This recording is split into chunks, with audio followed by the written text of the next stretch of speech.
Like, subscribe and share Tree Fanfiction audiobook channel for all parts. Chapter 1. Grand Line, the country of endless war.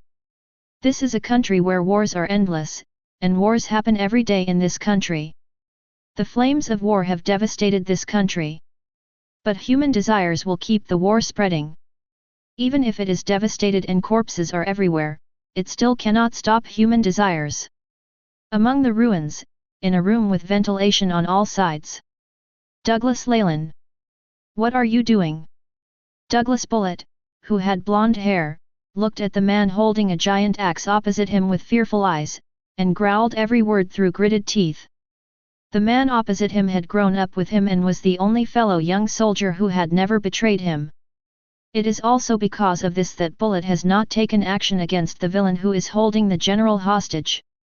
Bullet, who was not betrayed at the age of 14 and is now a national hero, is not as extreme as he will be in the future.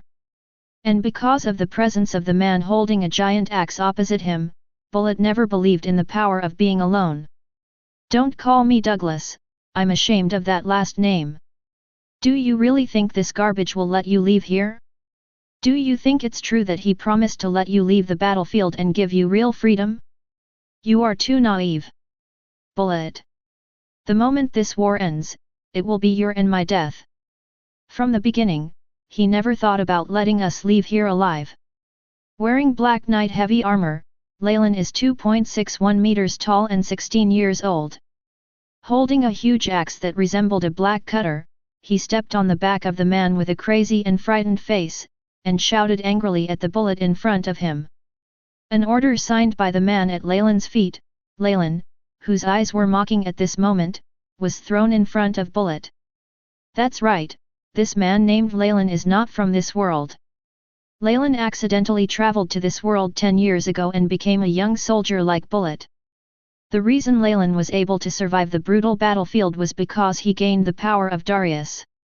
Relying on the development and mastery of Darius' power over the years, Leylin and Bullet have become all-powerful heroes on the battlefield. Although he gained the strength to survive the war, Leylin knew that the man under his feet named Douglas Green would take action against them. After learning where this place was and who was next to him, Leylin started planning.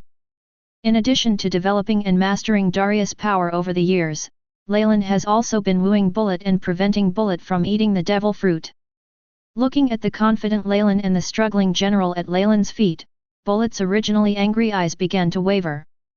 These 10 years of getting along have already made Bullet regard Leylin as his only partner. On one side is his partner who has been with him day and night, and on the other side is the belief he has believed in for so many years. Bullet, who originally thought Leylin was going to rebel, began to waver. Bullet, who is only 14 years old now, has not experienced so many intrigues. Finally, after struggling in his mind for a long time, Bullet picked up the order thrown in front of him. Bullet still trusts Leylin. After all, if Leylin hadn't helped him back then, the 8-year-old Bullet might have died at the hands of his companions and the boy soldiers. Impossible. Absolutely impossible. This is not true. This is not true. When Bullet saw the contents of the order, Bullet couldn't believe and accept it, and suddenly tore up the order in his hand. Bullet's eyes were full of anger, roaring at Leylin like a wounded beast. Because of Leylin's existence, this is the first time that Bullet, who has not yet existed in this world, has been betrayed by someone who is considered a companion. This is an unacceptable cruel reality for Bullet, who still regards glory as his life. The sudden betrayal made Bullet, who could not accept it, feel faintly angry. Although he couldn't accept all this, his trust in Leylin had made Bullet subconsciously believe it in his heart. Bullet's roar was just his reluctance after the belief he had believed in for 10 years suddenly collapsed. Enough! Bullet! Roaring in pain like a defeated dog, this is not you. You and I have been partners in life and death on the battlefield since childhood. Don't you believe me? Unless you and I die, this loser will not be able to secure his position as general with peace of mind. Whether you accept it or not, this is the cruel reality. Don't you understand yet? Bullet. Leylin, who was wearing heavy armor and holding a black cutter, growled deeply at Bullet, who couldn't believe it. Although Leylin received Darius' power inheritance, Darius' power was not enough for Leylin to overturn the world. Leylin needs a partner. Bullet, who was brought up by him, was Leylin's candidate from the very beginning. It can even be said that Bullet, who is talented enough and trustworthy enough, has long been a trustworthy second-in-command in Leylin's heart. Therefore, Leylin wants to take Bullet with him. Leylin's growl made Bullet's eyes and heart torment. Bullet is still a soldier who regards honor as his life. And because of Leylin's help, Bullet, who did not eat the fusion fruit, was not betrayed by all his companions. Bullet is not the lunatic who believes in being alone is powerful. Bullet was 14 years old when he suffered betrayal. His trust in Leylin made him believe that all this was true. But on the other side is the glory he has gained with his life for so many years. Torment and anger constantly intertwined in Bullet's heart. All this is a dilemma for Bullet. On one side is his partner who has never betrayed him and saved him from danger many times. On the other side are the country, glory, and duty that he has believed in for more than 10 years. Bullet. Your strength and mine should not be reduced to the tools of others. We should control our own destiny. You and I should have a brighter future, instead of becoming the tools of others. Come with me and turn this world upside down. Let our name resound throughout the world. Bullet. Leylin, who was holding a huge black axe in his hand, suddenly cut off the head of the man at his feet with a sharp axe. At the moment when blood and brains were flying, Leylin slowly raised the giant axe, looked at the struggling Bullet, and roared violently and madly every word. Leylin is helping Bullet, who can't decide for a while, make the final decision. Douglas Bullet. This first mate is determined. Even if Jesus comes, he will not be able to stay, Leylin said. Buzz. The moment Leylin expressed his ambition, Conqueror's haki surged out of Leylin's body like a wave. The majestic and violent Conqueror's haki spread throughout the room in an instant. The ground beneath Leylin's feet continued to crack under the impact of the majestic Conquerors.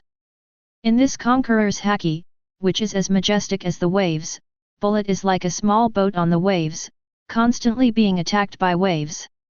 When a soul from another world gains powerful power, it will produce and breed crazy ambitions. Leylin comes from a country that has a history of 5,000 years of rebellion and believes that princes, generals, and ministers should have their own kind. Traveling through time without rebellion, a chrysanthemum with an electric drill. Tisk. Looking at the giant axe raised in Leylin's hand, Bullet felt Leylin's majestic ambition. Bullet, with struggling eyes, slowly raised his big hand. Under Leylin's gaze, Bullet tore his shirt to pieces. What was shattered together with the rags flying in the air was Bullet's ridiculous belief that he had believed in for 10 years. Between this so-called country and Leylin, Bullet finally chose Leylin as his partner. Seeing Bullet with his shirt torn, the crazy smile on Leylin's face became even crazier. He has been waiting for this day for a long time. He can't wait to see this world. Chapter 2. Bang! As a huge roar sounded, a burst of smoke wrapped in fine sand and dust surged into the magnificent palace like a tidal wave bursting from a dam. The smoke pouring into the palace made the guards who had been waiting in the palace tense for a long time. Kang! The guards in heavy black armor clenched their guns and spears as if facing a formidable enemy. This tide of guards formed a black copper and iron wall in front of the king who sat high on the throne. The sonorous clash of armors, accompanied by the sound of 2 slow footsteps, echoed in the smoke-filled palace. Day, da day, da da da. The sound of heavy footsteps sounded like a heavy hammer hitting the hearts of the guards. The guards, whose eyes were already nervous, looked at the broken gate as if they were facing a formidable enemy. Everyone knows that 2 monsters as powerful as monsters may come out from there. 1 second, 2 seconds. Over time, the smoke began to dissipate. The increasingly clear sounds of footsteps coming from the gate made some guards who were less able to bear it start to sweat on their foreheads. Under the watchful eyes of hundreds of guards, Leylin, wearing heavy black armor and carrying a giant black axe on his shoulders, stepped into the palace one after another with bullet covered in blood. "Are you so afraid of death? My dear king?" After glancing at the enemy-like guards in front of him, Leylin, who was carrying the black cutter, looked up at the ugly-faced king on the throne and said with a sinister smile. After dealing with his general who wanted to kill him, Leylin did not take Bullet directly to sea. Instead, Leylin took Bullet and fought all the way into the kingdom's palace. After all, Leylin has been fighting life and death on this island for so many years, how could he leave here empty-handed? He is not a lost dog who ran away after failure. He, Leylin, is the winner. Douglas Leylin. A villain who refuses to kneel before the king and intends to rebel. The one who should be afraid and fearful should be you. Sinner, who do you think you are? I am the king of this country. By the king's command, I sentence you to death. Let's capture him without mercy. Sinner. Faced with Leylin's mocking ridicule, the king on the throne jumped up like a rabbit whose tail was stepped on. Standing in front of the throne, the king wearing a crown looked down at Leylin with an ugly expression, and then pronounced his verdict arrogantly. Even if the situation has fallen to this, even if he has been beaten into the palace, this man standing in front of the throne still maintains the arrogance of a king. The king's arrogant words made Bullet behind Leylin look strange. Not to mention that Bullet has decided to have S*X with Leylin. Even if Bullet has not done anything with Leylin, he is still a rebel in this country and looks down on the king. Bullet, who grew up among the rebels, had no fear of the king's authority. Bullet never expected that the army he had been fighting against would be led by such an idiot. Looking at the idiot in front of the throne, Bullet felt more and more that he had been a joke for more than 10 years. Is this the arrogance that you will never let go of until your death? If this is the case, then please do it. Take your arrogance and glory as a king and die. Dear His Majesty the King. Facing the king's barking, Leylin slowly raised the black cut axe on his shoulder. Leylin raised the black cutter and pointed at the king in front of the throne, with a hint of indifference in his eyes, and said respect with a sinister smile. King? For time travelers, the one they are least afraid of is the so-called king. Let alone a king, in the history of the Dragon Kingdom, countless emperors have died, let alone so-called kings. The 5,000 years of war history of the Dragon Kingdom have long taught the people of the Dragon Kingdom that the so-called king is also a person who can die and bleed. Bang! Rub! At Leylin's order, Bullet rushed into the crowd blocking them like a fired cannonball without any hesitation. Even if he didn't eat the fusion fruit, Bullet, who has a powerful talent, is still physically strong. Bullet was like a dump truck driving at full speed and rushing into the crowd, plowing a bloody path among the guards with ease. Even though these guards were heavily armored, they still couldn't stop Bullet. Their proud heavy armor was as fragile as white paper under Bullet's iron fist. The blood sprayed in the crowd and the flying broken limbs paved a literal road of blood in front of Leylin. The spraying blood and flying minced meat were flying in the sky like flowers scattered for the new king to ascend the throne. Leylin, who was carrying a giant axe, welcomed the blood-red praise and walked on this bloody road paved with life as if he were in an uninhabited land, grinning step by step towards the high throne. Bullet was like a bulldozer. Under the ruthless slaughter of the crowd, no one could stand in front of Leylin.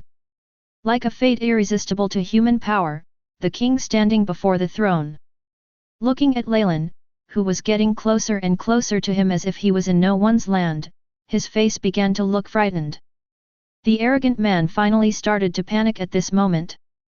The moment when the authority he was proud of and the soldiers he relied on could no longer resist and protect him. This proud king finally became frightened. Leylin walked towards him step by step, unhurriedly, just like Shinigami walked towards him with a scythe. This impending death was like a bullet shooting straight into the heart, completely shattering the king's proud heart. The king, who was shrouded in fear of death, finally became as frightened as the civilians who were wantonly toyed with by him. Just like those untouchables who were killed by him wantonly but did not dare to escape. At this time, the king was shrouded in fear and fell on the throne, unable to even escape. He wanted to run away, but fear had already caused his legs to completely lose their strength. The king, who couldn't even escape, could only look like this with despair and fear.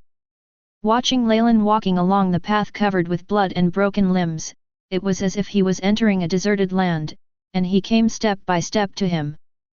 Bang! Aren't you going to kill me? Am I not the one who should be afraid? Dear His Majesty the King, I am in front of you now, let's do it.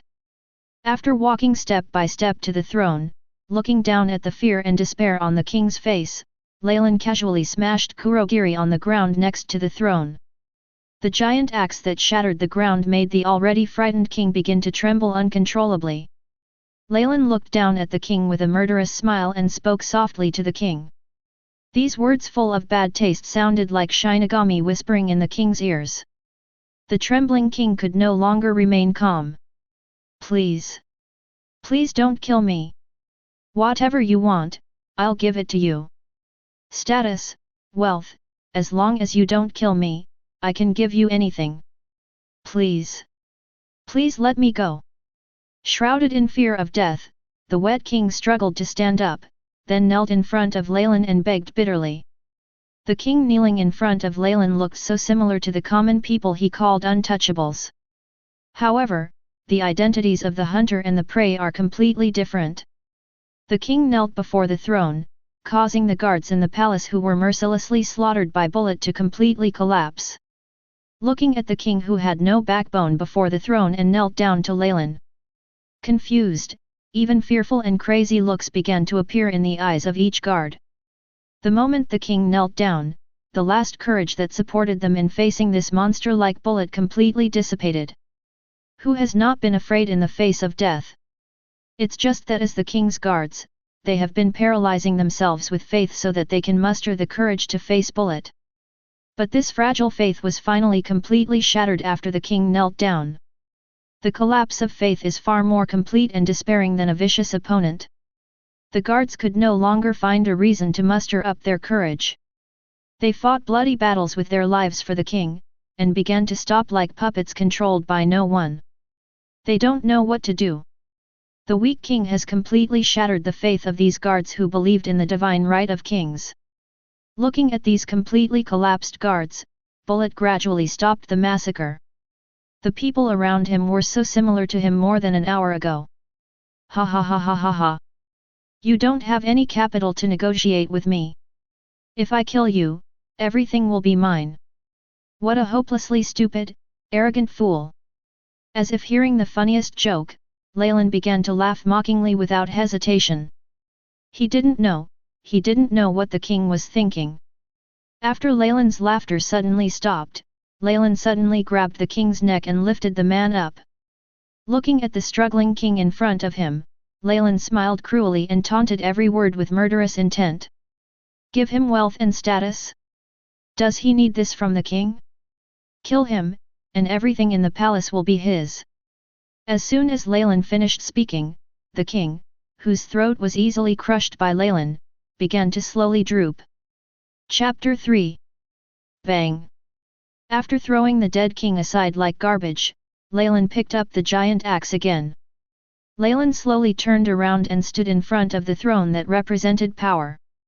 He began to look down at the guards who had thrown away their weapons and had dull eyes. And on both sides of the palace, women, slaves, maids, and ministers were so frightened that they knelt down. Leylin was looking down at the others, who were also looking up at Leylin standing in front of the throne. These people with frightened eyes knew clearly. Their next fate will all depend on this man standing in front of the throne, like a new king who is about to ascend the throne. Looking at the complicated eyes below, Leylin smiled evilly. Although the right that countless people desire is now within easy reach for Leylin. But Leylin doesn't plan to be king here. Useless. Although this island has endless wars, it has rich mineral resources and population resources. But Leylin doesn't intend to use this place as his base anymore. Because this island, although not a member of the world government, has long been targeted by the world government. Do you really think that the wars on the island every year are caused by the indigenous people on the island themselves? No matter which country is behind it, there is the shadow of world government. Leylin already knew this from the moment he got the Marine Standard rifle, even with the world government logo, when he was a boy soldier. Therefore, Leylin had no intention of occupying this place from the beginning. Not to mention that Leylin has not yet fully mastered Darius' power. Even if Leylin had fully mastered it, he and the now 14-year-old Bullet would not be able to withstand the world government's attack. At this time, leaving a fixed area for yourself is asking for death. Leylin currently does not have the power and influence to challenge the world government. Therefore, Leylin will not stay on this island. Leylin needs stronger power and greater influence to set up camp in this world. Just like the 4 emperors who will occupy the new world in the future, and the 3 legendary pirates who now occupy the new world. Yesterday, you may have been slaves, soldiers, or the playthings of the king and nobles. But today, you have the right to choose your destiny. Those who wish to bear the name of Noxus and be reborn, take up arms and follow me. If you don't want to, stay here. Looking down at these looks of fear or confusion, Leylin put the high-quality imitation black kiri on his shoulders again and roared in a deep voice, word by word. Fate may be unfair sometimes. But destiny can sometimes be chosen by yourself. Just like you can never wake up a person who is pretending to be asleep, if you don't want to change, no matter how hard others force you, they can't change your destiny. Now there is only Bullet's Leylin, who really needs his men. However, Leylin does not need a coward who is unwilling to change even if the opportunity is right in front of him. The most indispensable thing in this world is people. After saying that, Leylin turned around and walked towards the depths of the hall while carrying Kurogiri. He has given the opportunity. As for whether anyone can grasp it, Leylin doesn't care. Even if it's just him and Bullet, they can still survive on this sea. Looking at Leylin's leaving figure, Bullet, who was soaked in blood, shook off the blood in his hands, followed Leylin's back with a grin, and walked away. Although Bullet is now different from the original, Bullet who grew up in a place like the boy soldier is not a bodhisattva-hearted person. Except for his partner Leylin, Bullet, who has a cold nature, doesn't care about anyone else now. Seeing the backs of Leylin and Bullet leaving one after another, the guards, slaves and others in the hall all lowered their heads in silence.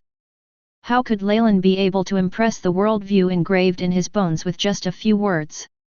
Whether it's the tortured slaves or the guards whose faith has been shattered. It is undoubtedly very difficult to take this step. If Leylin hadn't killed the king, Leylin's words would have been unbelievable and arrogant to them. But the dead body lay in a pool of blood. But he is telling everyone that everything they believed before was a joke. These soldiers who originally believed in the king, these slaves who had already accepted their fate, were struggling in their eyes. They don't know what to do. They, who have always been dominated, struggle and waver in the face of this opportunity to choose their own destiny for the first time in their lives.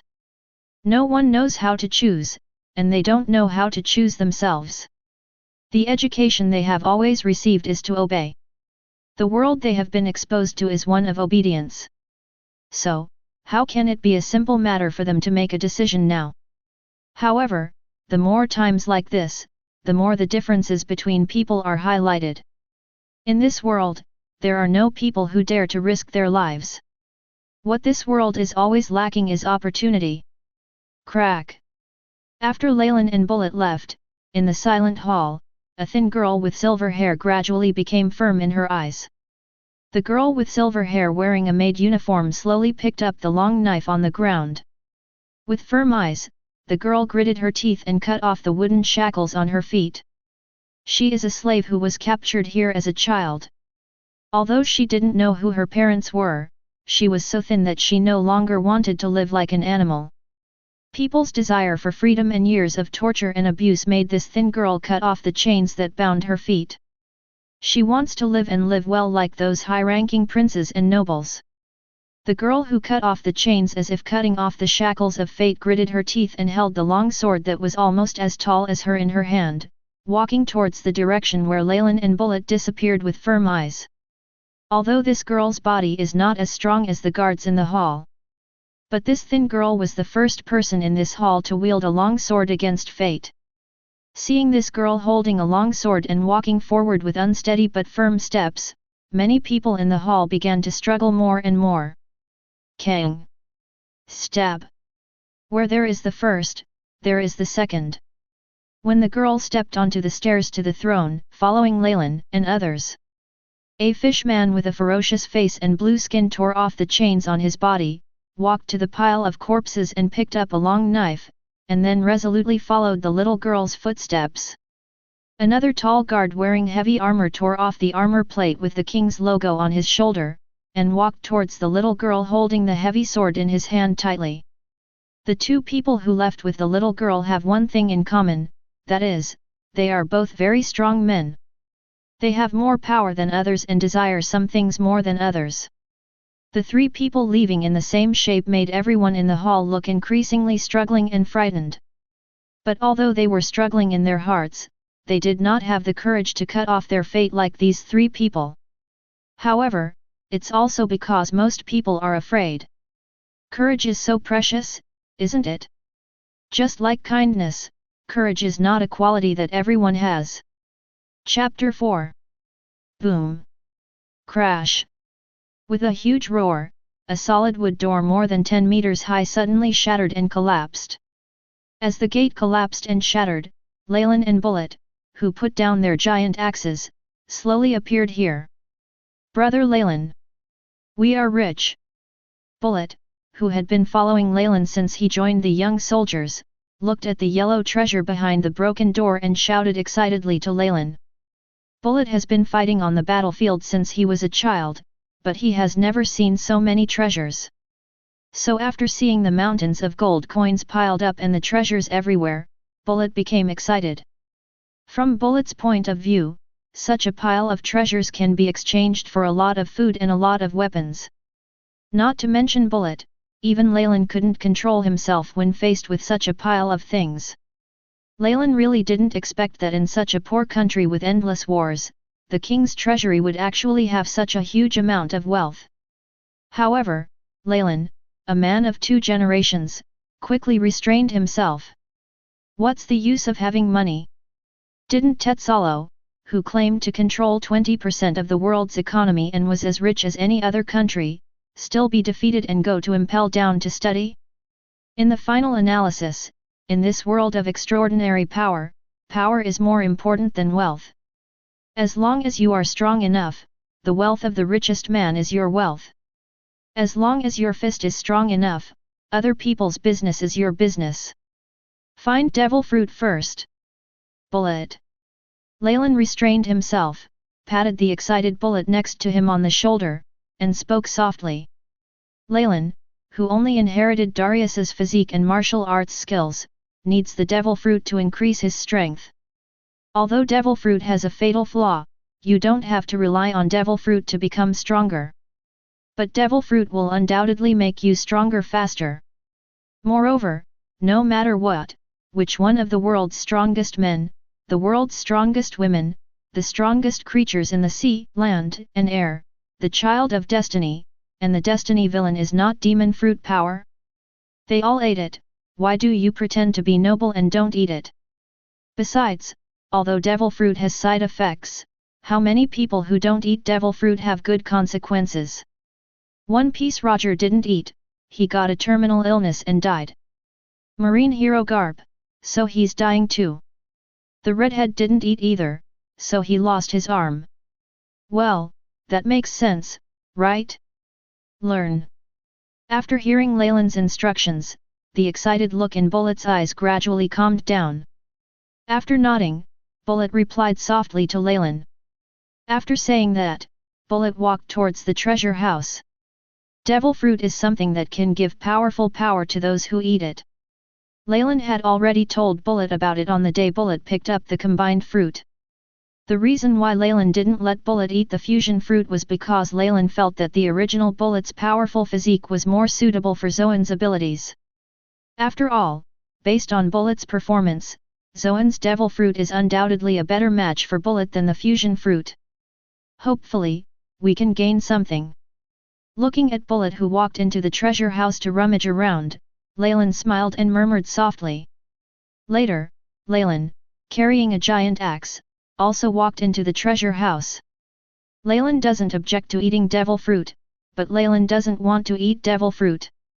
Leylin planned from the beginning to let Bullet and him eat the devil fruit, a species of fantasy beast.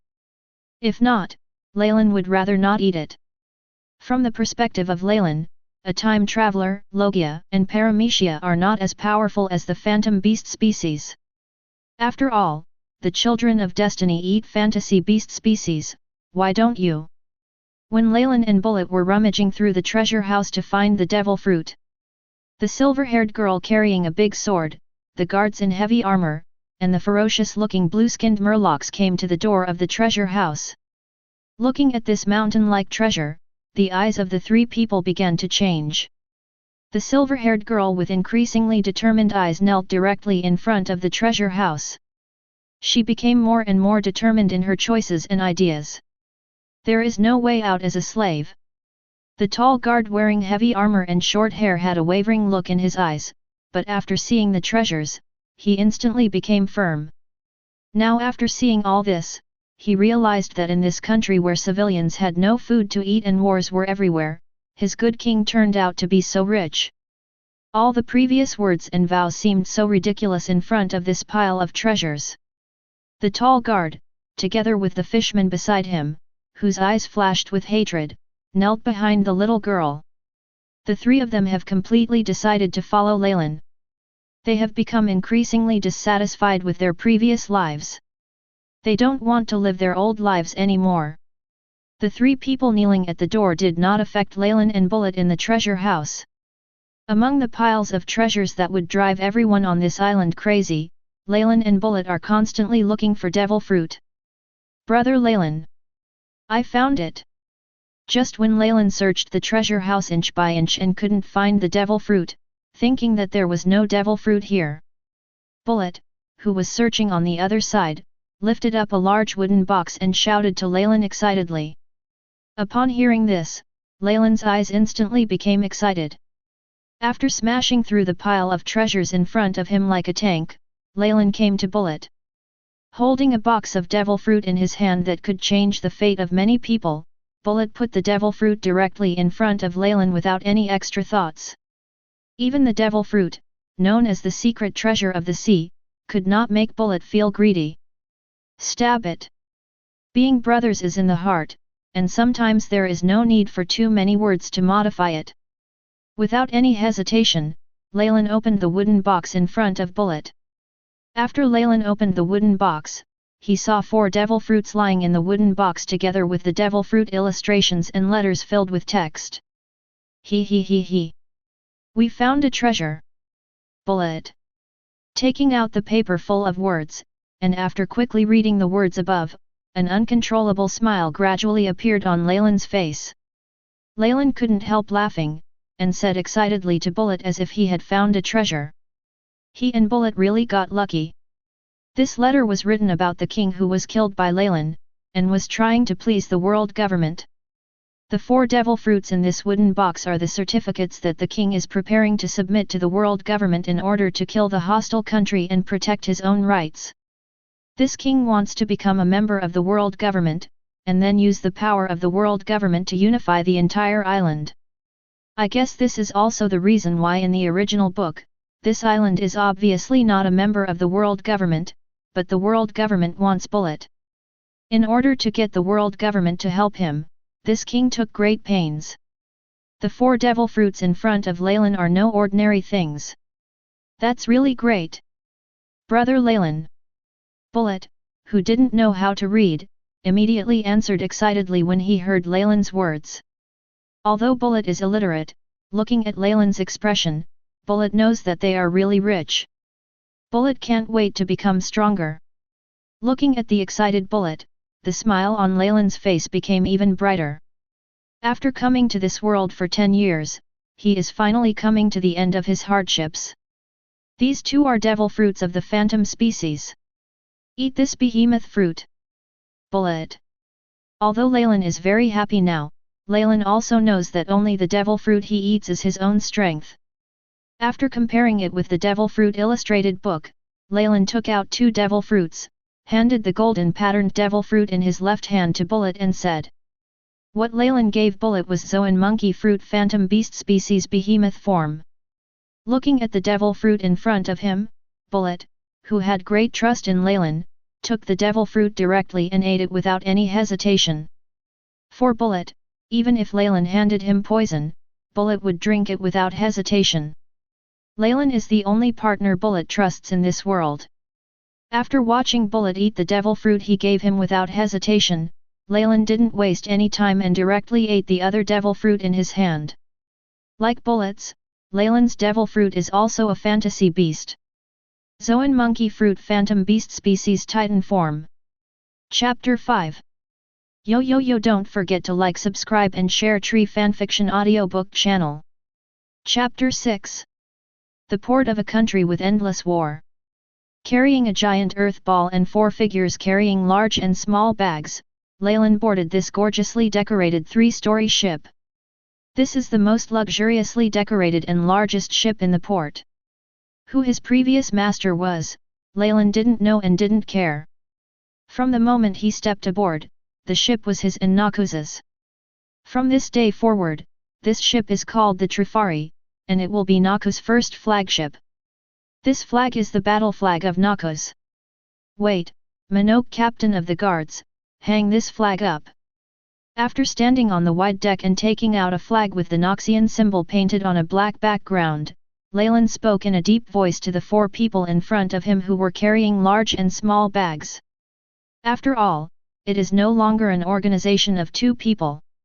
There are some things that Leylin, as the leader, needs to be clear about. First of all, Noxus is not a pirate group. Regardless of whether the world government admits it or not, Leylin's Noxus is not a pirate group. Secondly, the symbol of Noxus. A team needs a flag that can unite people. And to further increase the sense of identity, Leylin took everyone with them and tattooed the Noxus symbol on their backs. As for why Leylin named his first ship Trifari, that's because Leylin hopes that his Noxus can be as invincible as Noxus in another world, which declared war on the whole world. Learn. Understood, Mr. Captain. Faced with Leylin's decision, the 4 bullets in front of Leylin nodded and responded without any hesitation. Bullet and Leylin are closer, so Bullet and others call Leylin differently. Starting today, Bullet is the ship's first mate. From now on, you will train with Bullet. Minogue, captain of the guards, from today on, you are the navigator on the ship. Kurik Murloc, from today on, you will be the cook on the ship. Aoi, silver-haired little girl named Leylin, from today on you will be the boatman on the ship. Understand? After deciding on the tone, Leylin didn't waste any time. He spoke directly and began to divide the functions of the 4 people in front of him. These divisions were not decided by Leylin on the spur of the moment. They were also divided by Leylin based on their commissions. After all, it's impossible to ask people who don't know how to cook, and people who don't know how to see a doctor to help people see a doctor, right? Monarch, who is more than 3 meters tall, was originally the captain of the palace guards in the Endless War. As the captain of the guard responsible for the king's safety, Minogue also systematically learned navigation knowledge. Therefore, Leylin made Minogue the navigator. After all, apart from him, few people in Leylin's group knew how to sail. For the same reason, Leylin made the 5-meter-tall shark man Kurik the chef and the girl named Aoi by Leylin the boatman. It's just because Kurik can cook and Aoi who eats the fusion fruit is more suitable for boat workers. Clear. Faced with Leylin's arrangement, Bullet and others responded tacitly at the same time. These things have been discussed in advance, so no one will have any opinions. Then let's go. Noxus will rise. Our name will surely resound throughout the world. After dividing everyone, Kurogiri raised his right hand, and Leylin, whose words were filled with extreme confidence, shouted loudly to the 4 people in front of him. Even Leylin's Noxus is still very weak. Even though Leylin only has 2 or 3 big cats and kittens under his command. Even Leylin's power is not enough to shake the world. However, Leylin is full of confidence. When he came into this world, he never thought about failure. Leylin has no other choice but to succeed. Noxus will surely rise. Noxus. Perhaps they were infected by the confidence in Leylin's words, or perhaps it was because of Leylin's strong strength that made them confident. No matter what the reason was, the 4 bullet people in front of Leylin were shouting the name of Noxus with confidence. Looking at the confident companions in front of him who shouted the name of Noxus, a smile slowly appeared on Leylin's tough and handsome face. His voyage, his journey in this world, has now begun. After the tall and strong Kuruk began to turn the starting wheel. Originally sunk at the bottom of the sea, the anchor holding the ship began to slowly leave the ground. As the anchor left the seabed, it was under the control of Bullet, the acting helmsman. With the Noxian flag flying at the top and Noxian symbols painted on the sails, the Trifari began to slowly leave the wide port of the country of endless war and sail towards the vast sea. If the wind direction remains unchanged, it will only take us about 3 days to reach Gaia Island by following the fastest route and following the current. However, on this route, we have to pass through the waters ruled by the Long Nose Pirates, the Blue Eyes Pirates, and the 332nd branch of the Marine Grand Line. If we want to take a detour, we don't have to go through their territory, but we want it to take about 15 days. On the wide deck, Minogue held a chart full of symbols and reported to Leylin, who was squatting on the ground collecting the loot with Aoi. As the original head of the king's bodyguard, Minogue was not only the strongest in the entire palace, but also had excellent navigation skills. The chart on Minogue's hand marked with the surrounding forces and the eternal pointer on his wrist were left behind by Minogue's previous voyages. Detour? No detour required. They are unlucky when they meet us. Follow the fastest route. Leylin, who was squatting on the ground gathering the trophies, heard Minogue's inquiry and spoke directly without thinking. Although Leylin has reached the level of 4 emperors and admiral without any debut, he still has something to rely on when he dares to go overseas. Although Leylin is only 16 years old, Leylin, who came to this world with Darius's physical talent and martial arts skills, is not comparable to his peers. In the 2nd year after Leylin came to this world, Leylin successfully activated Armament Haki. In the 3rd year, Leylin activated Observation Haki. When Leylin was 10 years old, Leylin awakened the Conqueror's Haki. Although except for Conqueror's Haki, Leylin's weapon color and knowledge color can only be used skillfully. But with the support of Conqueror's Haki, Phantom Beast Species, and Darius' lifelong martial arts skills, Leylin is not afraid of characters in the first half of the Grand Line. Not to mention how strong Leylin is, at least he is capable of lifting Ace up and beating him. This refers to the level at which Ace first joined the Whitebeard Pirates. Clear. Minogue, who was not surprised by Leylin's decision, nodded and responded directly. Although Minogue is a newcomer, even with a preliminary understanding, Minogue knows that Leylin is not someone who is afraid of taking detours. After receiving the answer, Minogue took the chart and turned towards Bullet. Minogue was a navigator, and it was his duty to tell Bullet, the helmsman, which way to go. As soon as Minogue left and fixed the anchor on the boat, Kuruk walked next to Leylin and the two, squatted on the ground and started to help Leylin clean up the loot. Tisk tisk tisk. 730 million belly, a pile of antiques and gold.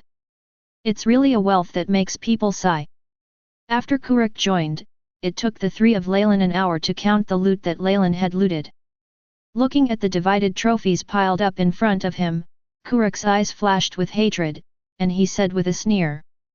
There was undisguised mockery in Kuruk's tone. No one on the ship hated the king more than his former slave.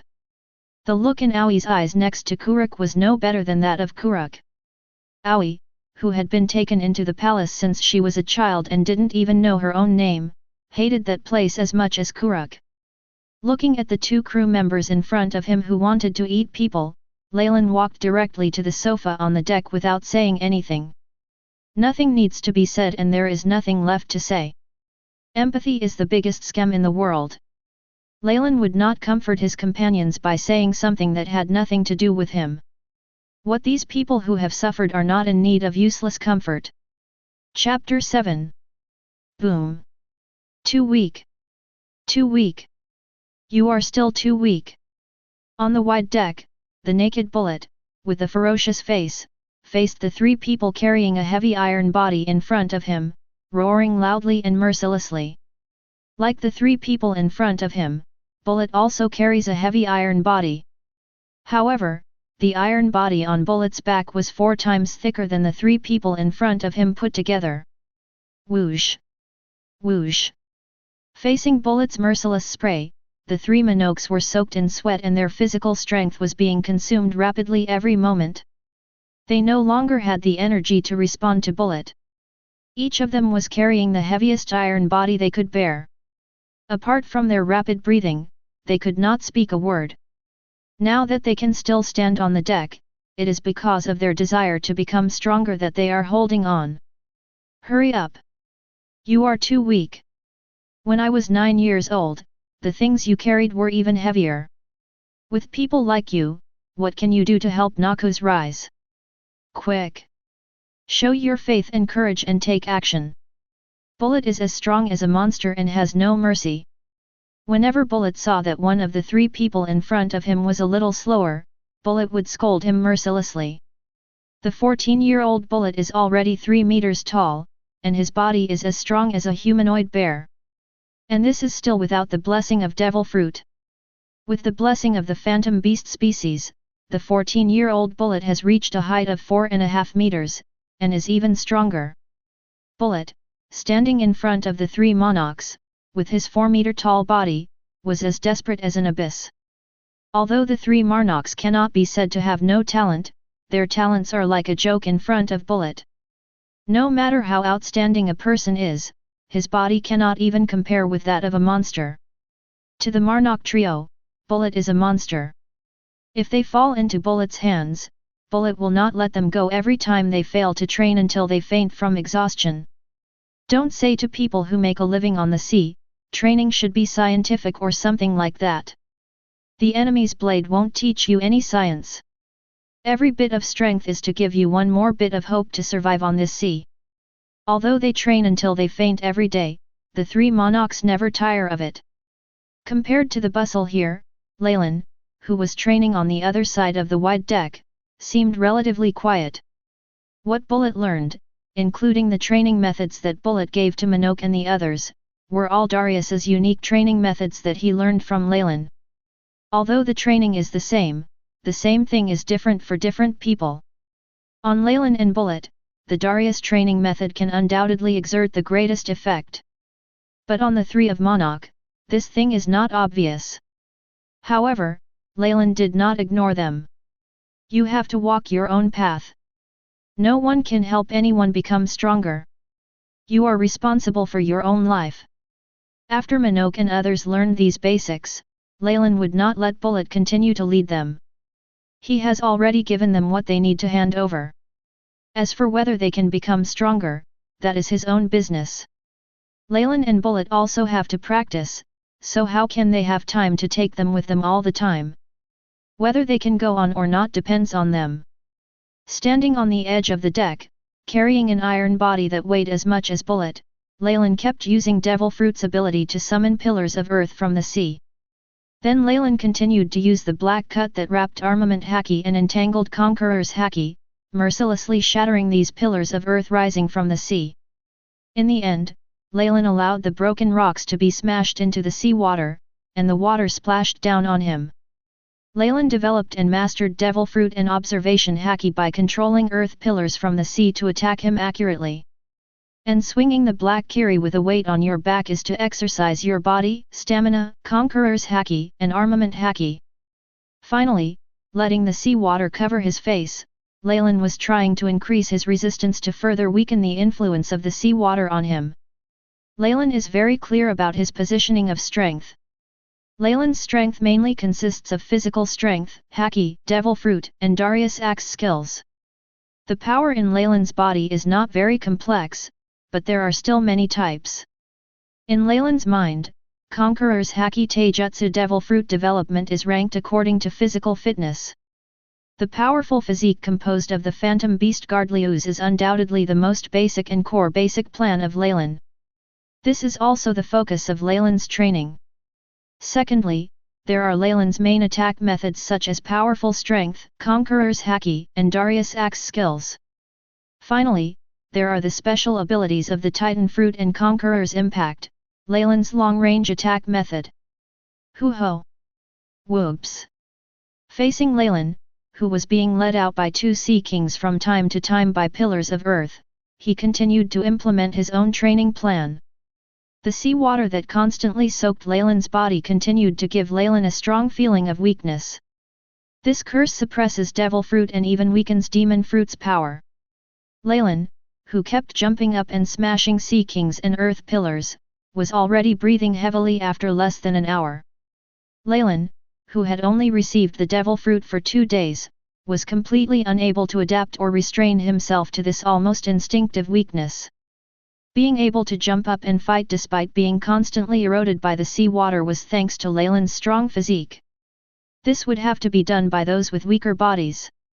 If soaked in sea water of this intensity, they would probably be unable to withstand it and fall into the sea. Did they all faint again? Just when the panting Leylin unfastened his weight and sat on the sofa next to him, breathing heavily to regain his strength. Bullet, carrying a bunch of things on his back, appeared next to Leylin. Leylin, who seemed not surprised by Bullet's appearance, looked at the turbulent sea and asked Bullet casually. Since setting sail yesterday, in addition to completing my own work, the three of Monarch have been training crazily, falling asleep and waking up again, and falling asleep again. And every time after the three of them fainted, Bullet would come to Leylin and conduct similar training with Leylin. Well, everyone's 10 to 90 minutes faster than yesterday. Bullet, standing next to Leylin, began to wave his fists that shattered the sea, and spoke to Leylin lightly. After being tortured by Bullet for 2 days, the three Minoks, who were close to physical, mental, and physical collapse, were no longer as high-spirited as they had been at the beginning yesterday. Then take a half-day rest first. Some miscellaneous fish are coming. You come, I come? Leylin didn't really care about the situation of the three Minoks. Instead, Leylin was more interested in the pirate ship appearing on the distant sea. Noxus shows no mercy to the weak. Only those who are strong enough can become a member of Noxus. They will regret being our enemies. After hearing Leylin's words, Bullet also saw the pirate ship looming on the distant sea. Bullet slowly let go of the weight on his body, and a cruel smile began to appear on his face. Bullet's eyes gradually became excited, and he said with a ferocious smile every word. Bullet really likes fighting and killing people more than teaching people. Chapter 8. Are you all ready? Leylin, wearing a black trench coat, black vest, overalls, and riding boots, stood on the deck carrying a black cutter. Looking at the pirate ship getting closer and closer not far away, Leylin turned his head slightly and looked at the muscles around him, and asked softly with a sinister smile. After discovering a strange pirate ship on the sea, Leylin asked Bullet to shake the three Minoks awake. Although the three of Monarch have been trained to the point of losing their strength, only by fighting under such extreme conditions can a person's potential be unleashed. This is the answer Darius's training memory told Leylin. On the sea or on the battlefield, you will not be given time to rest just because you are tired. From the day you go to sea and step onto the battlefield, the fighting and war will never stop easily. Roar. Good. Minok and Kuruk are adult men after all. Although they are very tired now, they still have the strength to respond loudly to Leylin. But Aoi is different. Aoi is still a child. Although Aoi's eyes became fierce, she had no strength to respond to Leylin. He. Looking at the three monarchs next to them who were tired but ready to fight, Bullet smiled cruelly, with a little more recognition and expectation in his eyes. Bullet, who had been on the battlefield with Leylin since childhood, had also been like Minogue and others, going to the battlefield even if they were exhausted. Although the three monarchs were still weak in Bullet's eyes, their fighting will was recognized by Bullet. Take advantage of every flaw and save every ounce of energy. Don't die in battle. Try to survive. Leylin, who slowly walked to the corner of the ship's bow, looked at the pirate ship getting closer and closer, and suddenly spoke in a deep voice. Although Leylin adheres to the toughness of Noxus, the current performance of the three monarchs is also more recognized by Leylin. That's why Leylin said such nonsense. The three Minogues who heard Leylin's warning did not respond to Leylin, but gritted their teeth and tried to restore their little physical strength. Each time they recover more physical strength, the greater their hope of surviving this battle. They don't have the monster resilience and physical strength of Leylin and Bullet. Every bit of physical strength is undoubtedly precious to them. Brother! It's Marine! There was silence on the deck, just waiting for the next battle to come. Bullet, who was sitting on the bow guardrail, saw clearly the people on the deck of the pirate ship who were wearing white and looking down. Bullet, with a solemn expression, turned around and shouted to Leylin. At this time, Marine, who had just defeated Rock's pirate, was still very powerful on the sea. Before the Great Pirate era came, Marine still had cards. It was only after Bullet heard Leylin talk about Marine's power that he became serious instead of arrogant. There is a difference between the organized Marines and the individual pirates. Are you so confident in fishing law enforcement? Then it depends on whether you have this ability. Bullet, give them a welcome gift. Not only Bullet saw it, but Leylin, who had also been strengthened by the phantom beast species, also saw the scene on the pirate ship that was getting closer and closer. But Leylin was not afraid at all. Instead, with a cruel smile on his face, Leylin gave Bullet a battle order. Be it a pirate or a marine, Leylin has been his target from the beginning. Moreover, there are only a few marines who can fight now. Good. After hearing Leylin's words, Bullet also showed a cruel smile on his face. Bullet turned around and walked into the cabin, and soon a rack truck loaded with artillery shells was rolled out. You don't want to throw it over yourself, do you? He looked at Bullet, who was pushing a cart filled with cannonballs, and stopped next to Leylin, then picked up the cannonballs and started playing with them. Monarch, standing between Kuruk and Aoi, said with some uncertainty. Although Monarch can fight better than ordinary people, he still belongs to the category of ordinary people. Bullet's action was beyond their imagination. Although they know how powerful Leylin and Bullet are, they don't know exactly how powerful Leylin and Bullet are. Kuruk and Aoi beside Minogue did not answer Minogue's inquiry, but looked at Bullet with their eyes fixed on it. They also want to know what Bullet wants to do. Crack! Bullet, who was being stared at by three people, didn't pay attention to the looks behind him. After briefly moving his body, Bullet held a cannonball in his right hand, then turned slightly sideways and stretched the cannonball to the rear right side. Drink! A loud shout was heard. Bullet, who grabbed the cannonball, turned around with all his strength on his waist and abdomen, and then threw the cannonball forward.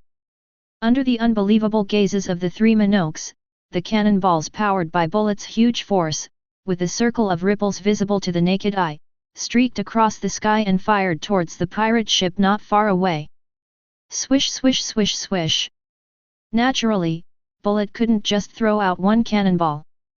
After all, it was agreed to be a meeting gift, so he couldn't make excuses.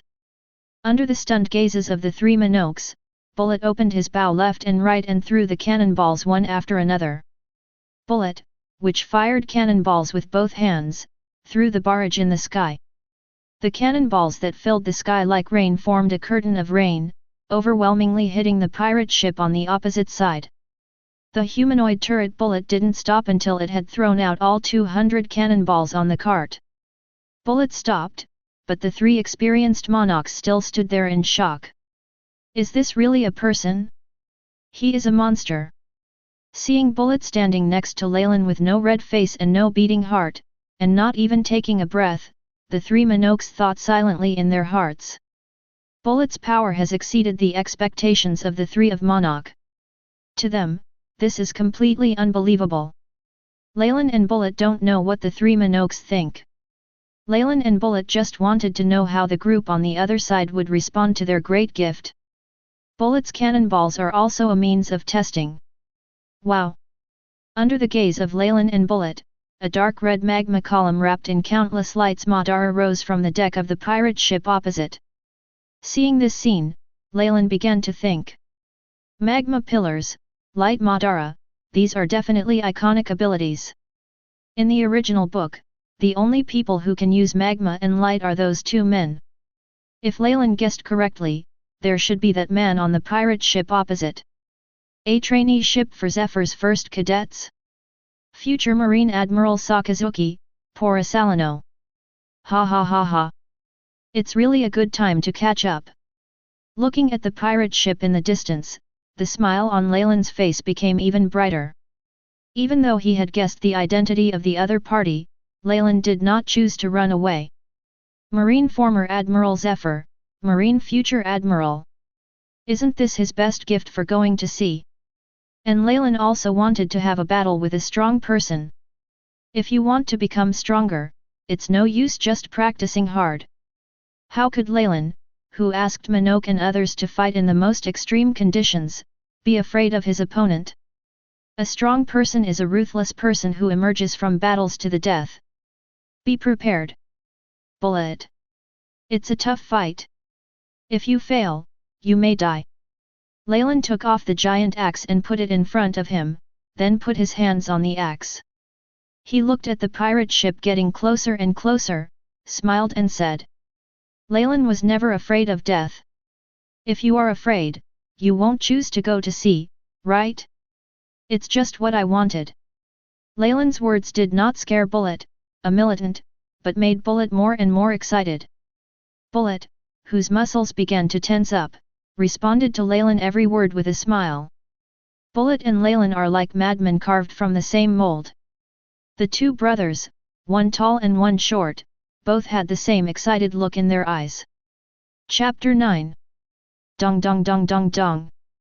Whoa whoa whoa whoa. In the sky burning with magma and fire, one after another cannonballs smashed into the seawater around a pirate ship. The shells exploded in the seawater, setting off wave after wave of waves. Among the huge ripples, this small pirate ship was constantly swaying on the sea like a small boat in the storm.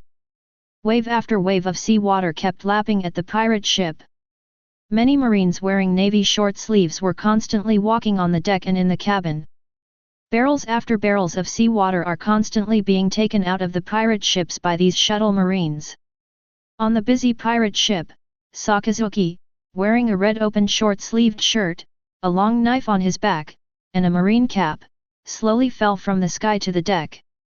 Falling down with Sakazuki was Pora Salino, who was wearing a yellow shirt and a white vest.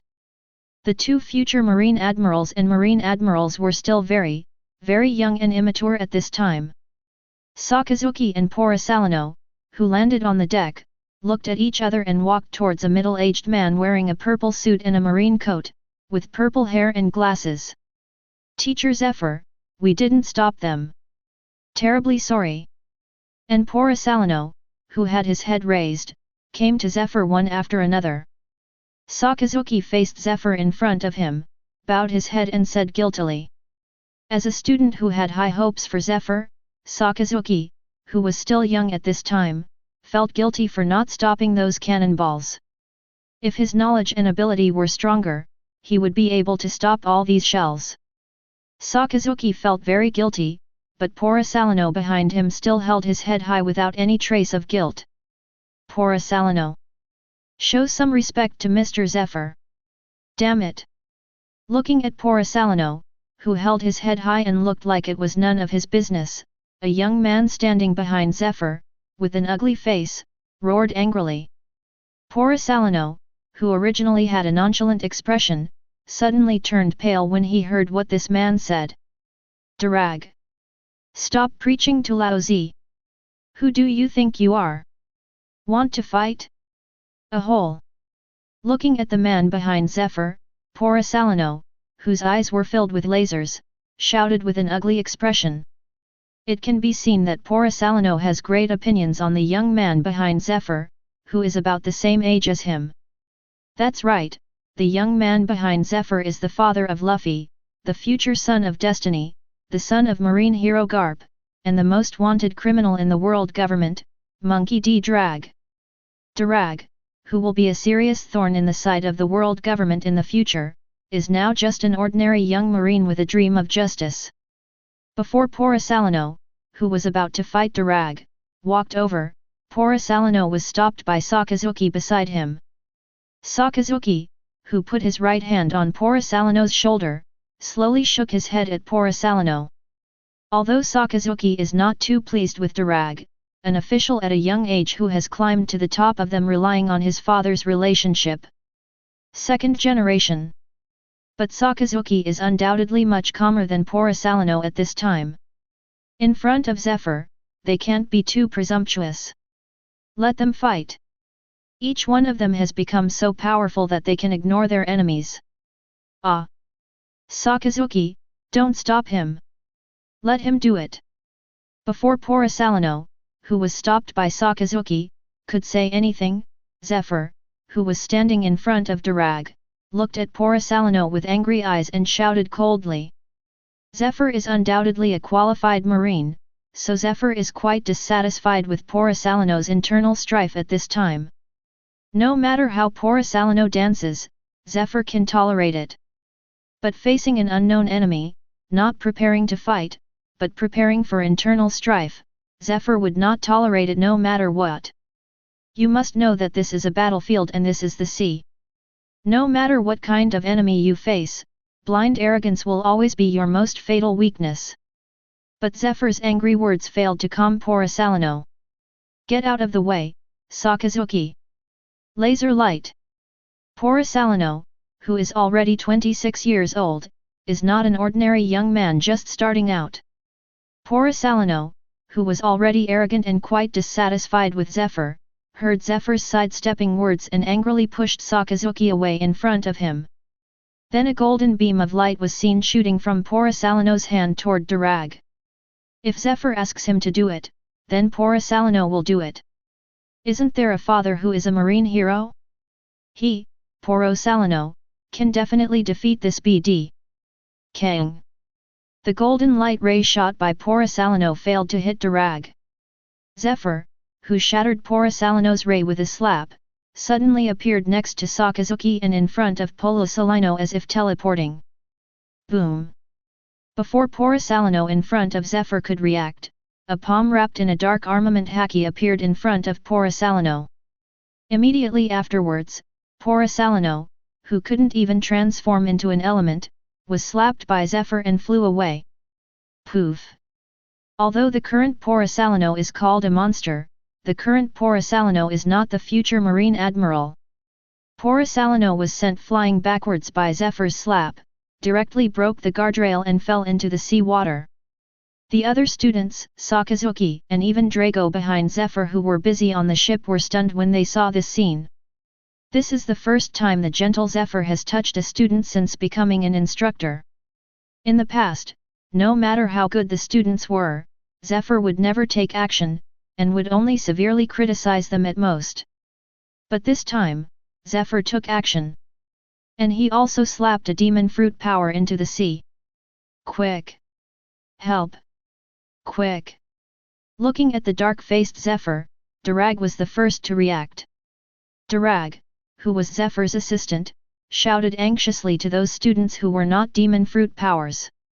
Although the relationship between Porcelano and him was not good, a bad relationship was a bad relationship. After all, they were all Marines, and there was no way Drago could watch Porcelano die like that. Unlike Drago who tried to save Porcelano, Sakazuki looked at Zephyr with an ugly expression. Although Sakazuki respects Zephyr very much, he is from the same North Blue as Porcelano and enlisted in the same batch, and he also has a good relationship with Porcelano. Is Zephyr going to kill Porcelano? Thinking of this, Sakazuki's eyes gradually turned cold. It was impossible for Zephyr not to know that Porisalino was an Esper, and it was also impossible for Zephyr not to know that Espers could not go into the sea. However, Zephyr knocked demon fruit powers Porisalino into the sea water, which made Sakazuki, who already had a tough personality, very angry. However, Zephyr had no intention of explaining to Sakazuki, but turned directly and walked towards the cabin. As a dovish marine, Zephyr can tolerate Porisalino's personality, but he will never tolerate attacks on his colleagues. Seeing Zephyr walking toward the cabin without saying a word, Sakazuki clenched his fists tightly. But in the end, Sakazuki still didn't take action. Although Sakazuki wanted to seek justice for Porisalino, he also knew that he was no match for Zephyr. Old man! You want to kill Laozi? BD old man! When Zephyr walked into the cabin and came to the door of the captain's cabin on the second floor, he was about to open the door and walk into the captain's cabin. Porisalino, who was fished out by young Jun and Doberman, stood on the deck and roared at Zephyr's back. How could Porisalino not be angry? He fell into the sea water and almost died in the sea water. Darag! Put this BD who dares to attack his colleagues into the interrogation room. You don't deserve to be a marine, Porisalino. Zephyr, who was standing in front of the captain's cabin, turned around and yelled at everyone on the deck after hearing Porisalino's words. After saying that, Zephyr turned around again and walked directly into the captain's cabin. Zephyr needs to contact headquarters. He can't tolerate someone who can do anything to his colleagues, become marine. The moment Porisalino attacked Darag, he had already angered Zephyr. It's inappropriate, UBD. Porisalino, who was already angry, yelled out without thinking after hearing Zephyr's words. The young and energetic Porisalino is very proud. Chapter 10. The second half of Grand Line, New World. Mr. Admiral. The Newgate gang have been spotted. Attack or not? Brum brum brum. In the command room of the swaying warship, a Marine Lieutenant Colonel rushed in from the door and excitedly shouted to Sengoku, a group of people in the command room. Before long, Sengoku was happy to find Whitebeard. On the table in front of Sengoku, which was covered with charts, a blue phone rang immediately. Lark, Doran. Order everyone to prepare for battle. In the name of justice. This time, we must also take down the Newgate gang. After taking a look at the phone bug on the table, Sengoku, who ignored the phone bug, clenched his fists and shouted excitedly to a group of vice admirals and rear admirals in the command room. Sengoku has been wandering around the New World for several months. This time, he must catch the notorious Edward Newgate and his gang. Now Sengoku believes in the justice that reigns over the world. He is a marine hawk through and through.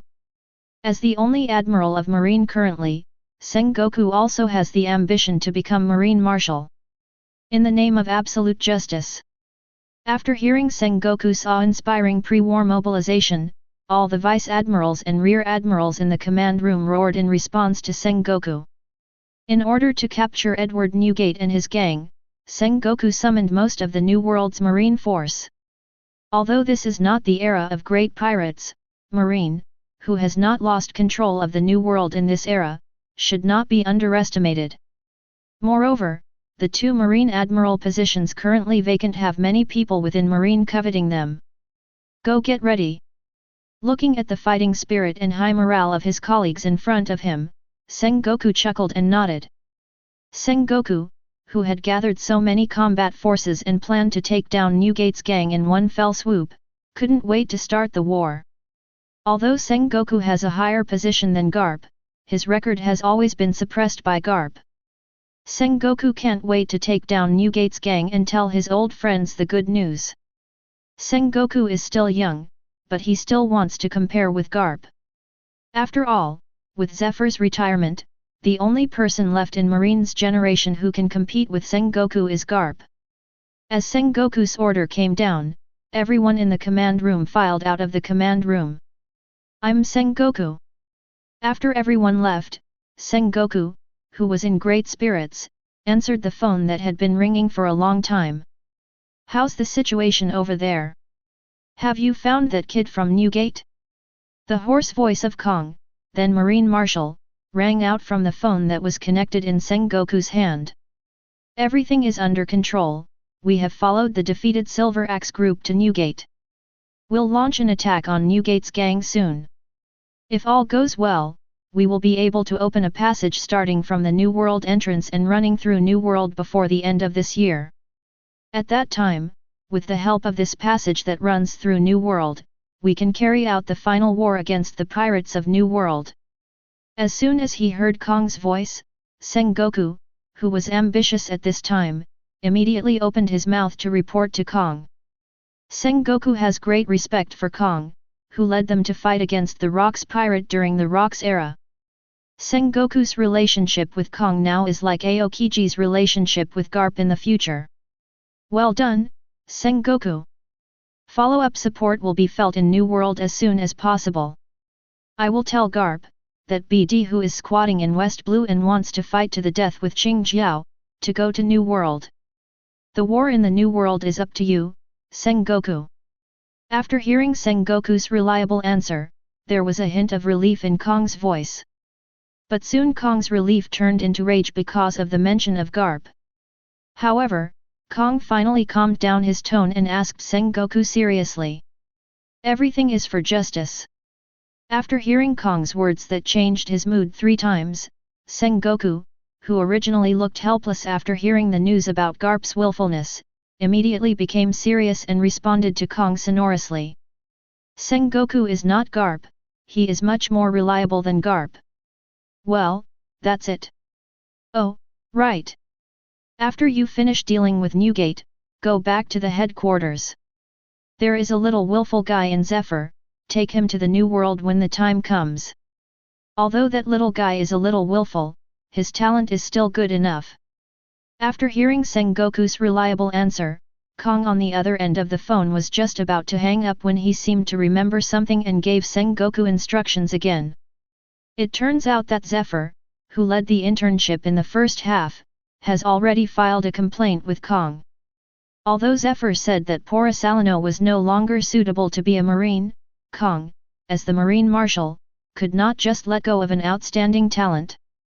Kong still values Porisalino, who is very talented and possesses powerful Logia abilities. No problem. I will go back to the headquarters. Boom. Who do you think Laozi is? Damn it, Marines. Laozi is a golden lion. Just when Sengoku was about to respond casually, a huge roar suddenly sounded outside the command room.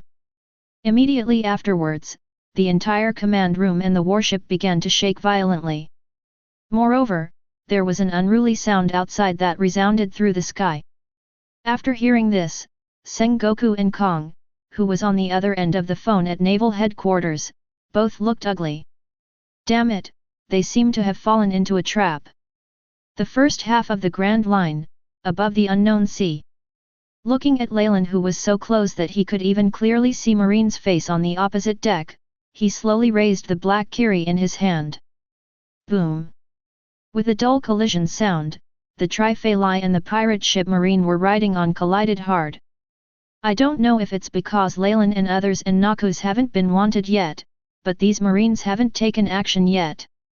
However, just because they don't take action doesn't mean Leylin doesn't take action. Let these Marines see their true courage. Kids! Kill them! Looking at the familiar faces, Leylin raised the black cutter and pointed to the opposite side, showed a cruel smile and shouted in a deep voice. Although meeting Zephyr was not Leylin's plan, since Zephyr was coming towards them, he would not escape. They will regret being his enemy. Roar! Noxus! At Leylin's command, Bullet let out an excited roar and rushed past Leylin. The 3 monarchs, who shouted the name of Noxus, also grasped their weapons and followed Bullet. Noxian Guillotine! After the 3 melons under their hands charged at Marine, Leylin, who was wrapped in thick armament haki and rock skin, suddenly exerted force on his feet. Immediately afterwards, Leylin, holding the imitation black cutter with Conqueror's haki in the weapon color tightly in his hands, jumped into the sky like a cannonball.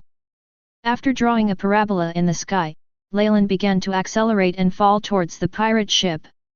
Like falling meteors, waves and flames visible to the naked eye began to wrap around Leylin. Leylin, who was holding Kurogiri tightly, continued to accelerate and hit Zephyr, who was standing on the second floor of the pirate ship. Against generals, kings against kings. As the leader of Noxus, Leylin had already targeted Zephyr since he guessed who the ship might be. Leylin, who has been in this world for 10 years and suffered 10 years, can't wait to fight against the strong men in this world. Facing the Marine Admiral Zephyr will be Leylin's first battle in this world. Chapter 11. Bang! Leylin, who used Darius's signature ultimate move, collided hard with Zephyr, who was flying into the sky. Black Kiri wrapped around Conqueror's haki and wrapped in armament color, and Zephyr's iron fist covered with thick armament haki collided fiercely in the sky. A huge roar exploded in the sky. Circles and circles of ripples visible to the naked eye appeared around Leylin and Zephyr in the sky. The huge aftermath of the collision caused waves in the empty sky to rise like ocean waves. However, the changes around them did not affect Leylin and Zephyr in the slightest. Leylin's eyes looking down and Zephyr's eyes looking up met in the air. But this interaction only lasted for a moment, and ended with the end of the brief wrestling between Leylin and Zephyr. Boom! The inertia and impact of Leylin's fall were cancelled out by Zephyr, who was riding the moonwalk.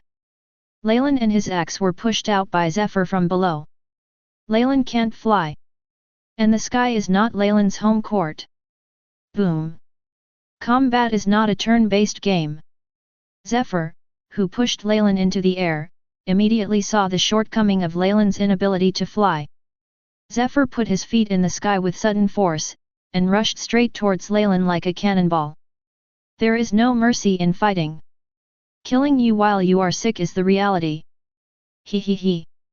Leylin, who was flying upside down in the sky with his giant axe, looked at Zephyr, who was roaring towards him with a sonic boom, and calmly showed a nasty smile. How could Leylin not know that he can't fly? But, so what? As long as he is on this planet, that is his home court. Wow! As Leylin's smile appeared, a huge rock platform suddenly rose from the sea. Facing the Titan, you can't be careless even in the sea. Even in the sea, if you can control the god of the earth, you can also control the earth. Bang! The huge rising rock platform reached behind Leylin faster than Zephyr.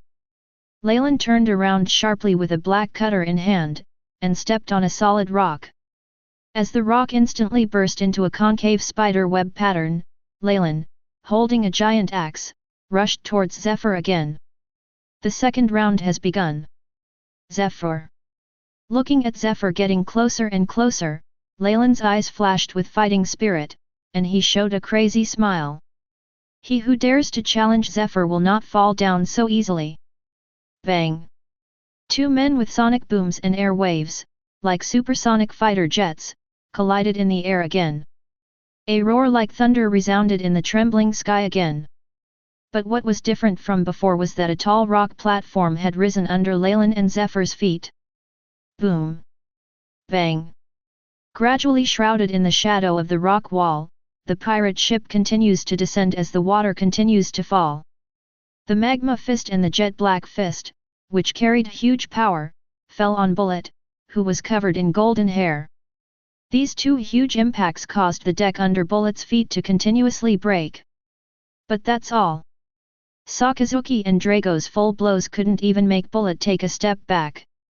Bullet, who was already extremely physically gifted, had become as terrifying as a monster with the blessing of the phantom beast species.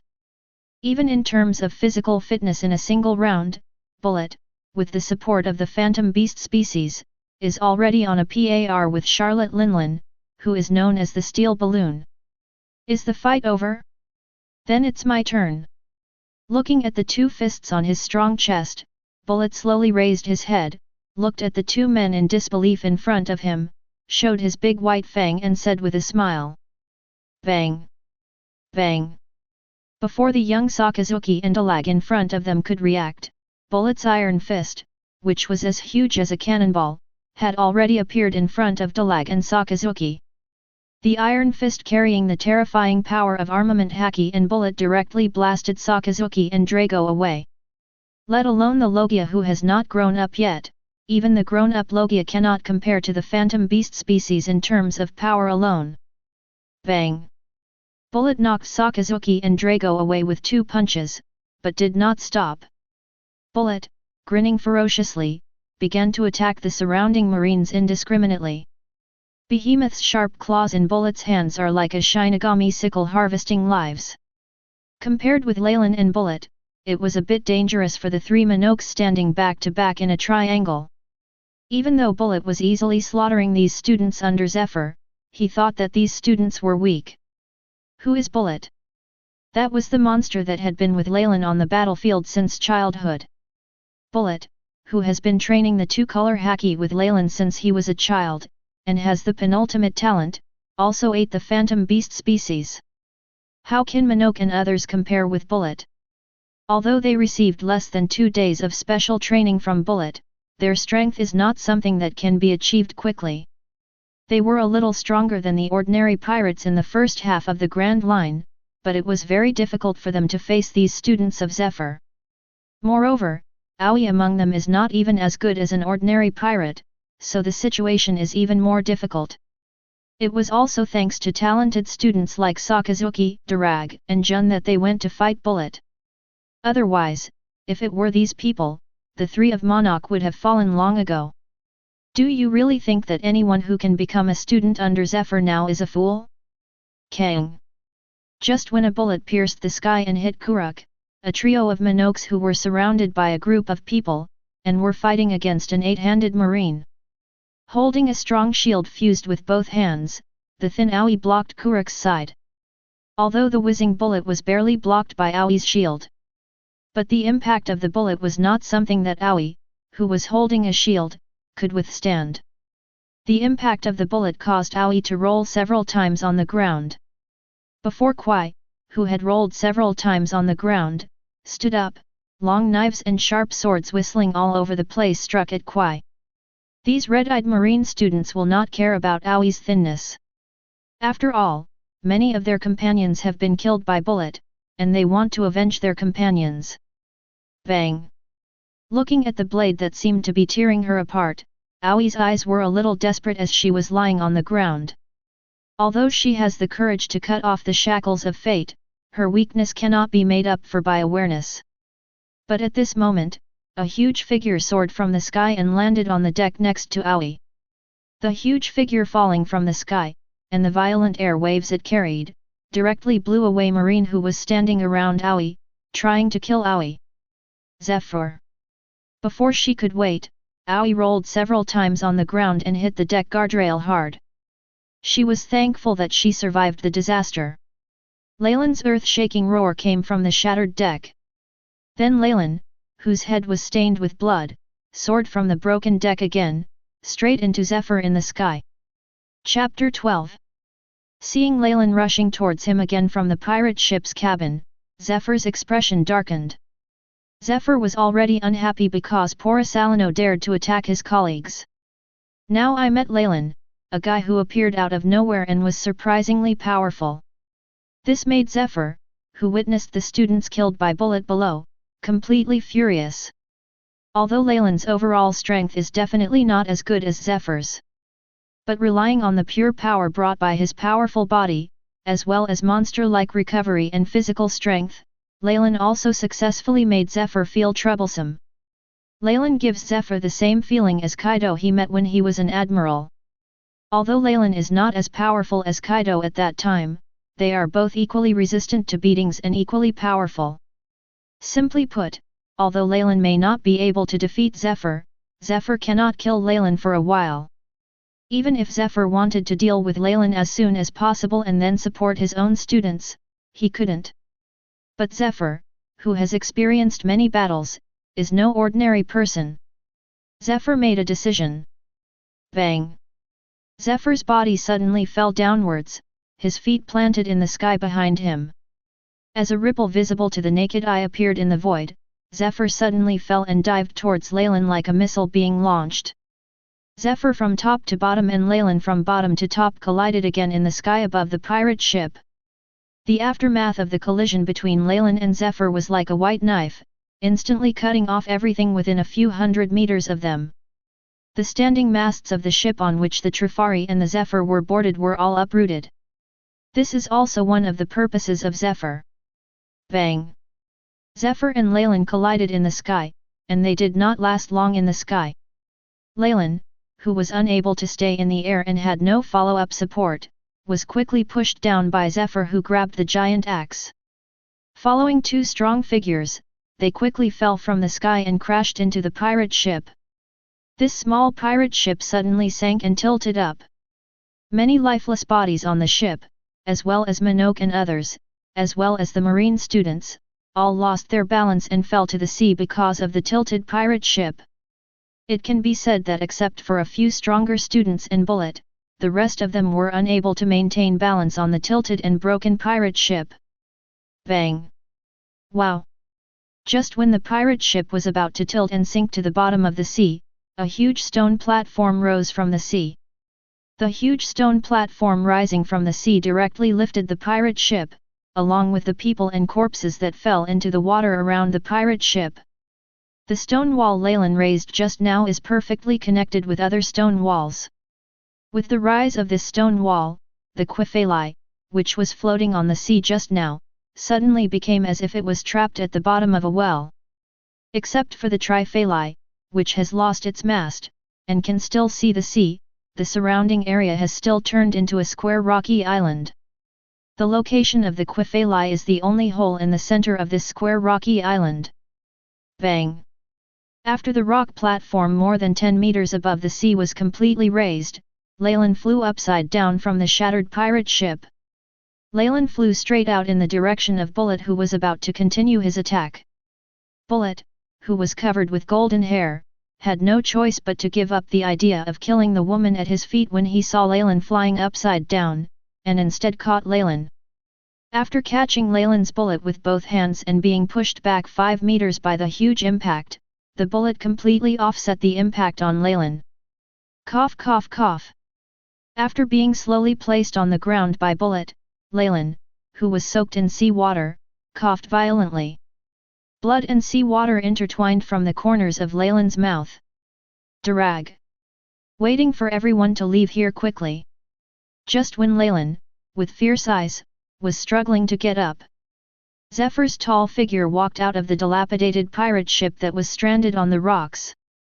Zephyr, with only a few rags left on his upper body, shouted in a deep voice to those around him. Zephyr, who had a clearly sunken fist mark on his chest and blood on the corner of his mouth, looked at Leylin and Bullet with his eyes fixed on him. Zephyr had just punched Leylin several times in order to push Leylin into the sea water. However, despite receiving several punches, fortunately everything came true according to Zephyr's plan. Zephyr couldn't still have Leylin pestering him, and then let Bullet massacre his own students. Therefore, Zephyr planned to face Leylin and Bullet alone, and then let his students retreat. For Zephyr, now in his early 40s, students are his weakness.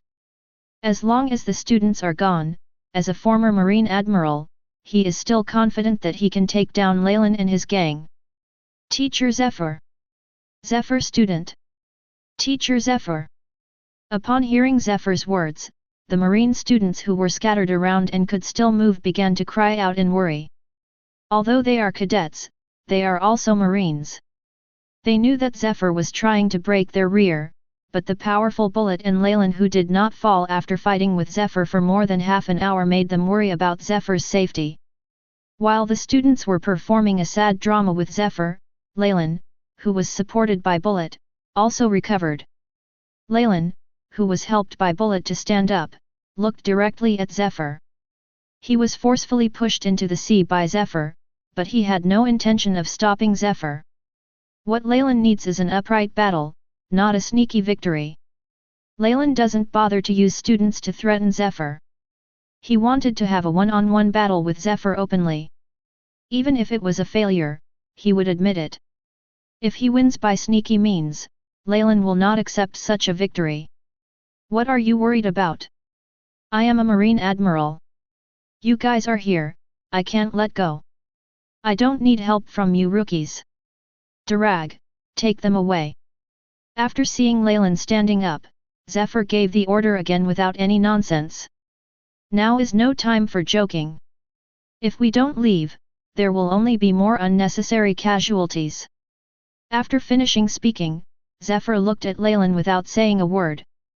Seeing the weak Leylin, Zephyr did not take the opportunity to attack Leylin violently. Just as Leylin didn't let him stop him, Zephyr didn't make a move on the weak Leylin. The tacit understanding is mutual. Walk. He supported Sakazuki, who was stunned by the sea water, and Darag, who had blood on his face. After taking a deep look at Zephyr's back, he turned around and shouted to everyone around him. After saying that, Dalag helped Sakazuki, who fainted, turned around and ran out. As the son of Garp, Darag made a very decisive choice. Although I don't want to admit it, I have to say that their existence will undoubtedly be Zephyr's Achilles heel. In other words, they are Zephyr's burden, and without them, Zephyr would undoubtedly have an easier time. Under the leadership of Dalag, the surviving marine students who were still able to move began to help their nearby companions, and then followed Dalag outside. Except for the dead bodies and the people around Leylin, Bullet, and others, the rest of the surviving people were taken away. They were defeated and fled, not victorious. Captain Leylin, what should she do? Kuruk, who was covered in injuries, supported Monok, who had fainted, and brought Aoi, whose right hand was weak and drooping, to Leylin and Bullet. Kuruk looked at the unconscious marine in front of him and asked Leylin softly. The fishman's physique puts Kuruk in better shape than Monok. But Kuruk, who was carrying Monok on his back, was at the end of his game. The reason why Kuruk asked was just because he was unable to fight and subconsciously wanted to find a sense of presence. Although the slave shackles on Kuruk and Aoi were arbitrary, the habits they had developed during their years of slavery were not so easy to change. For slaves, not having a sense of existence is equivalent to being killed at any time. This was also the reason why he still asked Leylin for instructions even though he was at the end of his rope. Take it back to the boat. You all go back. Leylin, who didn't even look at Kuruk or the marine in front of him, stared at Zephyr and said casually. The moment Leylin finished speaking, a passage opened directly to the Triphalai next to Kuruk and others. The next battle is not something that people like Kuruk can participate in. So Leylin has no intention of letting Kuruk and others stay. Chapter 13. After the three Kuruks left with the unconscious marine. After Zephyr threw several lifeboats out of the pirate ship. On the wide stone platform, only Leylin, the Bullet brothers and Zephyr were left. Kid. Do I need to give you more time to recover? Looking at Leylin, who pushed Bullet away not far away and tore his shirt to reveal his muscular upper body, Zephyr, with calm eyes, calmly shouted to Leylin. Zephyr wasn't mocking Leylin. Zephyr could tell that Leylin didn't want to threaten him with hostages and wanted to have an upright fight with him. It was only because Zephyr knew that Zephyr opened his mouth to Leylin. If Leylin wants fairness, Zephyr will give it to Leylin. This is Zephyr's confidence and courage as a former marine admiral. After leaving the Shimizu cage Hibiki, Leylin, whose internal abilities and physical strength quickly recovered, slowly raised his right hand. As Leylin raised his right hand, countless earth-yellow rocks began to rise from the ground beneath Leylin's feet.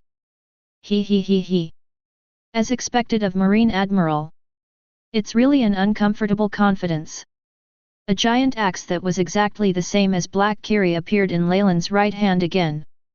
After holding the giant axe, Leylin looked up at Zephyr not far away, slowly showed a hint of a sinister smile, and then said every word with a smile. Although Leylin's axe before was broken during the battle. But as long as Leylin stands on the ground, he will have a steady stream of giant axes. After Leylin's words fell, Leylin and Zephyr's eyes met in the air, and the ground beneath their feet shattered at the same time. The second round between Leylin and Zephyr has officially begun. Leylin and Zephyr, who disappeared at the same time, dragged a broken ravine on the ground and rushed towards each other at high speed. Bang! Crack! Bang! Boom! When a deafening explosion sounded, Leylin and Zephyr collided again. As Leylin and Zephyr collided again, the entire ground began to tremble violently.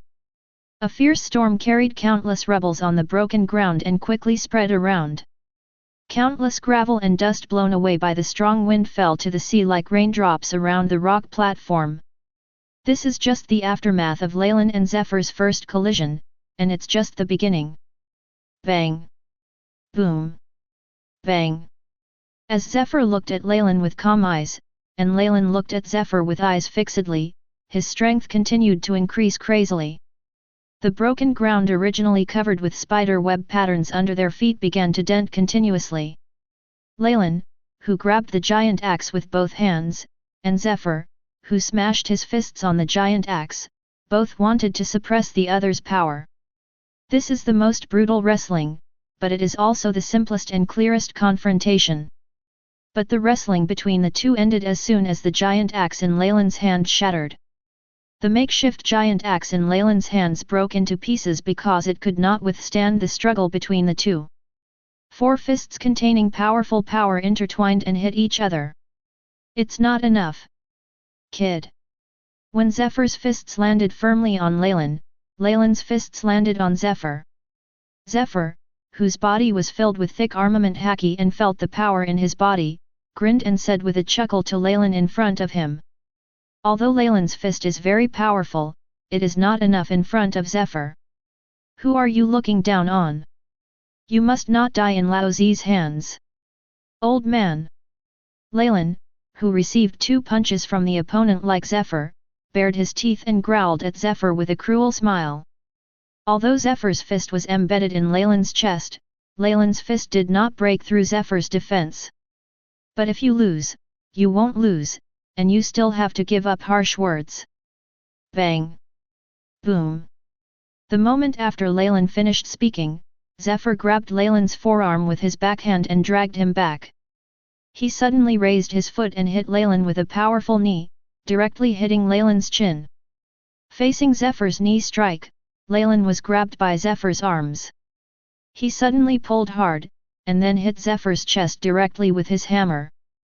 But Leylin's powerful and fierce headbutt did not let Zephyr avoid it. Leylin's headbutt hit Zephyr's chest firmly, causing Zephyr's chest to dent suddenly. A force visible to the naked eye came out directly from Zephyr's back. But this fierce headbutt did not change Zephyr. Zephyr, who had withstood Leylin's headbutt with his chest, acted as if nothing was wrong, then hit Leylin's chest with a knee strike. The knee hit with a huge impact caused Leylin's center of gravity to shift forward. His legs were lifted off the ground and he was sent flying into the sky. Life returned. Tempest kick chaos. After Leylin was knocked into the sky by him, Zephyr used life return to restore his dented chest. Without a trace of hesitation, Zephyr raised his feet and began to throw sharp chains towards the sky. As Zephyr of the veteran Marine, he is also the master of Marine 6 styles.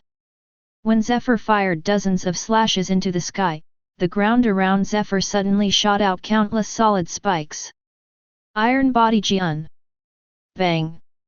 As if Zephyr had anticipated these thrusts, his body, which was originally covered with black armament haki, tightened instantly.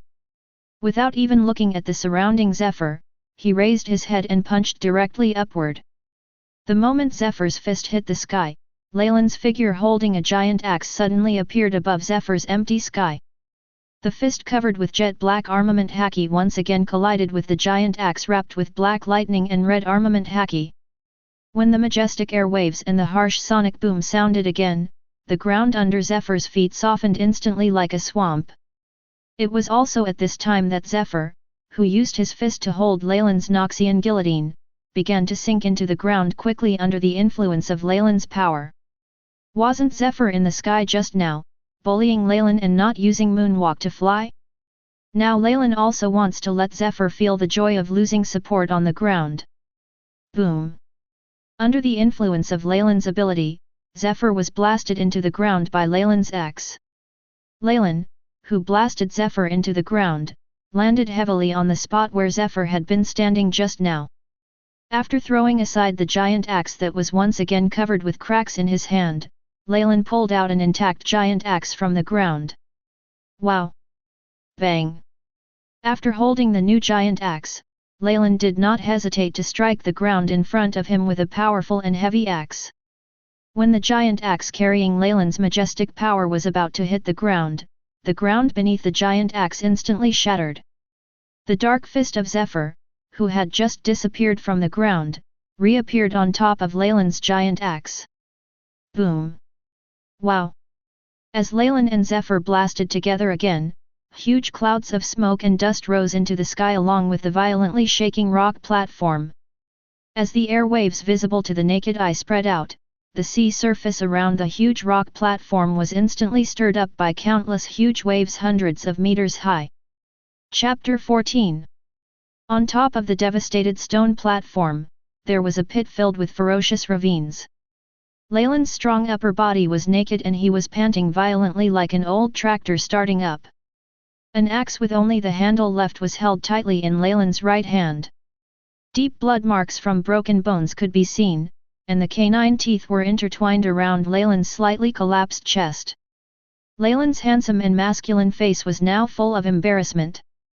The slightly protruding left eye and the sunken right eye that is full of blood along with the surrounding face are both describing the cruelty and intensity of the battle. Although the tenacious vitality in Leylin's body is constantly recovering from Leylin's injuries. But Leylin's little physical strength was constantly being consumed.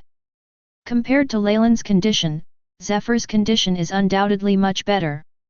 Although Zephyr only had rags left on his upper body, there was a sunken fist mark on his chest. But other than that, Zephyr, whose breathing was still stable, had no obvious injuries.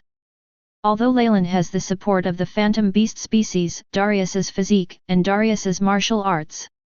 But Leylin is not as good as Zephyr in terms of dual-color haki, physical skills, experience in fighting with strong men, and precise mastery of Leylin. After all, it only took less than 2 days for Leylin to obtain the phantom beast species. Although the situation is not very optimistic, there is no expression of despair on Leylin's face. Looking at Zephyr who was standing not far away in the same pit with him, Leylin still maintained that arrogant smile full of fighting spirit on his face. There's no need to fight anymore. You lose. Kid. Looking at the still arrogant Leylin in front of him, the calm Zephyr spoke in a deep voice. At this time, although Zephyr suffered revenge from pirates, resulting in the death of his family. But at this time, Zephyr still adheres to his so-called no-kill justice. Therefore, Zephyr, who had an absolute advantage, did not directly kill him, but asked Leylin to surrender. Although Zephyr's justice seems ridiculous to many people, even his family has been implicated. However, this seemingly ridiculous justice is actually the benevolence that Zephyr pursues and sticks to throughout his life. He. I'm not going to die, Zephyr. Faced with Zephyr's persuasion, faced with this headwind situation, Leylin threw half of the axe in his hand on the ground, and then pulled out a huge axe from the wall of the pit. When Leylin's armament haki and Conqueror's haki wrap around the axe again. Holding the giant axe rendered black by the two-color haki, Leylin looked into Zephyr's eyes, and then spoke with a smile every word. Leylin's calm words revealed Leylin's strong self-confidence. That calm tone seemed to be announcing an established fact to Zephyr. Many people have said this. However, there are very few people who can escape from this old man. Seeing Leylin's momentum rising again in front of him, Zephyr, who had no mood swings, calmly looked at Leylin and said in a deep voice. Zephyr has seen many pretentious pirates like Leylin. But most of these people were captured and transformed by him into impel down. Very few people can escape from his hands. What a coincidence, there were many people who wanted to kill me. But, I'm still alive. Leylin, who looked at Zephyr and kept inputting armament haki and Conqueror's haki into the giant axe, said with a smile. His voyage will not stop at this place. Leylin, who has begun to enter the form of an orc, is full of confidence in this. There is no use in talking more. Looking at the man in front of him who was filled with surging ambition and extreme self-confidence, Zephyr understood Leylin's consciousness and thoughts. Zephyr stopped talking nonsense to Leylin and slowly raised his fist. A terrifying aura began to surge out of Zephyr's body. Although Zephyr's momentum was rising, his eyes were looking at Leylin. But Zephyr's observation haki had already locked onto Bullet, who was standing on top of the pothole, looking expressionlessly down below. Zephyr felt that there would be no surprise in taking down Leylin, but he was on guard against Bullet, who might burst out at any time. Are you wary of Bullet? It doesn't have to be this way. This is Lao Zi's fight, he won't do it. Zephyr. Leylin seemed to feel Zephyr's alertness, smiled and said to Zephyr. Leylin, who dared to attack Zephyr, did not rely on his own courage. Leylin is sure to kill Zephyr. After Leylin finished speaking, Leylin's eyes instantly turned scarlet. Leylin, whose momentum had faded, once again burst out with violent aura. Blood rage. Leylin, who received the inheritance of Darius, turned on the blood rage. A Noxian secret technique that relies on burning blood to explode with ultimate power. And this secret technique is very suitable for Leylin, who has extremely strong recovery power. Leylin's body was burning with blood, and hideous veins began to protrude from his body. Wave after wave of majestic power emerged from Leylin's blood-boiling body again. Seeing Leylin, whose breath became violent again, Zephyr's eyes instantly became serious. Regardless of the battle just now, he gained the advantage in the end. But Zephyr knew very well that he had the advantage because of his combat experience and the superior two-color haki. In terms of strength and physique, Zephyr is not comparable to Leylin. For example, although red-haired Shanks and Charlotte Linlin are both 4 emperors. But in terms of strength and physique alone, Charlotte Linlin, known as the Steel Balloon, can beat Shanks by several blocks. Although Zephyr is a former Marine Admiral, this does not mean that his strength and physique are as strong as Leylin's. Bang! In a real battle, the enemy will not give you time to prepare. After realizing that Leylin was beginning to strengthen, Zephyr instantly burst into flames. He can't let Leylin continue. The most important thing now is to completely defeat Leylin. Facing Zephyr, who was ejected towards him again, Leylin had that crazy smile on his lips. Realized now? But it's too late. This axe is called the Noxian Guillotine. This axe is the wave of the times. Zephyr. Leylin's body was filled with steam, and the ground beneath his feet instantly cracked and sunk. Leylin, who appeared in front of Zephyr later, raised the giant axe in his hand, grinned and roared. Zephyr dual-color haki is better than Leylin, so what? The blood-burning blood rage made Leylin, who was already very powerful, have his 5 senses, body and strength reach a terrifying level. This power gained by burning blood is not something Zephyr can match. 6 styles Fudomayu. Faced with the violent wind, the giant axe whizzed towards him. In a flash of lightning, Zephyr realized that he could not avoid it, and his feet suddenly plunged into the ground. The thick armament haki instantly covered Zephyr's body with tight muscles. Boom! Boom! Bang!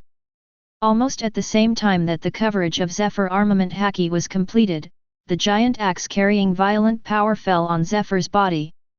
The violent power went from top to bottom, instantly leaning on Zephyr's arms with his hands crossed above his head. There was no stalemate. Almost as soon as Leylin's giant axe fell on Zephyr's arm, Zephyr's figure instantly disappeared on the broken ground. Leylin's violent power caused Zephyr to instantly penetrate the ground like a bullet. A thin white strip appeared on the ground at the same time as Zephyr disappeared. This white line that appeared on the ground began to spread to both sides at an extremely fast speed. Wow! When the white line continues to spread outward along the pothole, a bloody ray of light instantly spurted out from the white line under Leylin's axe. The moment the red light almost lit up, a huge roar sounded from under Leylin's feet. Countless seawater and countless rocks evaporated instantly. A huge ravine several kilometers long that ran through the stone platform and the sea, and could be seen as deep as the bottom of the sea, instantly appeared at Leylin's feet. Chapter 15. Bullet supported Leylin, whose skin was as dry as an old man's, and stood on the edge of a huge stone platform that was divided into two. Look at this ravine that runs through the sea and prevents the sea from healing for a long time. There was a fanatical look in Bullet's eyes. This is the power Bullet pursues. Cough cough cough. Unlike the fanatical Bullet, Leylin was being supported, his eyes fixed on the abyss-like seabed.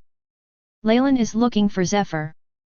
Leylin, who gained violent power by burning the blood all over his body, was not sure whether Zephyr was dead or not.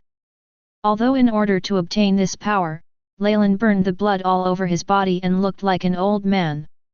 But compared to killing Marine Admiral in the first battle at sea, this mere blood is nothing. After all, for those with extremely tenacious vitality and ability of the phantom beast species, the least valuable thing is blood. Compared to King Luffy, who can recover by doing sit ups, what does Leylin's mere 2 ounces of blood count? Leylin was coughing violently while looking for Zephyr. He searched for a long time but couldn't find Zephyr. Let's go back. Leylin, who couldn't find Zephyr after searching for a long time, finally gave up and wasted time. Maybe Zephyr was hit with an axe and his body was gone. Leylin gave up looking for Zephyr, patted Bullet on the shoulder, and spoke softly. Leylin, whose whole body has been burned with blood, now has trouble even walking. If it weren't for the terrifying vitality blessing of the phantom beast species, Leylin, who could burn his whole body's blood at once, would have died long ago. Darius probably wouldn't have thought that there would be an idiot burning all his blood at once. Darius is crazy and violent, but Darius is not stupid. Who is a good person who would directly use the mortal condition of a secret technique to kill himself? People want to use secret techniques to gain great power, not to directly kill themselves with secret techniques. Okay. Brother, we will kill Marine Admiral as soon as we go to sea. How much reward do you think Marine will give us? After hearing Leylin's words, Bullet reluctantly took back his extremely passionate and longing gaze. Bullet, who gently helped Leylin turn around, suddenly asked excitedly. Bullet, who is purely a reckless man, may not be interested in what Leylin wants to do, but Bullet is very interested in the bounty. In Bullet's brain circuit, the higher the bounty equals the louder the name equals there will be a lot of battles equals he will not be short of battles equals he will become stronger. Well, this is the amazing brain circuit of Bullet, a reckless man who has been on the battlefield since childhood. Hee. It might be over 1 billion. After all, that is the world government's strongest combat power. Regarding Bullet, the only brother Leylin could trust at the moment asked, and Leylin, who was in a good mood, answered Bullet with a smile. Although Leylin and Bullet are not biological brothers, just like Bullet who cannot understand orders, he will trust Leylin unconditionally. After so many years of getting along, Leylin has long trusted Bullet. Bullet is also the only person so far that Leylin can trust unconditionally. Minogue, Aoi, and Kuruk are still just crew members in Leylin's heart, while Bullet is Leylin's companion, partner, and brother. Crew members are consumable items that can be replaced at will. But partners are different. 1 billion Baileys. Hiss. Then will we become big pirates in the future? Brother Leylin. Bullet, who was helping Leylin to walk to the Trifari, couldn't help but his eyes lit up and he said in surprise after hearing Leylin's words. Bullet doesn't care how much the reward is. Bullet only cares about 3 things, one is Leylin, the other is to help Leylin fulfill his dream, and the third is to fight and become stronger. Therefore, Bullet, a fighting maniac, became excited when he heard that the bounty could reach 1 billion. In this era where pirate bounties have not yet been inflationary, the bounty of 1 billion is enough for Leylin and the others to call themselves great pirates.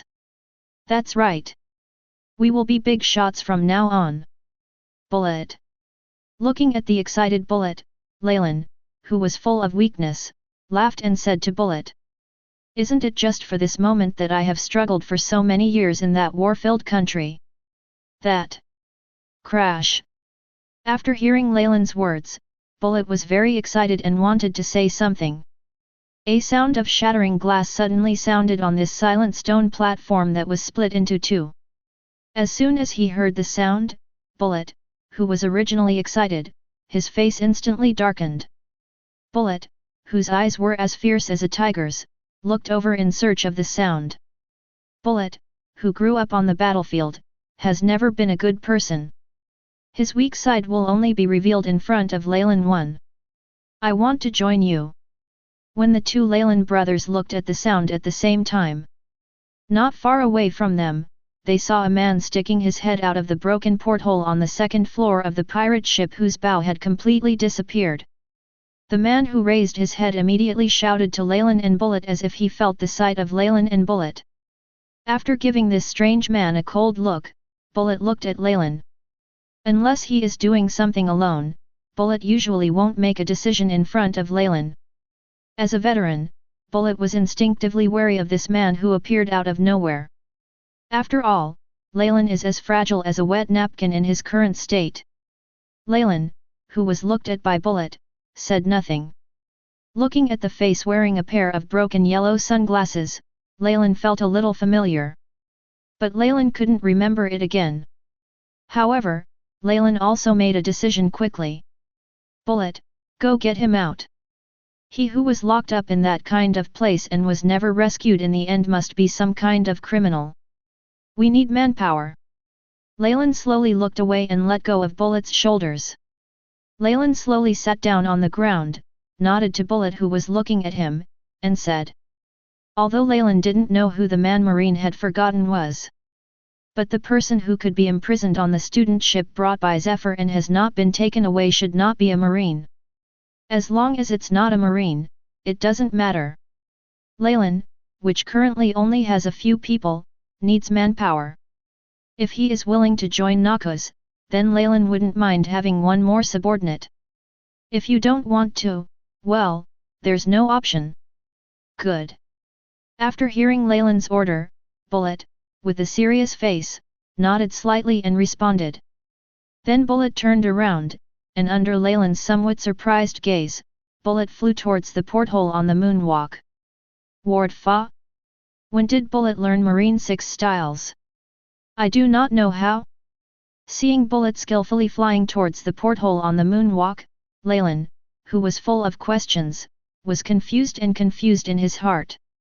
This? Leylin was a little confused and sat on the ground with a confused look on his face.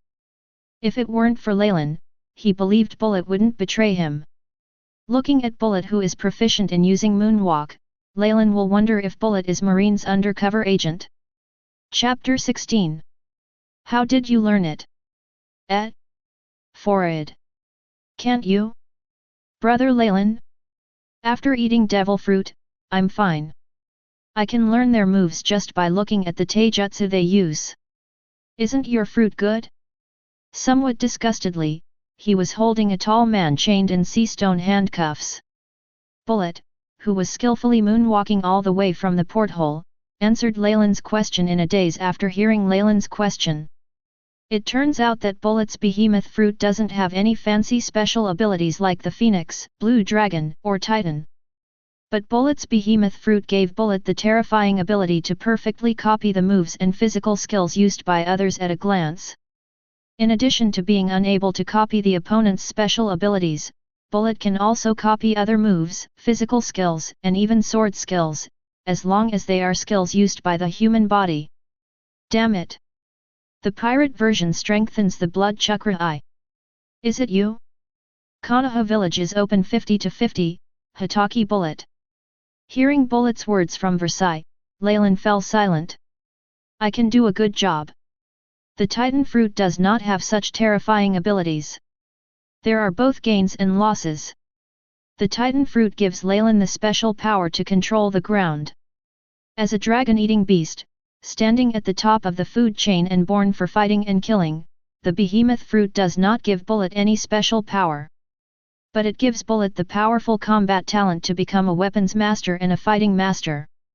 The man who was being carried by Bullet like a chicken and wearing sea stone handcuffs and shackles, his expression became strangely distorted after hearing Bullet's words. Do you hear what you are saying is human? Tell me, what is your devil fruit?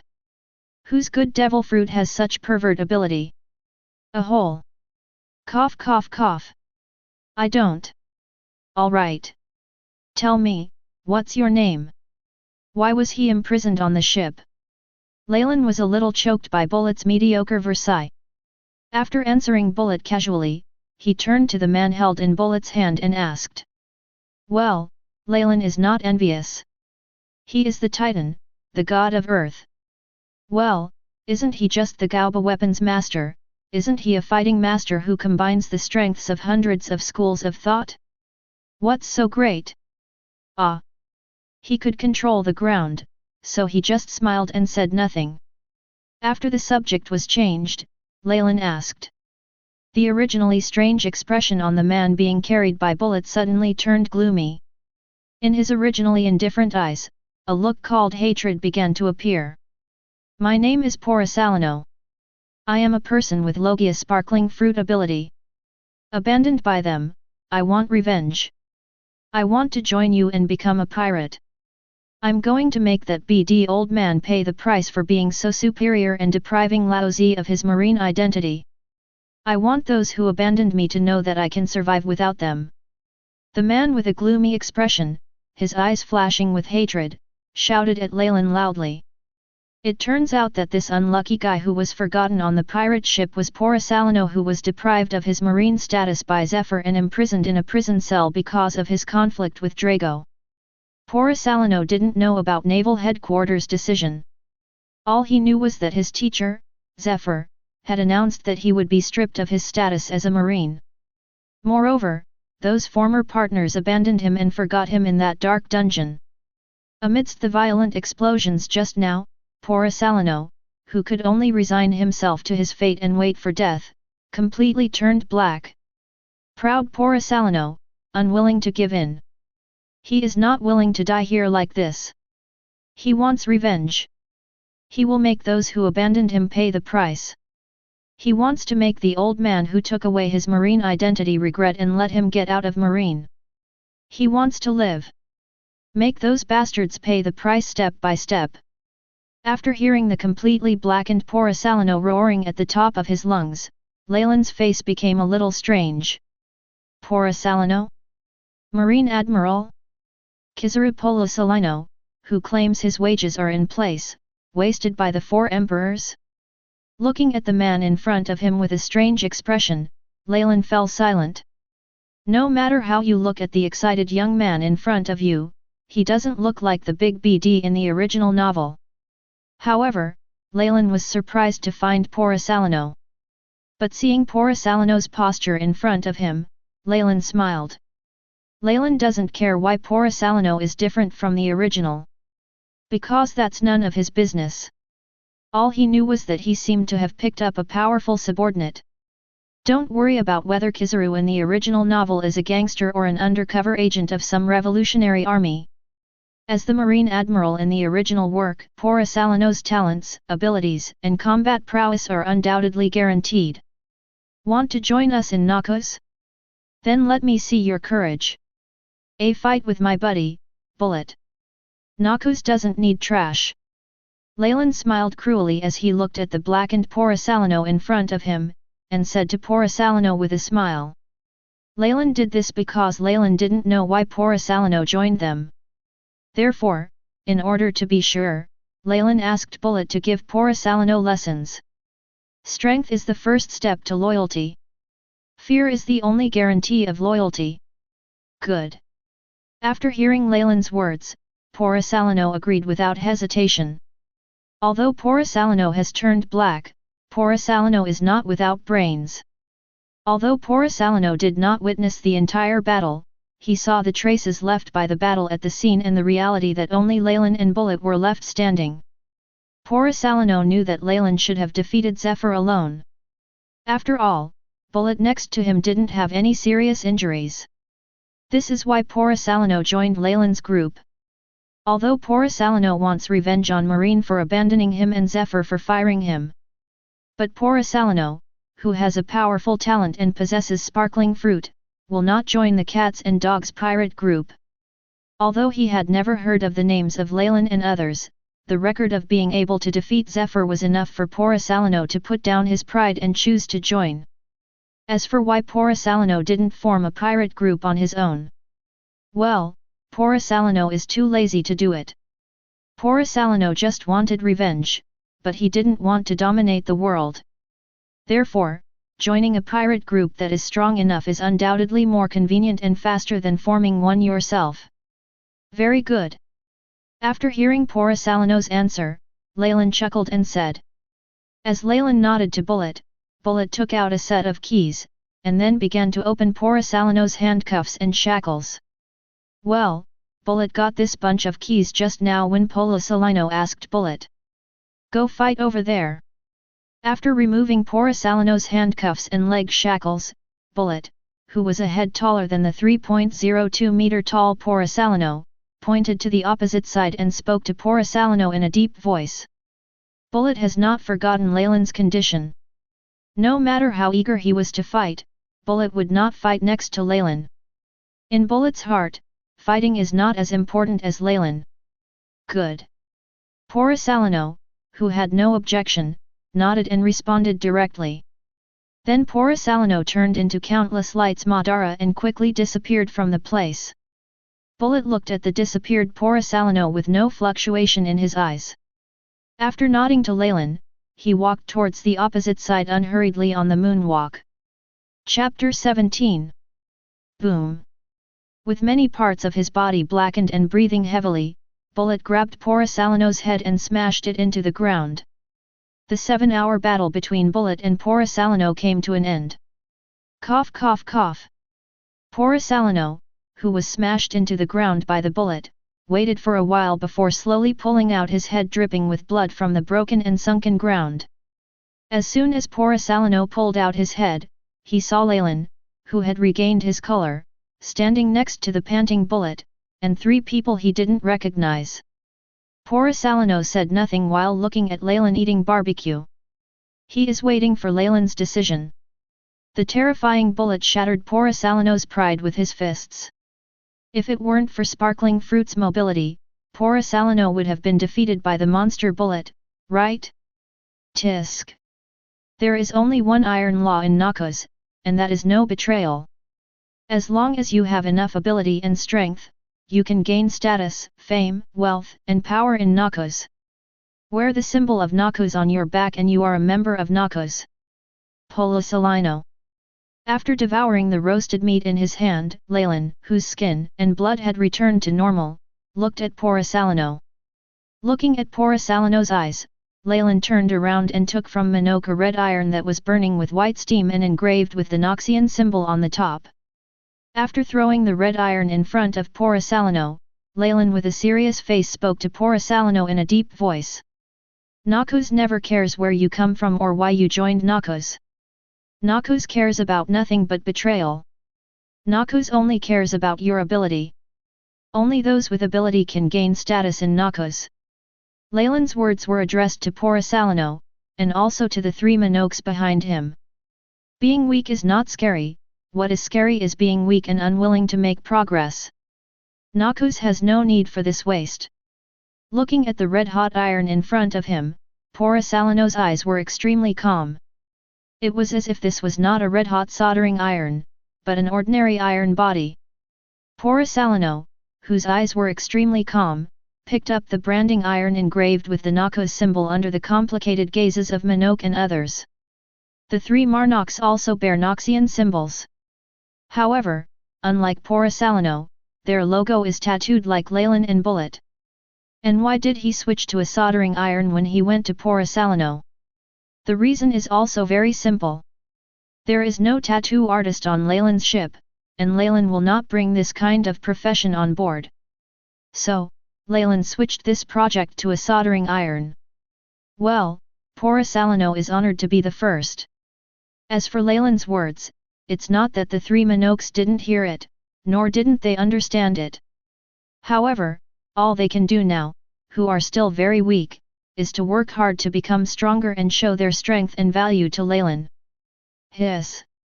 Under the gaze of Leylin and others, poor Assalino, who was covered in injuries, directly pressed the iron on his open chest without saying much. The hot iron instantly burned onto poor Assalino's chest, sending out traces of white smoke. Poor Assalino, whose chest was directly burned by the iron, looked as expressionless as if the iron was not burning on his own chest. It's like his chest doesn't hurt at all. Poor Assalino, whose eyes were extremely firm and cold, was not in pain. But compared to betrayal, this mere burning is not painful at all. Compared with the physical pain, poor Assalino, who was abandoned in the cabin and could only resign himself to his fate and wait for death, felt more pain in his heart. Dara! After burning his chest for a minute, poor Assalino threw the branding iron to the ground. Poor Assalino, whose body was covered with injuries, struggled to stand up under the gaze of Leylin and others. The tall poor Assalino tore off his clothes. Poor Assalino, who was shirtless, showed the hot Noxian symbol on his chest in front of Leylin. Welcome! Starting today, you are a member of Noxus. Polisalino. Leylin, who smiled as he looked at poor Assalino showing him the mark, smiled and spoke to poor Assalino with a smile. Leylin's smile is from the happiness in her heart. After all, poor Assalino's talent is undoubtedly more valuable than the three of Minoke. After hearing Leylin's words, poor Assalino slowly nodded solemnly to Leylin. Although in just one day, poor Assalino experienced the journey from marine to pirate, from despair to regaining hope. But poor Assalino, who has gone dark, has made a choice and awakened. Boom! After making his choice thoroughly, poor Assalino nodded to Leylin. Under the watchful eyes of Leylin and others, poor Assalino fell directly to the ground. After receiving an angry punch from Zephyr, poor Assalino was able to stand up after being beaten by Bullet, while swinging in the cell and almost being killed. The pride and hatred in poor Assalino's heart were already suffocating. Therefore, after receiving Leylin's affirmation, poor Assalino fell headlong. He is really a strong guy. Kids! Take our companions and continue setting off. Looking at the fallen poor Assalino, Leylin chuckled, shook his head, and spoke loudly. Because of Zephyr's mess, his voyage has been slowed down. Oh! After hearing Leylin's order, the scarred monarch, Kuruk, and Aoi left and responded loudly. Later, with the support of Minoke and Kuruk, Leylin and his party left this shattered place. On the other side, Naval Headquarters, Marine Ford. Beep! Beep! The piercing sirens echoed throughout Marine Ford. A large number of Marines armed with weapons, led by general officers, quickly gathered towards the port. Standing in the center of Marine Ford, the Naval Headquarters building has the word Justice written on its exterior. Boom! A beautiful figure with a solemn expression and still charming face opened the door and walked into Kong's office. This figure rushed into Kong's office, carrying Marine's Justice coat, and rushed directly in front of Kong, who was sitting behind his desk with a gloomy face. What happened to Zephyr? Brother Kong? The woman with her hands on the desk asked Marine Marshal Kong directly and anxiously with a solemn expression. Looking at this woman with a solemn face and an extremely anxious tone, the gloomy Kong slowly lit the cigar at his mouth. When Zephyr led students to practice at sea, he encountered a group of pirates who called themselves Noxus. After 3 days and 2 nights of fierce fighting with a man named Leylin, Zephyr was defeated. Zephyr lost his left arm and shoulder. The students who escaped were less than the 6th floor. The whereabouts of poor Assalino, Jun, and the remaining students are unknown. After slowly exhaling a puff of smoke, Kong, with veins popping out on his forehead, faced the woman with the rank of Vice Admiral in front of him and spoke in a deep voice through gritted teeth. Although Kong didn't say it explicitly, those students whose whereabouts are unknown most likely have no chance of survival. Kong's words were like a bolt from the blue, causing the anxious-looking woman in front of him to freeze. This result is not what the female Vice Admiral expected. This result is unacceptable to Vice Admiral. That's Marine Admiral Black Arm Zephyr. Crane. Now is Marine's pressing moment. On Zephyr's side, I will intensify efforts to send people to search for survivors. The most important thing now is the war in New World.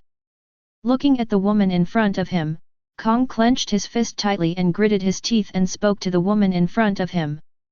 That's right, the female Vice Admiral in front of Kong is exactly the same generation as Sengoku, Garp, and Zephyr, and is currently the strongest female Marine in Marine, Crane. It's not like Kong didn't know about his relationship with Jun and Zephyr. If given the choice, Kong would not want to issue such an order at this time. However, Kong had no choice. Sengoku, who was fighting in the New World, unexpectedly encountered a pirate ambush and was already in a desperate situation. Kong must send enough combat power to support Sengoku in the New World. The accident that Zephyr encountered was something Kong didn't want to see. But the current urgent situation leaves Kong with no choice. Kong could only put aside what happened to Zephyr and the student ship. Compared to the already realized Zephyr, New World Sengoku undoubtedly has a higher priority. Marine can't afford to lose two admirals at the same time. After hearing Kong's words, he, who was still charming now, gritted his teeth and clenched his fists. Crane is not a brainless Garp. As the future Marine's chief advisor, he knew that Sora's decision was the best choice at the moment. However, humans are not grass and trees, how can they be ruthless? One side is responsibility and the other side is family. Crane's heart was in torment. She really wanted to go find Jun, who she had brought up since childhood, but the justice behind her prevented her from making this choice. As one of the few fighting men, he couldn't go. Supporting Sengoku is Marine's most urgent priority right now. Boom! Torn in her heart, he finally made a choice to support Sengoku. Because she is the Marine who carries justice. Call. Looking at he who slammed the door and walked out, Kong, who had a cigar in his mouth and a gloomy face, finally sighed helplessly. Whether it is Zephyr or Garp, they are all Marines brought out by Kong. The palms and backs of his hands are full of flesh. No matter what choice he makes, Kong will feel guilty in his heart. However, he must make this choice. Chapter 18. Bang! Ah! With a huge roar, the door of a Marine branch hospital flew upside down along with Darag's figure. Then he saw lava flowing all over his body and an extremely angry Sakazuki roared out of the ward. Sakazuki, who was knocked unconscious by the seawater and suffered the aftermath of Leylin's blow on the way to escape, spent a week in a coma before recovering and regaining consciousness. But when Sakazuki regained consciousness, he learned from Dalag that Porisalino was missing and that Zephyr, who was trying to cover their escape, was seriously injured and had his arm broken. Emotions such as shame, guilt, and survivor's guilt made Sakazuki, who was already strong, completely lose control. The disappearance of his friend, the serious injury of his mentor, the failure of the battle, and his own weakness, each one of them is like a hammer after another, constantly hammering on Sakazuki's now tough heart. He was determined to eliminate all pirates, but he suffered failure the first time he went to sea. Known as a monster, he is so weak that he cannot even protect his benefactors and friends. What kind of Marine is he? Roar! Sakazuki, whose body is covered with hot lava, has only one thought now, and that is to seek revenge from Leylin and his gang. He, Sakazuki, wants to get back everything he has lost. Enough! Sakazuki! Cough cough cough! Just when Sakazuki walked out of the ward, he was about to leave. A weak but determined roar sounded in the corridor of the hospital. When Sakazuki looked at the sound, Sakazuki's originally furious eyes instantly turned to guilt. Because standing at the end of the corridor was Zephyr, who almost died in Leylin's hands. Zephyr, who resisted Leylin's axe, was blasted into the sea, although he did not die suddenly on the spot. But Leylin's axe cut off Zephyr's left shoulder and left arm. Looking at his mentor's empty left shoulder, Sakazuki felt mixed emotions in his heart, his eyes filled with guilt. Even though Sakazuki is a strong person, he also knows that Zephyr's arm was broken for them. If it weren't for protecting them, with Zephyr's ability, he would undoubtedly be able to escape unscathed. But, for them, Zephyr risked his left arm. Sakazuki. Failure is a dilemma that every Marine must encounter. Failure will bring down many of our colleagues.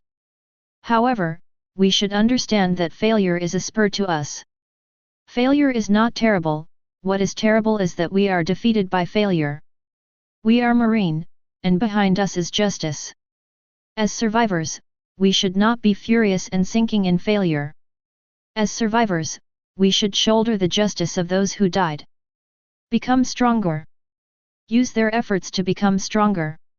Take their dreams and work hard to implement justice.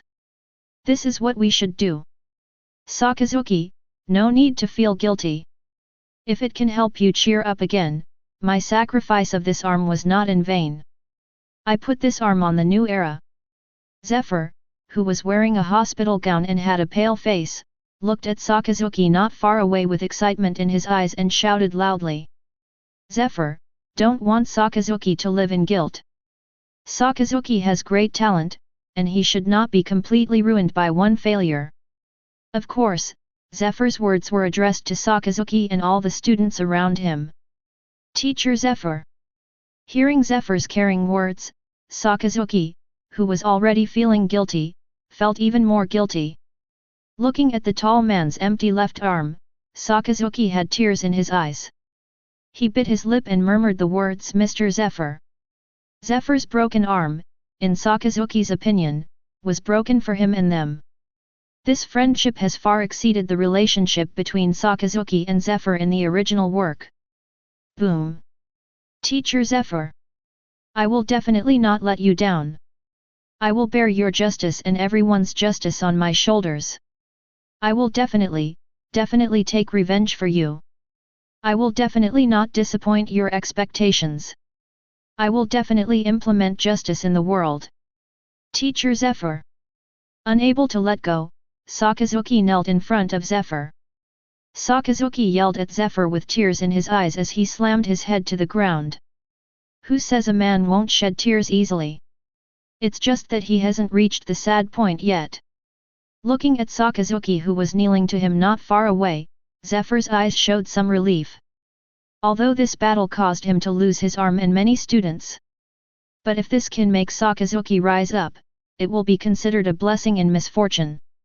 On the other side, on the sea near Gaia Island. The mast was fixed with iron sheets, and the Noxian flag fluttered in the wind, carrying the Noxian Trifari. Sail on the calm sea with the rising sun full of hope. Allah! Another day full of hope.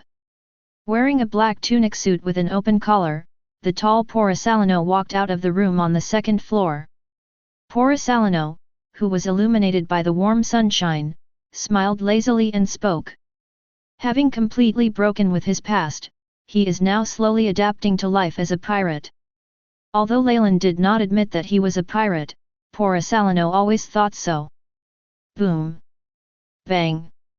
Just when Porisalino rested his elbows on the guardrail and wanted to enjoy the warm sunshine, there were dull sounds on the deck.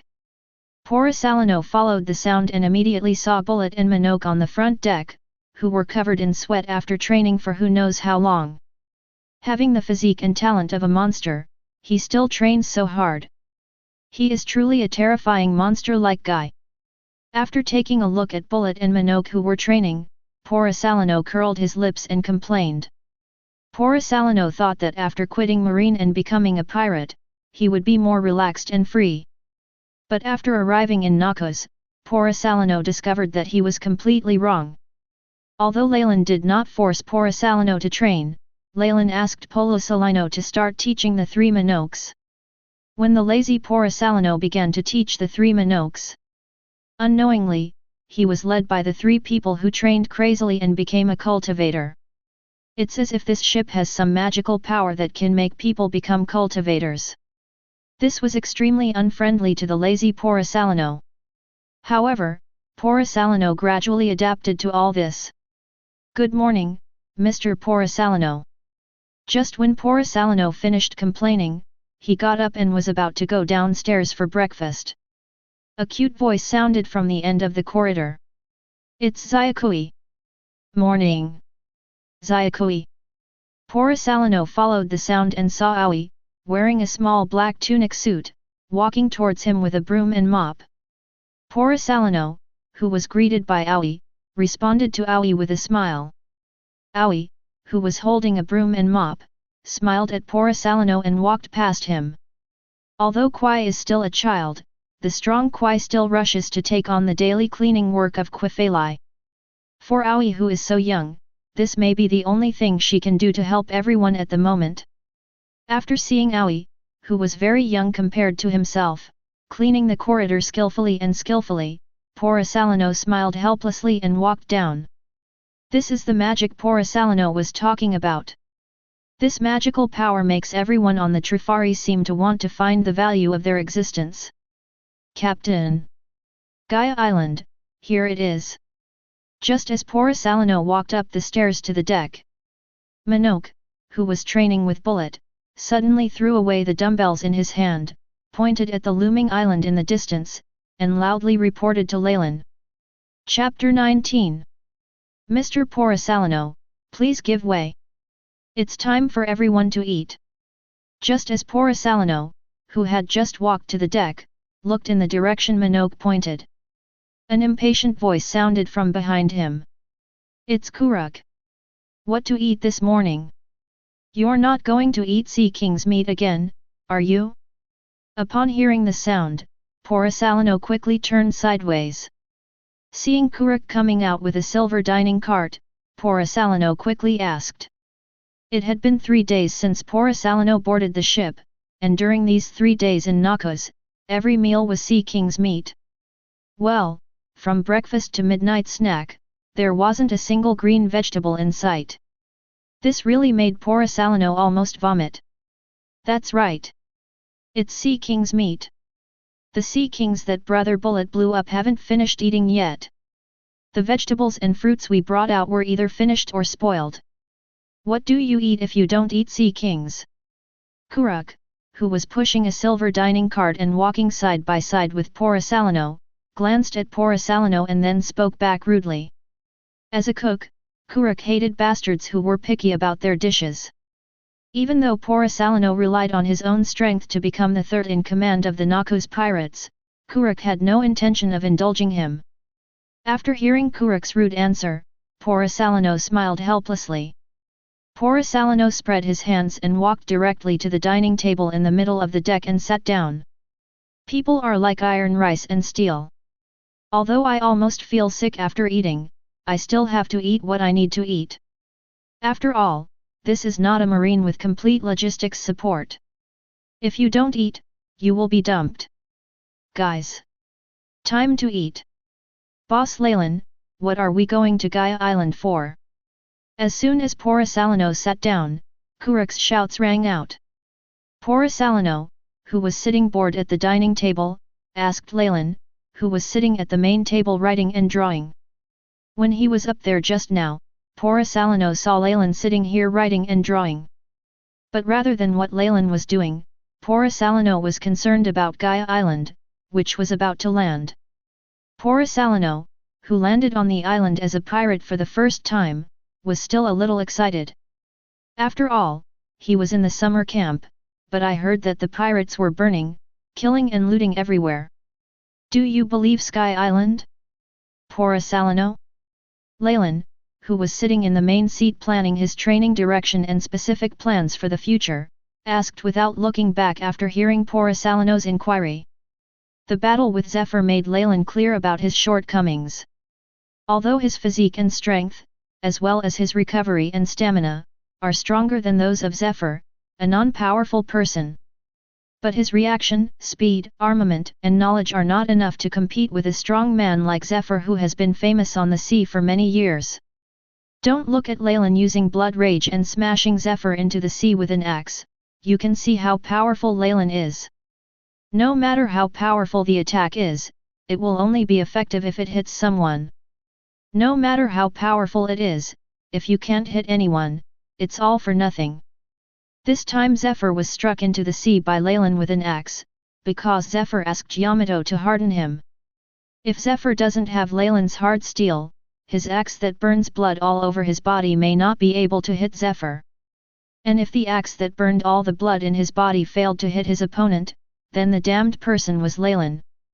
After all, although blood rage can give Leylin immense power, the side effects are also terrifying. Blood rage is a technique that determines whether it can be used in a life or death situation. Therefore, Leylin began to replan his training plan based on his shortcomings after the battle with Zephyr.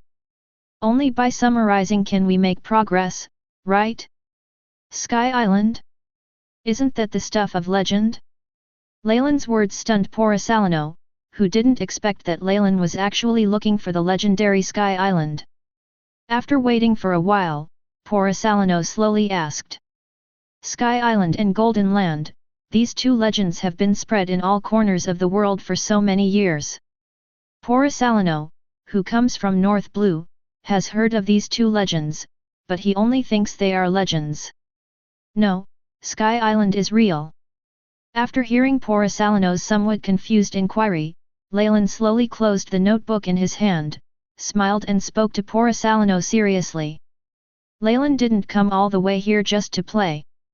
The gold on Sky Island and the devil fruit hidden in the original work are all part of Leylin's plan based on the plot in his mind. Looking at Leylin, who was incomparable to Sky Island, Porisalino curled his lips and finally spread his hands indifferently. Leylin said so, what else could Porisalino say? You are the eldest brother, you have the final say. After Porisalino curled his lips and said nothing, Kuruk had already laid out the breakfast, and Bullet and others were already in place. Is it Sea King's meat again? Really, when you get to Gaia Island, Kuruk, please buy more ingredients.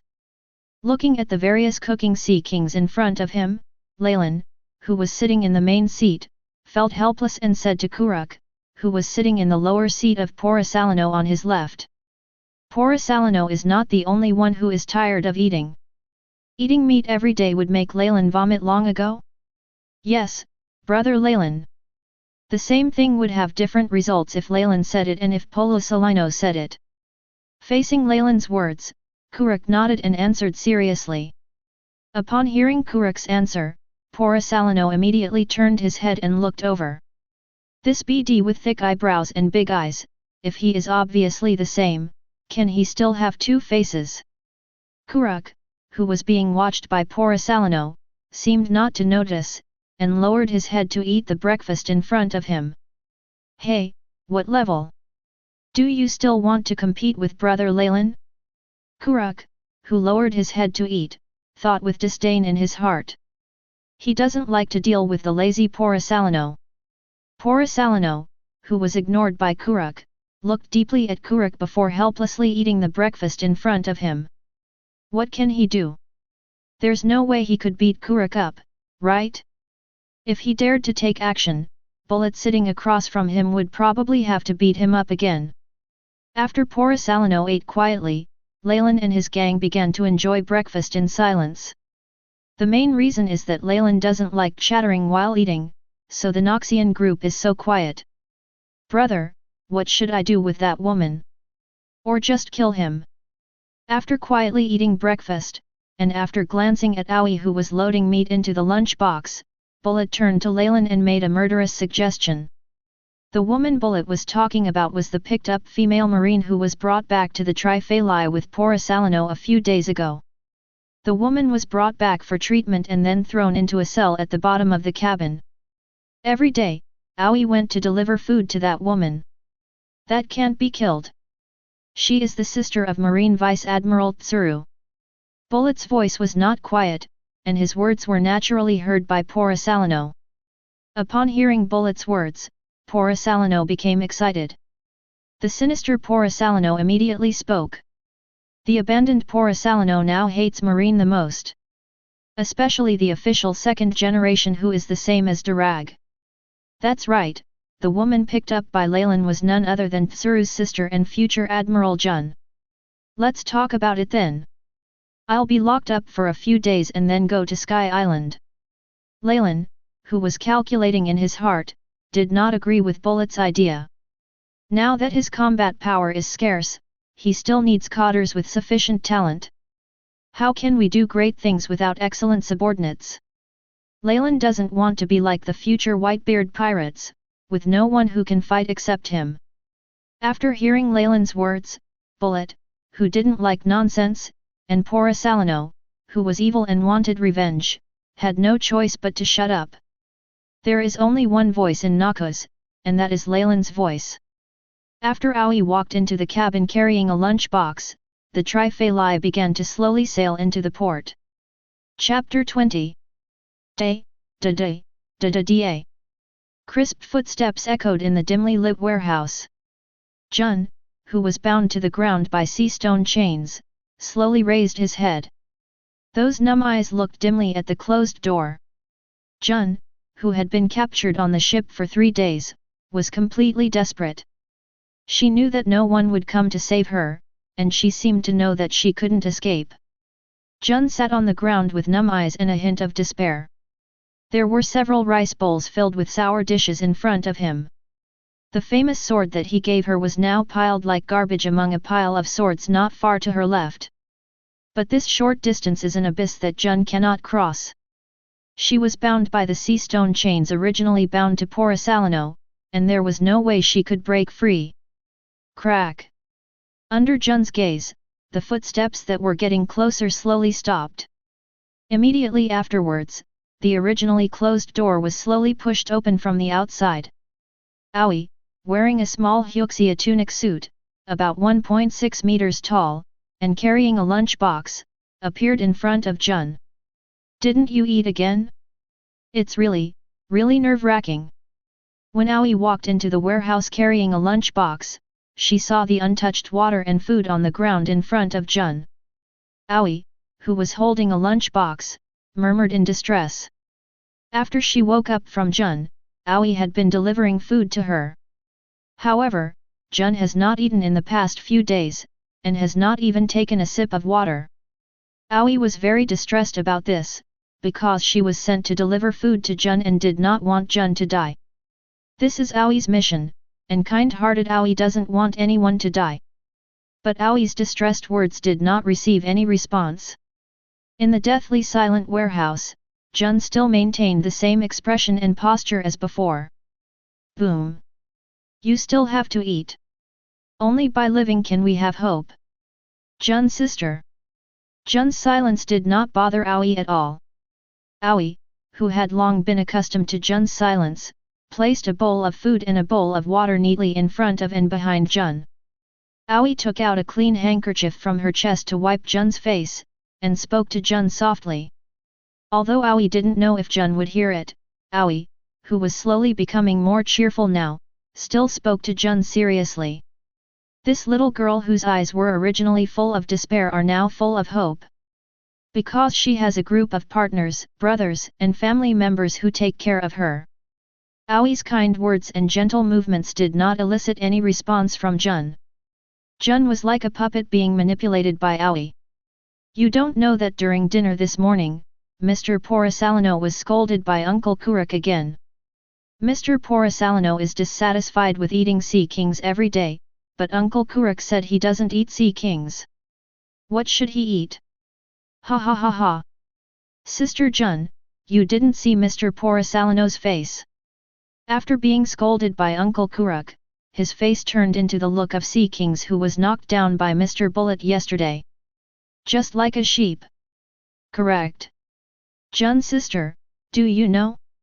Captain Leylin said, we are going to the legendary Sky Island. I don't know if there are any legendary angels on Sky Island. Well, I haven't completed the training mission Mr. Bullet has assigned me yet. It's really distressing. The move called moonwalk that Mr. Salino calls is really difficult to learn. Moreover, Mr. Captain also taught me how to read and let me read. After wiping Jun's face with a handkerchief, Aoi sat down next to Jun, and then smiled and told Jun about today's interesting things. This is also a habit that Aoi has slowly developed over the past few days. Because Jun didn't speak, Aoi began to treat this place as her secret cabin. This is also the only place where this little girl, who is currently at the bottom of the food chain on the ship, can talk. Although Aoi is strong, she has been a slave since she was a child. After all, she is only a little girl of about 10 years old. Because facing the powerful Leylin and others, Aoi didn't dare to say anything. So Aoi used Jun, who died at some point and was locked up in a warehouse, as an emotional tank to listen to secrets and thoughts. Jun doesn't say anything anyway, right? I have to go now. The ship is about to dock. I begged for a long time before I asked Uncle Kurik to take me ashore to buy groceries in the town. Sister Jun, you also need to eat well. Only by living can we have hope. After talking to Jun for more than 10 minutes, Aoi finished pouring out her emotions, then slowly stood up and spoke to Jun seriously. Jun, still no response. Aoi, who didn't care about this, waved to Jun seriously before turning around and running outside. After Aoi ran out, she closed the warehouse door again. In the dimly lit warehouse, only Jun remained silent. Can we have hope only if we are alive? I don't know how much time passed, but Jun, who was sitting on the ground, murmured while looking at the porthole that shed a ray of light on the wall. Jun, with a trace of tears flowing from the corners of his eyes, began to look angry. No one knows what Jun is thinking. Porisalino was not the only one who was abandoned. Jun, isn't he the one who was abandoned? Wow! As a wave of waves rose, the huge Quifeli slowly sailed into the port of Gaia Island.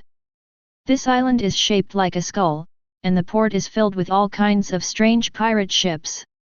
Even though it is not yet the era of great pirates, pirates can be seen everywhere on this pirate island.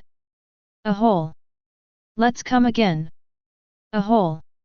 On the deck of Trifeli, the tall and burly Bullet, with a ferocious face, roared at the calm Porisalino beside him. Bullet was so angry that veins appeared on his forehead. Ah! If you lose, you lose. Even if you do it 100 times, you can't beat me. Bullet! Looking at the furious Bullet, Porisalino smiled enigmatically and spoke. It turned out that after Leylin wanted to keep one of Bullet and Porisalino to watch the boat, Porisalino suggested to Bullet that the two decide using rock, paper, scissors. Relying on the speed of sparkling fruit, Porisalino used his amazing hand speed to win the simple Bullet without any suspense. Bullet, who was not satisfied with this, attacked Porisalino several times in succession. But without exception, Bullet lost. After all, Bullet, a reckless man, didn't expect Porisalino, ABD, to use his devil fruit ability to cheat. Snort! Isn't it just about winning a game? Why don't you and I have a fight? A hole! Looking at Porisalino, who barely had the word elated written on his face, Bullet gritted his teeth and said with a sneer. Although he felt that this BD Porisalino was cheating, Bullet couldn't do anything without the evidence. Although he couldn't beat Porisalino in the game, he could physically defeat the BD Porisalino. Ah! What a fool! I have to get off the ship with Boss Leylin. Take good care of your home. Bullet! Looking at Bullet who was gritting his teeth, Porisalino smiled disdainfully and then spoke angrily. Okay. The eccentric Porisalino made Bullet, who was already very annoyed, almost go up without a punch. Bullet was so angry that he turned around and walked towards the sofa without saying a word.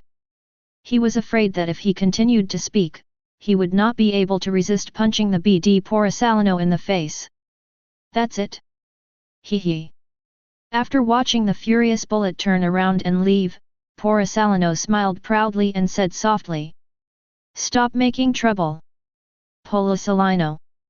Porisalino and Minoke will follow me to the tavern later. Kurik, you take Aoi to go shopping. If there is any accident, call the phone immediately. Do you understand?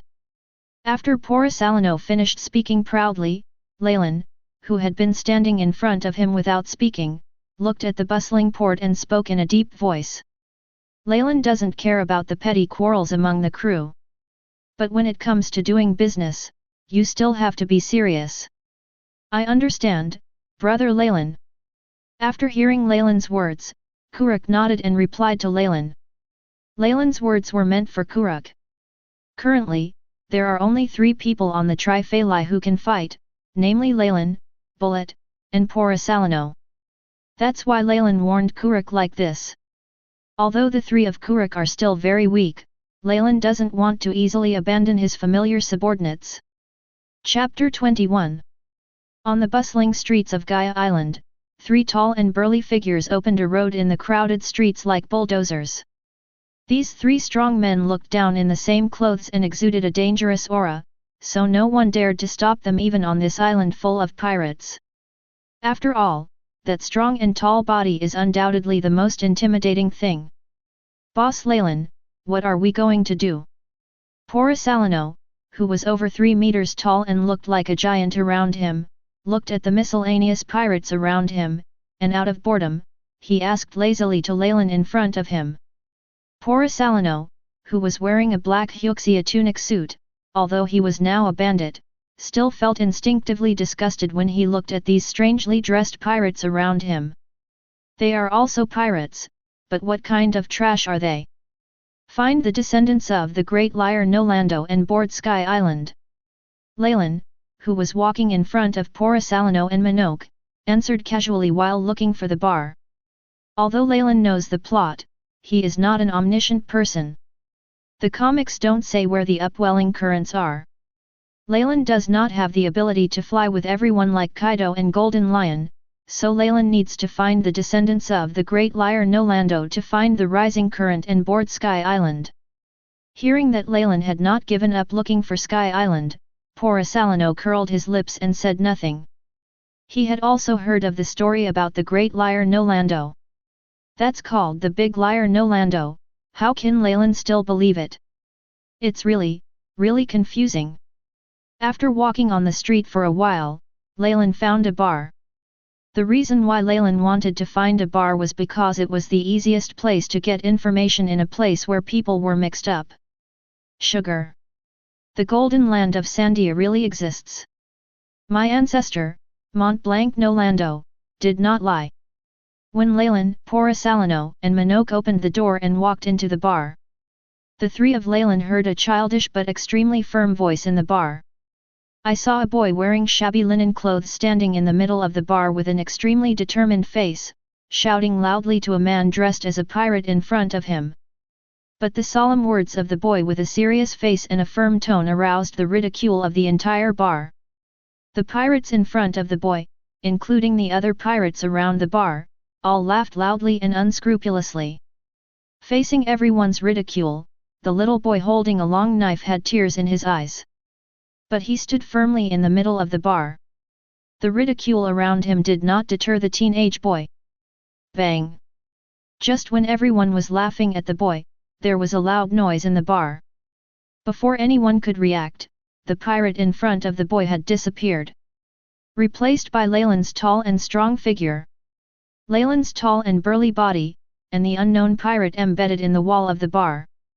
The bar, which was originally full of ridicule, fell silent for an instant. Ah! Did you take action after just a disagreement? There are so many people around. Seeing Leylin getting violent at the slightest disagreement, Porisalano said feebly and distressed. Even as he said this, Porisalano's fingers began to shine. Aren't we just willful pirates? Minoke, who heard Porisalano complain, pulled out his long knife and replied to Porisalano with a smile. Aren't pirates meant to be willful? If you are not willful, can you be called a pirate? After hearing Minoke's answer, Porisalano smiled and said nothing. That's right, he is now also a willful and wanton pirate. A hole. Do you want to die? After a few seconds of silence in the bar, everyone finally reacted as if they were waking up from a dream. They must be the accomplices of the pirate who was punched into the wall by Leylin. A group of strange pirates suddenly stood up in front of Leylin's left side. The leader of this group of pirates, a man wearing a black captain's coat, held a firecracker and shouted fiercely at Leylin. Human dreams are something that should never be laughed at. You bunch of rubbish will never understand. Oh, right. I'm not targeting anyone. It's just that all of you here are trash. Leylin, who didn't even glance at the pirate, slowly glanced around. Leylin laughed unceremoniously. After checking his eyes, he saw that he was surrounded by a bunch of useless pirates. Compared to this little boy who dares to tell his dream in public, every one of the pirates nesting in Gaia Island around him is trash. Leylin never said he was a pirate. What's more, there are also 3, 6, or 9 levels of pirates. Interviewing these pirates who don't even dare to go to the New World is undoubtedly the lowest level in the profession of pirates. A hole. What are you saying? Do you want to die? A hole. Leylin's lightly mocking words had an extraordinary effect. All the pirates in the bar stood up suddenly, raised various weapons and roared at Leylin. But Leylin didn't care at all about their roars. Do you know Mont Blanc no Lando? Leylin, who didn't care about the roars of the pirates around him, turned around and slowly squatted in front of the boy. Looking at the chestnut-headed boy in front of him, Leylin smiled and asked. If his guess was correct, this little boy should be the person he was going to find. A hole. There must be a limit to looking down on people. A hole. Go to hell. Before Leylin could speak, the boy in front of him became excited when he heard the name Mont Blanc no Lando. The pirates who were ignored by Leylin roared and rushed towards Leylin. Although Leylin is tall, there are only 3 of him after all. So the pirates around here who think they are good think they can kill Leylin, the BD who ignores them. Looking at the pirates rushing around, the boy in front of Leylin looked horrified. This teenage boy has seen such a big scene. Fear, the fear of death, made the boy who wanted to remind Leylin open his mouth but no sound came out. But Leylin, who had his back turned to the pirates, seemed not to feel it and squatted in front of the boy with a smile. Now that you have taken up arms, you must be prepared to die. Then, please go to hell. 8-foot Megatama. Just when these pirates were about to kill Leylin, Porosalano's desperate voice slowly sounded in the bar. Then came a scene that the boy would never forget. Countless lights, Madara, illuminate the entire bar. These dazzling lights, Madara, harvest pirates as quickly as a sickle cutting leeks. In less than 2 seconds, only the intact Leylin, his gang, and the boy were left in the originally excited bar. Those pirates with fierce voices turned into charred, broken and motionless bodies on the ground. What an enviable ability! Mr. Porosalano. Seeing the scene that was instantly cleared by Porosalano, Minogue slowly took back the long knife in his hand, smiled enviously and said to Porosalano. How could Minogue not be envious? Who wouldn't envy Porosalano's ability? Hearing Minogue's envious words, Porosalano smiled and said nothing. I believe Sky Island is real. I don't know if you can tell me the time and location of the rising current.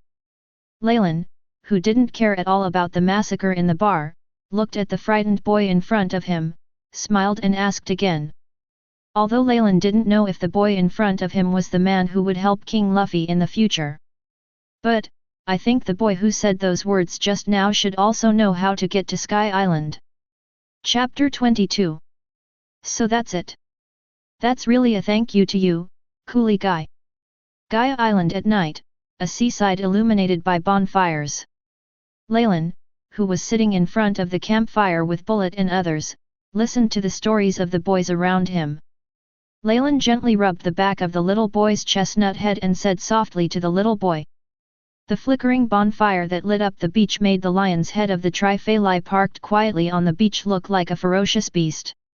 Bullet, Porosalano, and others who also heard the little boy's story sat silently by the campfire and ate their dinner quietly. This boy named Mont Blanc Coolie Guite, who was abandoned by his parents since he was a child, is certainly pitiful. But who among Leylin's group is happier than Mont Blanc Coulis?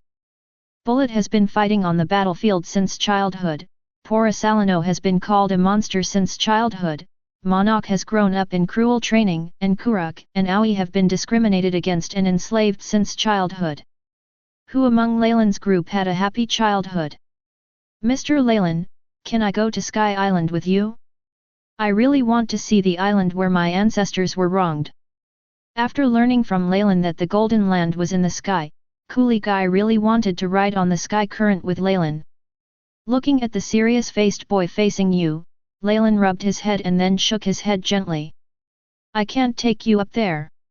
Our voyage is very, very far, and I cannot take you there without the tenacity of my heart to move forward regardless of the odds. You don't have to feel sad, one day you will find a partner you can trust on this sea. Feel free to listen here. I will ring that bell and let the world know that Mont Blanc Nolando is not a big talker. Before the excited kid in front of him could speak, Leylin spoke. Leylin has not been to every house.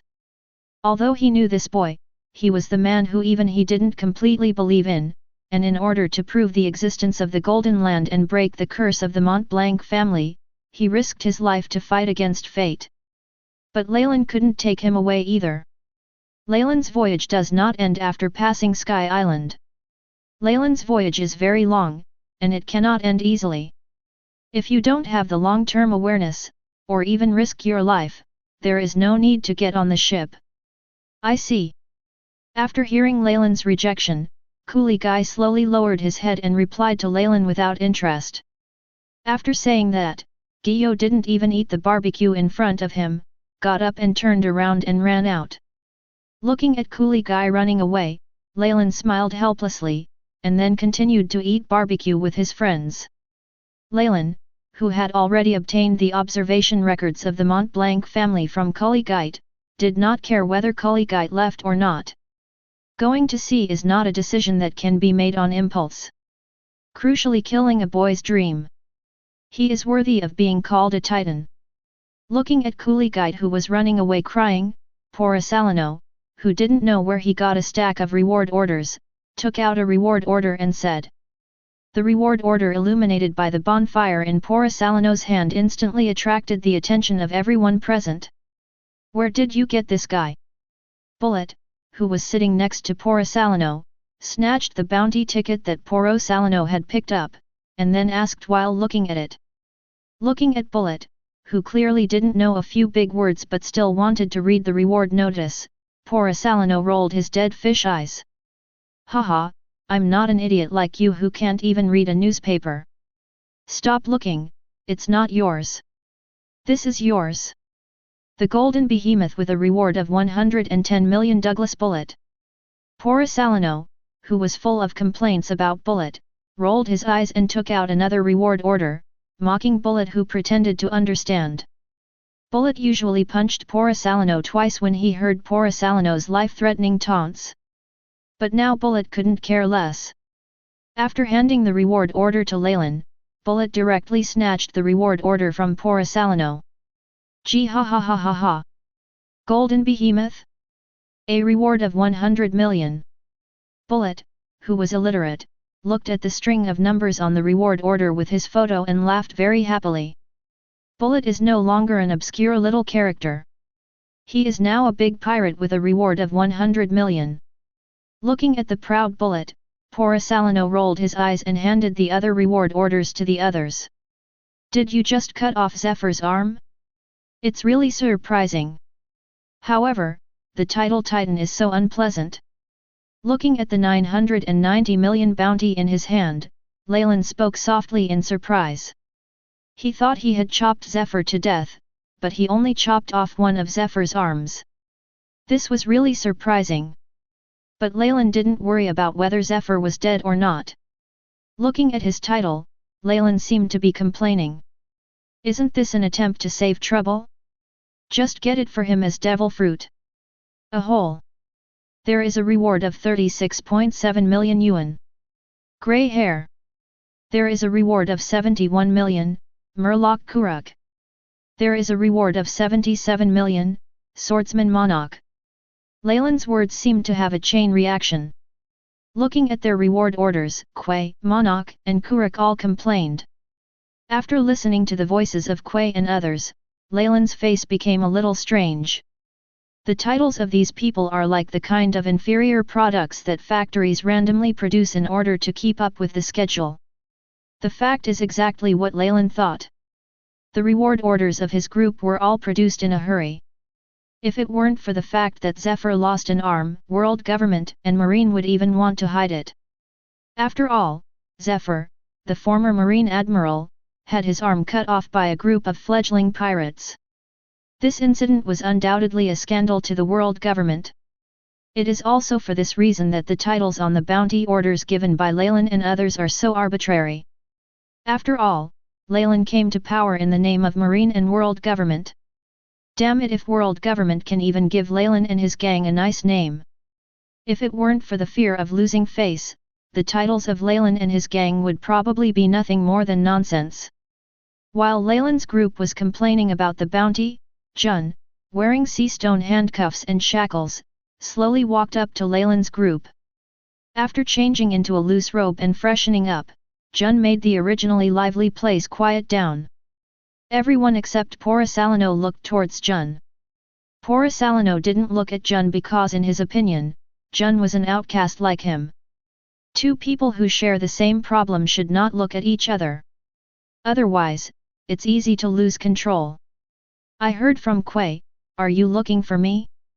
Say it. The adopted sister of Marine Vice Admiral Tsuru, and a cadet of the Marine Military Academy, Ms. Jun. Leylin, who was sitting on the sand, looked at Jun directly opposite him behind the bonfire and spoke word by word with a smile. The reason why Jun is standing here is because Aoi brought food to Jun at noon. Jun, who had been silent for several days, ate all the food, and then made a request to Aoi. After getting Leylin's permission, Aoi brought Jun out. Because it hadn't been cleaned for several days, Jun's body smelled very bad, so he just asked Jun to take a shower. Noxus is not afraid of Jun escaping in handcuffs and shackles. Not to mention the current Jun, even the future Jun may not be able to beat the brothers Leylin and Bullet. I want to join you. Captain Leylin. No matter what the price is, I'm willing to do it. Please allow me to join you. Jun, who just wants to live now, looked at Leylin and spoke seriously every word. Only when you are alive can you have hope. This is Jun's only thought now after he fell into coma and learned that he had been abandoned. Jun didn't know why he was abandoned, but the reality in front of him was very cruel. Any price is acceptable? Hee. Looking at the tall and plump Jun in front of him, Leylin's eyes were thinking, and he smiled and said softly. Jun is different from Porisalino. Leylin needs to make sure whether Jun's joining is sincere. Leylin doesn't want to have a young man under his command. Chapter 23. The first bounty of 990 million allowed Leylin to reach the sky and enter the eyes of countless forces around the world. Leylin didn't know this. However, even if Leylin knew it, he wouldn't care. Strength is the passport of the strong. The strong will not be afraid of the covetousness of the weak. As long as you are strong enough, you don't need to worry about prying eyes in the shadows. Floating on the sea, the Trifali has been half-modified by Aoi. Ah! Really? Slacking off. In the spacious captain's room, Leylin, who hadn't gotten up after 6 o'clock for a long time, slowly opened his eyes. Leylin slowly sat up, looked at the messy battlefield around him, and said softly with a wry smile. On the wide bed under Leylin's butt, a large area of white skin was exposed. Jun, with a residual look of madness and relief on his face, was still sleeping with his eyes closed. That's right, Leylin's habit of getting up early for 10 years was broken by women. After surrendering in Jun yesterday, Leylin, who didn't know whether Jun was sincere or not, brought Jun back to the captain's cabin. Then, there is no more. I don't know what's going on, but the two of them were just talking about it. Breaking his habit, Leylin glanced at the sleeping Jun next to him, then stood up and walked directly to the bathroom in the captain's cabin. Although Leylin didn't control himself yesterday, even though Yin Hong was very conspicuous on the bed. But Leylin didn't let it sink in. It's good to vent your physiological needs occasionally, but Leylin is not yet at the point where she can indulge herself. If you indulge, how can you talk about great achievements? Since ancient times, how many people have been able to indulge and accomplish great things at the same time? After washing up, Leylin put on clean clothes and walked out of the room without hesitation. Although Jun handed her over to him, Leylin didn't completely believe Jun. Trust is something that cannot be established at once. In the face of a great cause, everything else is nonsense. When you are strong enough, who can't find you? What Leylin didn't know was that just after he walked out of the room, Jun, whose eyes were closed on the bed, opened his eyes. Am I a pirate now? Jun, whose eyes were filled with fatigue, looked at the blue ceiling above and murmured softly. Jun, who is still young now, doesn't know what to do. She didn't know what to do. She was raised by cranes, believed in justice, and wanted to become a marine. However, the justice she believed in abandoned her on the battlefield. It was a group of pirates known as criminals who saved her. During the past few days on the Qifei, Jun kept thinking about what to do. People are sometimes very complicated. Jun is not yet at the point where he can give everything for justice without hesitation. Jun also has the instinct to survive in his heart. So in the end, the instinct of survival and Aoi's words, coupled with Porosalano's good start, made Jun make this choice. As long as there is a far-fetched excuse, people can comfort themselves. Porosalano, who is known as a monster, has already joined Leylin's group, so why can't she do the same? Jun, who is young and has not yet become a marine general, just wants to live. I just want to survive. Sister He. I don't know if it's because of my conscience as marine, or because I feel guilty for the crane who raised me. Jun, who had been silent for a long time while looking at the ceiling, spoke softly. This sentence may be to comfort yourself, or it may be an excuse for yourself to survive. No matter what, Jun wants to live now.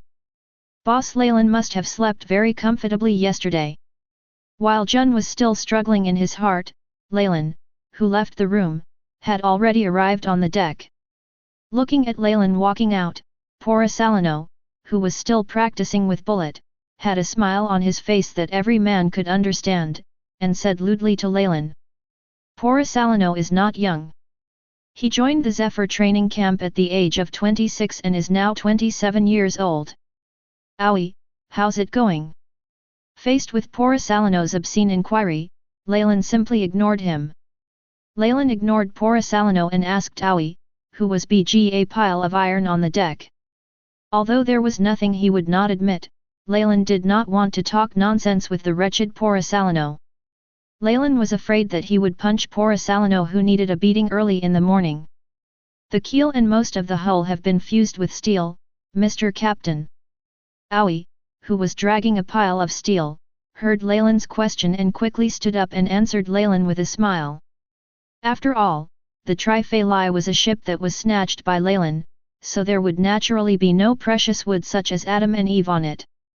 So after getting the rising current time yesterday, Leylin asked Aoi, who has the ability of the fusion fruit, to start modifying the Trifari. Leylin didn't want his ship to disintegrate in the air mid-flight. That'll be hard on you. After hearing Aoi's progress report, Leylin was satisfied and rubbed Aoi's head and said with a smile. Leylin knows that Aoi probably didn't sleep last night, but time waits for no one, so he can only suffer for Kuei. It's not hard work. I am very strong now, Mr. Captain. After hearing Leylin's compliment, Aoi smiled and raised her little arms and said to Leylin. Looking at Aoi's arms, which were not much thicker than his own fingers, Leylin smiled and rubbed Aoi's head, then turned and walked towards the dining table. When Leylin was just sitting at the dining table preparing to have breakfast, Jun, who was wearing a long blue dress and walking a little strangely, walked over to sit next to Leylin. After glancing at Jun, whose expression was normal, Leylin and Jun, who remained silent, ate breakfast together in silence. Have you ever touched a woman? Porisalano, who was sitting on the bow of the boat, watched Leylin and Jun finish their meal in silence. Porisalano asked in a cowardly manner, Bullet, who was waving a steel pillar in front of him. Porisalano, who has been on the battlefield for a long time, can see the situation in Jun at a glance. That's why he asked Bullet. Porisalano, who had forgotten how long it had been since he had fun, wanted to encourage Bullet to join him. After all, Leylin is the best talker on this ship, and Porisalano doesn't want to be beaten by Leylin. No. However, I have seen it. Faced with Porisalano's mean words, Bullet, who was training, replied with a calm heart like Shisui. Upon hearing Bullet's answer, Porisalano, who was about to encourage Bullet, was stunned instead. With this answer, Porisalano didn't know how to proceed. What does it mean not to have, but to have seen? Could it be that Bullet, ABD with thick eyebrows and big eyes, had spied on others? Looking at Porisalano, who had a strange expression on his face, Bullet rolled his eyes and then ignored Porisalano. The more he gets along with Porisalano, the more Bullet feels that Porisalano is not a good person. You should train more than those things. You're slacking off, Porisalano. Before Porisalano could say anything else, Leylin, who walked here with Jun after dinner, glanced at Porisalano and spoke in a deep voice. With Leylin's physical fitness, he heard what Porisalano said just now. Porisalano's talent is there, and Leylin doesn't want Porisalano to slack off and go to waste. Allah. It's really harsh. After hearing Leylin's serious words, Porisalano, who looked helpless, spread his hands and stood up while talking.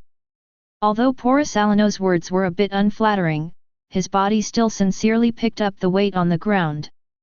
Porisalano is a bit lazy, but now he is much more serious than before under Zephyr. Because now Porisalano has a goal of revenge on those people.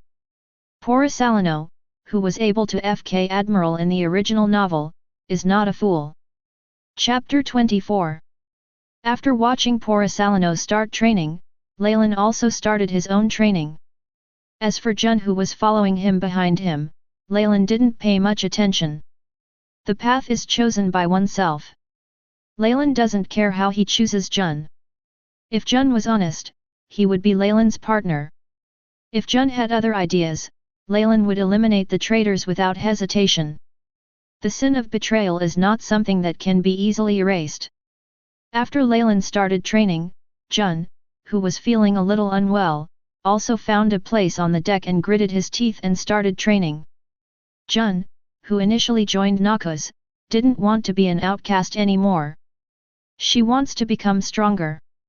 She wants to gain power. After the training started in Jun, Kuruk and Monok also joined the training team after clearing the table. Except for Aoi, who was renovating the Trifari, the others began to train hard. Whether it is the powerful Porisalano and Bullet, or the relatively weak Monok and others. Everyone on the Qifeli is working hard to become stronger. Neither of them wants to be a burden to others, they both want to gain strength. In this world, not everyone can live as heartlessly as Wang Luffy. They don't have those high-sounding reasons either. They work hard to become stronger just to survive in this cruel sea. And can live better. That's all. Leylin and his crew stayed on Gaia Island for a total of 11 days. For these 11 days, Leylin and his gang did nothing but eat and sleep, and just train. In just 11 days, Leylin relied on his strong physique to initially master Marine 6 styles. With so many Marines on the ship now, how could Leylin not learn the Marine 6 styles that would allow him to fly? Although not only Marine 6 styles can fly, the system's Marine 6 styles are undoubtedly the fastest shortcut. After all, this is the experience accumulated by generations of Marines. In 11 days, the Marine rebels Porisalano and Jun were basically integrated into Noxus. Although it has only been established for less than a month, Leylin's Noxus has basically taken shape. The structure within Noxus, with Leylin as the leader and Bullet and Porisalano as his deputies, has basically stabilized within Noxus. The gap between Noxus and those old and powerful pirate groups is getting closer and closer. As long as the group of people led by Leylin grows up and recruits a group of desperate pawns, Noxus will basically have all the elements of a large pirate group. Although there is still a gap, this gap is getting smaller and smaller. Are you ready to land on the legendary Sky Island? Kids. Floating on the sea, the entire body has turned into a dark red alloy on the deck of the Triphalai. Leylin stood on the bow corner of the ship, looking down at the 6 people in front of him, and asked with a sinister smile. Going to unknown islands is also part of the fun of sailing. What's more, it's a golden land full of gold. Boom. Unfortunately, the sea seems not to give Leylin face. Before Bullet and the others in front of Leylin could respond, the entire sea surface suddenly began to tremble violently. Immediately afterwards, the huge Quifali was directly lifted into the sky by the seawater column that went straight into the sky. Roar! Leylin, who did not expect the sudden explosion of the sea current, stood motionless on the collision corner and roared excitedly. Although Leylin has read the comics, experiencing it himself is different from watching others experience it. Leylin, who has never been on a rocket, also wants to take a look in the sky. Oh my god! Can it really fly? A hole!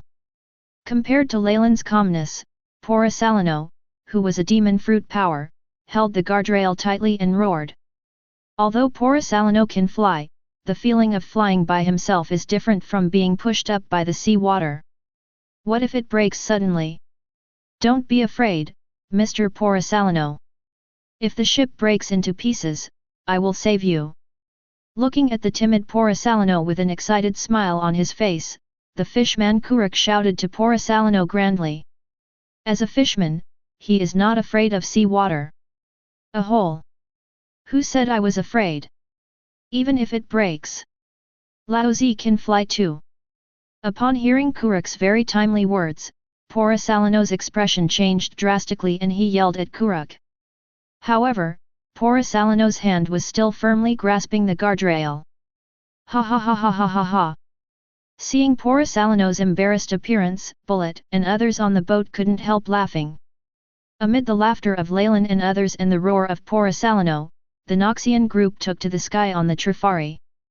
The coast of Gaia Island. You must come back alive. Everyone. Kuligite, who was wearing shabby burlap clothes, looked at the Trifali soaring into the sky and shouted loudly with tears in his eyes. Although Leylin didn't take him to Sky Island with him, even though Leylin and his gang didn't spend very long with Kuligite. But men's friendship does not require time to accumulate. The Kuifali, which soared into the sky and conquered Sky Island, has become the idol Kuligite admires the most now. Men's romance lies in conquering the unknown. The courage of a man lies in challenging the impossible. When the bell of freedom rings through the sky again. When the lighthouse of Golden Land lights up again. The grievances that the Mont Blanc family has carried for hundreds of years will be wiped away. The humiliation that the Mont Blanc family has carried for hundreds of years will also disappear together. The voyage of Leylin and his crew is now burdened with the simple dream of a little boy. The voyage of Leylin and his crew also has other meanings under the expectations of Kuligai. Even though Kuligai's cry, Leylin never heard it. Even though Kuligai never became a member of Noxus. However, the Liberty Bell will respond to Kuligai's expectations. The warm sunshine will respond to Kuligai's expectations. The flag of Noxus will always fly in the heart of Kuligite. Naval Headquarters, Marine Ford. Boom. The door to Marine Marshal Kong's office shattered again. But this time, the one who rushed in was not the charming Crane. Instead, he became a strong man. When the man who violently pushed the door in saw Zephyr sitting on the sofa with his left arm empty, he stopped at the door. An incredible look of disbelief appeared in the eyes of this strong man. Garb. UBD. Kong, who was sitting behind his desk, looked behind the man's shabby office door. Kong, with bulging veins, gritted his teeth and roared at the man. That's right, the man who came in is the legendary marine who defeated Rox, Monkey D. Garp. Zephyr, your arms. Garp didn't pay attention to Kong's roar. Looking at Zephyr's empty left arm, Garp's face was gloomy and he hesitated to speak. Zephyr is a student in the same batch as Garp, Sengoku, and he. Even the big-hearted Garp didn't know what to say or how to say it at this time. Back then, the boy who admired heroes so much, joined Marine at the age of 14, and became the same boy as Garp and others. His life was too rough. This damn fate seems to refuse to let go of this gentle man. First, at the most glorious moment of his life, he took away his wife and children. When he finally got out of the shadows, he lost his student and his own arm. Even the nervous Garp was a little hesitant and worried at this time. He didn't know what to say, and he didn't know how to comfort this suffering man. I pressed this arm into the new era. Garp. Looking at Garp who was hesitant to speak, Zephyr slowly stood up as if he didn't care about his arms. After using his other hand to push Sakazuki in front of him, Zephyr smiled softly and said loudly to Garp. The lost arm, the suffering, the students who died, all these sufferings did not defeat the man named Zephyr. After suffering a heavy blow, Zephyr did not sink. Instead, he calmly returned to his headquarters with his best students to face the mercy of all his old friends. Zephyr wants to create a new marine hero. Zephyr's words are also what Zephyr is thinking now. This man who once stood in the top echelon of the world's combat power put his proud black arm on the young marine. Chapter 25. Above the clouds, in the White Sea at 7,000 meters. Hoo ho ho. Ha ha ha ha. Whoosh whoosh, whoosh whoosh. The Tri-Phalli emerged from the white clouds and hit the sea of clouds heavily. The surroundings were like a dreamy scene among white clouds, but Leylin and his gang had no desire to watch. The sound of rapid breathing, like an exhaust fan, resounded on the front deck of the Tri-Phalli. Except for Aoi, everyone else was holding on to the guardrail and breathing heavily. Among Leylin's group, who was breathing rapidly, Minoke and Kuruk were in better condition than the others. Among them, the ones in the worst condition are undoubtedly Leylin and Bullet, who have the strongest physical fitness. Bullet and Leylin looked like they were suffocating, breathing rapidly with their faces purple and purple. And why do Leylin and Bullet have the strongest bodies and greater reactions? Because this is 7,000 meters in the sky. Leylin and Bullet do have the best physical fitness, but the stronger the body, the more oxygen they need. Just like the amount of oxygen a dinosaur breathes at one time is always more than that of an ordinary person. As for Leylin and Bullet, it's like a person who needs 10 liters of air for each breath to maintain normal physical condition suddenly reaches a place where he can only inhale 1 liter of air at a time. The oxygen their strong bodies need is different from the oxygen Aoi needs, so their reaction will be greater. A weak person can be full after just 2 mouthfuls of rice. But for strong people, they have to eat more than a dozen bowls of rice in special sizes to be full. The stronger the body, the more oxygen it needs. The thin air here is very unfriendly to people like Leylin and Bullet. Although people have strong adaptability, people like Leylin and Bullet need time to adapt when they suddenly move from the air-rich Qinghai to the thin air Baihai. After the Tri-Phalli stopped on the White Sea for more than an hour, Leylin and Bullet's breathing gradually calmed down. This really is a hell of a place. Bullet, whose head was still dizzy from lack of oxygen, was holding on to the guardrail, looking at the dreamy surroundings and cursing. Bullet no longer has the joy of landing on the legendary Sky Island, and can only think about going on. He. I didn't expect that there really is a sea of clouds in the sky that can support navigation. Poor Salino, who also looked unhappy, took one look at Bullet's miserable state and smiled happily. Poor Salino looked at the dreamlike scene around him and said softly with emotion. Polo Salino, who was born in North Blue, would never have believed that the legendary Sky Island and White Sea existed if he had not seen all this with his own eyes. Jun, Monok, Kuruk, and Aoi, these people who had never seen this before, felt the same as Salino. This emotion has nothing to do with strength. Seeing scenes that have never been seen or imagined before, people will be shocked by the spectacle before them. Is the eternity pointer normal? Minogue. Compared to the emotions expressed by Salino and others, Leylin, who had similar inner thoughts to Bullet, looked up from the sofa and asked Minogue. Leylin feels the same as Bullet, he doesn't want to stay here on Sky Island for a long time. Ah. Oh. Alright. Mr. Leylin, the eternity pointer is back to normal. Minogue, who was still watching the strange scenery, was stunned when he heard Leylin's words, but Minogue soon came to his senses. After taking out the eternity pointer that had changed from pointing to the sky to returning to pointing flat, Minogue answered Leylin while holding the eternity pointer. Wow! Just as Monarch finished speaking, a huge octopus suddenly emerged from the originally calm white sea. This sudden huge creature stunned everyone except Leylin. No one thought that such a large creature could exist in the white sea 7,000 meters above. Will this really not fall? Rub. But everyone's shock had no effect in stopping Octopus from taking action. When the octopus's tentacles, which were as thick as telegraph poles, touched the Trifari, Jun pulled out the long sword from his waist and rushed out quickly. Jun jumped up from the bow of the ship and launched 2 azure cross slashes at the giant octopus. The blue cross slash shot out quickly past through the body of the huge octopus. But Jun's slashing attack seemed to have no effect. The octopus's tentacles are still reaching out to the Quifeli.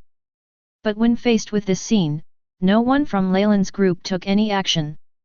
Everyone seemed to be letting the octopus run wild. Clatter!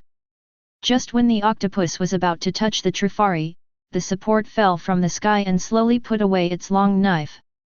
The moment the famous sword Kinpiramo entered the scabbard and made a crisp sound, dense cracks instantly covered Octopus's body. Then, like falling building blocks, the octopus instantly fell into pieces and fell into the white sea. Wow! But I don't know if there was some chain reaction, or if Leylin and his gang turned on some terrible switch. As soon as the octopus was cut into pieces, countless sea beasts suddenly appeared around it. Roll! Just when Salino and others were looking at these sea beasts, they were about to take action.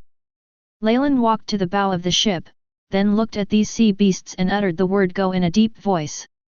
The moment Leylin's words sounded, the violent conqueror's haki spurted out of Leylin's body. Almost in an instant, the surrounding sea beasts that were eyeing the Quifeli were like mice seeing a cat, and they quickly submerged into the white sea. Animals fear the strong more than humans do. Humans may not see their own strength clearly because of their arrogance, but animals will decisively follow the instinct of life according to the strength of their breath. These sea beasts come and go even faster. Bai, who was originally like a group of demons dancing around, returned to calmness again in less than 2 seconds. Let's go! Looking at the white sea that had returned to calm, Leylin slowly sat on the bow of the boat and spoke in a deep voice. After hearing Leylin's words, Minogue went to control the rudder without saying anything. He's really the man haki cheated on. After Minogue started to move the Trifeli, Salino, with twinkling eyes, looked at Leylin sitting on the bow and said with a slight smile.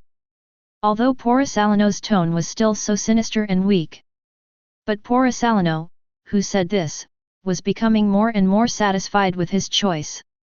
Following such a powerful man, his life will be easy in the future, right? Salino has no great ambitions. He just wants to get revenge on Marine, and then do the minimum work and enjoy the easiest life. Bullet, Jun, and others who were standing next to Salino also heard what Salino said. But Bullet didn't pay attention and turned around to find a place to sit down. From Bullet's perspective, this is all a matter of course. Just like the Donquixote family who believe Doflamingo will become king. Bullet, who grew up with Leylin, is probably the person in the world who most believes that Leylin can become king. But Jun's reaction was different from Bullet's, and her eyes flickered like Salino's. Jun, Salino, and Bullet are different. The women who boarded the ship later were like technicians joining a company with their skills. Although they chose to join this startup company because of its strength, hardware facilities, and benefits. But this does not mean that those who join this company can live and die with the company 100%. Bullet is the founding partner of the company, and the life and death of the company is 100% related to him. Therefore, the former and the latter have different views on the company. The stronger the company, the more loyal these skilled technicians will be. More than an hour later, at the end of the White Sea, the entrance to Sky Island, in front of the Gate of Heaven. 1 billion ace ancient coins? 1 billion per person. Why don't you go and grab it? If you dare to ask Lao Zi for money today, you will kill someone and rescue him tomorrow. A hole. Bullet, with a gloomy face, grabbed a woman by the collar and yelled angrily. The cold murderous intent kept beating wildly on Bullet's body. Bullet never expected that in this hellish place like Sky Island, someone would dare to ask them for money. They are criminals with a reward of over 100 million. A hole. Chapter 26.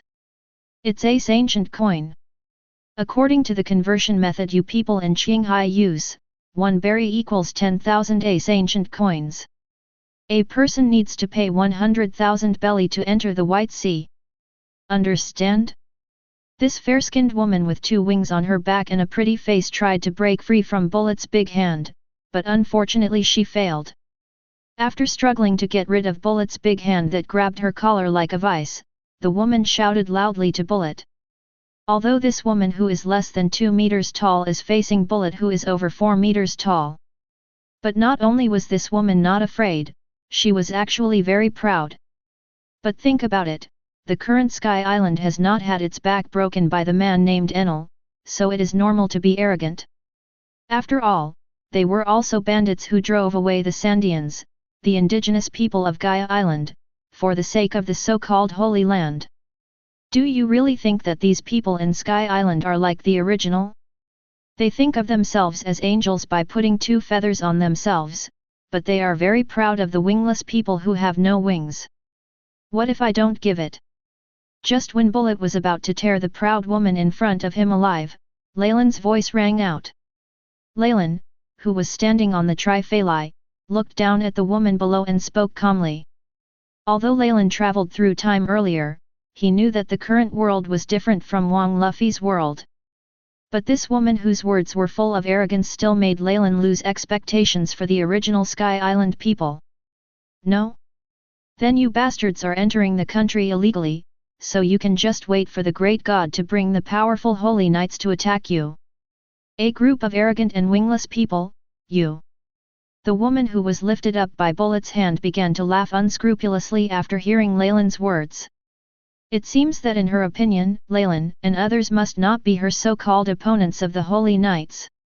But before the woman could finish her mocking words, Bullet tore her alive.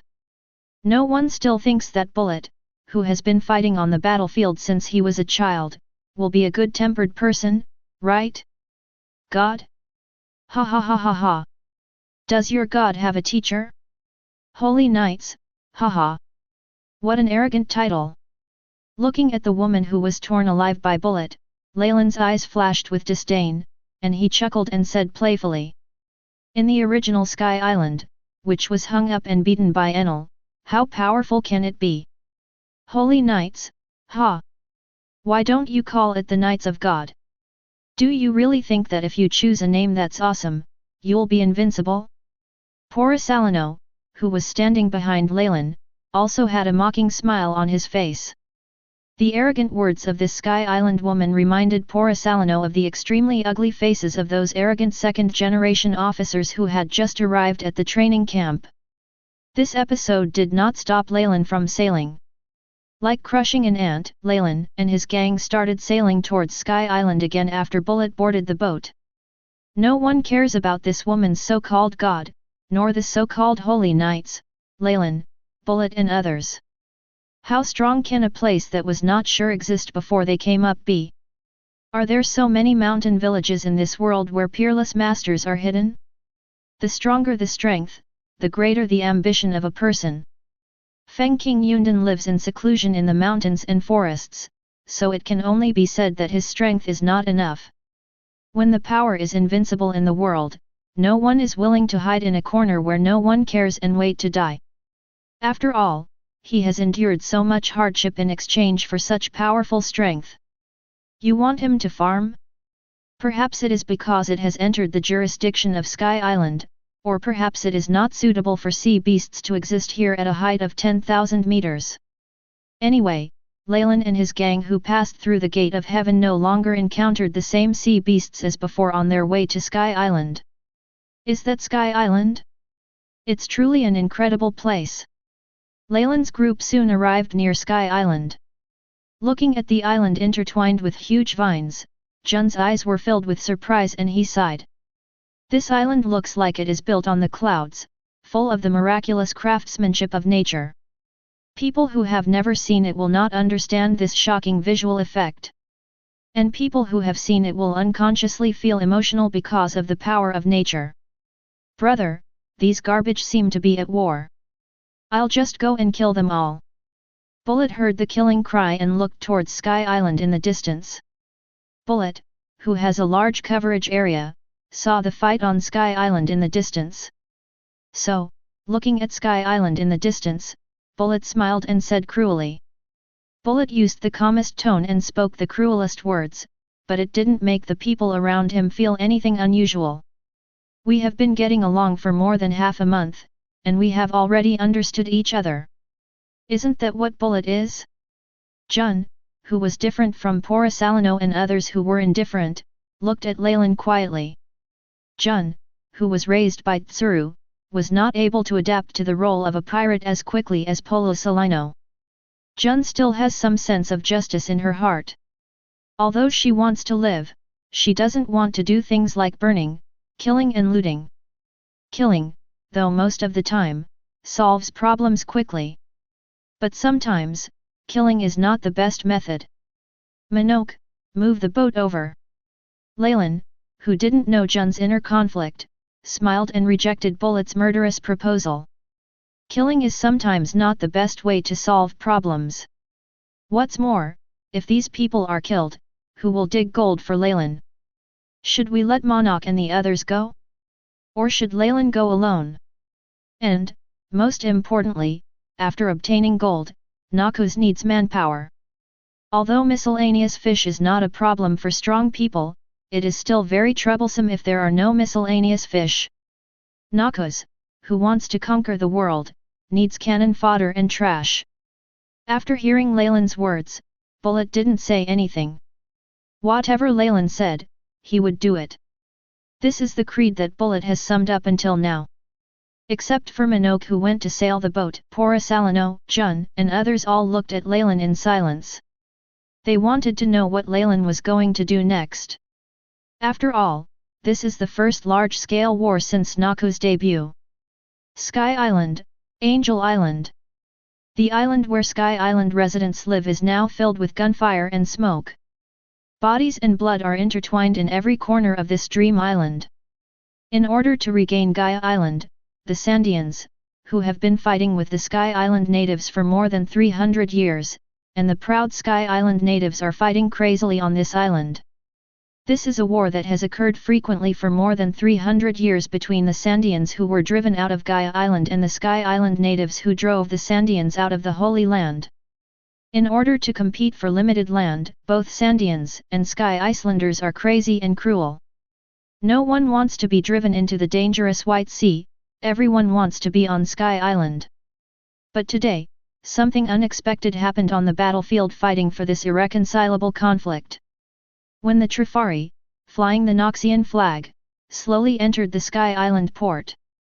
The Sandians and Sky Islanders who were fighting crazily on the battlefield temporarily stopped the war because of the sudden appearance of the Qinghai people. But the sudden arrival of visitors from Qinghai only gave them a brief pause. Soon, the Sandians and Sky Islanders started fighting crazily again. Hey hey hey! For those of you who are risking your lives, could you please stop and listen to me?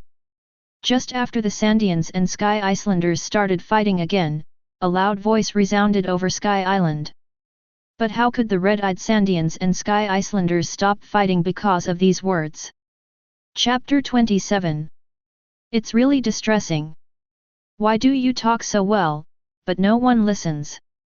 Since you can't talk properly, don't blame me. Leylin, who was sitting on the lion's horn at the bow of the ship, looked down at the battlefield where the fighting continued below, and said softly with a wry smile. He originally wanted to talk to these people. However, now it seems that Leylin's words are like farts, no one listens. Since these people don't deserve his face, then don't blame him. Poor Salino. Leylin's eyes gradually became sharper, and he softly called Poor Salino's name. Leylin raised his right hand and then swept it sideways in front of him. Those people who don't give him face will have to pay the price. Learn. Poor Salino, who understood instantly, nodded and spoke softly. After lighting a cigarette and putting it to his lips, the tall Poor Salino walked up to Leylin. Poor Salino, who was standing in front of the guardrail on the left rear of Leylin, held a cigarette with white smoke in his mouth and slowly raised his right hand. Dazzling golden light began to flicker on Poor Salino's right hand. People from Qinghai. As the god of Sky Island, I order you to get out of here. Just when the light in Poor Salino's hand was about to shoot out, a figure riding a pink horse with wings, wearing heavy armor and holding a knight's spear, flew towards Leylin's group.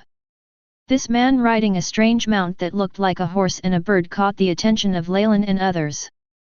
The knight who was being watched by Leylin and others, after flying over Leylin and others, raised the knight's spear and shouted loudly to Leylin and others.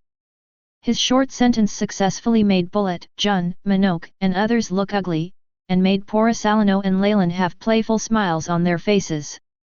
What I hate most is looking up at other people. Who do you think you are? Hee hee. God?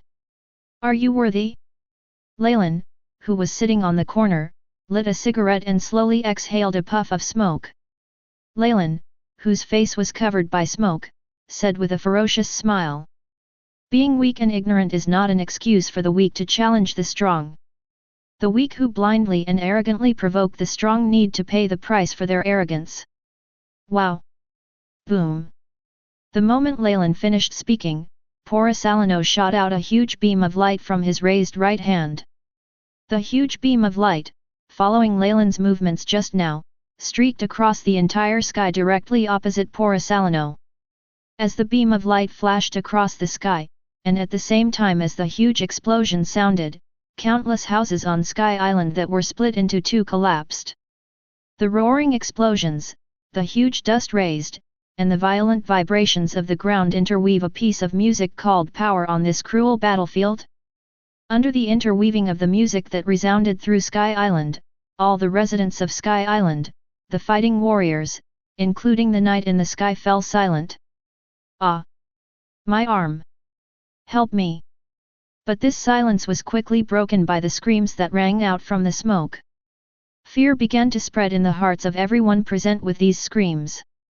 This power was beyond their cognition, and everyone began to instinctively fear. Hee hee hee hee. Sure enough, force is the tool that makes people listen to you. Leylin, who was sitting on the collision corner, looked at the quiet battlefield and chuckled mockingly. No matter what world you are in, the fastest way to get others to listen to you is through strength and force. Gee ha ha ha ha.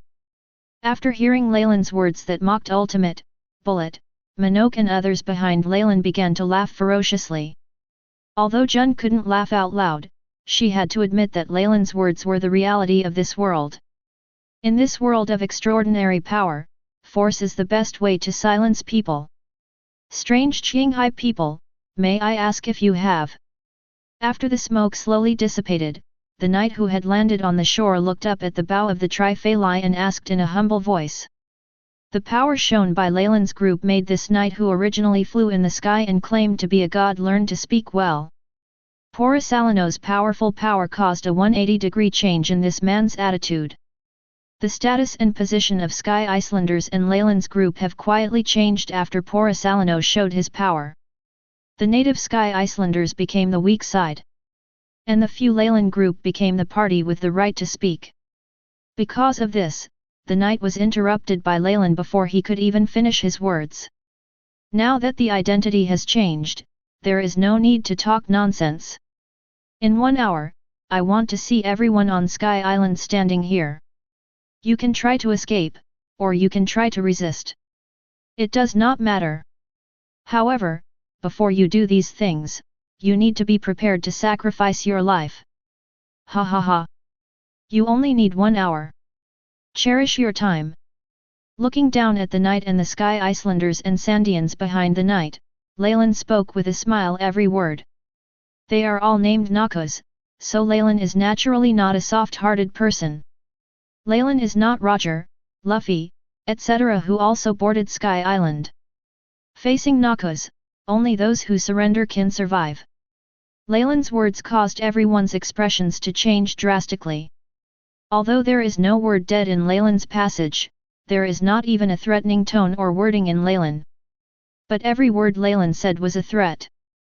But even if they knew that Leylin was threatening and intimidating them, facing Leylin's group of less than 10 people, none of the Sky Islanders and Sandians dared to resist.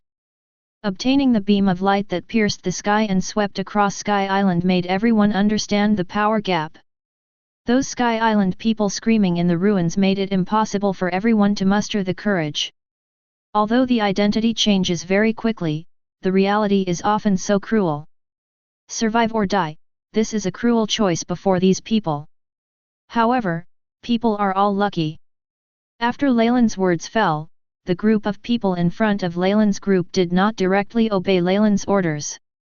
Although they were afraid of the power of Leylin's group, they felt that Leylin did not dare to kill them all because of their large numbers. The mentality of these people is similar to those who feel that the law does not punish everyone. They knew they would die in the end, but the luck in their hearts still drove them to challenge.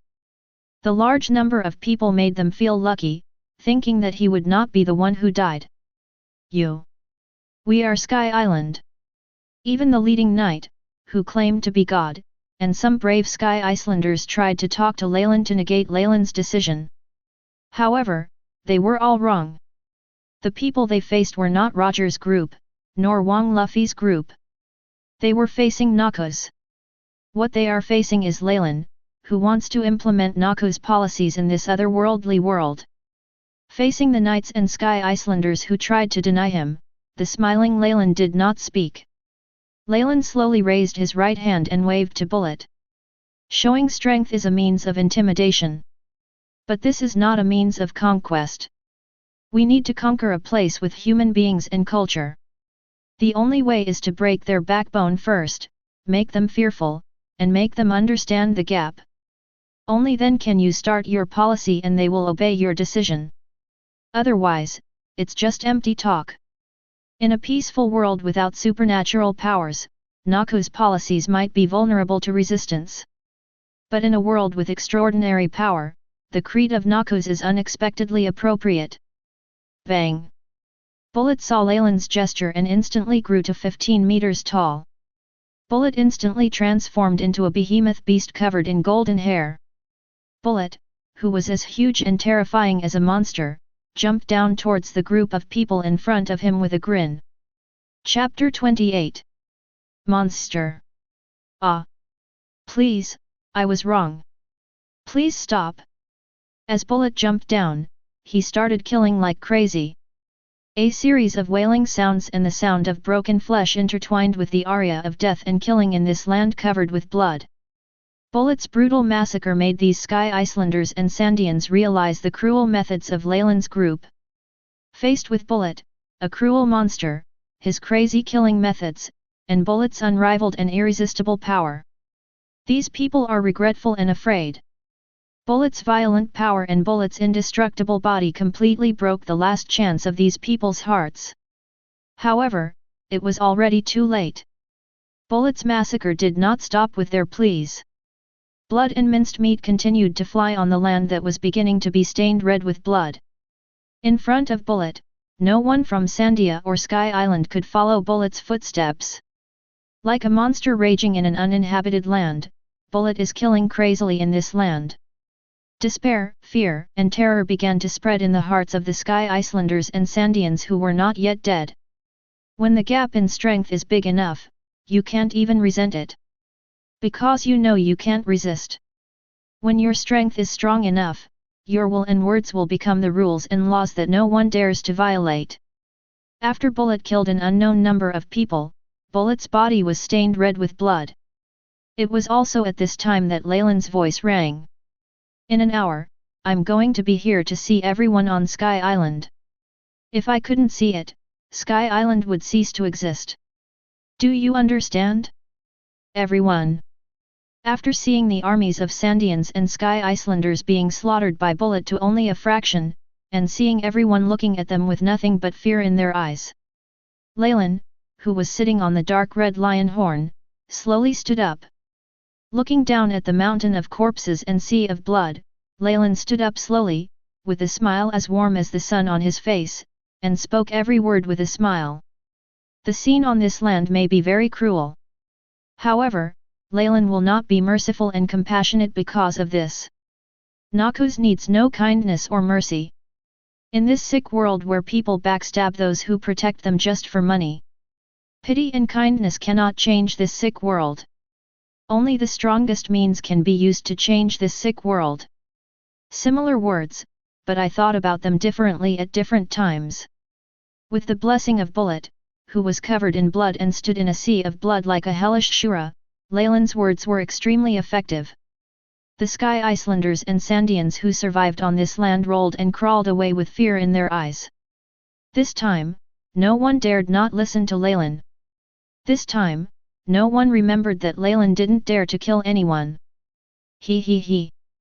Porisalino, you go and follow those people who look like natives. If anyone dares to run, kill them. Jun, you take Monok and Kuruk to Sky Island. Likewise, if anyone dares to run away, kill them. Looking at the fleeing crowd below, Leylin, with a smile on his face, turned around and gave instructions to his subordinates. These people are Noxian miners and cannon fodder. Leylin will not allow them to escape. Learn. Facing Leylin's order, Porisalino, who put his hands in his pockets, nodded and responded softly. Jun, whose expression was not good, remained silent for a while before slowly nodding to Leylin. The kindness in Jun's heart makes Jun still a little entangled and difficult to make a choice. But Leylin's power made Jun unable to resist. In the end, Jun put away the kindness in his heart. Only when you are alive can you have hope. After Porisalino, Jun, and others left, Bullet, covered in blood, returned to the deck. Brother, why don't you kill all these people? As long as these wolves with the ability to resist are killed, aren't the rest just sheep? Bullet returned to the deck, walked behind Leylin, looked at the mountain of corpses and sea of blood below, and asked Leylin in a deep voice. Bullet is not questioning Leylin's order, but Leylin once told Bullet that people are like animals. As long as the wolf with the ability to resist and the strongest backbone is killed, the rest will be sheep. That's why Bullet asked Leylin in confusion. The powerful Bullet doesn't like to use his brain and can't recognize a few words. But Bullet is not without brains. Apart from the two Leylin brothers, Aoi, the only one left on the deck, also looked at Leylin silently. Although Aoi is the youngest among these people in Noxus, Aoi is not an ordinary child. Young Aoi is learning these things silently, just so that one day Leylin can use her. Noxus doesn't need useless people. Strength, brains, and ability, you must have at least one of them, right? He. Yes, after killing all the wolves, all that is left are sheep. But we don't need sheep. If we are going to the new world, if we are going to conquer this world, we need wolves, not sheep. The wolf may bite you back one day. But as long as we have enough strength, the chains around the necks of these wolves that restrain them and choke their throats will never be loosened. As long as we are strong enough, both the wolf and the lion majesty will be beasts bound in a cage. At this time, as long as we recognize a meat bone with delicious meat foam, these beasts will rise to the power of Noxus. They will follow the trend of Noxus and fight to the end for Noxus. Because we can kill them. Because we have the meat and bones they want. Therefore, as long as we are strong enough, we don't have to be afraid of so-called betrayal. Because if the strength is not enough, the so-called oaths and loyalty will one day become useless waste paper. Oaths and promises are the most fragile things in this world. Human ambition and desire are what tend to change humans from animals to masters. We don't need their oaths and promises. As long as we can hold on to the chains, as long as we can hold on to the sword that killed them. They will be tempted by the bones we throw out and threatened by the sword that can take their lives, and they will risk their lives for Noxus. And these are what I need. I don't need their gratitude, nor do I need to be praised by the world for being great and kind. What I want is that, under the temptation of interests, rights, and status, these rebellious wolves, these dark lion majesty, risk their lives to fight for Noxus. What I want is these wolves to use cruel methods to contribute their strength and blood to the rise of Noxus. If Noxus wants to become stronger, it needs the lives of these wolves and lion majesty. Do you understand? Bullet. Leylin, who was sitting on the corner, looked at the sky island littered with corpses and answered Bullet with a smile. Bullet is different from others. If Leylin can become king one day, Bullet will be the first person under the throne. Leylin trusts Bullet far more than anyone else. Everything today, for Leylin and Noxus, is just the prelude to Noxus' road to conquest. The inner ambition of Leylin, who possesses the terrifying conqueror's haki, is to let the flag of Noxus fly in every corner of the world. The small sky island is just the beginning of the road to conquest of Noxus. The great axe of Noxus will surely shatter this rotten and sick world. The flag of Noxus will fly at the top of the red line. Anything that blocks the rise of Noxus will be crushed by Noxus. Sacrifice my great Noxus with the blood of my enemies. Chapter 29. Amid the constant roar, an hour passed quickly. Whether it's a Sandian or a Sky Islander. As long as everyone is on Sky Island, no matter old, young, women, or children, they are all concentrated on this land filled with bodies and blood. All the Sky Islanders and Sandians who were driven here stood in this sea of corpses and blood, their eyes filled with fear. After Porisalano and Jun, 3 people killed Hoa people again. These people who were driven here have completely lost their will to resist. They were like sheep driven by dinosaurs, and they no longer dared to resist. But think about it, everyone who dared to resist or escape has been killed. Then aren't the rest just weak people? Is there only more than 16,000 people in Sky Island? Only 600 people in Sandia? Really, I'm so disappointed.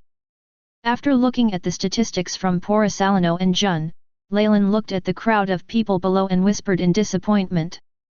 He thought how many people could be in this place. As a result, after a long time of work, there were not even 20,000 people in total. And among these people, a large part are old people and children. Then there's nothing we can do. There are only so many people here. After hearing Leylin's disappointed voice, Porisalano spread his hands and responded to Leylin with a chuckle. Among the people behind Leylin, only Porisalano dared to joke with Leylin. That's true, just a few people like this. Better than nothing. Bullet, Porisalano, you go out and wipe out Sky Island, where Zandia lives. Manok, Kuruk, you two go down and bring up the people in charge of Sandia and Sky Island. Leylin, who didn't care about Porisalano's joke, responded with a smile.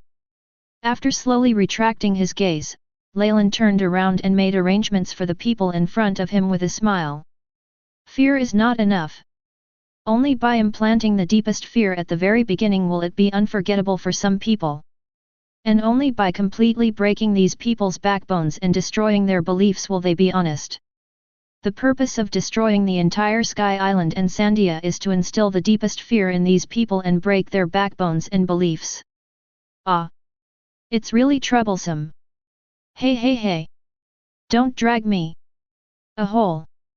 I will leave. After hearing Leylin's words, Monarch and Kuruk turned around and left without hesitation. When Porisalino heard about the big project, he planned to bargain, but before he could finish the conversation, he was dragged away by Bullet. After shouting, Porisalino was mercilessly dragged away by Bullet. Only Leylin, Jun, and Aoi were left on the wide deck. Will you kill them? Looking at Leylin not far away, driven by inner torment, Jun, whose eyes were struggling, gritted his teeth and asked Leylin softly. Although the teenage Jun is not as powerful as in the original work, but Jun, who was raised by a crane, is still a kind person. I thought you wouldn't ask. Jun. Leylin seemed to have expected Jun's question. Leylin took his time and took out his cigarette case, then took out a cigarette and lit it. After slowly exhaling a puff of smoke, Leylin chuckled and spoke to Jun. Leylin had already anticipated Jun's reaction. Even if Jun doesn't say it now, it will happen sooner or later. Jun, who grew up in Marine, is different from Porisalino, who was born in North Blue Nojiko and joined as an adult. Although Jun, driven by life's survival instinct, used the fact that she was abandoned as an excuse to allow herself to survive in Noxus. But in her bones, Jun is engraved with the justice and kindness that Tsuru taught her. Leylin had already seen this since he surrendered to him in Jun. Because of this, Leylin's questioning of Jun was not surprising. This is a matter of time. However, it doesn't matter, it doesn't hurt. Human character can be changed. People's three views are also formed through teaching and various experiences. Leylin is confident in transforming Jun. After all, if you can't transform a woman, how can you transform the world? So, do you plan to kill them after you're done with them? Leylin's answer did not appease Jun's heart. Jun, whose eyes were bloodshot and with mixed emotions in his heart, softly asked again. Jun didn't know why he was asking this. It's obvious that she is an abandoned marine, and it's obvious that she relies on Leylin's mercy to survive. However, she didn't speak, and Crane's teachings kept coming out of her heart. Today's Jun itself is very complicated. Good and evil made Jun's heart twist into a ball. Jun's questioning of Leylin was, in a sense, liberating himself. Leylin only needed a very small word that could be called an excuse to make Jun feel relieved. He. Why should I kill them? I won't kill them. As long as you obey Noxus and have value, Noxus will give everyone fairness and freedom. The world is already sick and ridiculous. Whether it's the garbage on this island who calls themselves a god, or the group of garbage who lives on the red line and calls themselves the celestial dragons. Weak as they are using their hereditary rights and so-called destiny to make the people on this island and the people of this world kneel before them. But they who shouted the loudest slogans were enslaving the whole world with their humble rights. This is not right. They are not gods. Noxus wants everyone to stand up. Noxus will give everyone a platform to show their value. Those who are capable will gain everything in Noxus. Everyone will fight for themselves. Rather than living a miserable life with no end in sight, people need someone to lead their resistance. And Noxus will lead them to live for themselves and for freedom. Although, there will be a lot of death in the process. However, rather than being enslaved and squeezed to death, they at least fought and died for their own freedom. This world needs someone to stand up. This pervert world needs someone to change it. And what we do is to change all this. Do you understand it? Jun. The smoke lingering in front of Leylin made Leylin's eyes and face a little hazy. But Leylin's sonorous and powerful words shone in front of Jun's eyes like the flickering cigarette butts. Leylin's words left Jun speechless for a long time. Leylin's ambitions and dreams are too huge and terrifying. Pang Yamato is so terrifying that even Jun cannot imagine it. Compared to Leylin's inspiring dream of changing the world, Jun only feels that he is still struggling with kindness, revenge, and survival, which is extremely ridiculous. Jun, who was being watched by Leylin, slowly lowered her head. She was inferior to Leylin in both heart and strength and did not dare to face Leylin. Compared to Leylin's grand and great dreams, her inner thoughts made Jun feel ashamed and ridiculous. Compared to Jun, who was gradually changing her heart, Aoi, who was born as a slave, after hearing Leylin's words, her eyes lit up with enthusiasm. Aoi, who was once a slave, can understand this passage better than Jun. Compared to the dark, hopeless slave life, Aoi is more willing to fight to the death for herself. Even if she died on the way to charge, at least she was fighting for herself compared to being tortured to death as a slave. Lord Leylin. After Leylin finished speaking, Monok and Kuruk, who had returned to the deck at some unknown time, lowered their heads and shouted to Leylin at the same time. Behind Monok and Kuruk, whose eyes flashed with enthusiasm, stood a middle-aged man with frightened eyes, and a young man with shocked eyes. Like Aoi, they all had suffered hardships in life, but because of Leylin's words, they became Leylin's believers and followers. To a man who has been enslaved, nothing is more precious than freedom. Chapter 30. Boom. Just when Leylin looked at the two people who were brought to the deck by Monok and Kuruk, Bullet and Porisalino demolished the team and started working. The ground shook violently and the earth-shattering roar caused the crowd below to panic. The two people who were brought to Leylin, except for the young man who was dressed like an aborigine, had no panic on his face. The middle-aged man in his 30s or 40s was already panicking. Do not worry. As long as you are obedient, your tribe will not have any surprises. Now let me start talking. Listen up. Leylin, who was holding a cigarette in his mouth, looked at the expressions of the two people, smiled and spoke softly. Leylin, who has absolute power, had no intention of asking people like Sky Island for their opinions from the beginning. Leylin was not discussing anything with them, but informing them. The two people being watched by Leylin, who probably knew that he had not changed everything, nodded silently to Leylin as if they were resigned to their fate. Very good. This is a good beginning. As long as you cooperate, we will not kill people indiscriminately. Jun, please go down and take them down. Gather all the women present who are over 5 years old and under 30 years old. There is no distinction between Sandians and Sky Icelanders, got it? Seeing the two people who were very cooperative, Leylin comforted him casually, and then spoke to Jun on the other side. Although Leylin's comfort did not make the two resigned to their fate any happier. But without the power to resist, they can only believe in all this. Yes. Jun, who originally lowered his head, suddenly raised his head after hearing Leylin's words. Jun, whose eyes suddenly became firm, answered Leylin succinctly.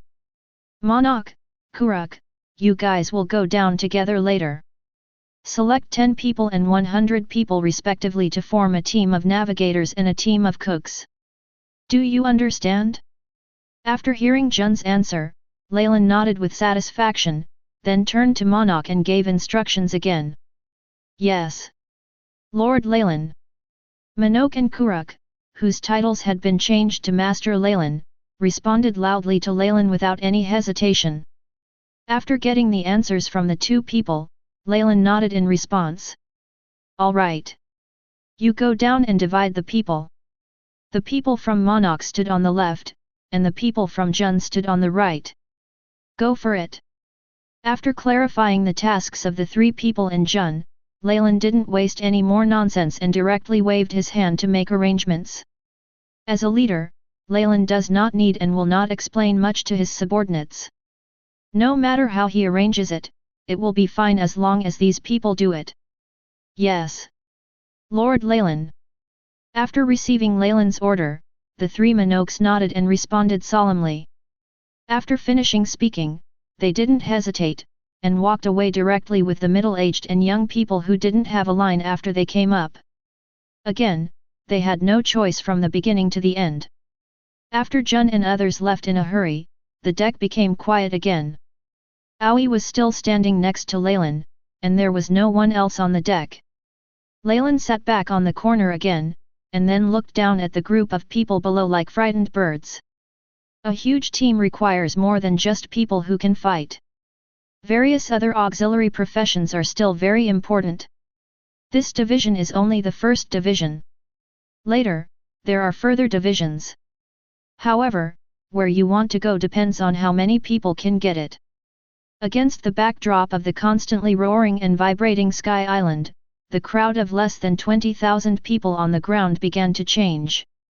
Those who were not chosen were pushed to the middle. The teams of Monok, Kuruk, and Jun also began to grow. After Leylin waited for an hour, after the explosions and roars stopped, after Bullet and Porisalino returned again. The huge team below was clearly divided into 3 waves of people. The largest number of people is undoubtedly the wave in the middle, which has the largest number of men and women, old and young. The second is the team in Jun where all women are present. Finally came the teams of Monok and Kuruk. What is this for? Porisalino, who had returned from his travels, stood behind Leylin with Bullet.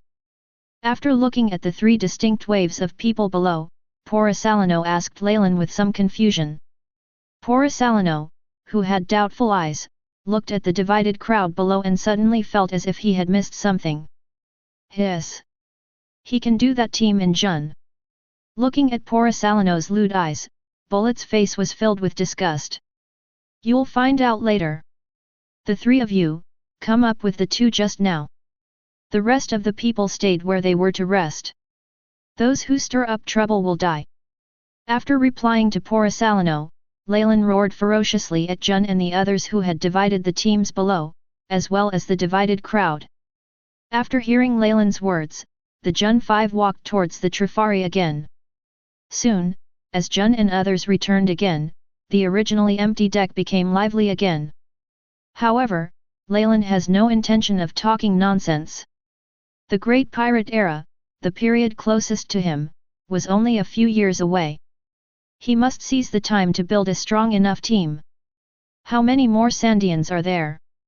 Leylin, who had no nonsense, looked directly at the indigenous young man and asked. Seeing Leylin asking about this young indigenous man, everyone looked at the young man. Add me, 302 people. The young man, who was being stared at by a group of rough and ruthless people, answered Leylin with some fear in his eyes. Although he brought the Sandians with him, he dared to go to war with the Sky Islanders. But he didn't dare to be disrespectful to Leylin's group who had the ability to destroy heaven and earth. Because Leylin and others have enough power to destroy Sandia. Well, for the Sky Island people who have little knowledge, the current power of Leylin and his gang is something that these people can only look up to. 302 people? Okay. Those people are all handed over to you Sandians. You have assembled a sufficient mining team. Bullet is responsible for supervising you. You Sandians have only one mission, and that is to supervise those Sky Islanders digging for gold. If anyone resists, Bullet will kill them. But if you can't dig out all the gold in Shantora within a month, then you can go and die. Within a month, no matter what method you use, no matter how many people on Sky Island die, I only look at the results. You will die before the excavation is completed, and you will live after the excavation is completed. Do you understand it? Looking at the frightened young man, Leylin pointed directly at the group with the largest number of people in the middle and spoke calmly to the young man. Although excluding the women who were taken away by Jun, there are only more than 300 Sandians left. However, enough is enough. Anyway, the people who died were not Noxians, it was enough for these people to lead the Sky Island people to mine. Leylin doesn't care how many people die in Sky Island, Leylin only cares about the results. You and I. Call. I see. The Sandian leader wanted to say something when he heard that his holy land, Shantora, was going to be dug up, but in the end everything turned into a sigh and agreement. Although the leader of Sandia is still very young, this young man is not stupid. Between Sandia's complete demise and Shantora's gold being mined, he knew what to do now. He may not be afraid of death, but he can't harm the entire Sandian people. This is why Leylin asked the leaders of the Sky Islanders and Sandians to come up. Because they know better how to make choices than those with lower vision. Although the Sandians look miserable, they are still treated better than the Sky Icelanders. Jun, those women should be divided into 1/2 of the Maid Guard Corps, 1/4 of the Maid Inspection and Supervision Corps, 1/8 of the Maid Shipwright Corps, and 1/8 of the Maid Medical Corps. Except for the boat crew, which is led by Aoi, the rest are trained according to these functions. Bullet, you're urging these people to dig for gold. Porisalano, you are responsible for cooperating with Jun and Aoi to train these women. Marnok, you are responsible for training a team of navigators. Kuruk, you take the 100 people to be responsible for the meals for all the teams. Is it clear to everyone? After arranging the Sandians individually, Leylin directly arranged everyone. Compared to the Sandians, the people of Sky Island, who were divided like toys, were even more miserable. Although the Sandians were miserable, it was a good thing that he was leading the Sky Icelanders in their work. Sky Island people are at the lower end of the food chain. Clear. Although the middle-aged man from Sky Island was deeply unwilling, no one cared about his thoughts. Bullet and the others, as well as the Sandians, responded loudly to Leylin. Chapter 31. Let the Sandians govern the Sky Icelanders? Aren't you afraid of them fighting? In the palace of gods shrouded in darkness, Porisalano, holding a glass of red wine, asked Leylin softly. Under the brutal suppression of Leylin's gang, the Sky Icelanders and Sandians were completely divided into 3, 6, and 9 levels. Leylin, who possesses absolute power, has completely implemented his will on everyone who survives on Sky Island. Porisalano didn't know what was going on with Bullet, but he helped Jun and Aoi suppress the Maid group and killed nearly 100 people in one afternoon. These people are all trying to escape and resist. The initial brutal suppression did not care about suppressing everyone at once. After the fear gradually dissipates at the latest, many people will carry out a second resistance with the support of inner dignity, unwillingness, guilt, and other emotions. The initial surrender was due to fear, but people are not only afraid. For some people, there are many things that are more important than life. Train like this in front of you. The maid guards are responsible for guarding the Trifari and taking care of Trifari's daily hygiene. They focus on training to highlight combat effectiveness. As for the number of people, just decide on the size of the maid group. The maid supervisory team will be responsible for supervising the entire legion in the future, and they also need to form sufficient combat strength. Maid boat crew, maid medical team, it would be nice if they highlighted their technical skills. In the maid corps, the Sandians are also allowed to manage the Sky Icelanders. Sandians and Sky Icelanders, although in our eyes they are both Sky Icelanders. But there is irresolvable hatred between them. Human nature is always selfish. The Sandians who were once driven out of Sky Island by the Sky Icelanders will do whatever they want to do to the Sky Icelanders after they obtain the rights we gave them. And by doing so, the hatred between Sandia and the people of Sky Island will never stop. They will be loyal and obedient to us in order to maintain their status. The oppressed Sky Icelanders will not resent us, they will resent the Sandians who became our lackeys, and they will also begin to crave status. Because only when they have rights, they will not be driven and exploited by the lowly Sandians. The rights we give them, at this time, will be like attracting 2 hungry wild dogs, constantly tempting them to work for Noxus. And this is also the stability we need. Leylin, who was arranging detailed responsibilities for Jun, heard Porisalano's inquiry. After explaining to Jun, Leylin answered Porisalano with a pun. Leylin's indifferent words were an explanation to Porisalano, and also to everyone else except Bullet, who was suppressing mining. Noxus now only has people like Bullet, and from the beginning Leylin had no intention of letting them manage the huge number of Sky Icelanders. The structure of power is the foundation of a power. Leylin doesn't need or want to manage everyone. As long as Leylin, Bullet, and others can control the small cotters, those small cotters will control the people below them for the sake of power. Letting the Sandians manage the people of Sky Island and letting Jun establish a maid group to supervise these people are one of the stabilizing measures. Of course, this is just a preliminary step to allow Noxus to control these people as soon as possible. As long as the rights, status, treatment, privileges, and other matters are clear in everyone's mind, Leylin will further choose Noxus' original policy of respecting the strong. As long as people care about something, they won't care about Leylin's methods before. Leylin's preliminary plan to play with people's hearts and humanity silenced Porcelano, who was holding the wine glass, and Jun, Minoc, and others who were sitting next to Leylin. There are many powerful people in this world, and there are also many people who are stronger than Leylin and Bullet. People with great power are not scary. What is scary is that while a person has power, he also has wisdom, fortitude, and scheming. However, only those who possess these things at the same time can sit on the throne that is looked up to by all living beings. Ah! It's really, really scary.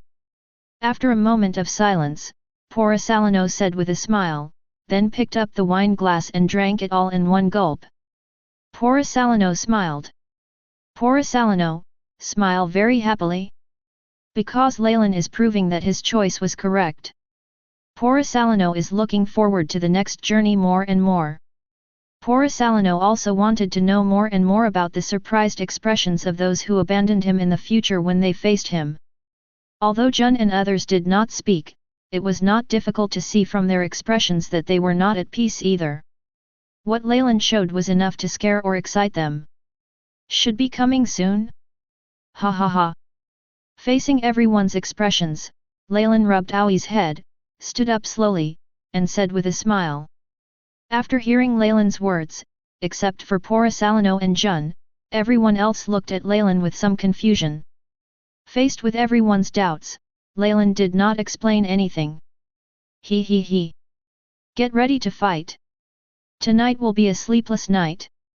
Some people who think they are heroes come back here to seek death. It's really scary.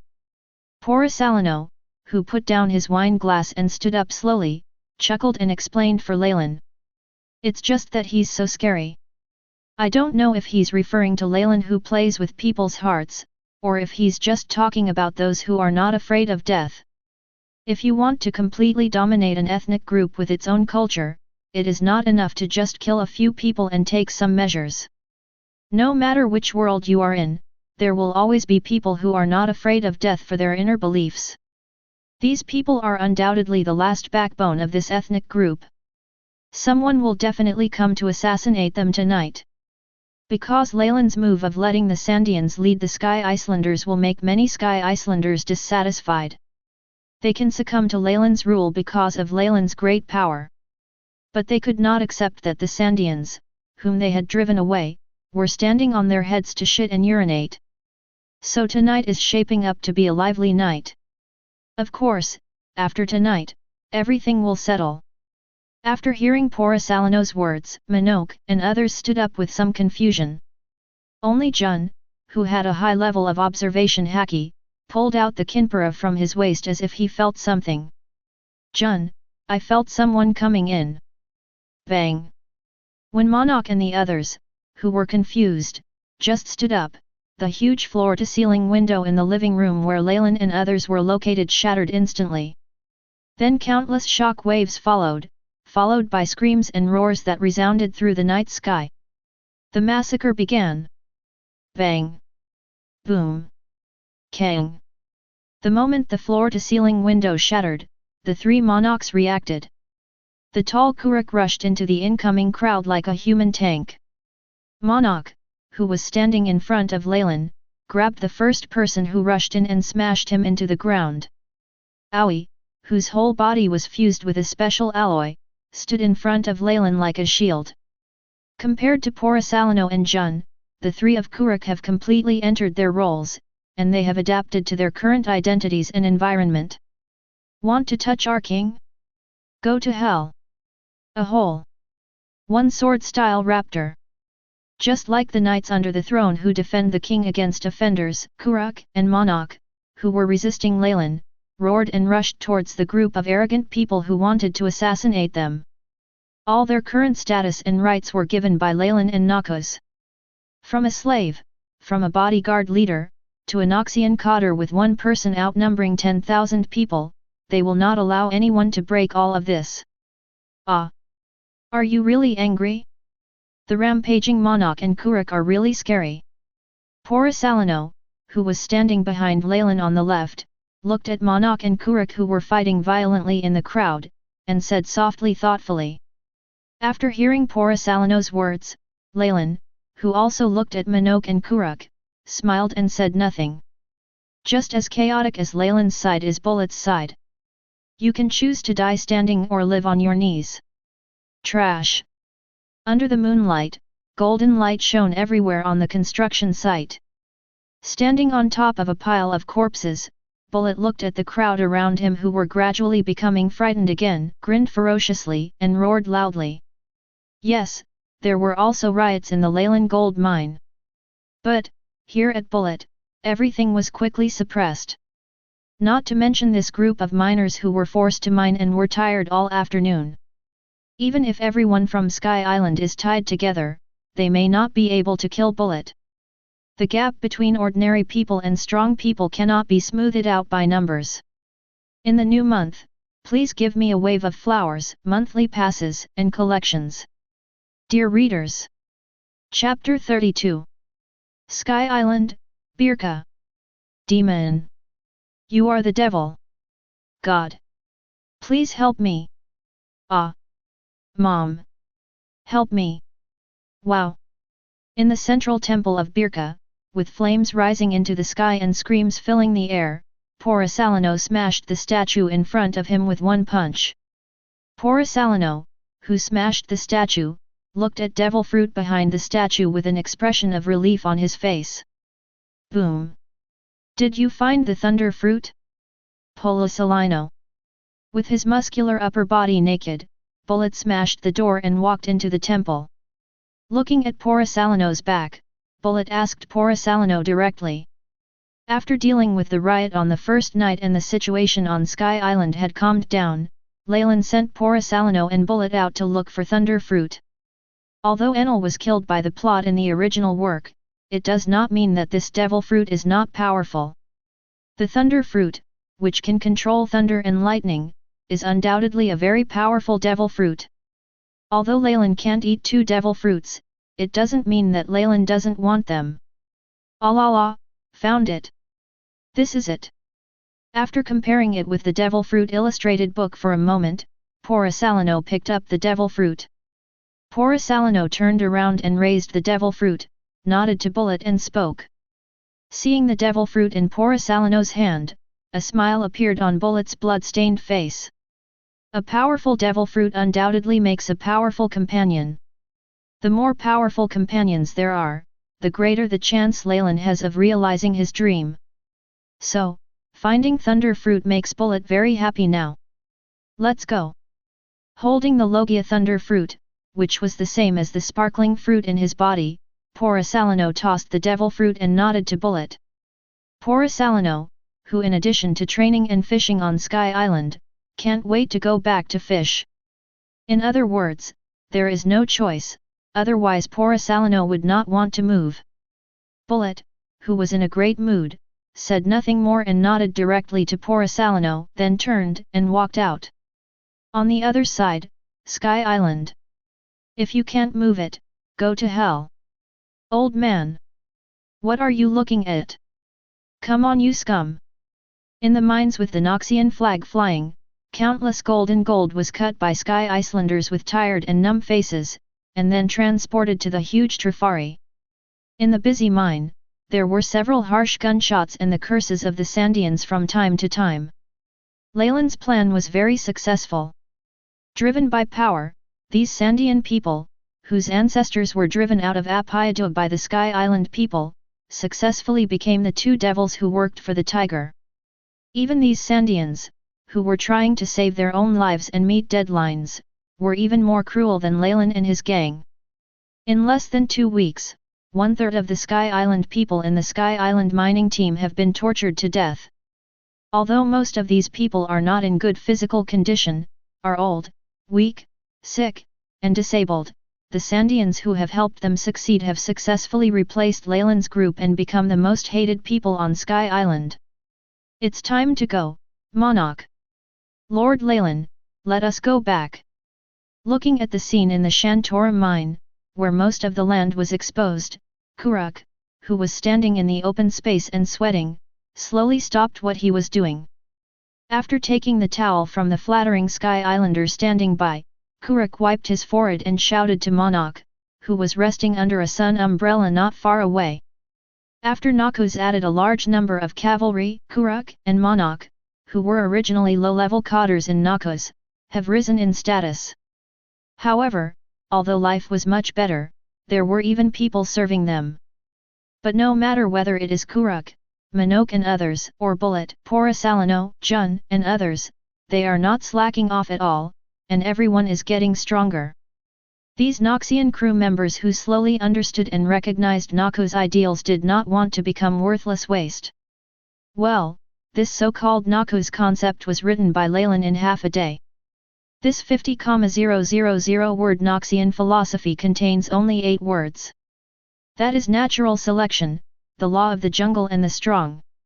Oh! Learn! Monarch, who was resting under a parasol, stood up and nodded in reply. Afterwards, Monarch and Kuruk walked side by side to the island of gods Apayadu, which is also the base camp of Noxus on Sky Island. Island of gods Apayadu. Boom! Bang! Buzz! A group of women wearing black maid uniforms were training and sparring under the watchful eyes of Jun, who was training on the side. Next to these women, a stone tablet engraved with various words continued to make a huge roar. These roaring sounds filled the faces of these women who had trained so hard with fear and fear. Boom! As the last dull roar sounded, the huge black stone monument standing on the ground collapsed. As the steel collapsed, a huge plume of smoke slowly rose under the steel. He picked up an axe blade and sunk it into the ground, standing behind the huge black axe on the ground. Leylin, who was carrying the giant axe, slowly walked out of the smoke with his naked upper body soaked in sweat. That's right. The roaring sounds just now were the training routine of the monster Leylin. Leylin, who is physically strong, uses the indestructible historical text to train his body and strength every day. After walking to a sofa group not far from the historical text monument, Leylin threw aside the black-cut giant axe forged by the historical text and sat on the soft sofa. The previous battle with Zephyr left Leylin in need of a giant axe that could carry his power. So, the black cutter was born.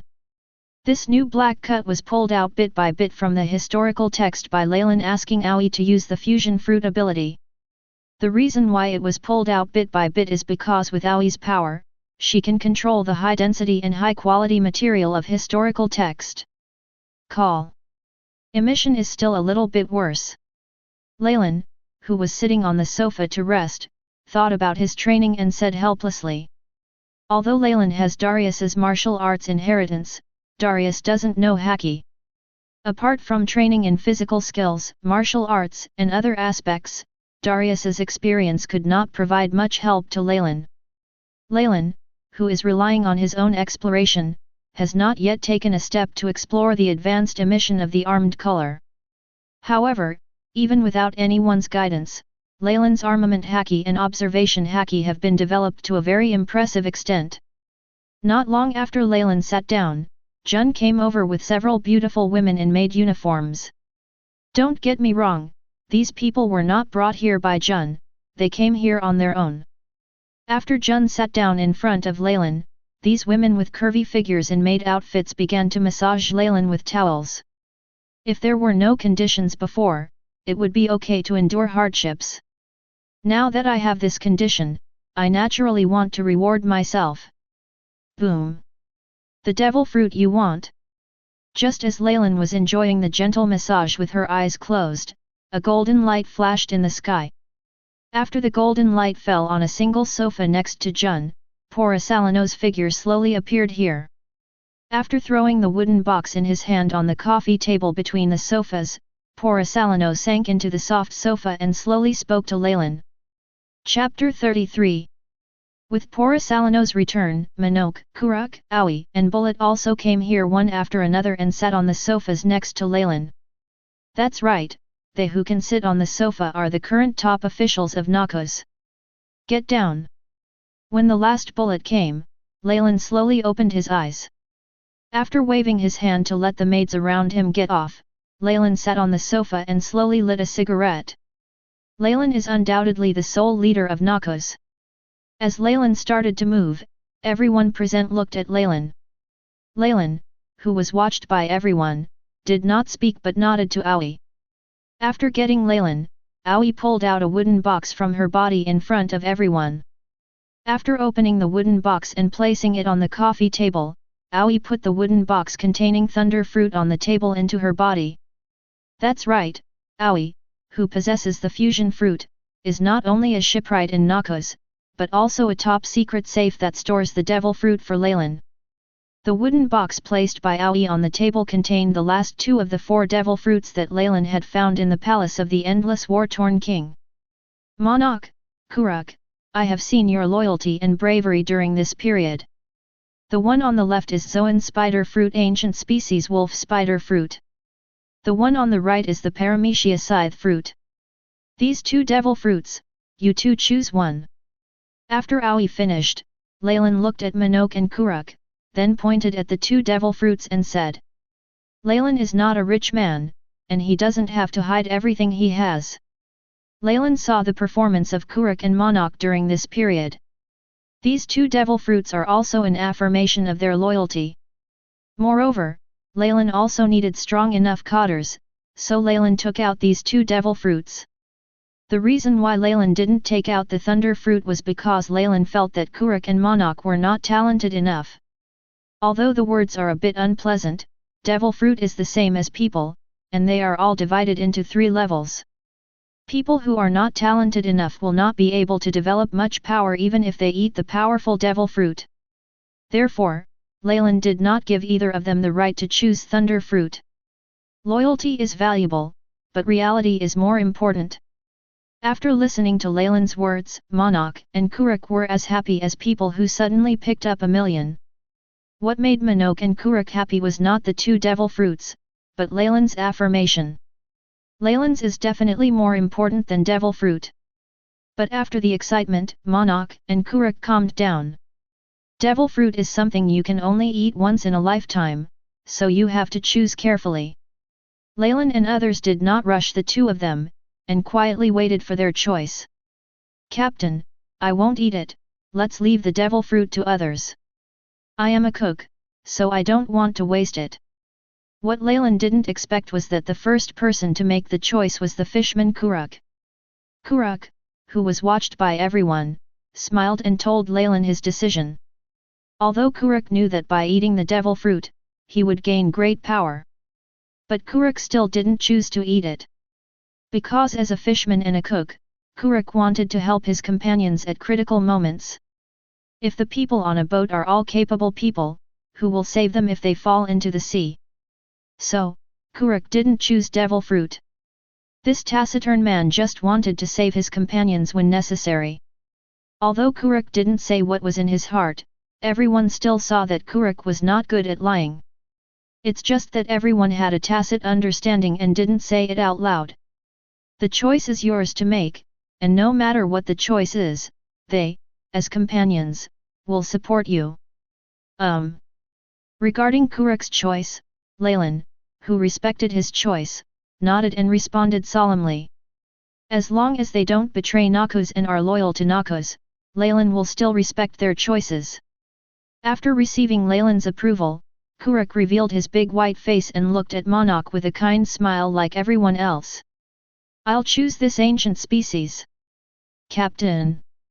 Manok, who was watched by everyone, struggled for a long time before choosing the Zoan devil fruit. Manok also wanted to be as bold as Kuruk and said he didn't want it. But my family knows their own affairs. Manok, a pure human, does not have the pervert talent of others. Even Manok, who was in his early 20s, was not as talented as Aoi and Kuruk. Although the former is still young, he grew up slowly in Noxus and possesses the ability of the fusion fruit. His starting point is much higher than that of Minoke, a man who became a monk halfway. Not to mention the latter. Murlocs are inherently more talented than humans. In addition, the latter is the more powerful shark man among the Murlocs, so Monarch is even more incomparable.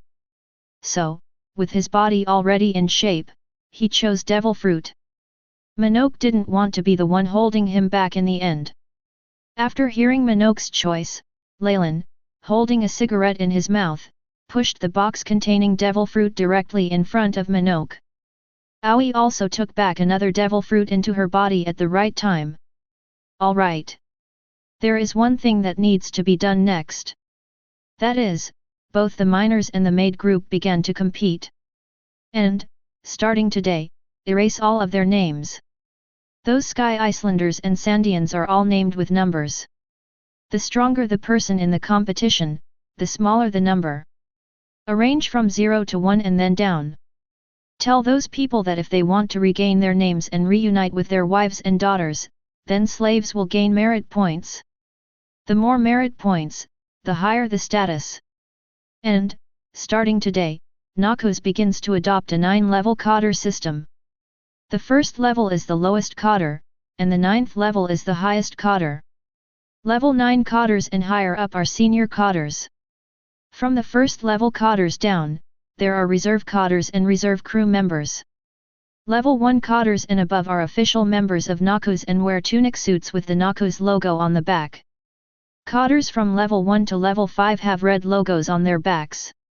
For levels 6 to 9, the logo on the back is silver, and for senior officials it is gold. Only formal members can have names, and first level cadres and below are called by numbers. All numbers follow a rotation system. The stronger the person and the higher the merit, the smaller the number will be. The supervision, promotion, and merit recognition of all Noxian crew members will be reviewed and assessed by the inspection brigade in the Maid Corps. The hierarchy of members of the Maid Corps is the same as for everyone else. The difference lies in the achievements of other members, which rely on war, killing enemies, and providing useful suggestions. The merits of the Maid Corps lie in specific aspects such as treatment, repair, and supervision. Promotion of members below level 5 is subject to review and decision by Pora Salino. Level 5 or above is determined by bullet review. The promotion of senior cadres is decided by me. The specific regulations will be distributed to the following after you have read them. After the gold is mined, the numbering begins. After the numbers were determined, the navigators and cooks that Minoke and Kuruk had chosen to train were removed, because the two of them were arranged to go outside the ship. The rest were organized into the 1st Noxian Legion. The commander of the 1st Legion was Bullet, and the deputy commander was Poro Salino. The management and control of personnel are all the responsibility of the two of you. Jun and Aoi are in charge of the Maid Group. Except for senior officers and members of the Maid Corps, no one else is allowed to board the Quifeli without any reason. After determining the number of people, Aoi took the lead in building the ship. After 2 months, be sure to complete all the above tasks and prepare to return to Qinghai. After Minoke got the devil fruit, Leylin began to make arrangements for the next work. The purpose of refining and clarifying the organizational structure is to give the oppressed Sky Icelanders and the Sandians who want to protect their rights a hope of being able to risk their lives. A clear merit promotion will make it easier for these trash fish to work for Noxus. Leylin has never lied about fighting for himself. From today on, everyone in Noxus must work hard for their rights, status, and wealth. Brothers. The new month has begun, and I'm asking for flowers, monthly passes, and collections. Chapter 34. As Leylin made new arrangements, the entire Sky Island was in a state of excitement. After being squeezed for 2 weeks, the people of Sky Island have lost hope in life and have become numb and resigned to their fate. After Leylin promised family reunion, status, rights, etc., the tempted Sky Icelanders became excited. They were already in despair, but they once again burst out with new hope. Although they had resigned themselves to their fate, they no longer had the luxury of leaving Noxus. But as long as he is a person, he will not want to be a slave at the mercy of others. So, after Leylin made his promise, these Sky Icelanders were burning with hope. They want to gain power. They want to take revenge on these Sandians who abused and ravaged them from above. They want to achieve higher status. They want to be reunited with their wives, daughters, and other family members. Whether it's out of ambition or worried family members. After Leylin's order was conveyed, the people of Sky Island instantly became hopeful. With no way out, they fell into a frenzy without even the slightest doubt whether this matter was true. For a desperate person, even a glimmer of hope is enough to drive them crazy. It took less than a week for these people from Sky Island, who had been given hope by Leylin, to hollow out Shantora's gold. Then the people of Sky Island began to train hard for the top, just to climb to a higher number. It is worth mentioning here that the fanatical Sky Icelanders frightened the Sandians who had previously oppressed the Sky Icelanders. The Sandians who had been exploiting the people of Sky Island like crazy before saw how hard the people of Sky Island were working, and they didn't dare to relax for a moment. After tasting the beauty of power, these Sandians are no longer willing to give up. In order to retain their rights, the Sandians are also training frantically.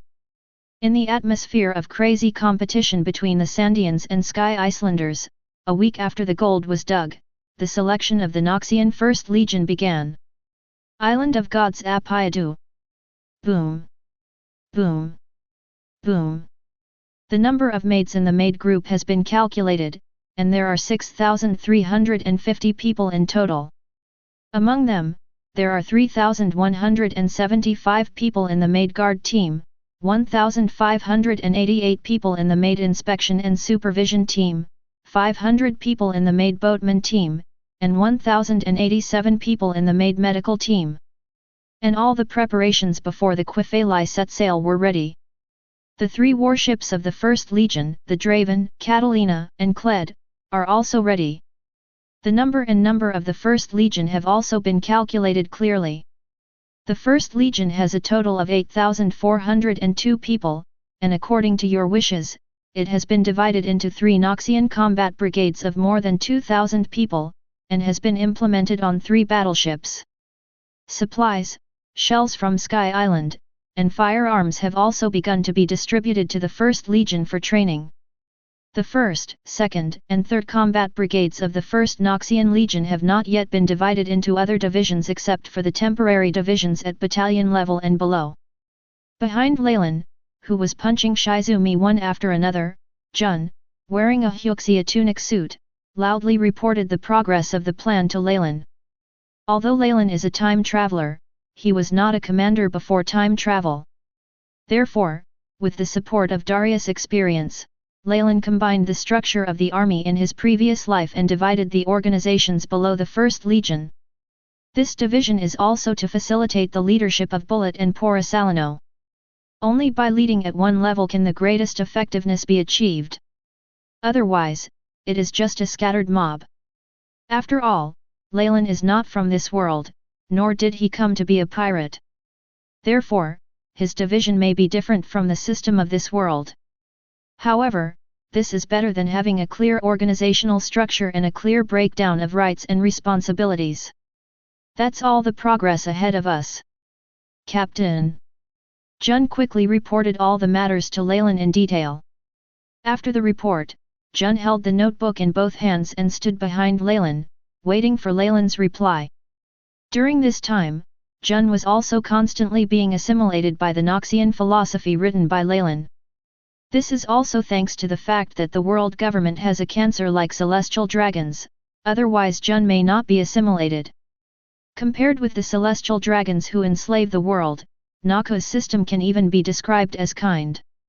After all, in this world where most countries are governed by kings and aristocrats, Noxus has given ordinary people the most important things. Although the system of Noxus is very cruel, the system of Noxus gives everyone hope of rising to power. In the Noxus built by Leylin, there are no slaves and no racial distinctions. As long as you have the ability, as long as you are good enough. You can gain status and power in Noxus. And such a system, in this decadent world where celestial dragons and nobles rule, can be said to be so kind that people cannot believe it. Compared to the kingdom's aristocratic system, which can deprive civilians of their lives at any time and make you die for the noble's pervert desires, the power of Noxus is even more crazy. Boom! After listening to Jun's report, Leylin punched the historical text in front of him and flew it 10 meters away before stopping his training. When they saw that Leylin had stopped training, the 5 maids waiting outside quickly ran towards Leylin with towels and other items. After picking up the bucket handed over by the maid, Leylin drank it hard. Wipe. Cool. After drinking all the water in the bucket, Leylin shouted very comfortably after the maid wiped off the sweat on his body. After throwing the bucket back to the maid, Leylin walked towards Jun. Good, this is a good start. Next, I have to ask you to pass on the details of the merit store. 100 million merit can be exchanged for devil fruit. Different devil fruits have different prices. It's up to me to decide. Then, 1 merit point can be exchanged for 1000 Baileys, an unknown devil fruit can be exchanged for 10 million merit points and a clear devil fruit can be exchanged for 50 million merit points. Members of Noxus are strictly prohibited from eating the devil fruit without permission, and those who disobey are punishable by death. The next step is to clarify the role of merit points, Noxian spirit, Noxian rules and regulations, etc. to everyone in Noxus. Everyone can read before setting off to Sky Island. After taking a look at the report in Jun's hand, Leylin arranged the next work for Jun. If you want to form a stable and large force, you can't just rely on strict rules like high-voltage electricity. If you want a horse to run, you have to let it eat grass. Merit points in Noxus are not simply exchangeable for positions. Leylin's Noxian merit points are more like a currency. A possibility for everyone to succeed. Understood, Captain. Taking the stack of paper handed over by Leylin, Jun nodded and answered seriously. To this day, Jun no longer thinks that Leylin and Noxus are a pirate group with 3 different religions. From Jun's perspective, Noxus under Leylin is an organization that is ambitious and intends to plan the world. After hearing Jun's answer, Leylin nodded and turned around to walk towards the text of history again. Leylin is still assured of Jun's ability to do things. Leylin is not worried at all about the formation and operation of Noxus. After all, he has already written out all the answers. As long as Bullet and others implement them, there won't be any big problems. Compared to Noxus's operation, Leylin cares more about strength. In this extraordinary world, strength ultimately determines everything. Power is just a tool to facilitate rule. And strength is the basis for being able or not qualified to play the game. Jun, who received Leylin's clear instructions, did not stay any longer. After Leylin left, Jun turned around and left. With Jun's departure, Noxus began to further clarify its rules. Chapter 35. Warm sunshine shines on the already deserted Sky Island. After Leylin announced the merit redemption, both Sky Islanders and Sandians went crazy. After all, who wouldn't be tempted by the clearly priced devil fruit? After 2 months of teaching in Noxus, every one of these rural Sky Islanders knows what the devil fruit is used for. Although the price of devil fruit is very high, who cannot be confused by such a thing that can reach the world in one step? Therefore, the entire Sky Island was completely plowed by the Sandians and Sky Islanders themselves. These Sky Island people with red eyes have long forgotten their hatred. Now they just want to collect merit points to gain status and power, in exchange for the devil fruit ability that can make them reach the sky in one step. Although they didn't get the devil fruit together, they also allowed Noxus to get a lot of Baileys, gold, and antiques. Well, although these things cost more than a few dollars, they are better in quantity. Not willing to be suppressed by the Sandians any longer, the Sky Islanders used these merit points to force Sky Islanders numbered 1, 2, and 3 to become first-level cotters. I have to say that the power of hatred is powerful, powerful enough to make many people dedicate themselves. The 3 first-level cotters who were piled up by the people of Sky Island were the original god of Sky Island, Gan4, a strong man named Toru, and a woman named Mina from the maid group. Although these 3 first-level cotters who were forcibly piled up by the Sky Island people are not very high level, but at least it made the Sky Islanders feel proud again in front of the Sandians. After all, the Sandia people, who are poor and sparse in population, don't even have a single cotter. Of course, these are just episodes in the past 2 months in Noxus. In 2 months, the joint construction of the Noxian First Legion was completely completed, and everyone completed the preliminary training planned by Bullet. Not to mention how capable these people are at fighting. But you can still touch it with ordinary sailors. After all, after 2 months, what else do you want from a carriage? However, in these 2 months, Noxus has accomplished the most important and critical thing. That house made the meaning of Noxus clear to everyone and rooted the ideals of Noxus in everyone's hearts. As long as these people remain in their current positions, they will remain loyal to the ideals of Noxus. With this work completed, Noxus also completed the construction of its preliminary organization. Next, we will begin the process of eliminating the weak and letting the strong take the lead. When the number of Noxus cotters increases, Noxus can further expand the number of legions and other tasks. It's like a snowball. Once the most difficult first step is completed, it will keep rolling. Noxus. Noxus. Master Leylin. In the empty port of Sky Island, 4 huge warships flying the Noxian flag were docked. Countless people wearing miscellaneous clothes with Noxian symbols stood on both sides of the port shouting the names of Noxus and Leylin. In just 3 months, Leylin relied on means, interests, and the temptation of desire to successfully turn the Sky Islanders and Sandians who should hate him into the most fanatical believers in Noxus. But this is normal. After all, for most people on Sky Island, even without Noxus, they are still at the bottom of the hierarchy being ruled by others. Rather than the gods who rule them, they prefer Noxus, who likes to give them hope. Although the hope of this promotion is slim, compared to having no hope at all, this slim hope is enough to make people crazy. This is the same as when Roger died, he could usher in the era of great pirates with just 1 sentence. Everyone actually has ambitions, and everyone is actually unwilling to accept their current life.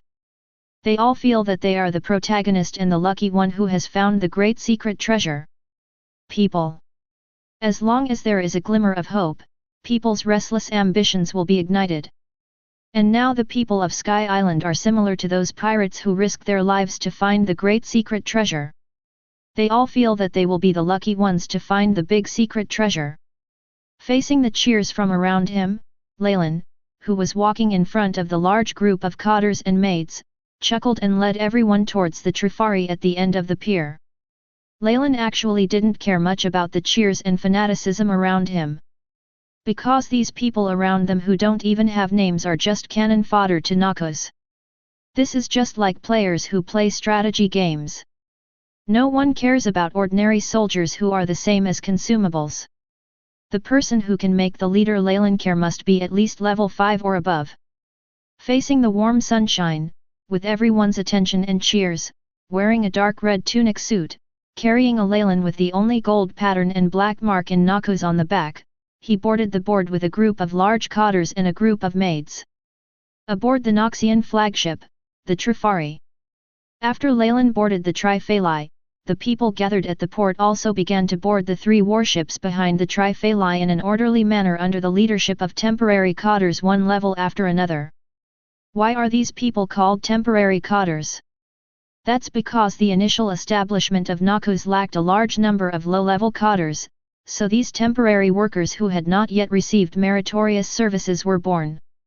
As soon as someone gets a meritorious service next, these temporary workers should give up their place. Let's go. Leylin, who was sitting on the main sofa of the sofa group on the deck of the Trifari, smiled and gave the order to set off. Leylin has spent 3 months organizing this group of cannon fodder. Leylin can't wait to see Roger who's not dead, Whitebeard who's not old, Golden Lion who's not disabled, Charlotte Leylin who's not fat, Kaido who's not grown up, and Akoko who's not dead. Set off. The maids standing around the sofas on the deck quickly conveyed Leylin's orders. 4 battleships flying the Noxian flag began to pull anchor and set sail. When Leylin and the Noxus pirates set sail again, Leylin wouldn't have thought that there was someone in this world who was already waiting for him. At the end of the first half of the Grand Line, Sabayati Archipelago. As the end of the first half of the Grand Line and the entrance to the New World, even though it is not yet the age of discovery, this island, known as the Island of Failure and Restarts, is still prosperous and lively. At the port of Sabayati, a lawless zone where a large number of ships of all kinds are docked. A huge and strong figure kept pushing through the crowds in front of him and walked towards an empty pier. Plop! Not here yet. When this huge figure knocked the last lucky guy directly in front of him into the sea on both sides of the pier. This tall man with a majestic head walked to the pier and couldn't wait to shout loudly to the only young man sitting on the pier. Mr. Kaido, Leylin, and his gang haven't shown up yet. The white-haired young man sitting on the dock, after hearing the tall man's call, stood up and said helplessly to the man who walked in front of him. That's right. This tall man is the trainee crew member of the future 4 Emperors and Rocks Pirates, and now the only 2-man captain of the Beasts Pirates, Kaido of the Beasts. And the young man who answered Kaido's question was none other than Kaido's right hand, the future Beasts Pirates' big signboard, Flame Jin. Ah! This guy is really slow. I don't know what he is doing in the paradise, which is really distressing. Yin's answer stunned Kaido, who was holding a wine flask and preparing to drink.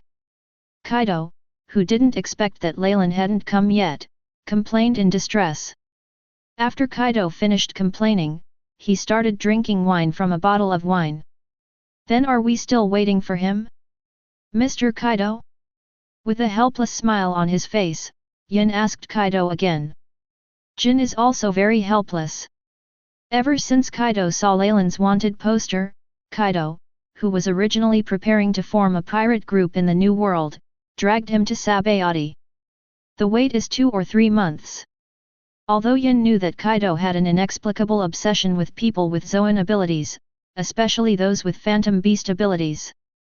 But the wait lasted for 2 or 3 months.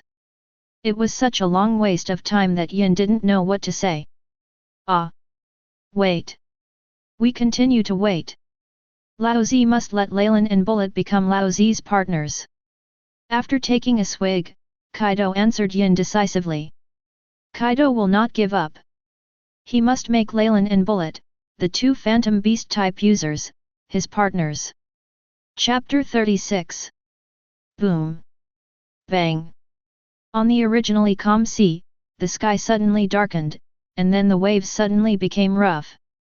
4 warships with giant octopuses on them flashed past the sky, and then crashed heavily into the sea water. The 4 battleships that landed on the sea instantly set off huge waves on the sea. Ah! It's really exciting. After the Quifeli gradually floated steadily on the sea, a golden light gathered on the deck.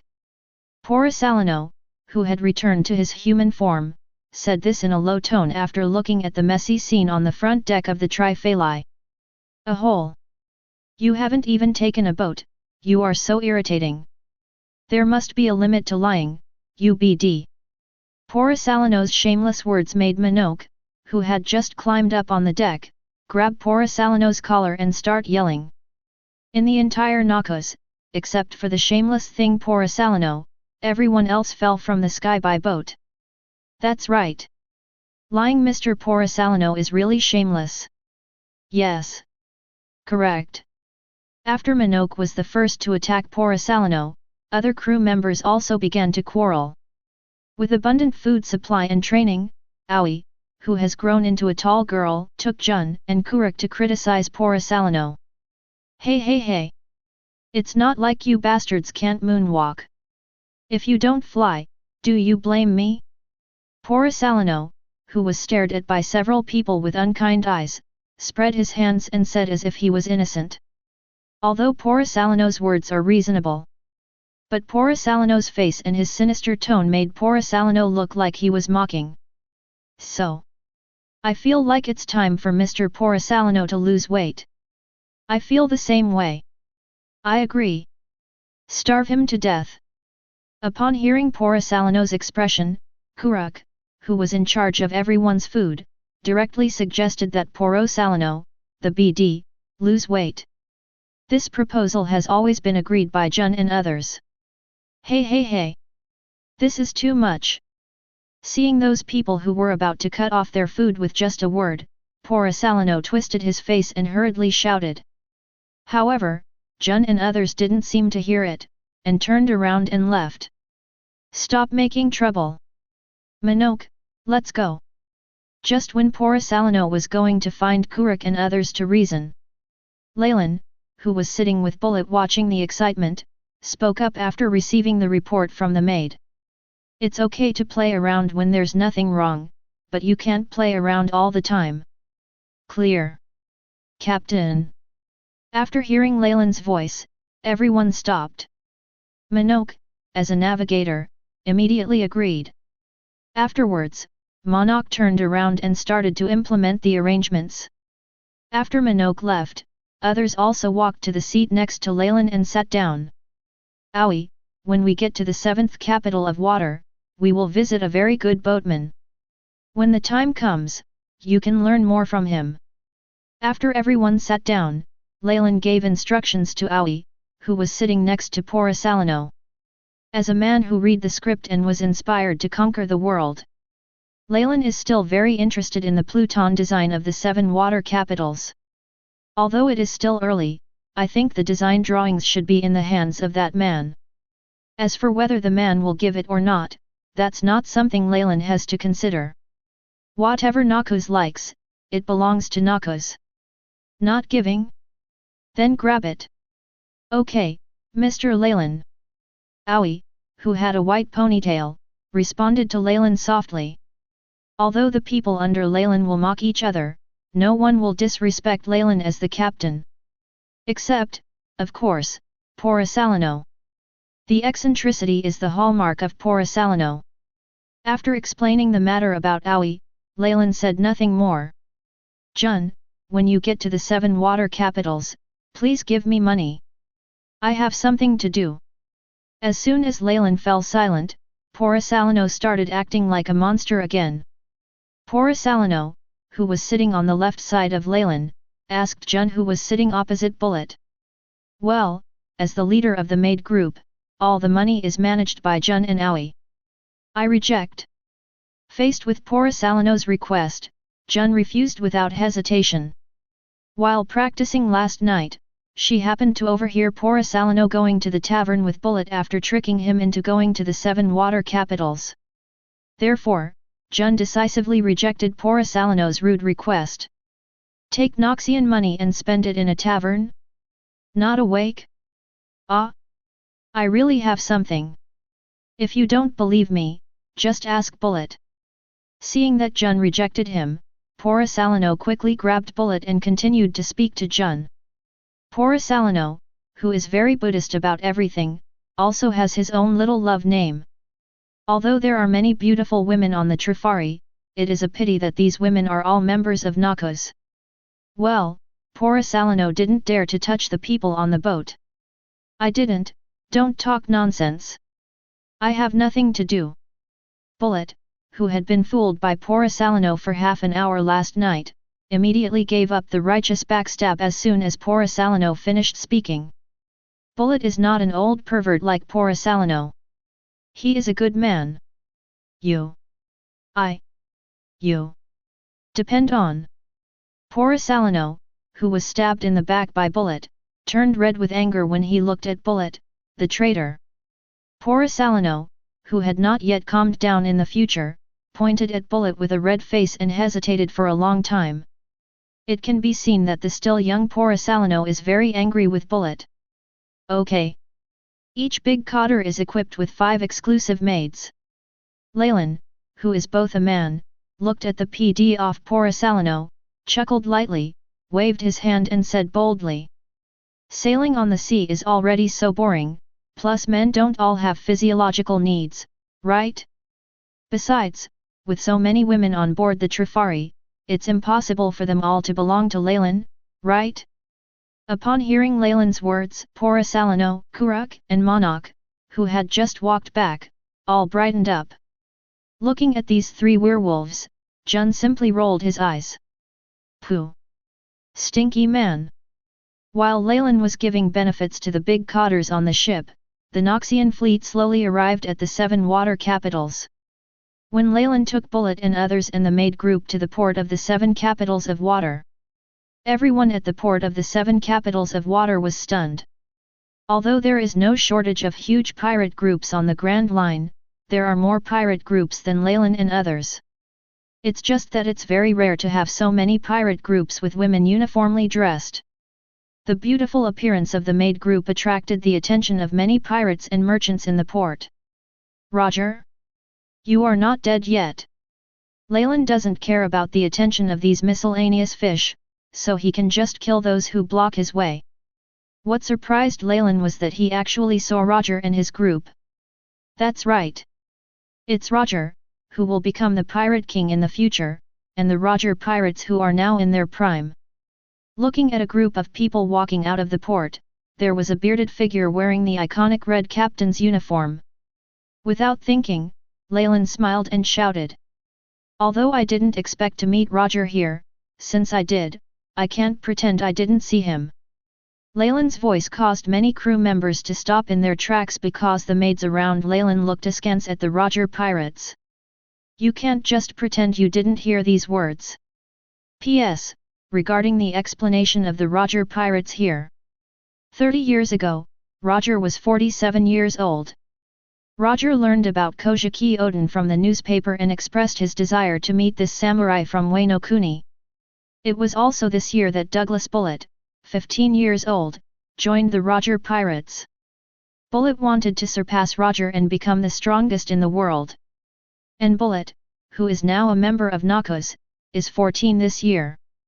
Although there was a gap of 1 year, based on Bullet's experience and Roger's knowledge that he had an incurable disease 2 years later, it is speculated Roger's group, which has no fixed territory, should be wandering in the front half of the Grand Line now. The above speculations are purely personal speculations. If there are any mistakes, please give me your advice. I will restore and respect the original timeline as much as possible. PPS, explanation on equipping big cotters with maids. Maybe this will make some readers very uncomfortable. But I just want to describe it as realistically as possible.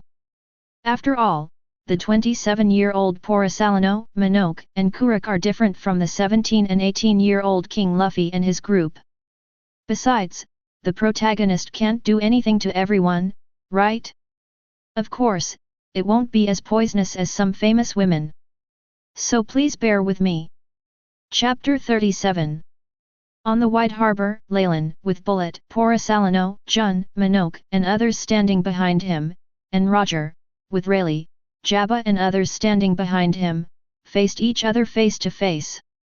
Looking at the young Leylin and his group in front of them, Roger and others smiled.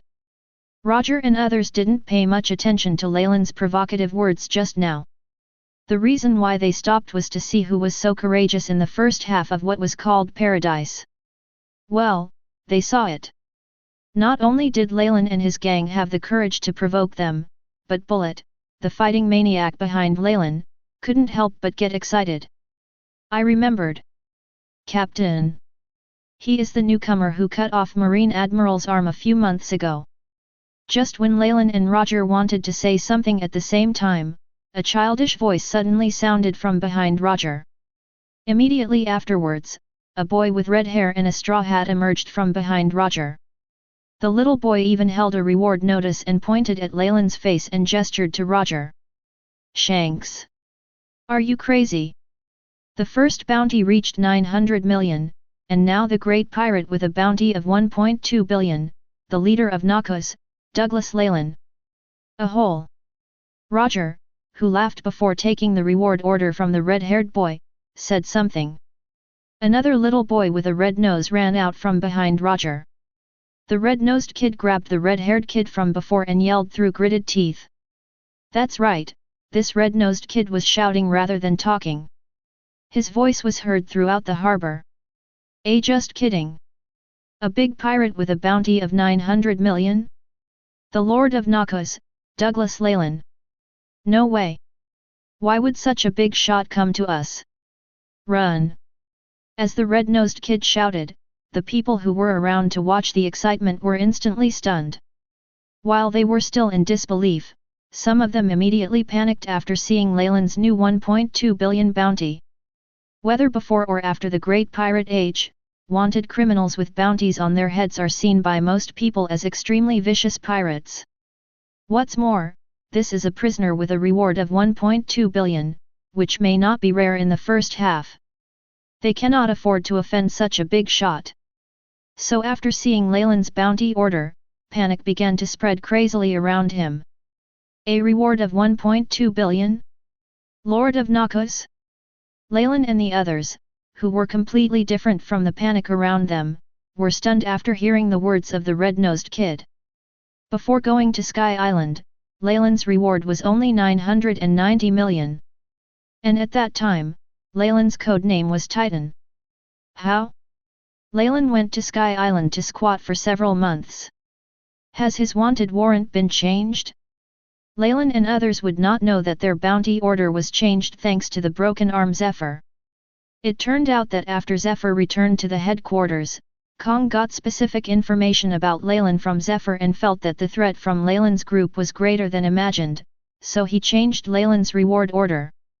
Not only Leylin, but also everyone else except Porisalino and Jun, who boarded the ship later, had their bounty orders changed. I don't know what happened though. However, at least the title sounds much better. Leylin stood in front of Bullet and others, and after a moment of silence, he smiled and said softly. Leylin's calm words made Bullet and others behind him smile.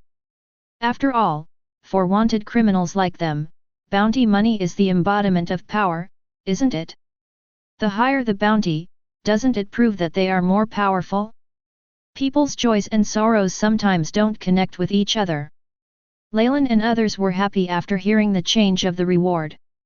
However, the red-nosed kid and the red-haired kid were unhappy. Bang! Thanks to you two idiots. Now everyone knows. Looking at the scattered crowd around him, Rayleigh, who now had blonde hair and glasses, punched the two brats on the head one after another, and then lectured them. The two brats who were originally pulling each other stopped instantly after being punched. Terribly sorry. Please forgive me. Mr. Rayleigh. X2. I don't know if practice makes perfect, but Rayleigh's fists directly made these two brats bow their heads and apologize to Rayleigh. Seeing the two guys in front of him who had embarrassed the Roger pirates in front of the newcomers, Rayleigh, whose face was full of helplessness, dragged the two brats away. It's so embarrassing when you face a pirate group that you don't even know whether they are friends or foes. Roger, the big-hearted guy, doesn't care about this kind of thing, but as the deputy captain, he should care about it. Cross ha ha ha ha ha. Are you the new guy who cut off that man's arm in Zephyr? He is indeed an extraordinary young man. After Rayleigh took the two brats away, just as Rayleigh thought, Roger, who didn't care at all about the episode just now, laughed and shouted to Leylin. As one of the top figures in the old days, there is a huge gap between Leylin and Roger in terms of status now. Even Kaido is just Rock's trainee in front of Roger. Golden Roger. This is our first meeting, please give me some advice. Looking at the man in front of him who only lived in the opening song, Leylin's eyes revealed excitement, and responded to Roger with a chuckle. Whether Roger is a good guy or a bad guy is not important to Leylin. The important thing is that in the comics, Roger is a legendary pirate who only lives in memories. If I'm the last 100 level boss in the world, then the bearded man in front of him is at least a legendary NPC. When we meet this time, we will ask if the other person is dead. This is not polite. Seeing the newcomer in front of him who was not shy at all, Roger, who was smiling more and more, looked at Leylin and said with a smile every word. The originally gentle atmosphere between the two groups suddenly became tense as Roger's words gradually cooled down. Facing Roger's words, Leylin, who also kept a smile, said nothing. But Bullet behind Leylin is already gearing up. He. Warriors who go to sea, shouldn't they greet their seniors? After all, you can't meet seniors all the time. Do you think so? Roger. After the atmosphere suddenly dropped to freezing point, Leylin smiled and whispered to Roger word by word. Leylin is not arrogant, but he is not afraid. If you are scared to the point of giving up when you encounter a powerful opponent, then how can you change the world? Although Leylin and his gang have not yet reached their peak, if they give in, they will not be worthy of becoming strong. If you don't even have the courage to meet and fight a strong person, how can you talk about becoming the master of the world? So why talk about becoming stronger? Cross ha.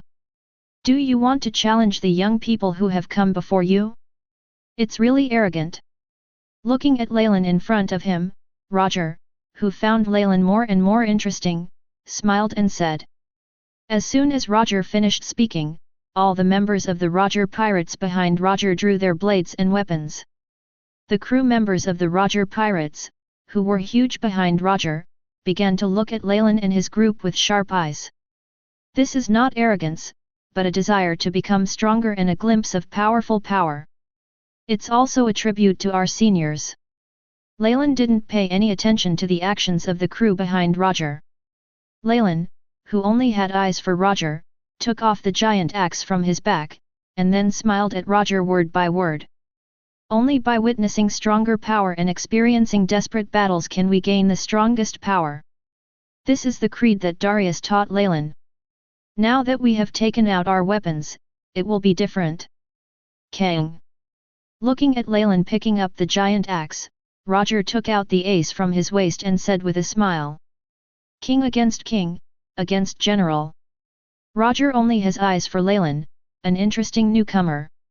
As the leaders of both sides drew their weapons, the atmosphere between Noxus and the Roger pirates instantly became tense. Trivia: Roger's knife is called Ace. Ace. Series: The 12 Skills of the Supreme Fast Knife. Chapter 38. Boom. The violent air waves spreading outwards set off countless turbulent waves around the 7 capitals of water. The huge vibrations carried a roar that echoed across the sky, causing the entire Water 7 to shake violently. A scene like a doomsday flood shrouded the eyes of everyone in the 7 water capitals. However, this doomsday-like scene is just the appetizer. Boom. Crash. Boom. Leylin and Roger, with their eyes glowing red, gripped the blade and giant axe tightly, leaving visible after-images in the air towards each other. The giant axe and the blade were constantly colliding, flying and colliding in the air, and tearing out waves of air visible to the naked eye. The dull sound of metal collision, the harsh sound of sonic boom, and the sound of breaking earth interweave into a piece of music called power. The two men, whose strength was beyond ordinary people, did not care about the monsters around them. The aftermath of the collision instantly turned the solid port into ruins. The violent power continued to flow freely on the ground that was as broken as tofu. It's really a monster. Looking at Leylin and Roger, who were fighting against each other based on their physical strength, Porcelano, who was standing on the triphalai, had complicated eyes flashing as he murmured word by word.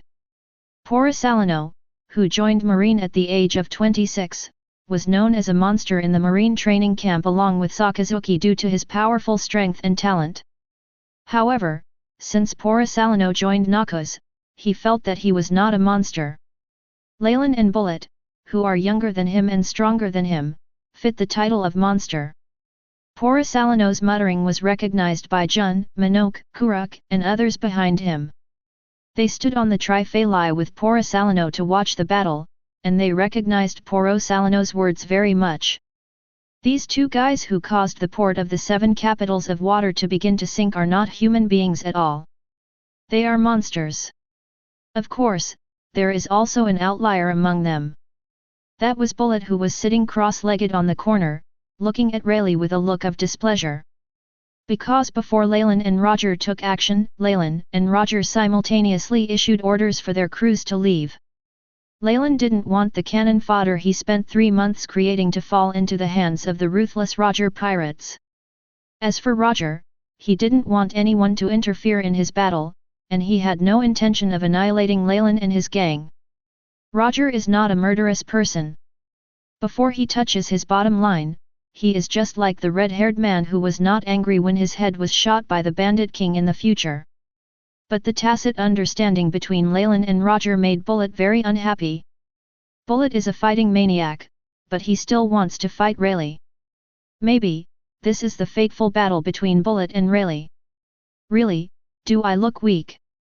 Leylin, who was stared directly at by Bullet, said with a helpless smile. Leylin didn't expect that he, who had accompanied Roger all the way, would now be unable to intimidate even newcomers. While Leylin was standing on the Euro-Jackson, which was floating parallel to the Trifle on the sea, he was still worrying about his prestige and joking. Something unexpected happened. The expressions of Leylin, Jabba, and even the entire Roger pirates all changed. Even everyone in the Noxus group looked surprised. Because...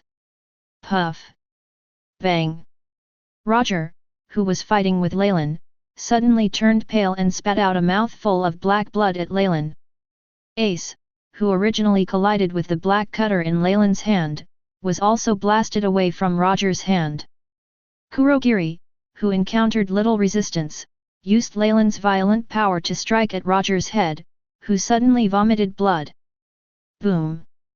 When Kurogiri was about to complete the achievement of single-handedly killing Pirate King Roger, he was forcefully turned away by Leylin, who had veins in his arms. Kurogiri, who was originally driven by inertia to cut Roger in two vertically, was forcefully pushed aside by Leylin. The ultimate's sharp black cut grazed Roger's left arm and hit the ground. The ground shook, and a huge plume of smoke instantly rose. Huge smoke and dust instantly enveloped Leylin and Roger, who were standing on the cracking ground. Boom! Leylin, who was almost face to face with Roger holding the giant axe, spoke before he could speak. Roger in front of Leylin fell backwards. Looking at Roger lying straight on the ground in front of him, Leylin's eyes were full of confusion. What is this for? Is it porcelain? If it weren't for Leylin who was fighting Roger just now, he would have felt Roger's powerful power. Leylin couldn't even compare the man lying on the ground in front of him with the man who arrived at Raftel. Ka-ha-ha-ha-ha-ha. It's really disappointing. My body suddenly fails. Roger, who was lying on the ground and breathing heavily, endured the pain in his body and slowly sat up. Roger, who was sitting on the ground, wiped the blood from the corner of his mouth and said with a big smile to Leylin. It was as if Roger didn't care about the grief in his body at all, or he was used to it. You are sick. Looking at the man in front of him who was not worried about his body at all, but who was regretting the battle, Leylin's eyes became increasingly complicated, and he asked softly. Roger suddenly fell to the ground, reminding Leylin of something. That's Roger's terminal illness. If Leylin remembers correctly, in 2 or 3 years, Roger should be terminally ill and complete his final voyage. It turns out that Leylin never understood why such a powerful man as Roger could become terminally ill. Looking at Roger in front of him now, Leylin seemed to have guessed something. No matter what kind of terminal illness it is, it won't be a big problem at the beginning. But these small problems are the prelude to big problems. If Roger's terminal illness is not some poisoned conspiracy theory, so Roger's current state should be the prelude to his terminal illness. It's an old problem. Wandering on the sea for so many years has left too many hidden wounds on my body. What a pity this battle is. Ka-ha-ha-ha-ha. As expected of the super rookie who cut off Zephyr's arm, you are indeed very powerful. Leylin's straightforward question made Roger, who had a smile on his face, be stunned for a moment. But soon, Roger smiled and spoke directly to Leylin without caring. Roger didn't care about his body at all. Instead, Roger regretted the battle with Leylin. Looking at Roger who didn't care, Leylin felt more and more that this might be the cause of Roger's death. Thinking of this, Leylin's eyes became complicated. He didn't know if Roger's current state was the cause of his death. Leylin didn't know whether he should tell Roger this after reading the script. After all, one of these things is because there is no real evidence. Who would believe it if it is said? The other is that telling Roger this matter will not do Leylin any good. Roger first contracted a terminal illness before embarking on his final voyage. In the end, he disbanded the pirate group and used his own life to create the era of great pirates. If Leylin told Roger, and this was really the cause of Roger's terminal illness, would the cured Roger still risk his life to start the age of pirates? Although the great pirate era was formed, the biggest reason was the high-pressure exploitation by the world government and the world government's participating countries. But without Roger's words that ignited everything, there's no telling when this fuse would be lit. In other words, if Roger had not surrendered and said those words before his death, the era of great pirates might not have come so soon. After all, world government has ruled the world for 800 years, but only Roger lit the fuse during these 800 years. If the age of great pirates hadn't come, the world wouldn't have been in chaos. The Golden Lion might not have gone back to Marineford to seek death, and a series of chain reactions would have followed. And this is quite unfavorable for Leylin, who intends to plan the world. At this moment, Leylin is completely at a turning point in history. What Leylin says now may change the course of the entire world. Chapter 39. Captain. Roger, are you okay? The crew members of the Roger pirates rushed into the smoke one by one and surrounded Vice Admiral Roger, and then nervously asked about Roger's situation. The captain is the leader and flag of a pirate group. As long as the captain is not too excessive, he will basically be respected and loved by the crew. After all, if you don't have a strong personality, even if you rely on strong personal power to suppress it for a while, sooner or later you will suffer backlash or betrayal. Once Rox dies, the Rox pirate will scatter like birds and beasts, which is a typical end. I'm fine. Just an old problem. How can I fall if I haven't conquered this sea yet? Roger, who was surrounded by the crew, seemed to have recovered. He stood up with a smile and comforted the crew. Even for fear that the crew would not believe him, Roger patted his chest, which was not plump. Roger seemed to have nothing to worry about, and the members of the Roger pirates around him slowly breathed a sigh of relief. Captain Stupid. Stop being brave. It's just that you still have to fight with people when you are sick. You are really an idiot, Captain. The crew of Roger's pirates breathed a sigh of relief, but did not let Roger go. The crew members, who had not mentioned much in the original work, gathered around and scolded Roger. It was as if Roger was not their captain, and he did not have the majesty of a captain. He responded to his crew members with a smile. This may be a reflection of the bond and affection between them.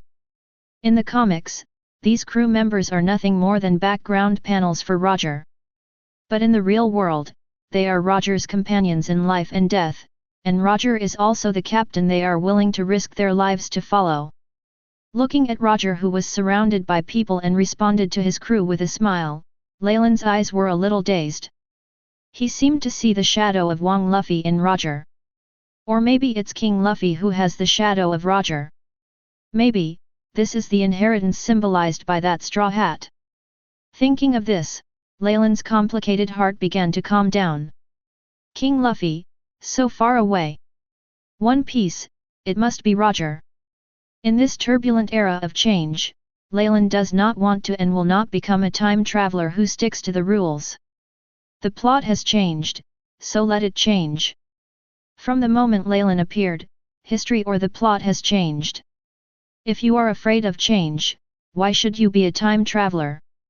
If you are afraid of challenges and changes, then why are you trying to become a king? Challenge, no matter what. If anyone stands in the way, chop him to pieces. If anyone stands in the way of Noxus' rise, let Noxus crush them. Leylin, who has great ambitions, doesn't care about the pirate king. Since the world is already in chaos, let him be even more chaotic. No matter who it is, he will not be afraid. The more challenges there are, the greater the sense of accomplishment is, right? I am Leylin. I will step on the bones of powerful enemies one after another, step by step, ascend to the throne of this world, and plant my own flag on the throne. One piece Roger is nothing. I, Leylin, want to be the king of the world. I, Leylin, want to unify the 8 wastelands and create a dynasty.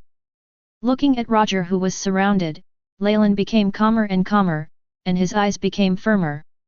He wants to change everything. He didn't want Roger to die of humiliating illness. He, Leylin, will lead Noxus to defeat the pirate king Roger in an honest and upright manner. Conquering every difficulty gives you a sense of accomplishment, right? If he had to use the plot, wouldn't it make him seem too incompetent as a time traveler?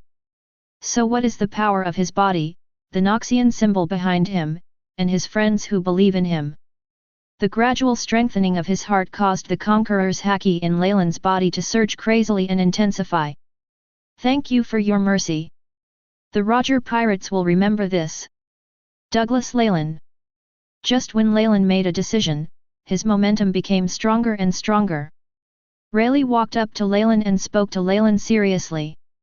Although he didn't know why Leylin suddenly became stronger again, as Roger's right arm and the vice-captain of the Roger pirates, Rayleigh felt that he should express his gratitude. The big-hearted Roger may not care, but as the deputy captain, he needs to help Roger deal with the aftermath. Then just wait until I take my friends and go to New World to challenge you. Leylin, who had the conqueror's haki in his body to an unknown extent, responded casually with a smile when facing Rayleigh's thanks. A favor from the future pirate king? He does not need it. He will defeat the Roger pirates. It happened that when Leylin said this, Bullet and others also came behind Leylin. Hearing Leylin's words of confidence in himself and them, Bullet and others also showed confident smiles on their faces. Although they are still young, they are confident that they can follow Leylin and change the world. He. They are indeed an incredible group of young people. He.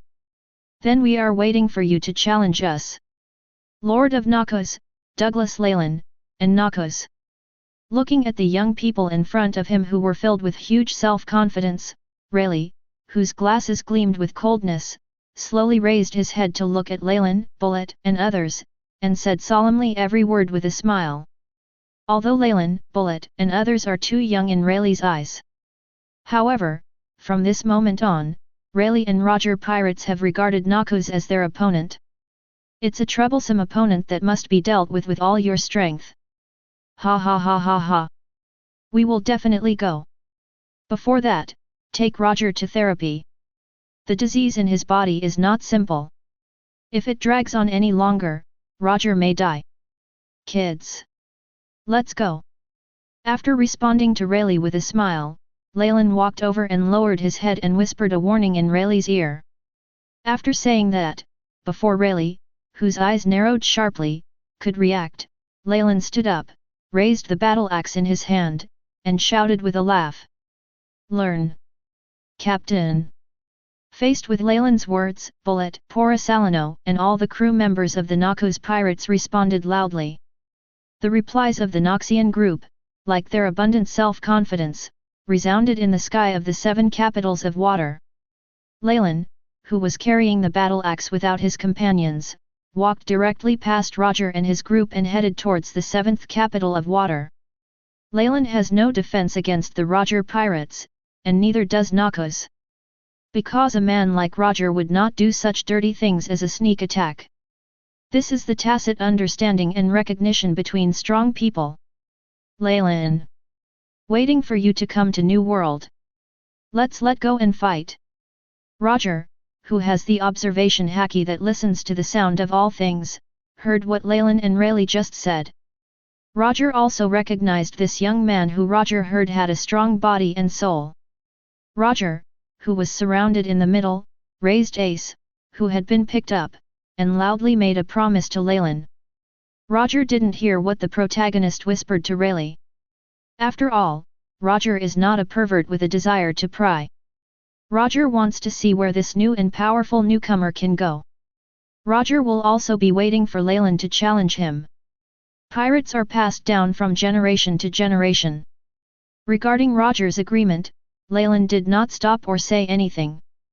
Leylin, who moved on with his gang, raised the black cleaver aloft. This also means that he has agreed to this agreement. He and Roger will definitely fight again in an upright manner. This is also an agreement between men. Kahahaha. What an incredible young man. Looking at Leylin's raised battle axe and Roger holding ace, he laughed and said. He knew that Leylin had agreed to this agreement. He is also looking forward to Leylin, a young man who cut off Zephyr's arm in his debut. With Roger's courage, he hopes that more and more outstanding young people will challenge him. Tie up this BD captain. Roger's smile didn't last long before he was interrupted by Rayleigh's cold voice. Rayleigh, whose glasses were gleaming with a cold look and his face was gloomy, pointed at Roger and shouted loudly. Leylin's words caused Rayleigh, the brains of the Roger pirates, to have his brain shut down for a long time before he could react. Although he was full of doubts about this sentence, when he thought that Leylin had no enmity with them, and even showed mercy to Roger just now. Rayleigh, who would rather believe what he has than what he doesn't, is immediately anxious.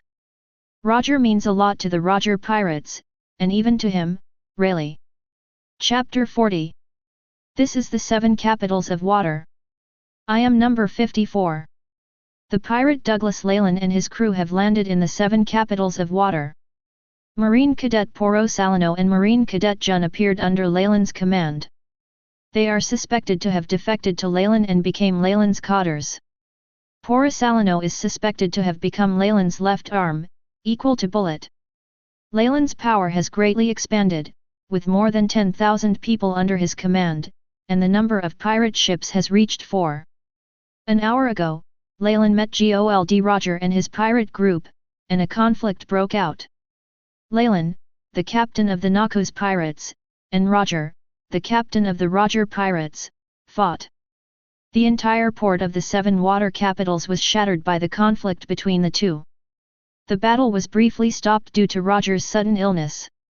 Leylin took advantage of Roger's sudden illness to kill Roger. At present, the two parties have separated. Leylin's group has entered the 7 capitals of water. Roger and his gang also left the 7 water capitals.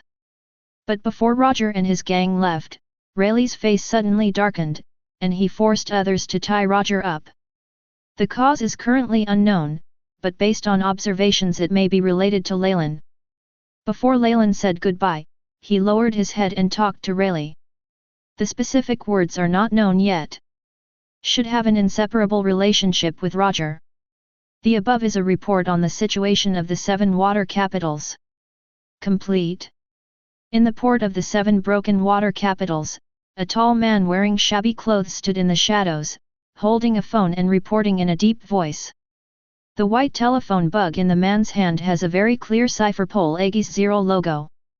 That's right, this man is a member of CP, the intelligence agency of the world government. And it is also the highest level CP0. And the reason why CP0 is here is not because of Leylin, but because of Roger. Although Leylin has a high reward, he has not done anything big, so Leylin's status is not high enough to be monitored by CP0. But as the top pirates of this era, Roger and the Roger pirates are important targets for the world government and marine. As the most powerful intelligence agency under the world government that controls the world, how could CP0 not monitor an adult like Roger? Although these spies cannot be expected to find any top-secret information, they can at least grasp the approximate location of the target person. A force like the Roger pirates is enough to influence the world. Number 54, you temporarily give up the task of monitoring Roger. Instead, keep an eye on Leylin and his group, waiting for further instructions. Complete. After the man named 54 reported, the phone bug in his hand was silent for a long time, and finally a majestic female voice came out. My subordinate understands. After hearing the new order, 54 immediately responded in a deep voice. As a CP of an intelligence agency, the rules are much stricter than Marine. After number 54 finished answering, the phone bug in his hand went out instantly. Looking at the hung-up phone, 54 silently put it back into his pocket, then turned around and walked into the darkness. CP will not show any mercy. For CP members, mission is above all else. After number 54 disappeared into the darkness, on the Marie Joy's on the other side, a figure wearing a white suit, a white coat, and a clown mask slowly stood up. And the document in the hand of this figure contains exactly what 54 reported just now. She is the upline number 54 and one of the members of CP0. Armed with this document, which related to the latest movements of Roger and Leylin, and involved the defection of Marine members, the woman left the secret room shrouded in darkness. The moment the woman opened the door to the secret room, dozens of telephone bugs were placed in front of the secret room, illuminated by the sunlight coming in from the door. Marie Joyce, Pangea, between the rights. In less than 10 minutes, the documents reported by CP0 agent number 54, who was monitoring Roger's group in the 7 water capitals, were sent into this room that represented the highest authority of the world government. Information about a big pirate like Roger is undoubtedly the highest level. It was also because of this that this document was presented to the 5 elders. If Leylin knew that he came into the sight of the 5 elders because of Roger's influence, he would probably not know whether to laugh or cry. Sitting on the sofa, the 5 elders of different shapes fell silent for a moment after reading the information in their hands. After all, the amount of information in the intelligence is too great. If this intelligence was not submitted by CP0, they would not believe the authenticity of this intelligence anyway. Leylin, to put it mildly, is a newcomer. If Leylin hadn't chopped off Zephyr's arm, his name wouldn't even be in the eyes of the 5 elders. However, such a newcomer first cut off Zephyr's arm, and then beat Roger hard. If Zephyr broke his arm before, it can be explained by saying that Leylin may have taken advantage of it and Zephyr took it into consideration. Then the fact that Leylin beat Roger head-on cannot be explained by trickery. Although the collision between Leylin and Roger did not last long, it was stopped due to the recurrence of Roger's old injury. But someone who can compete with Roger on the same level and not be defeated on the spot even in a head-to-head fight can be said to be a powerful person. Do you really think that any cat or dog can touch the world's strongest person like Roger? Although the world government's position is different from that of the pirates, the world government is well aware of the power of big pirates such as Roger, Whitebeard, and Golden Lion. It can be said that this piece of information once again proved to the 5 elders how powerful Leylin is. But this kind of power is not a good thing for world government. How old is Leylin? How old is Bullet? They are so fierce now, what will they do in the future? This has to mention the man who made the world government panic. Do you have the power to defeat Roger? Douglas Leylin. Oh, cut off Zephyr's arm first, and then shake Roger. What a great guy! A tall man wearing a dark red suit without a tie, with blonde hair and beard, and a scar on his chest said in a relaxed and playful tone. The blonde man sitting on the sofa is Shepherd 10 Peter Saint, one of the 5 elders. No one knew what this man with a smile on his face and twinkling eyes was thinking. Noxus? Ah! Want to be the second Rox? Put out this light. The world doesn't need another Rox. After Peter finished speaking in 5 elders, the financial god of war with a big bald head, Isanbalon Venaz Thurang Saint, wiped the long knife in his hand and spoke softly every word. While wiping the long knife in his hand, he didn't even glance at the document, but he knew the content on it. Naisushiro's words caused the remaining 4-5 elders to fall into silence. Everyone's expressions became a little ugly, as if Naisushiro's words brought up something they didn't want to hear. Even the 5 elders Pit who spoke before Nasuhiro, the trace of smile disappeared from his face after Nasuhiro spoke. The man who conquered the Valley of Gods back then was taboo to the world government. Seconded. Seconded. Seconded. Seconded. After the silence lasted for more than 10 seconds, 4 voices of agreement came out of the silent 5 elders. Whether Leylin will become rocks or not is irrelevant. The important thing is that the talent Leylin is currently showing may reach the level of rocks. And this is enough to make the 5 elders murderous. Whether there is a threat or not and whether it needs to be eliminated or not is not something that the person who is killed can decide. It depends on whether they want to kill you or not. It is obvious that 5 elders wants to kill Leylin, who currently shows enough talent, just a few years after the Shadow of Rocks. CP0 team, let's go. Eliminate Leylin's gang at all costs.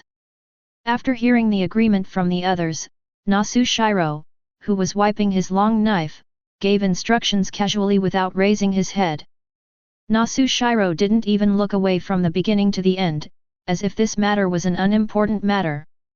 Yes. Naz Thurang Saint. After Noxus Shiro finished speaking, a tall figure who had been waiting behind the 5 elders bowed slowly and responded in a deep voice. And this man wearing a white suit and an evil ghost mask is the Supreme Commander of CP0. Chapter 41. 7 Capitals of Water. On both sides of the empty street, countless people were hiding in the room under the watchful eyes of fear. Leylin came to Tom's shipyard with a large team. Hello. You must be Leylin, the great pirate who cut off the arm of Marine Admiral Zephyr. Just when Leylin raised his hand to knock on the door of Tom's shipyard, the door of a house on the left suddenly opened. Then a kid with blue hair ran out of the room. This kid, who looked to be only 4 or 5 years old, rushed directly in front of Leylin and asked Leylin loudly. The kid who suddenly appeared pointed at Leylin and asked, causing Leylin and everyone behind Leylin to look at him. The kid was stared at by pairs of eyes, but he didn't have any fear. He gritted his teeth and stood in front of Leylin's group. Aren't you afraid of me? Imp? Laozi is a vicious pirate with a reward of 1.2 billion. Leylin, who was not angry when he saw the blue-haired kid pointing at him and asking, chuckled and said viciously to the little boy. Although the kid's tone was not very polite, Leylin was not so small-minded as to argue with a child. Leylin won't kill anyone when it's not necessary. My name is Frankie. I want to become the strongest person in the world. You. Woo woo woo woo. Sorry. Lord Leylin. Children are ignorant. Please forgive me. I'm so sorry. Just when the blue-haired kid heard Leylin's words, he was about to speak out his dream. 2 figures, a man and a woman wearing ordinary clothes, rushed out of the room. The woman with a face filled with fear immediately covered the kid who was about to speak out loud. The man directly took his wife and children, knelt in front of Leylin, kowtowed and prayed humbly. In this era before the great pirate era has come, pirates are synonymous with burning, killing, looting and being extremely vicious. What's more, Leylin is a 1.2 billion pirate. In front of Golden Lion, Whitebeard, and Roger, their bounties are only over 4 billion. This kind of big pirate is not something ordinary people like them can mess with. This man now just begs Leylin not to be angry, otherwise the entire Water 7 will be destroyed. Bah! He. He looked at Frankie, whose mouth was covered and forced to kowtow on the ground, struggling, and the parents beside him who were begging to take his place. Leylin's group laughed. They didn't take the imp's arrogance into account, but they were laughing at everyone in the 7 water capitals. With the strength of Leylin's group, they can naturally feel those seemingly absent gazes. A child has the courage to face them, but the so-called adults around them only dare to hide in their rooms. It was as if Leylin wanted to massacre the 7 water capitals and they could avoid it by hiding in the room. Compared to this brat who knows nothing about the world, the people around him are a bunch of losers who are so cowardly that they don't dare to face Leylin and his gang after hearing Leylin's name. Kid. Want to be the strongest in the world? Then work hard to grow up and set sail. I will be in the new world, sitting on the world's strongest throne, waiting for the challenge from you and your partners." Looking at the kid who was pressed to the ground but still struggling, Leylin smiled and said loudly. After saying that, Leylin kicked open the door and walked into Tom's shipyard. Bullet and the others behind Leylin either smiled or looked at Frankie calmly, and then followed Leylin into the shipyard. Although Frankie is still just a child, he is the only one in the 7 water capitals who dares to face them. This courage deserves recognition. When Leylin led the maid group, slowly passed by their family and entered the shipyard. Holding down Frankie's parents, they were exhausted from the aftermath. This also allowed Frankie to break free from the shackles of his parents. New world, right? I will definitely go. Wait for me. Me Frankie. He will definitely become the bravest and strongest person in this world. Frankie broke free from his parents' restraints and shouted at the backs of Leylin and his gang. This is a child's dream. Leylin and his gang had no response to Frankie's cry. Frankie's parents, who were lying collapsed on the ground, looked at Frankie's back, and their originally frightened eyes suddenly changed. "Mr. Tom, right? Hello. I'm Leylin, it's our first time meeting you, so I'm sorry." Leylin led a group of people into Tom's shipyard. As soon as he entered the shipyard, he saw the fisherman Tom standing in the open space in the middle of the shipyard with a group of shipwrights armed with forks, shovels and other strange weapons. Looking at Tom with his iconic yellow skin, Leylin stopped, smiled and said hello. Looking at the Murloc known as the world's best boatman, Leylin seemed to see Pluton's design drawing waving to him. Except for Uranus, who doesn't know where he is, and Pluton and Poseidon, who have specific locations, Leylin must get them.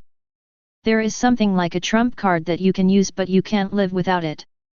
Leylin has read the script, but Leylin doesn't know what world government's trump cards are. Tom's expression suddenly changed after being directly named by Leylin. Tom, who looked grim, did not speak, but looked at Leylin silently. Tom didn't know what Leylin was doing, or why Leylin was looking for him. But Tom knew that Leylin and his gang were just coming with bad intentions. Therefore, Tom did not speak, but waited for Leylin to speak. "Everybody get out. Mr. Tom and I have something important to discuss." Tom's silence did not make Leylin give up his established purpose. Leylin tilted his head slightly and gave a deep command to everyone behind him. After Bullet and others turned to leave, Leylin turned and looked at Tom with a smile again. It's not that Leylin doesn't trust the people behind him, but it's that the fewer people who know about Pluton's design, the better. There is no Pluton design drawing of Pluton being built, it is just a design drawing.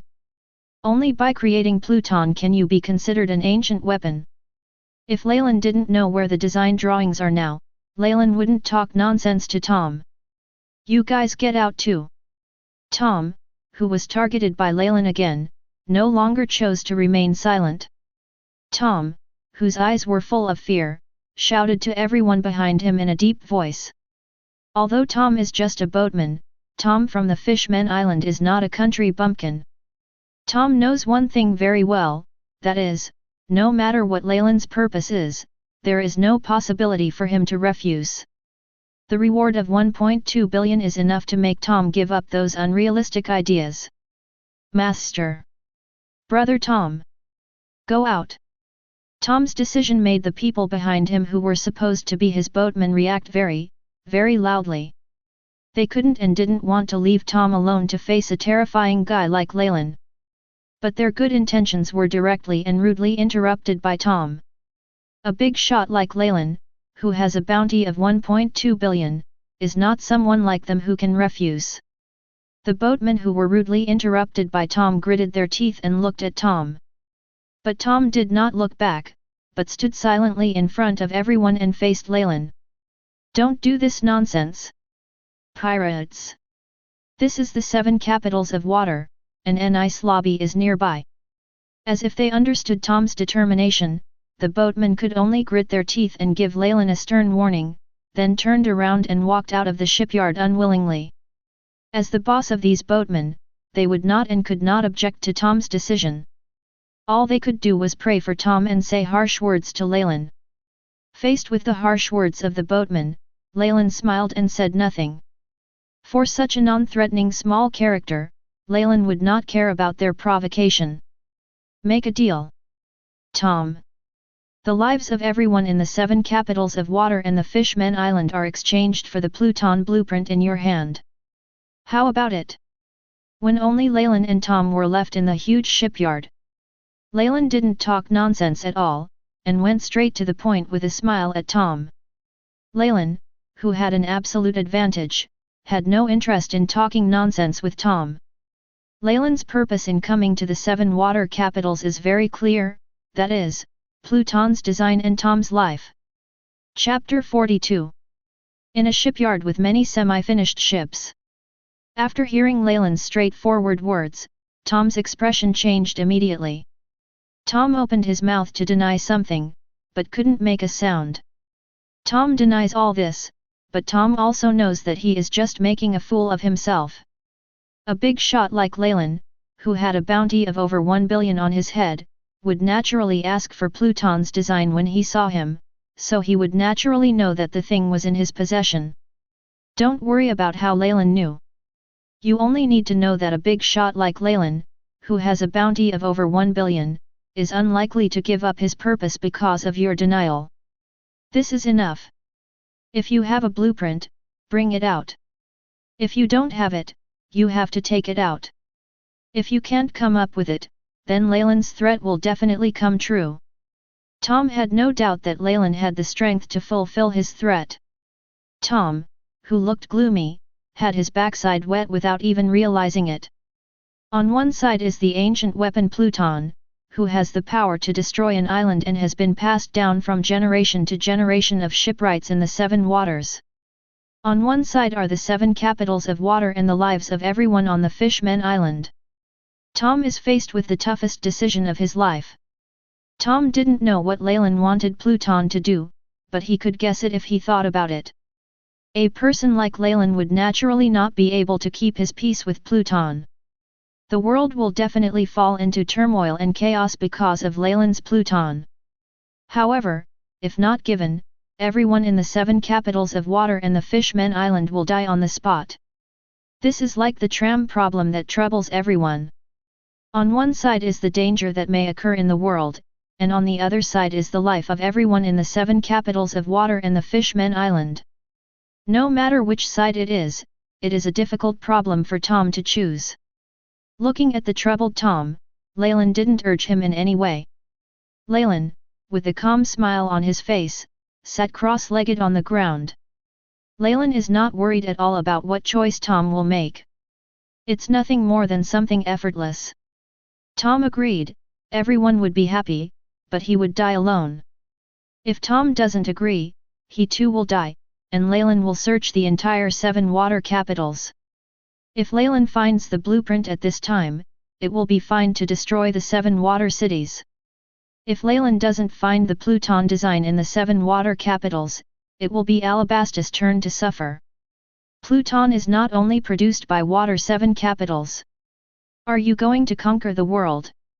After an unknown length of silence, Tom slowly walked to a position less than 3 meters away from Leylin. Looking at the burly and strong man in front of him with a cigarette in his mouth, Tom, with solemn eyes, gritted his teeth and asked. Although he was not sure whether Leylin would answer, Tom, who was suffering in his heart, wanted to use Leylin's words to give himself a choice. Yes.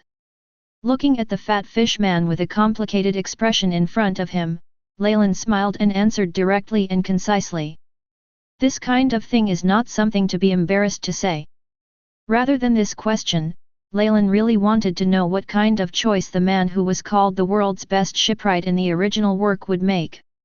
Although he has a different stance from these people because of his own ambitions. But this does not prevent Leylin from getting to know these characters who have a strong presence in the original work. After all, when he watched One Piece, wasn't it because of the flesh and blood friendship and bond between the characters in the comic? Want to be the king of the world? Becoming the second Rox? Leylin's concise answer did not satisfy Tom. Tom, whose face became increasingly gloomy and tormented, gritted his teeth and asked Leylin again. As an old guy, it's impossible for Tom not to know about Rox, who was rampant in the New World and declared war on the world government. Although Rox is a character who only lives in legends, his name has also been resounding throughout the world. He. Ha ha ha ha ha. Rox? Who is going to be the loser's successor? What I want is this world. Those high-altitude celestial dragons, whose ancestors can board the red line and claim to be the creator. This world is full of wonder and absurdity.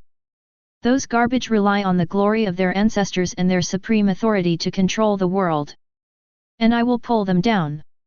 Then, I will grasp the supreme authority and sit on the supreme throne of the void. After hearing what Tom said, Leylin laughed as if he had heard a joke. Leylin's laughter quickly disappeared, and then Leylin, whose face was full of ambition and arrogance, spoke seriously to Tom word by word. Leylin doesn't want to be so-and-so's successor. He is who he is and he is no one's successor. Climb aboard the red line and take down the celestial dragons. This is the ultimate dream of Leylin, who believes in being a prince and a general. Looking at Leylin, who spoke in the calmest tone of voice that made people afraid of ambition, Tom fell silent. All expression disappeared from Tom's face. There was only fear on Tom's face. If it were an unknown little character, Tom would not believe what the other person said. But, Leylin is not. Leylin, who has a bounty of 1.2 billion, is no small character. And, most importantly, Leylin is still very young. Tom doesn't think that such a person is talking nonsense. After all, none of the characters such as Whitebeard Edward Newgate, Golden Lion Shiki, Roger, and Rox reached the level of 1.2 billion immediately after their debut. Thinking of this, Tom made a decision in his heart. Pluton's design drawings, he would never give them to Leylin. If the Pluton design falls into the hands of an ambitious person like Leylin, it will be a disaster for the entire world. Even if he risks the lives of everyone in the 7 water capitals and the Fishmen Island, Tom will not hand over the Pluton design to an ambitious man like Leylin. Bang. Boom. Marine. It's Marine. Kill these CPS to death. Just when Tom, who was risking his life to reject Leylin, opened his mouth to reject Leylin. Outside the shipyard, there was a deafening roar. The roar, along with Bullet's excited roar and many intertwined screams and pleas, resounded throughout the shipyard. This movement made Leylin and Tom's expressions change at the same time. Leylin's face darkened, while Tom was stunned. The reason why Leylin was so gloomy was because after the first explosion, Leylin's feelings had already spread. Leylin felt that there was a lot of tyrannical aura in the 7 waters, and he felt like he was surrounded by others. Bang! Brother Tom! Marine, and a bunch of men in black are killing people. What should we do? Should we resist? Is that a buster call? Just when Tom didn't know what was happening, the door behind Tom was suddenly pushed open. The group of boatmen who had gone out before rushed in with frightened faces, and then asked Tom loudly. These anxious words made Tom instantly understand what was happening. Tom, who understood all this, turned around suddenly and looked at Leylin with his eyes fixed on him. If there is a reason why Marine and the world government want to attack Water 7, then there are only Pluton's design and the man in front of him. Tom had confidence in Pluton's design before no one knew about it, but after Leylin came, he no longer had confidence. However, no matter why Marine and the world government want to attack Water 7, they cannot change the current desperate situation of Water 7. And Tom, now there is only one way to save the 7 water capitals. That was Leylin standing up slowly in front of him. Things really are unpredictable. A few dozen seconds ago, Tom was planning to risk his life to prevent Leylin, an ambitious guy, from realizing his ambition. But dozens of seconds later, the 7 capitals of water received a buster call. He. Seeing Tom's expression suddenly change, Leylin stood up amidst the roar and smiled. The situation has changed again. It seems that he is very lucky. Chapter 43. Boom. This is what you want? I want to ask you to save the 7 water capitals for the sake of this thing. After arriving in front of Leylin with a large wooden box in his arms, Tom, who looked anxious and ugly, opened the wooden box and took out a bulging brown paper bag. After throwing the paper bag to Leylin, Tom took out a firecracker and put it against his temple, and then asked Leylin in a deep voice. Tom, who came to the 7 capitals of water from the Fishmen Island, naturally cannot be someone who has never been on the sea. From the moment Leylin said the 4 words of Pluton's design to him, Tom knew that he would not survive. Because in this world, only the dead can keep secrets. Tom understands this. Tom doesn't care whether he will die or not. Tom now only wants Leylin to take action to save the 7 water capitals. Tom, who had greeted the world government buster call, no longer cared what Leylin was doing with Pluton. They were all going to be massacred for no reason, so it didn't matter anymore. Destroy it. Seeing Tom resolutely pick up and press against him, Leylin's eyes flickered. You are so polite and know the rules, it makes me feel embarrassed. Snapped. Snapped. What Tom didn't expect was that Leylin, who had obtained the design drawings of ancient weapon Pluton, actually returned the design drawings. This design that can drive countless people crazy knocked the blunderbuss from the hands of the stunned Tom. This kind of the world's most powerful warship naturally requires the world's best shipwright to build it. I agree to your request. But the price is that you, Tom, must come with me. Looking at Tom, who was looking at him with surprise and confusion, Leylin's eyes were deep and he smiled softly and said. Pluton, an ancient weapon that combines the highest shipbuilding skills, naturally needs the best shipwrights in the world to build it. Originally, Leylin had no intention of accepting Tom because Leylin didn't think he could accept Tom by talking. But hasn't that changed? What kind of situation, what kind of choice to make? Therefore, Leylin agreed to Tom's request. And all this is just for Tom's skills, which are known as the world's best shipwrights. Noxus doesn't just need people who can fight. Noxus also needs people with top technology like Tom. After saying that, without waiting for Tom to respond, Leylin turned around and walked out. Leylin's words have been spoken, so Tom can't help but agree or not. Call. Seeing Leylin slowly walking out of the shipyard, Tom was silent for a long time before letting out a soft breath. Then Tom, with a relieved expression on his face, slowly bent down and picked up the Pluton design drawing on the ground. Things have all happened to this point. Then, the rest doesn't matter. As long as he can keep the 7 water capitals where he has lived for so many years, what's the harm in becoming a pirate? Boom. Bah. Boom boom boom. Wow. Howling gunfire, continuous explosions, countless screams, and the shattering sounds of collapsing houses. As soon as Leylin walked out of the shipyard, his ears were filled with a chaotic mixture of various sounds. A scene like doomsday appeared in front of Leylin. The 7 capitals of water, which were fine for a few hours, have now become a living hell. The blazing flames turned the dusk sky red. Countless houses hit by shells were turned into ruins one after another. On the broad street, Bullet and others led the maid group and fought bloody battles with a group of CPS wearing masks and white suits. Countless bodies lost their lives due to artillery fire, broken, lying on the ruins and streets. Countless civilians who had lost their loved ones were wailing in pain under the sky where shells continued to fall. Allah! UCP0s really think highly of me. Looking at this apocalyptic scene, Leylin, who was carrying the black cutter, slowly looked towards the alley on the left side of the shipyard, and then said every word with a smile. Although I don't know why I was surrounded and killed, it doesn't matter. They're all here, so kill them all. Noxus is not afraid of any challenge. Everything that blocks the rise of Noxus will be completely shattered by him. For you, we have a whole team here. Are not you afraid? Douglas Leylin. In the alley that Leylin was looking at, a tall figure slowly walked out. This tall figure wearing CP0's iconic white suit, white cloak, and snow girl mask slowly looked up at Leylin and asked softly.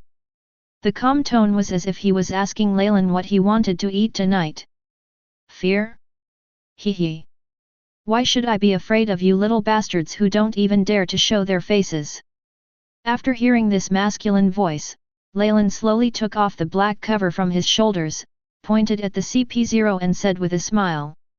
Leylin, who happened to have a half-fight with Roger referring to a fight that ended before the middle of the fight, was still not having fun. Then let's try this CP0. Really, arrogant young man. After you hit the road, don't forget that the person who killed you is called Faku. Finger pistol Snow King gun. Leylin's confident words made the tall CP0 laugh as if he had heard a joke. After laughing for a while, the CP0 slowly raised his finger and said to Leylin with a slight smile. As soon as he finished speaking, dozens of snow-white sharp arrows shot towards Leylin like bullets being discharged. Ha ha ha ha ha. He is really a little loser. Looking at the white snow arrow that was shot at him, Leylin raised the black cutter and swung it forward suddenly, laughing and speaking. Originally, Leylin was just mocking the other party, but when Leylin saw the other party create white snow, Leylin knew that the other party was a bust. After all, the Esper is not dead, so why did his fruit reach Doflamingo's subordinates? Wow! Boom! You talk too much, a hole! Leylin swung out a black slash, like a large bulldozer, instantly annihilating Faku and firing dozens of snow arrows. But Faku's figure appeared behind Leylin. Fists covered in armed colors, accompanied by Faku's taunting voice, sounded behind Leylin. Bang! Just when Faku's inevitable blow was about to hit Leylin's waist, who had no reaction. The axe handle entwined with Conqueror's haki and armament haki, carrying Leylin's terrifying and majestic power, hit Faku directly in the face. Faku, who didn't even have time to react, was thrown away by the axe handle without any surprise. Bang! As a huge roar sounded, Faku's figure disappeared into a pile of ruins. Slowly turning around to look at Faku, who was flying backwards, Leylin's eyes showed a little surprise. Ah, this? You fell down before I even exerted any force? Seeing CP0 being sent flying away, Leylin was a little stunned for a moment. Is CP0 so weak? Wow! Under Leylin's stunned and unexpected eyes, Faku's figure slowly stood up from the collapsed ruins. Tisk! Pooh! Hee hee! Boy, you managed to arouse my interest. I hope you won't disappoint me. Then, under Leylin's gaze, Faku ripped off the white suit on his upper body. Faku, with his tendons exposed, spat out a mouthful of bloody phlegm. Faku looked at Leylin with his enchanting face, and then spoke with a sinister smile. Looking at Faku, who was easily blown away by his axe handle but started to talk nonsense, a question slowly appeared in Leylin's mind. Is this guy sick? Can you really not see clearly what level you are at? Call. Ha ha ha ha. The world government sent a cat and a dog like you to kill me? Really, he is so arrogant that it makes people uncomfortable. Looking at Faku, who was shining with confidence, Leylin's eyes gradually became cold, and he said with a sneer every word. Leylin felt insulted. Is the world government just sending this kind of cat and dog to kill him? Chapter 44. Bang! Pfft! Faku's arrogant words have not completely dissipated in the sky. Faku's expression froze on his face. Coupled with the weapon color and Conqueror's great axe, the weapon drew a coquettish flower of blood on his chest. The majestic impact directly blasted Faku away like a ball. Faku, who had just climbed up from the ruins, was bombarded into the ruins again. Kang! Looking at Faku, who was as weak as an ordinary person, with an ugly expression on his face, Leylin continued towards Faku, dragging his giant axe. The sharp black cuts carved an endless ravine on the ground that was constantly filled with sparks. If you still have a backup plan, call it out as soon as possible. If it were just you, you could die in peace. After carrying the giant axe and walking to Faku in the ruins, Leylin spoke indifferently to the miserable Faku in the ruins.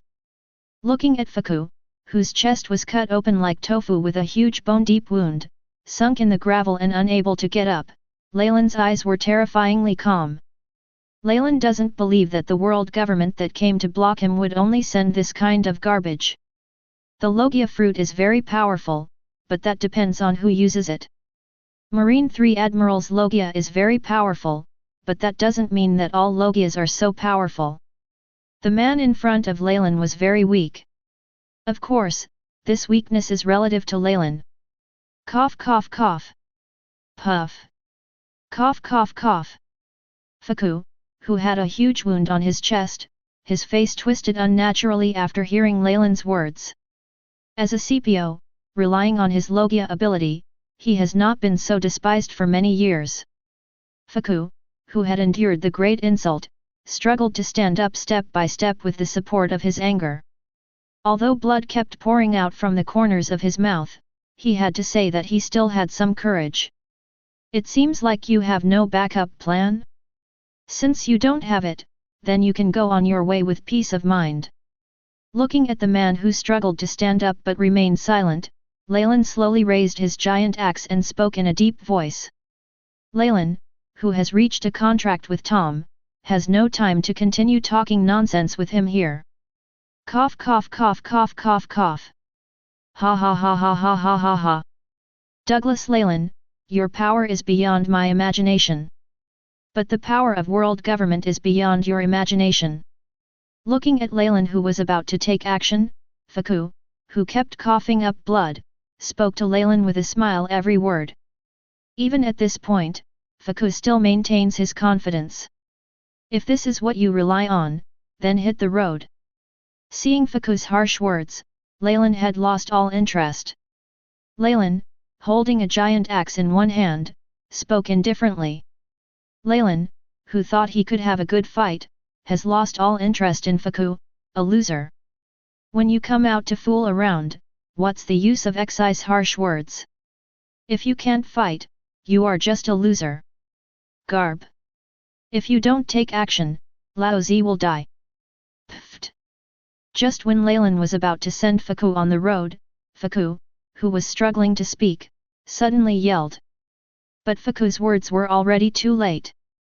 Leylin's giant axe had already scratched his neck. Wow!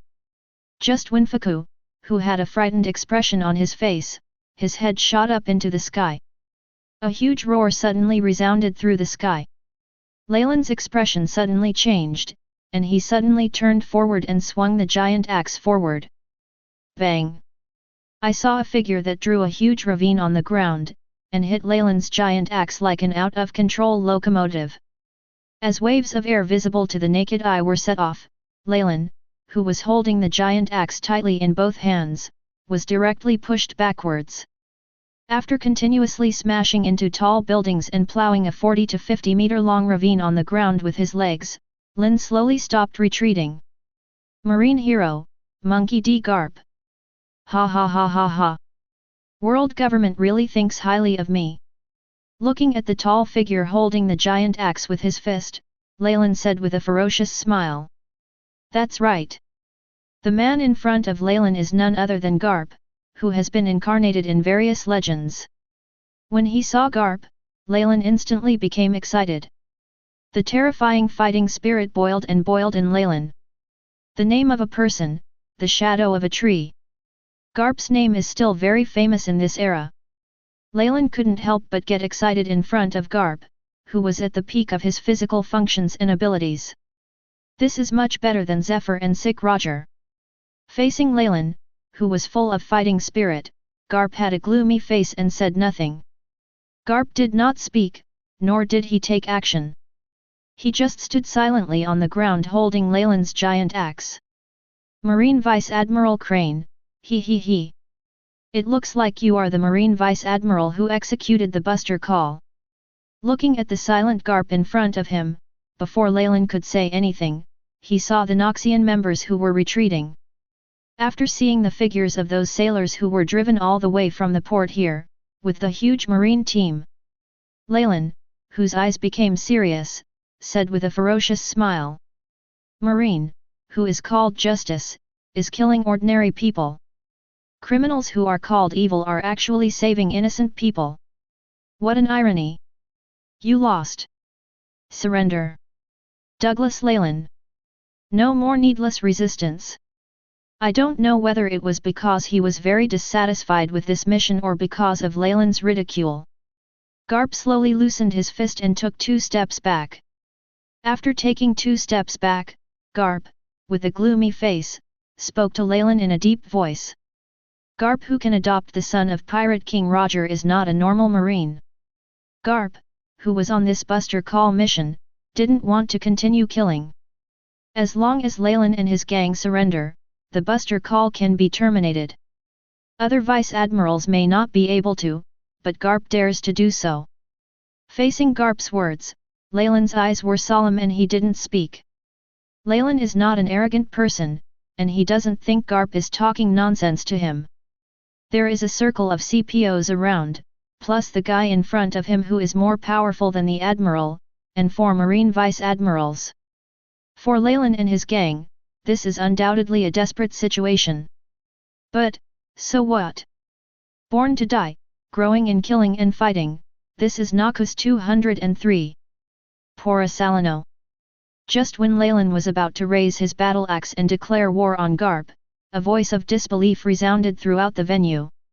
As Garp and Leylin turned to look at each other at the same time, a smile appeared on Leylin's face. I saw cannon fodder standing on the streets piled with corpses under the sky that kept tilting. A figure in a red suit stood in front of a group of vice admirals and shouted in disbelief to the Pora Salino standing next to Bullet. That's right. This man is Pora Salino's former good friend, Sakazuki, who graduated from Zephyr and became Garp's adjutant. Sakazuki? Alas! Became a lieutenant colonel? It's really scary. Seeing that his former friend was now wearing the rank of lieutenant colonel, Pora Salino murmured with an unknown meaning and said with a smile. If he hadn't been abandoned. Maybe he will be like Sakazuki. Well, Pora Salino was indeed right. If he had not defected, he would have become Sengoku's lieutenant in Asia.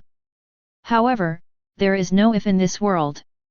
On the day he was abandoned, Pora Salino in the cell was no longer marine. Sister he. Pora Salino is not the only one with complicated emotions. Jun, who was beside Pora Salino, looked at the crane in the row of vice admiral, his eyes were filled with guilt and he murmured unconsciously. It's not that Jun regretted defecting. After all, not to mention the fact that Marine massacred the Water 7 indiscriminately today was enough to make Jun give up on Marine's justice. It was just Tsuru that Jun felt a little guilty about. Chapter 45. Pfft. Those who retreat will die. Just as the Sky Island members, who were driven from the port by Marine, retreated to Bullet's side.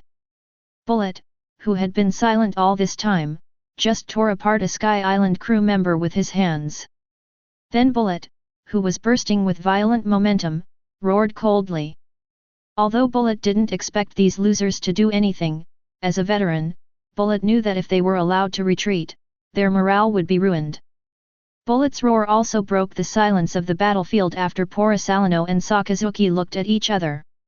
Pora Salino and Jun also put away their complicated eyes, and came to Bullet's side with Minoke, Crook, and Aoi. Now is not the time to reminisce and feel guilty.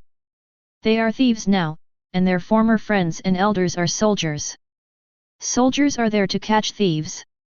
Are you still going to fight stubbornly? Douglas Leylin. Do you want to continue to resist pointlessly? Don't you think there are not enough people dying? After seeing Bullet and others gathering silently, and the Sky Island crew who were forced to stop in front of Bullet. Standing in the middle of 3 tall and thick vice admirals, he, who was still graceful in his righteous coat, shouted loudly to Leylin who was confronting Garp on the other side. Crane is also a marine with a righteous heart. Although as a soldier, she must carry out the cruel orders of the world government. However, she, who has a righteous heart, does not want the seven waters to be destroyed today. The best way is for Leylin to surrender. His skillful moral kidnapping directly caused the Sky Island crewmen who were driven back by Marine and the civilians trembling in the surrounding ruins to subconsciously look at Lin. He is worthy of being the future Marine Chief Advisor. In just one sentence, Leylin became the target of public criticism. If Leylin continues to fight, the destruction of the seven water capitals will be because of Leylin.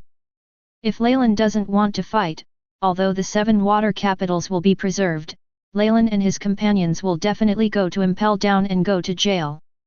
This is kidnapping Leylin with morality, and taking the opportunity to put the shit basin on Leylin. You see, we Marine are not cruel and unscrupulous.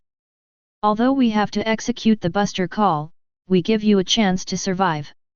It's just that this opportunity was rejected by bastards like Leylin, so you can't blame me. His words made Bullet, Porisalino, and others look gloomy. Among them, Bullet's face is undoubtedly the ugliest. If it weren't for those CPOs, they would have retreated to Marine and Lin hasn't spoken yet. Bullet is ready to kill this shameless woman. Although Bullet has no culture, he is not a person who can be criticized. As expected of Marine. CBFB. Every time the mouth opens and closes, the blame for the massacre is placed on us. Ha ha ha ha. Guilt? You are the ones who launched the buster call against the seven capitals of water. You sanctimonious Marines are also responsible for the murders of the innocent people around you. You who have known for a long time that I will not surrender will never be able to wash away this sin. Stab it. Leylin faced Garp directly and said in a hunting voice without looking back. After saying that, Leylin tore the clothes on his upper body to pieces. Moral kidnapping? Even if Leylin doesn't care about the reputation, he won't take the blame for world government. You can't run away. Douglas Leylin.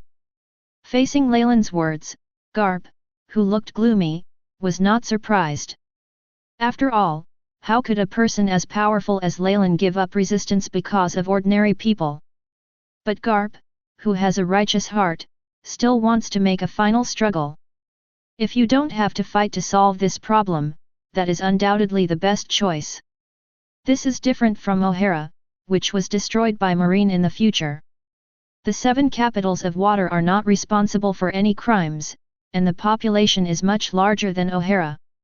Garp, don't want to destroy this island. Ha ha ha ha ha. At this point, are you still being hypocritical? Garp. If you Marines are really righteous, then why are you the ones leaving? I think it won't be difficult to find us on the sea, right? Hee hee. You, who are holding butcher knives, still keep shouting for justice, aren't you being hypocritical? Leylin, who was shirtless and exposed the Noxus symbol on his back, said to Garp with a ferocious smile. Leylin is not afraid of the so-called desperate situation, nor is he afraid of the unfavorable situation in front of him. But Leylin will not bear the blame that should not be his. I may not be a good person, but it's not my fault, and don't let me take the blame. There is nothing more heart-wrenching than killing someone. Leylin's words undoubtedly ruthlessly tore Marine's last fig leaf into pieces. Garp in front of Leylin and Crane in front of Bullet and others were all silenced by Leylin's words. In the past, they shouted slogans of justice, but no one could silence them. But Leylin did it. For moral people, morality is useful. For extremely vicious villains, bullets are not easy to use because of their conscience. Unfortunately, these Marines in front of them all have so-called morals and conscience. After Marine was silenced, Leylin did not launch an attack, but stood in front of Garp with a grin. Not only Leylin, but also Marine and everyone in Noxus fell into strange silence. And this is the calm before the storm. This is also the strange tacit understanding between Leylin and Marine. Marine did not take direct action like CPO because they had justice in their hearts. That's why they talked nonsense with Leylin. Could they not have known that Leylin would not surrender? They know. But they still talk nonsense. Because, like Leylin, they are waiting for everyone in Water 7 to evacuate. The order of the 5 elders is to destroy Leylin's group, not to kill everyone in the 7 water capitals. So, Marine is waiting. And Leylin is waiting too. Leylin, who reached an agreement with Tom, is also waiting for the people from the 7 water capitals to leave. Although the situation before him exceeded Leylin's expectations, although the Noxus he spent several months building would most likely be scrapped. But it doesn't matter. Those unimportant people are gone, Leylin can find them again. But opponents of Garp's level are not that easy to find. As for whether he would die or whether he could escape, Leylin did not consider these things. If you are afraid, don't go to sea. If you're afraid of death, don't be a king anymore, just go home and farm. Whether it's Garp or Roger. No matter which world-famous strong man he is, didn't he become a strong man after experiencing countless life and death battles? Leylin's strength and body are not inferior to monsters like Garp. What Leylin lacks is the experience of fighting to the death with strong men. I once had an opponent, and her grandmother once said something that I recognized very much. That is, Grandma always said, cut them down. Noxian guillotine. Bang. After the weird silence lasted for more than 10 minutes, Leylin slowly raised the black cutter, pointed at Garp with the black cutter, and then said each word with a sinister smile. As soon as he finished speaking, the ground beneath Leylin's feet suddenly sunk. Leylin, holding a giant axe, jumped up and struck Garp. Raise your hands to show respect. Boom. Facing Leylin's violent attack, Garp turned sideways slightly, and then punched Leylin suddenly. The actions of Leylin and Garp undoubtedly ignited the fuse of this battle. Everyone in Noxus. Charge. Those who retreat will die. Cut them. After Leylin and Garp took action, Bullet suddenly grew to 10 meters tall, pointed his claws at Marine and roared violently. The moment Bullet's voice sounded, Porisalino and Jun beside Bullet suddenly rushed towards Marine. Although they were once colleagues, now they are enemies. Roar. Kill them. Go to hell. Marine. Marnock, who entered Zoan form, roared towards Marine with his broadsword and the Noxian fish. The battle between Noxus and Marine Buster Call plus CPU has begun. Chapter 46. Ah! Roar! Garp, who was drinking furiously, raised the iron fist that had defeated countless powerful enemies and hit Leylin from bottom to top. The roaring Leylin held up the black cutter and slashed at Garp from top to bottom like a tiger descending the mountain. Leylin and Garp, both with eyes shining scarlet, hold the belief of killing each other. Everyone evacuate quickly. Quick! Looking at the powerful force in the sky, Leylin and Garp are about to collide.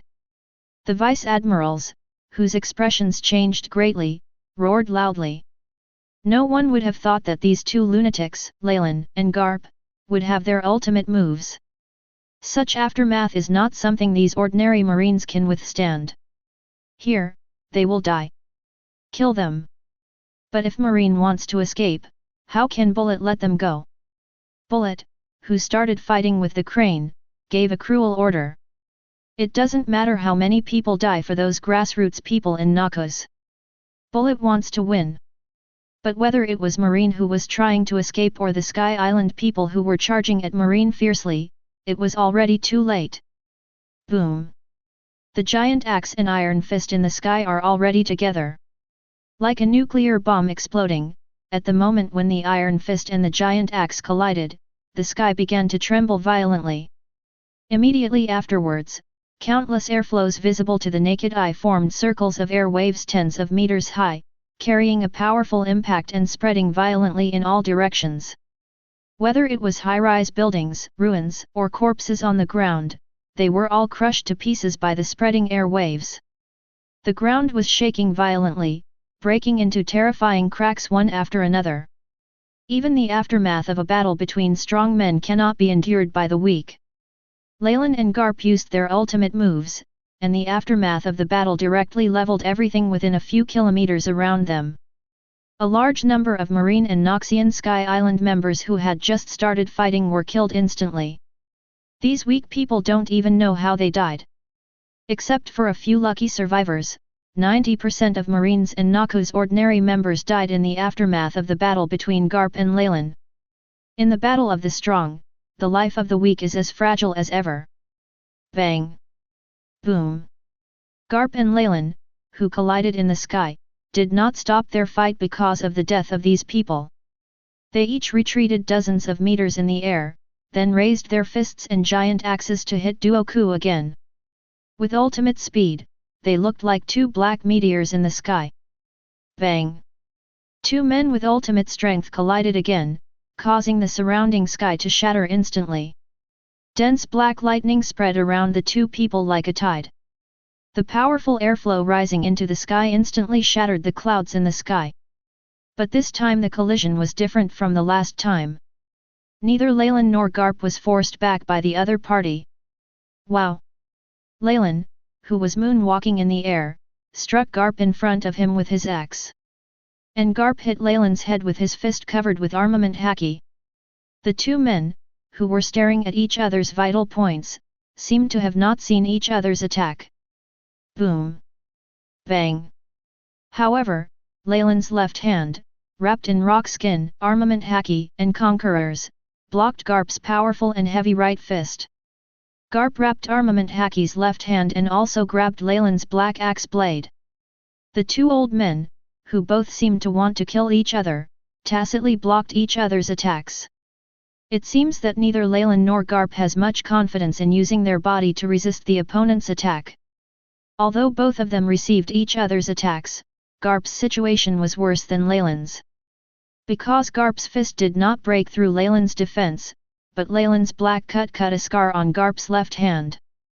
Although this scar was not big, the gap between the two men's physical fitness and defense was revealed at this moment.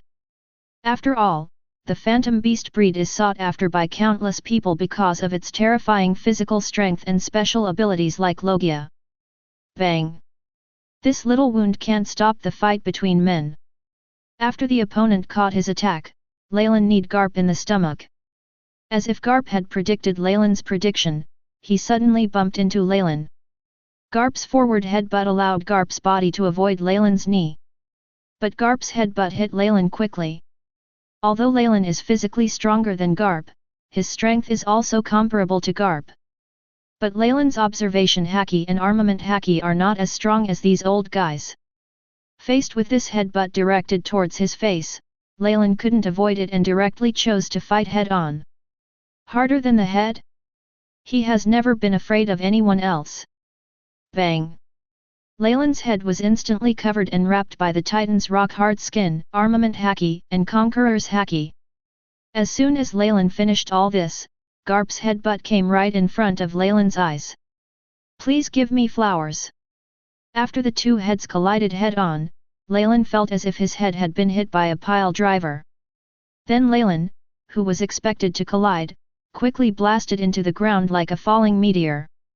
Garp's head was harder than Leylin imagined, and Garp was the first to strike. So Leylin was smashed into the ground by Garp. Although Leylin was smashed into the ground by Garp's head, blood flowed from Garp's head. In a head-to-head encounter, Garp's head is not as tough as that of someone with Zoan ability like Leylin. Although Garp's armament haki station has some advantages, Leylin's body is stronger than Garp. Fist bone shock. Ruthless iron hand. The battle didn't end with Leylin being blasted into the ground. Garp smashed Leylin into the ground with his hammer, his muscles bulged, and then he punched the ground suddenly. Leylin, who was on the ground, suddenly swung his axe into the sky. Boom! When Garp's punch, which could break the head of the evil king that was integrated with the Honeycomb Island, collided with Leylin's axe, which could break an island. The entire sky was filled with the air waves caused by the aftermath of the battle between the two. The sound between heaven and earth was lost. But a moment later, the huge ground of the entire Water 7 city began to tremble crazily. Huge waves hundreds of meters high soared into the sky around the 7 capitals of water that began to emerge and break. The end has completely come to the 7 capitals of water, an island known as the Holy Land for shipwrights. Countless harsh shattering sounds and the sound of water spraying from the water column interweave a sad song of exit on this island that is beginning to fall apart. Boom! However, the battle between Leylin and Garp still did not stop. Garp stepped out in a circle of ripples in the sky, with a harsh sonic boom, and hit the ground like a missile. Even though the already sunken ground was shrouded in huge clouds of smoke, Garp still locked onto Leylin. Garp. The moment Garp took action, Leylin, who was located in a large pit sunk more than 10 meters into the ground, also raised his axe with a grin, stepped forward suddenly, and then blasted into the sky. Just like Garp can lock him, Leylin can also lock Garp. The battle between Leylin and Garp has also begun to heat up. Two men who both believe in killing each other will do their best to kill each other. This song is the sad song of the 7 capitals of water. This dance is also a tribute to the strong. Chapter 47. Boom! Boom! On the ground that was beginning to break apart, Bullet punched the crane in front of him with a powerful punch. However, Bullet's powerful and heavy punch was dodged by he. When Bullet smashed the ground with a punch, he used the Devil Fruit ability and Armament Haki's right hand to hit Bullet, who had golden hair all over his body and looked like a Super Saiyan. But Crane's right hand did not fall on Bullet's body, but was caught by Bullet's left hand. Stab! Bullet grabbed the Crane's right hand and shook it suddenly with a cruel smile. The sharp claws that could tear the dragon's skin apart instantly made the Crane's right hand make a harsh sound. Although Crane's armor resisted Bullet's sharp claws, Crane's right hand was not completely destroyed. But due to Bullet's strange power, Crane's right hand began to make a faint sound of bones breaking. Bullet's strange power is even stronger than Leylin's. And Bullet doesn't have the morals to show mercy to others. 740 grabbed the Bullet in his right hand with his left hand, and suddenly swung a powerful and heavy punch at he. This punch hit he directly on the head. Once hit, the Crane may not be able to survive given his body. After all, not everyone has a monster-like body. Bang! Even if her right hand was almost crushed by Bullet, even if she faced Bullet's fist that was going to kill her, Crane's expression and movements remained unchanged. At the moment when Bullet's fist was about to hit the Crane directly used Bullet's left hand, and then suddenly jumped and kicked towards Bullet. Crack! Bang! Even if Bullet realized that he had been tricked, he forcibly changed his trajectory and hit the Crane with his fist. It was already too late. Crane, who used his right hand to shatter bones, used an anti-human movement to hit Bullet in the head with his kick. Bullet didn't have time to react and flew backwards. The Crane's right hand flew out together with the Bullet. That's right. His right hand, which had been twisted into a twist by herself, was directly torn into pieces by Bullet. Perhaps this is also the preparation that he himself had made long ago. Because the Crane who gave up an arm has already used the Devil Fruit ability on Bullet. Paramecia Washing Fruit, the ability to wash away the evil in people's hearts, directly acted on Bullet's head, which flew upside down and crashed into the ruins. Boom! 6 Styles Return of Life. After Bullet was blasted into the ruins, the broken arm Crane directly used Life Return to seal her right hand that was constantly spurting blood and was only a big arm. Although the right forearm is gone, as long as the Devil Fruit can be used on Bullet, the price paid is worth it. The ability to wash fruits, as long as it is used properly, the effect is very pervert. Because as long as the Devil Fruit ability acts on Bullet's head that was not covered by Armament Haki just now, Bullet can declare defeat. With Bullet defeated, the remaining Noxians, Porosalino, Jun, and others, are no longer a problem. As long as Porosalino and others can be captured, Leylin and Noxus will also be declared defeated. It must be said that Tsuru, who has come through that era together with Garp and Sengoku, is a wolf character who is both a wolf to his enemies and himself. Sakazuki, you have become weak. Manag. Just when he, who had sealed his right hand that spurted blood, was about to walk towards Bullet to end the battle, a torrent of dark red and gold flashed above her head. Immediately behind the crane, there was a burst of breaking sounds and the cold voice of Porisalano, who was extremely indifferent. And at the same time, Jun, who was not far away with Monok, Kuruk and Aoi, fighting against the other 3 marine vice-admirals, also let out a roar. A real battle is not a one-on-one duel. Leylin's Noxus is still too weak. Except for Bullet and Porisalano, Jun and others were too reluctant to resist the marine vice-admiral. But, isn't the reality like this? No one will give you time to grow honestly.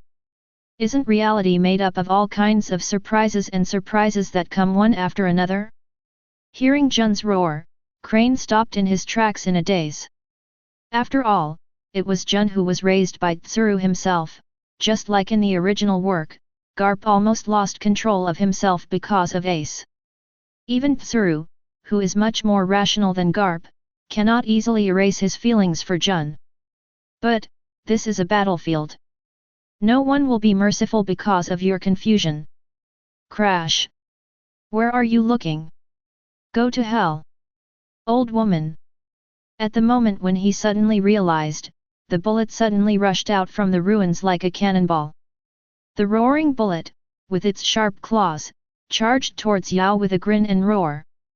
Bullet, who grew up on the battlefield, is not a soft-hearted Madonna. Boom! Puff! Even under Bullet's roar, Crane recovered from his daze and quickly punched forward with his left hand. But it was already too late. Bullet, with his physical strength, directly resisted his fist. Bullet's sharp claws, blessed by Bullet's armament haki and terrifying power, directly pierced the Crane's chest. Armed colors are not indestructible and omnipotent armor. The quality and content of Crane's armament haki made Crane's body unable to withstand Bullet's fatal blow. You can say that Bullet's weapon color content, quality, and body reaction speed cannot match the top powerhouses. However, you absolutely cannot deny that with the blessing of the ability of the Phantom Beast species, Bullet's power zone is as fierce as a monster. Don't look at the fact that many powerful people in this world have the ability to destroy the world. But at the end of the day, they are all human beings. Not all strong men have powerful bodies that can resist attacks like monsters. Stronger than Whitebeard Edward Newgate, different from being pierced through the body by his own good son, different from being smashed through the body by Akainu? Isn't it the same that Garp was opened in the chest by the axe? The strong are powerful and haki, but that doesn't mean they can resist anyone's attack. Standing one-on-one, no one can be the opponent of 4 Emperors Kaido and 4 Emperors Charlotte Leylin, but they are not the strongest. Because strength is not just made up of the body. Sister He. Crane Vice Admiral. Zaya He. After Bullet penetrated the Crane's chest with his claws, the Vice Admirals who fought with Jun who fought with the Vice Admirals, and Garp who fought with Leylin were all frightened by the situation of the Crane. However, the Crane they were worried about could no longer answer them. The moment he was penetrated by Bullet, the internal organs in Crane's body had been shattered by Bullet's violent power Emperor. That's right, in 1.5 words, the Crane is already dead and cannot die anymore. In battles between strong men, the outcome is often decided in an instant. Jun is indebted to you for taking care of me, so I will leave you with a complete body. When Jae tightly grasped Bullet's right hand that penetrated her, the look in his eyes gradually disappeared. Bullet slowly put away the smile on his face, pulled out his hand, and then spoke to He in a deep voice word by word. Although Bullet is eager to fight, he is not a pervert. Although Bullet is not good at words, he knows the relationship between Tsuru and Jun. Kill He because she is Bullet's enemy. Leaving behind the whole body of the Crane is Bullet's respect for his companions. Bullet has long regarded Jun and Porisalano as his most important partners besides Snow Forest. After saying that, Bullet turned around and left without looking back. The fighting hasn't stopped yet. Old man! Where are you looking? Just after Bullet turned around, Leylin's roar echoed through the sky. Chapter 48. Ah! What responded to Leylin was Garp with scarlet eyes, roaring from his throat. Crane's death made Garp completely furious. Terrifying momentum and power erupted from Garp's body. Boom! An ordinary punch without any special effects directly hit the giant axe that was very close at hand. In an instant, terrifying power burst out in circles of air waves vertically in the air, and Leylin, who was holding the giant axe, instantly flew backwards. Boom! Bang! Leylin, who didn't expect Garp to be able to unleash such power, was directly knocked away by Garp's mediocre punch. But Garp's attack was not over. After Leylin flew backwards, Garp appeared behind Leylin at a faster speed. Before he could feel the killing intent behind him, Leylin's eyes were solemn and he reacted. That indestructible iron fist hit Leylin's back. Even though Leylin had entered the orc form, the iron fist on his back still blasted Leylin into the ground. Bang! Bang! Bang! Garp, with veins popping out on his forehead and his face flushed, had no intention of letting Leylin go. The huge difference in speed caused Leylin to be smashed into the ground like a meteorite by Garp, who grabbed his head and punched him one after another. The gradually broken 21 ground was also shaking violently due to Garp's powerful and heavy punches. This punch hit the forehead again and again, directly driving Leylin's head into the ground. Leylin grabbed the giant axe with his right hand and tried to lift it several times but could not. Roar! Bullet's eyes turned red when he saw this scene. Originally planning to deal with those Vice Admiral Bullet, he rushed directly towards Garp. Violent power surged through Bullet's body. Bullet, who has always regarded Leylin as his big brother, also completely went berserk. Bang! Bullet rushed towards Garp, causing Garp to stop. Garp, with scarlet eyes, suddenly raised his head. Garp looked at Bullet, with ultimate anger bursting out of his eyes. It was Bullet who killed Crane. Bullet, the culprit, also succeeded in diverting Garp's anger onto himself. Bang! With powerful power, Garp burst out with ultimate speed that almost disappeared on the spot. Garp appeared in front of Bullet in an instant and punched Bullet. Facing Garp, who suddenly appeared in front of him, he punched with terrifying power. Bullet subconsciously crossed his hands in front of his chest, and the muscles all over his body erupted into terrifying 5 stars. Bang! Garp's terrifying power poured into Bullet's hands without any reservation. The ground around Bullet and Garp instantly shattered. Bullet's feet instantly sank into the ground. Wow! Countless blue seawater spurted out from the shattered ground around him. But the gushing water column was directly shattered by the aftermath of Bullet and Garp's power. Kaka! With the strong strength in his body, Bullet withstood Garp's punch. But the price for barely withstanding Garp's angry punch was that Bullet's arms made slight bone-cracking sounds. Although relying on their powerful physiques and the blessing of fantasy beast species, Bullet and Leylin's power has reached a pervert level. But this does not mean that Leylin, Bullet, and others can compare with Garp and others now. Strength is part of being strong, but it is not all of being strong. Wow! Roar! Just when Garp kept increasing his strength, he wanted to push the Bullet in front of him into the ground. A sound of breaking through the air suddenly sounded behind Garp, and then Bullet roared again and exploded with even greater power. Boom! Bang! The Black Kiri giant axe carrying violent power and Garp's huge iron fist met again in the air. The iron fist suppressing his hand was slowly lifted up as the sound of bone cracking continued. This is how you cut off Zephyr's arm. Looking at Leylin's blood-smeared body, the ferocious veins were beating and were as red as blood. Garp said in a hoarse voice as the ground beneath his feet continued to crumble. Only now did Garp know why this guy Leylin had the power to cut off Zephyr's arm.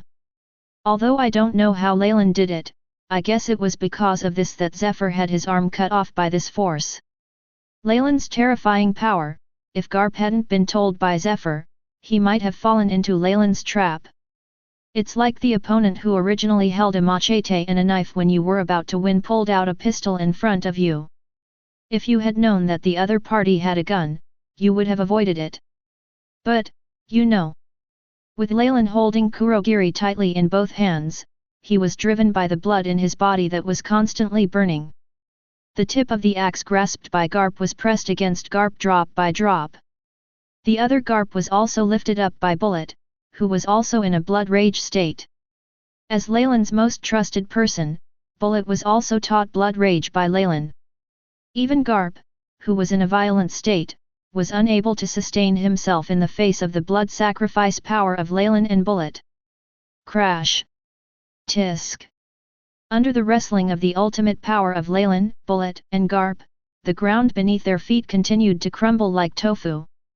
The entire 7 capitals of water was completely shattered from the heart under the power of this ultimate. Countless sea water from the deep sea continues to spurt out along the cracks filling the ground. It's over. Leylin, who felt that the power in his body was beginning to fade, directly burned the blood in his heart. Immediately following Leylin's roar, the violent power above Black Cut once again climbed to a terrifying level. And at the same time, Bullet, whose skin cracked, also burst out with an even more terrifying power. Bang! Bullet and Leylin's renewed strength was like the straw that broke the camel's back. Garp, who had barely resisted the fatal blows of the 2 men, was instantly carried away by the cracks that were constantly being destroyed into slag, and flew backwards. Wow! Garp flew out, directly smashing into the ground of the 7 waters, and smashed into the sea water. Garp smashed into the sea water, and the violent impact carried by his body directly separated the sea water. The Garp that separated the sea also set off 2 stormy waves that covered the sky and the sun. This huge wave that covered the sky and the sun hit the 7 broken water capitals like the legendary world-destroying flood. Facing this flood that seemed to destroy the world, all those who survived in the 7 waters stopped fighting instantly. Anyone who could still move began to run away subconsciously. Boom! But Leylin and Bullet, facing the flood, did not make any move. This is not because they are not afraid, but because they are completely unable to move. The blood all over their bodies was burned out, and now their skin was as shriveled as that of an old man. The originally strong Leylin and Bullet were now like dehydrated mummies. Even if the tenacious vitality in their bodies keeps their hearts bursting with blood, it is just a drop in the bucket for them. Like mummies, Leylin and Bullet fell straight to the ground. That's right. Bullet and Leylin, who were completely incapacitated, could just die. Want. They are really 2 willful guys who don't consider any consequences. Just when the sea water was about to submerge Leylin and Bullet, who fell to the ground, a golden light appeared behind them. After grabbing the 2 guys who fell on the ground, Porosalino, who was covered in burnt black, said helplessly. After saying that, Porosalino, who dragged Leylin and Bullet with him, walked quickly away from here. Well, he is also a person with abilities. If it was submerged by sea water, 3 people would die. Chapter 49. As the huge waves that covered the sky fell, the entire water 7 completely disappeared above it. There are only corpses and broken wood floating on the sea, which can prove that an earth-shattering battle just happened here. The originally prosperous 7 water capitals were completely integrated with the sea water. Wow! Suddenly, several figures emerged from the calm sea water. These figures that kept jumping out of the sea kept landing on the broken wood floating on the sea. This is also the final remnant of the 7 water capitals that were completely destroyed. Brother Garp, are you okay? Mr. Garp, are you okay? On a relatively large wooden board, 2 soaked vice admirals kept shouting anxiously while rescuing Garp. Although they failed this time, it didn't matter. At least they severely crippled Noxus. But they have already broken the crane, and if Garp is allowed to break here again, it will undoubtedly be a major blow to Marine. Puff. But fortunately, Garp was rescued by 2 vice admirals and quickly opened his eyes. As Garp spit out a mouthful of seawater mixed with blood, Garp slowly sat up. Except for the dense scars on his arms and a huge scar on his chest, Garp seemed to be fine. Where are Zyazuru and Sakazuki? He used his life to return his blood to his chest, and Garp slowly stood up like a normal person. Looking at the sea with only a few people running out of the water and the ship that was about the size of an ant, Garp asked in a deep voice. Garp didn't know if that ship was the ship of Leylin's group, but now even if he wanted to chase Garp, he couldn't catch up. Compared with those things, the most important thing now is to rescue the injured and reduce casualties as much as possible. Although he wanted to tear Leylin alive, Garp still knew his priorities. Wow! The moment Garp finished speaking, a vice admiral emerged from the sea holding the lifeless crane in his left hand and the unconscious Sakazuki in his right hand. After searching for a moment, the vice admiral jumped up from the sea with the two of them, and then landed on the door panel where the Garp and three people were. Compared with Garp and Tsuru who fought against Leylin and Bullet, the three vice admirals who fought against Jun and others were in much better condition. Report to headquarters and rescue the wounded. Looking at he with a big hole in his chest and pale skin, Garp's eyes flashed with pain. But Garp, who quickly suppressed his pain, gave orders to the remaining three lieutenant generals. Nothing can be said now. Rather than feeling sad, the most important thing now is to rescue the wounded and request support from the headquarters. Yes. Mr. Garp. Although Garp and these vice admirals are both vice admirals, when faced with Garp's order, these three vice admirals did not hesitate and responded directly in a deep voice. Garp is vice admiral, that's because Garp doesn't want to be admiral. And they are vice admirals because they can only be vice admirals. Although they are both vice admirals, their natures are completely different. Wow!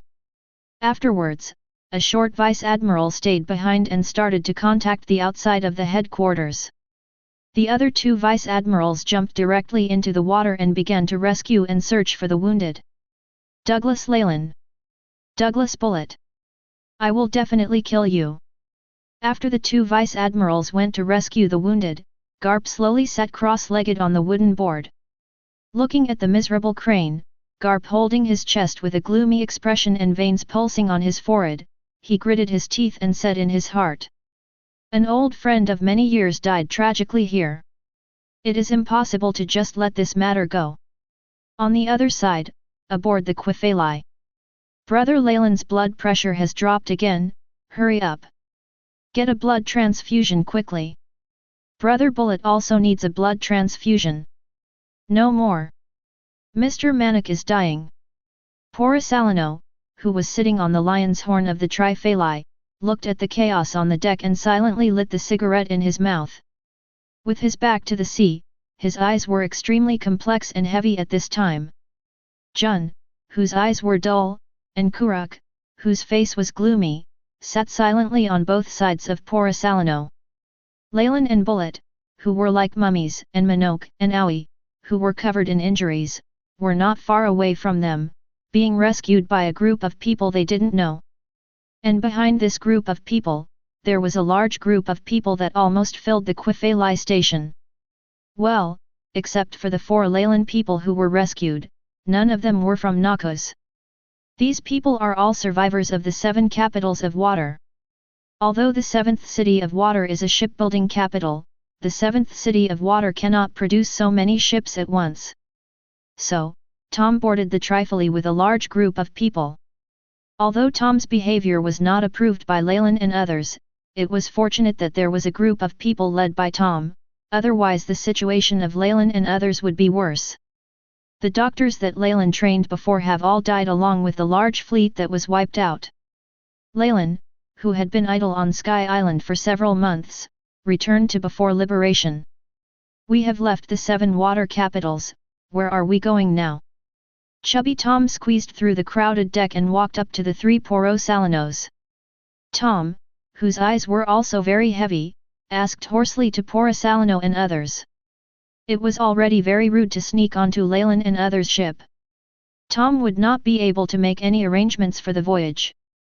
After hearing Tom's inquiry, except for Jun who was sitting on the deck with blank eyes, Porisalino and Crook all looked at Tom. Facing the gazes of Porisalano and Kuruk, Tom stood silently in front of them, waiting for their answers. Call. On the next island, let everyone leave. Then, head towards the Grand Line entrance. After a long silence, Porisalano finally spoke in a deep voice. As the number 3 figure in Noxus, at this time, this decision should be made by Porisalano. The reason why Porisalano wanted to drive towards the Grand Line entrance was because Porisalano was hiding from Marine again. As a former Marine, Porisalano knew very well that the world government and Marine would not let them go so easily. So in order to ensure the safety of everyone, Porisalano decided to drive towards the entrance of the Grand Line. They could not continue towards Sabayati. If we meet Marine again, given the current situation in Noxus, the team will probably be wiped out. The reason why those civilians were allowed to leave was because they were running for their lives. The more people you bring, the more it affects their speed. Porisalano could not guarantee whether Garp would hunt them down, and Porisalano did not dare to take a gamble. I see. After hearing Porisalano's words, Tom nodded and responded solemnly. Tom had no objection to Porisalano's decision. 4 hours after the Qifali left the waters near the 7 capitals of water, a marine fleet that passed through the Gate of Justice, led by Admiral Sengoku, arrived at the 7 capitals of water. The report of the 7 capitals of water was brought to Marijois by Marine Marshal Kong himself at this time. The huge failure of Marine Buster Call made the 5 elders on Marijois furious. They did not expect that the Buster Call, led by Garp himself, would actually fail. That's right, in the eyes of the 5 elders, if Leylin and Bullet, who were very threatening, were not dead, then Marine's operation was a failure. Moreover, Porisalano and Jun, 2 people who had completely defected, were also mentioned by the 5 elders for the first time. Although naval headquarters only learned about Rusalino and Jun when they received orders from the 5 elders. Although Tsuru and Zephyr strongly objected to this, they did not believe that Porisalano and Jun would defect. But after this Buster Call, Porisalano and Jun have been completely labeled as defectors by the 5 elders.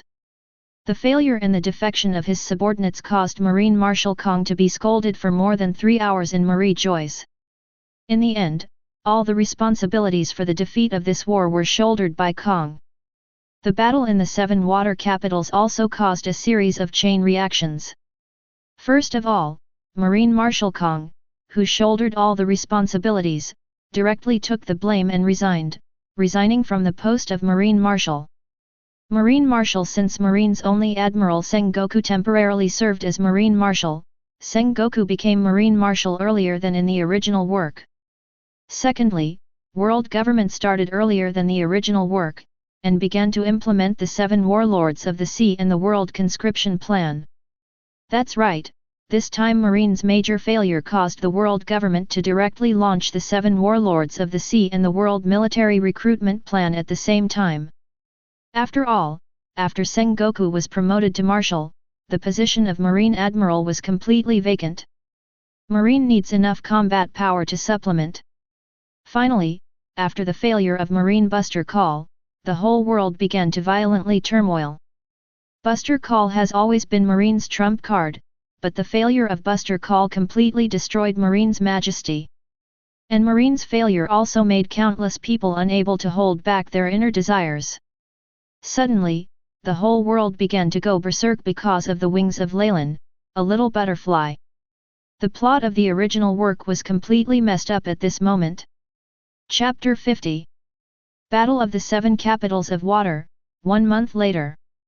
Marine's new admiral, Dark Tiger, completely annihilated the Blood Hand pirates in New World yesterday.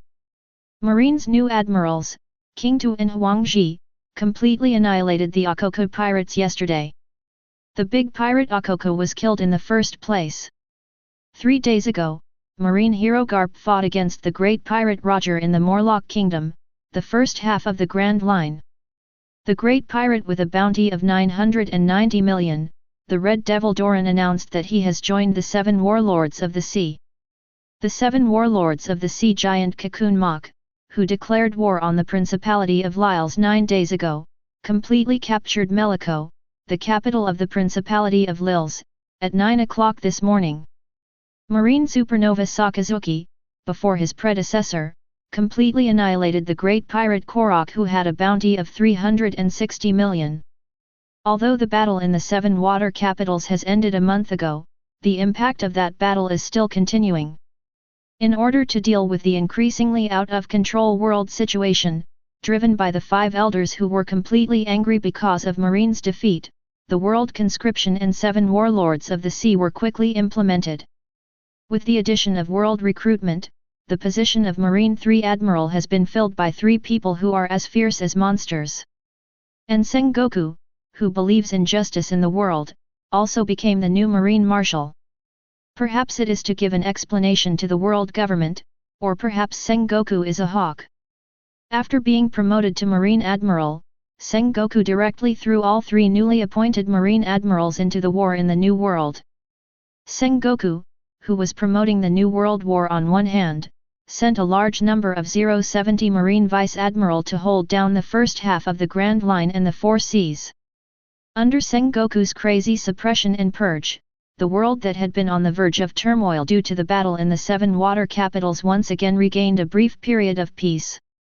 But whether it's the world government, marine, or pirates, everyone knows that this is only temporary. It is also against this background that the 7 warlords of the sea plan vigorously promoted by the world government has already included 3 big pirates with a bounty of more than 500 million. The situation in the world has also entered the weird calm before the collapse. Everyone is waiting for the final fuse and the straw that breaks the camel's back. The world has begun to enter a countdown to violence, and no one knows who will break this final balance. West Blue, Lil Jones Island. Cough cough cough cough cough. In a wooden house on this bare island, Leylin drank up the dark soup in the bowl, his face turned red and he coughed violently. Next to him stood a man with various feathers on his head. "Do you want to kill me?" Crocus. Leylin, who was coughing violently, calmed down for a while before grinning and yelling at the tall man next to him. This bowl of bitter and hot potion almost made Leylin lie down. "Ah! I didn't expect this bowl of medicine to be so powerful." He was actually able to kill the Noxian commander Leylin, the great pirate with a bounty of 1.936 million. Wow!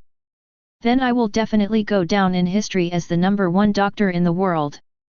Looking at the grinning Leylin in front of him, the tall man named Crocus shouted in surprise. But there was an uncontrollable smile on the corner of this man's mouth. "Can you please put away your smile first?" A hole. Looking at this man who didn't even try to hide anything, Leylin gritted his teeth and roared angrily. But facing Leylin's roar, the man not only wasn't afraid, but actually started dancing. Looking at this pushy BD, Leylin gritted his teeth for a long time, and finally pushed the man away and walked out.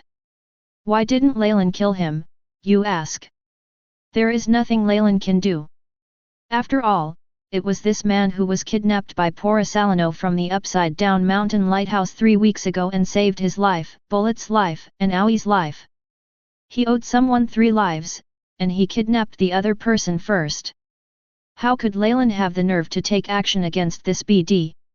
Although this BD is a little bit flattered, even though this BD is a little bit weird and angry. But other than that, the opponent did not touch Leylin's bottom line. In addition, the other party is the ship's doctor in the original One Piece, and who doesn't want to have a good ship's doctor when sailing on the sea. So Leylin had no choice but to let it go. Bang! Leylin pushed open the door and walked out, slamming it shut. After the door was slammed shut by Leylin, Crocus, who had a sinister expression on his face, turned dark. Crocus turned his back to the closed door. After being silent for a long time, he finally sighed helplessly. Although Crocus's medical skills were superb, Crocus did not resist the power of Leylin's group.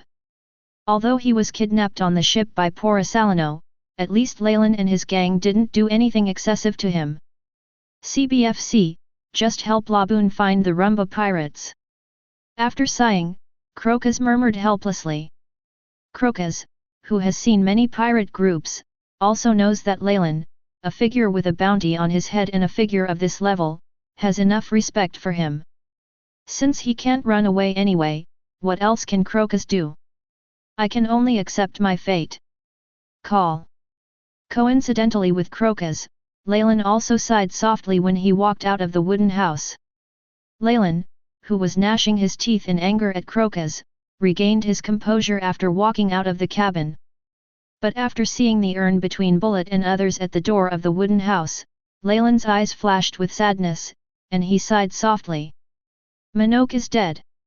Although the seriously injured monarch was desperately brought back by Kuruk, who was dragging Jun, the more seriously injured monarch was not rescued in the end. Leylin, a companion who had just eaten the ancient devil fruit, died in the battle at the 7 capitals of water.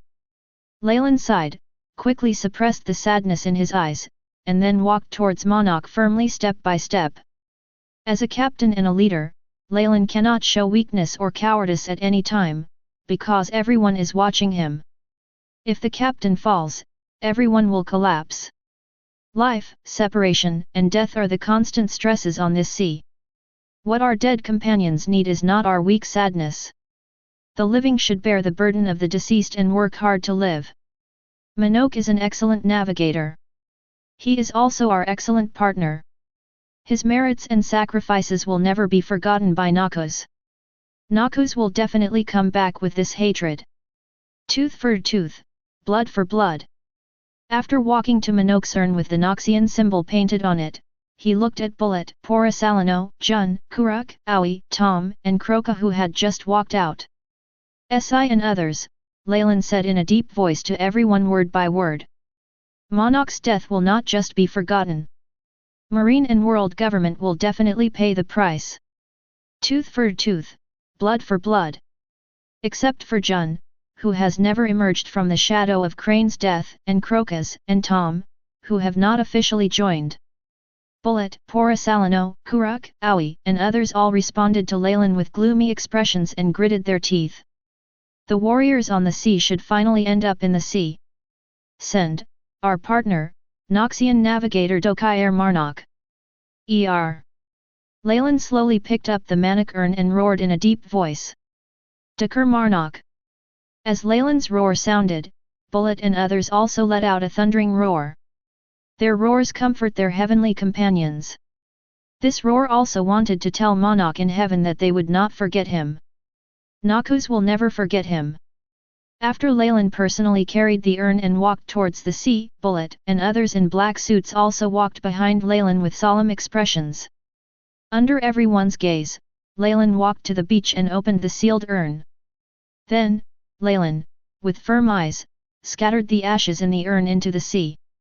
For warriors sailing on the sea, the best destination is the sea. May these blue waves take their partners into the underworld. Chapter 51. The enemy we have to face next is even more powerful. If you're not ready, just stay at West Blue. On the back coast of Lear Jones Island, Leylin was sitting on the rocks, facing the soft sunshine and cool sea breeze, closed his eyes and spoke in a deep voice. In a country where war is endless, Leylin has to fight for survival with Bullet. After going to sea, Leylin has been running around for his ambition. Therefore, this is also the first time since coming to this world that Leylin sits on the beach so peacefully and enjoys this rare leisure. Under the cool sea breeze, Jun, standing behind Leylin, lowered his head in silence. Jun understands the truth. At that time, fighting to the death was the most correct choice. But Jun couldn't let go of Tsuru's death so easily. On one side are Leylin, the friends who took her in during her most difficult and desperate time. On the other side is Tsuru, the sister who raised Jun since childhood. No matter which side of the death, Jun, who has not yet completely darkened, will not let go so easily. He must be a very gentle person. After hearing your cry, she was worried about you. Leylin didn't get an answer from Jun and didn't care. Looking at the vast sea, Leylin continued to talk to himself softly. After all, Jun is also his partner. It is impossible for Leylin to abandon Jun just because of this kind of thing. What he just said was that Leylin wanted Jun to stay in West Blue so that he could have time to figure out what to do. Leylin's words made Jun, whose eyes were already suffering, become even more fierce. Crane was indeed distracted because of Jun's voice. Although Bullet may not lose if he continues to fight, there is no doubt that Crane will not die easily. If we fight for several days and nights, Bullet might be able to drag he to death. However, before that happens, Leylin may die in the hands of Garp. Leylin's combat power is not far behind that of Garp. Leylin's ability to cut off Zephyr's arm was just a matter of luck. This does not mean that Leylin really has the ability to defeat Admiral and 4 Emperors. Although Leylin can't die so easily, there is still a gap. Silence, or silence. In response to Leylin, it was Jun's silence. Jun didn't know how to answer Leylin's words, she was very confused now. Death is the fate that everyone must face. Although I'm sorry that your sister died in our hands. But, in that case, that is the best choice. If you can't let go, just bear the Crane's justice. Although we are called criminals and pirates, you can also bear the justice of Crane. To save those who need to be saved, to implement true justice. If you still can't let go, then I can only suspend your voyage first. We are going to the more dangerous new world. There, we will face stronger opponents. If you can't pull yourself together, you're going to die. I can tolerate my crew dying in battle, but I cannot tolerate my crew dying. Facing Jun's silence, Leylin continued to talk to himself. After saying that, Leylin stood up slowly while looking at the sea. He has already said what needs to be said, and the rest is up to Jun himself. If Jun can't let go, Leylin will undoubtedly let her get off the ship. Because Jun will become a time bomb on the Qifeli. After hearing Leylin's words, Jun lowered his head and gritted his teeth, with tears in his eyes. She doesn't know what to do. Bullet killed he. As his sworn sister, she should hate Bullet and even destroy Leylin. However, Jun couldn't do it. Because of these few years, Jun has been integrated into Noxus. The Noxian fairness that Leylin and everyone in Noxus believed in has been engraved in Jun's heart. The fair world that Leylin planned for Jun, where everyone has a job and everyone can support themselves, has long been reflected in Jun's heart.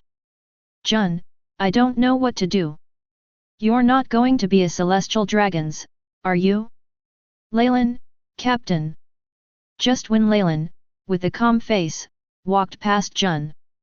Jun, whose eyes were red and full of tears, suddenly raised his head and turned his back to Leylin and asked hoarsely. Jun, who has already lost Tsuru and been betrayed by Marine, cannot afford to lose friends like Leylin again. If she loses her friends like Leylin, she will really be alone. And, Jun wants to shoulder Tsuru's justice? Jun wants to make the cold Noxus as gentle as possible through his own efforts. Jun wants to follow Leylin to fulfill Tsuru's justice? Celestial dragons? I won't be that kind of trash. After hearing Jun's question, Leylin, who had his back to Jun, slowly stopped.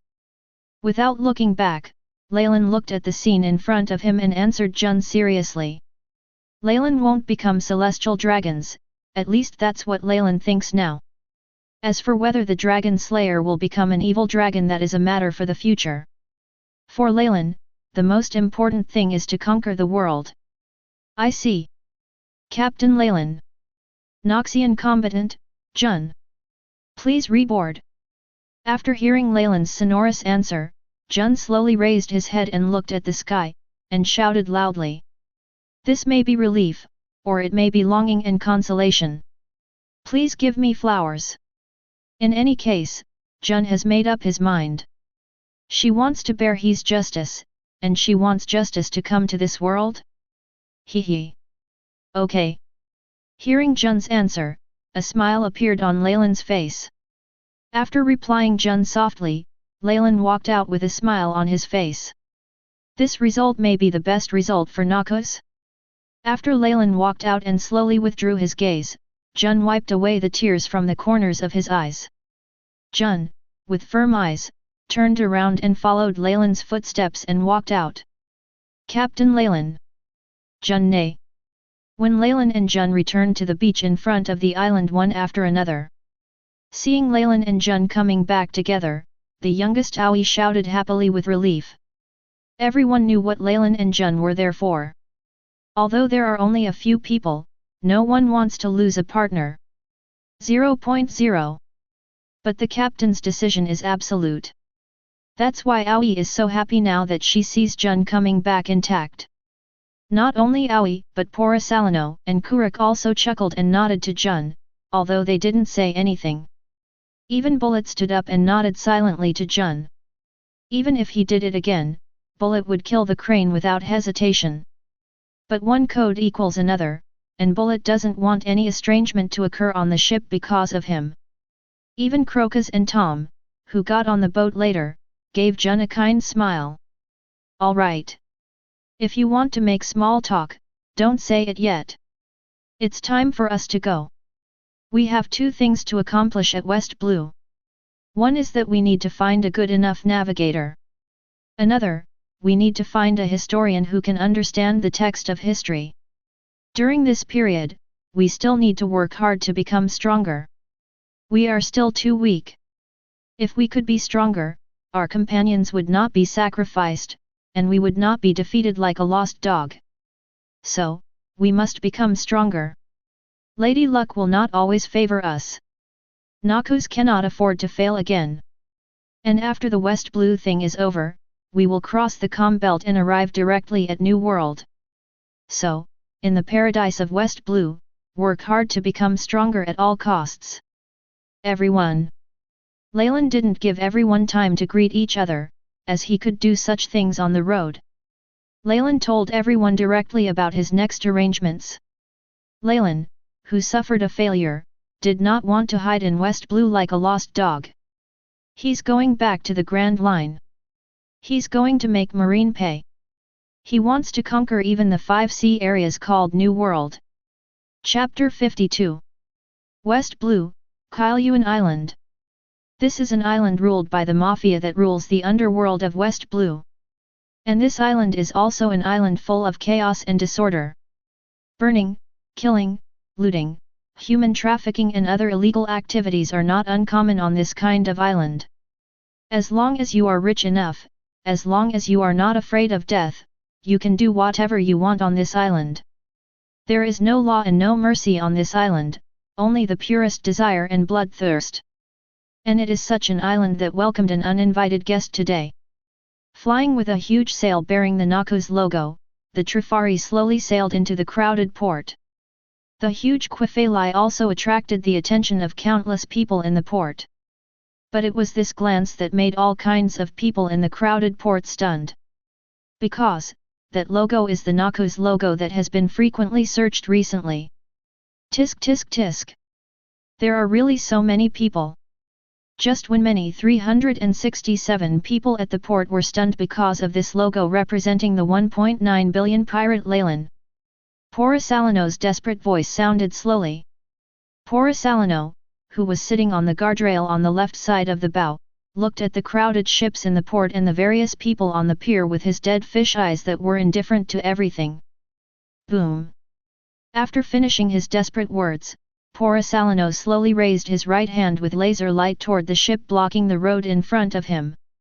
Then a beam of light as big as the mouth of a well shot out from Porosalino's finger. As the laser beam flashed past, a huge explosion instantly occurred at the dock that was originally full of ships. The miscellaneous ships blocking the front of the Trifali were all blown into pieces by the laser light. The huge fire instantly turned the entire port red. But the initiator of all this, Porosalino, didn't even change his eyes. As if he didn't do all this. Murloc Karate Water Strike. Just when the Quifeli turned into a sea of fire, a dull sound sounded, and 2 huge waves instantly extinguished the sea of fire in front of Quifeli. Then a blue figure jumped up from the sea and landed next to Porosalino. Ah! Your fishman karate is getting stronger and stronger. Are all fishmen monsters? Looking at the extinguished sea of fire in front of him, Porosalino slowly turned his head to look at Kuruk next to him, and began to evaluate seriously. But faced with Porosalino's compliment, Kuruk was speechless. So many ships destroyed with one finger. If we want to talk about monster, it must be you. A whole. Even after being together for so long, Kuruk still couldn't adapt to Porosalino's bad character. Even though I am the most powerful one, I still praise you in a weird way. Who are you talking about here? Crack. Boom. During the short chat between Kuruk and Porosalino, the huge Trifali crashed into the wreckage of countless ships and entered the port. As the Trifali stepped on the corpses of countless losers, it stopped steadily behind the dock. The huge anchor was lowered directly by the tall and fat Tom. How long can you two continue chatting? It was also at this time that Bullet's somewhat impatient voice sounded behind Porosalino and Kuruk. After hearing Bullet's impatient voice, Kuruk and Porosalino slowly turned around. As soon as they turned around, they saw Bullet, Crocus, Tom, Aoi, and others carrying large sacks and small sacks, ready to disembark, as well as Leylin sitting on the sofa with her eyes closed and dozing. The Jun etl. Hey. Aren't you the ship's doctor? Why do you carry such a big sack? A whole. Are you here to purchase goods? When Porosalino and Kuruk came to Bullet and others one after another, Porosalino and Kuruk also picked up 4 or 5 large sacks. Porosalino, who was holding a sack, saw Crocus holding a dozen sacks with chicken feathers on his head. Porosalino complained in great surprise. Well, these sacks are the cornerstone of Noxus' strength. Yes, it's what you think. Porosalino and others, who were holding sacks, were going to rob.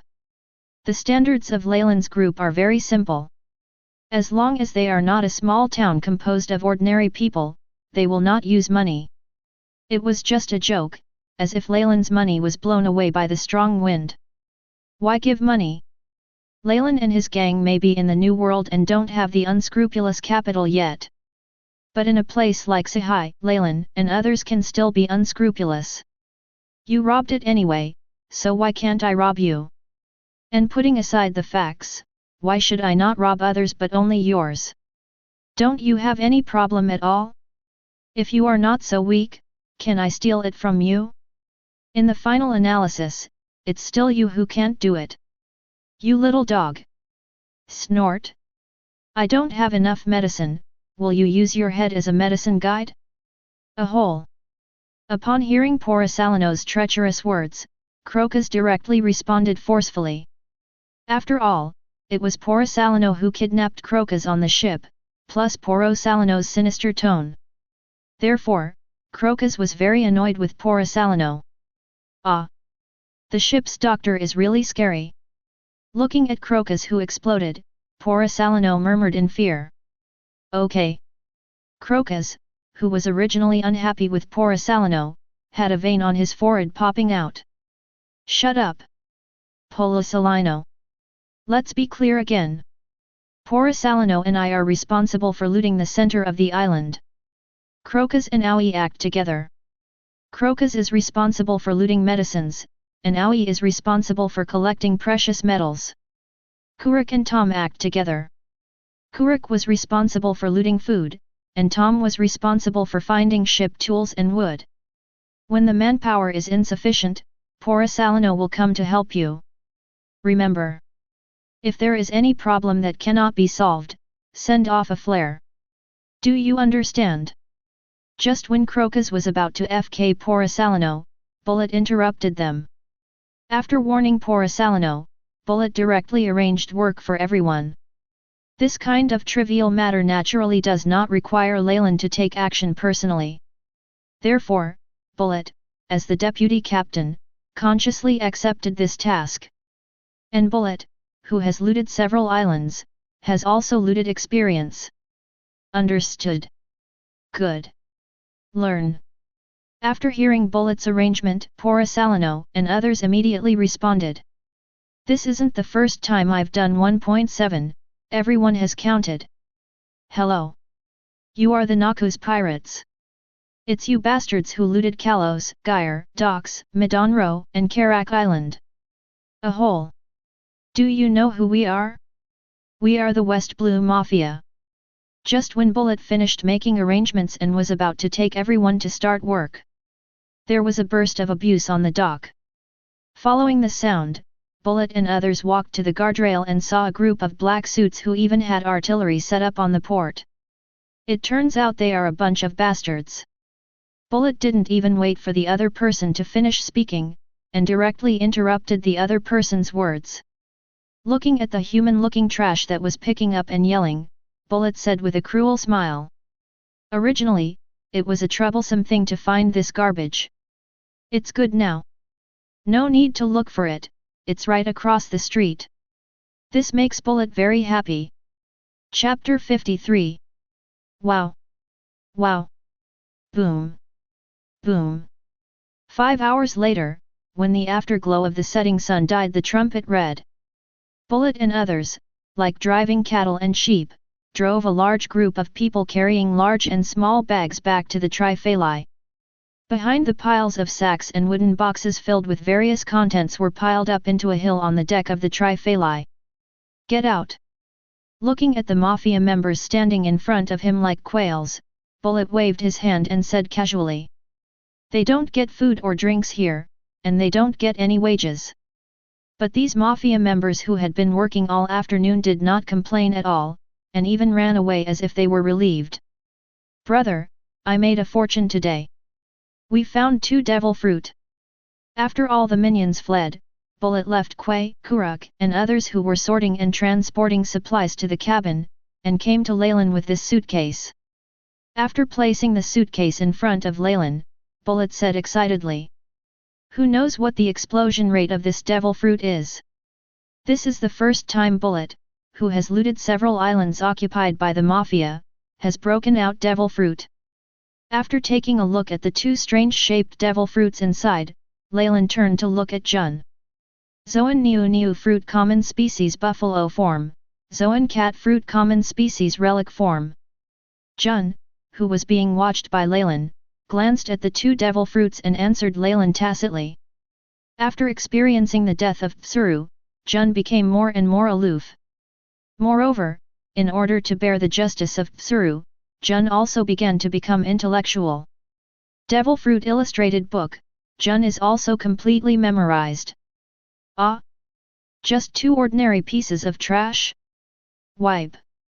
Then I took it in. Upon hearing Jun's words, Bullet, who was originally in high spirits, immediately lost interest. After usually covering the box and lifting it up, Bullet said casually to Leylin. I thought I could get some good devil fruit, but it turned out to be 2 pieces of garbage. This makes Bullet, who now regards all devil fruit except Logia, phantom beast species, and top-level paramecia as garbage, has no interest in them. Looking at Bullet's expression, Leylin chuckled and nodded. Bullet's current standards are ridiculously high. However, it doesn't hurt. Leylin also had no intention of lecturing Bullet. Bullet, who lacked interest, carried these 2 pieces of garbage and walked directly into the cabin. Our next stop is O'Hara.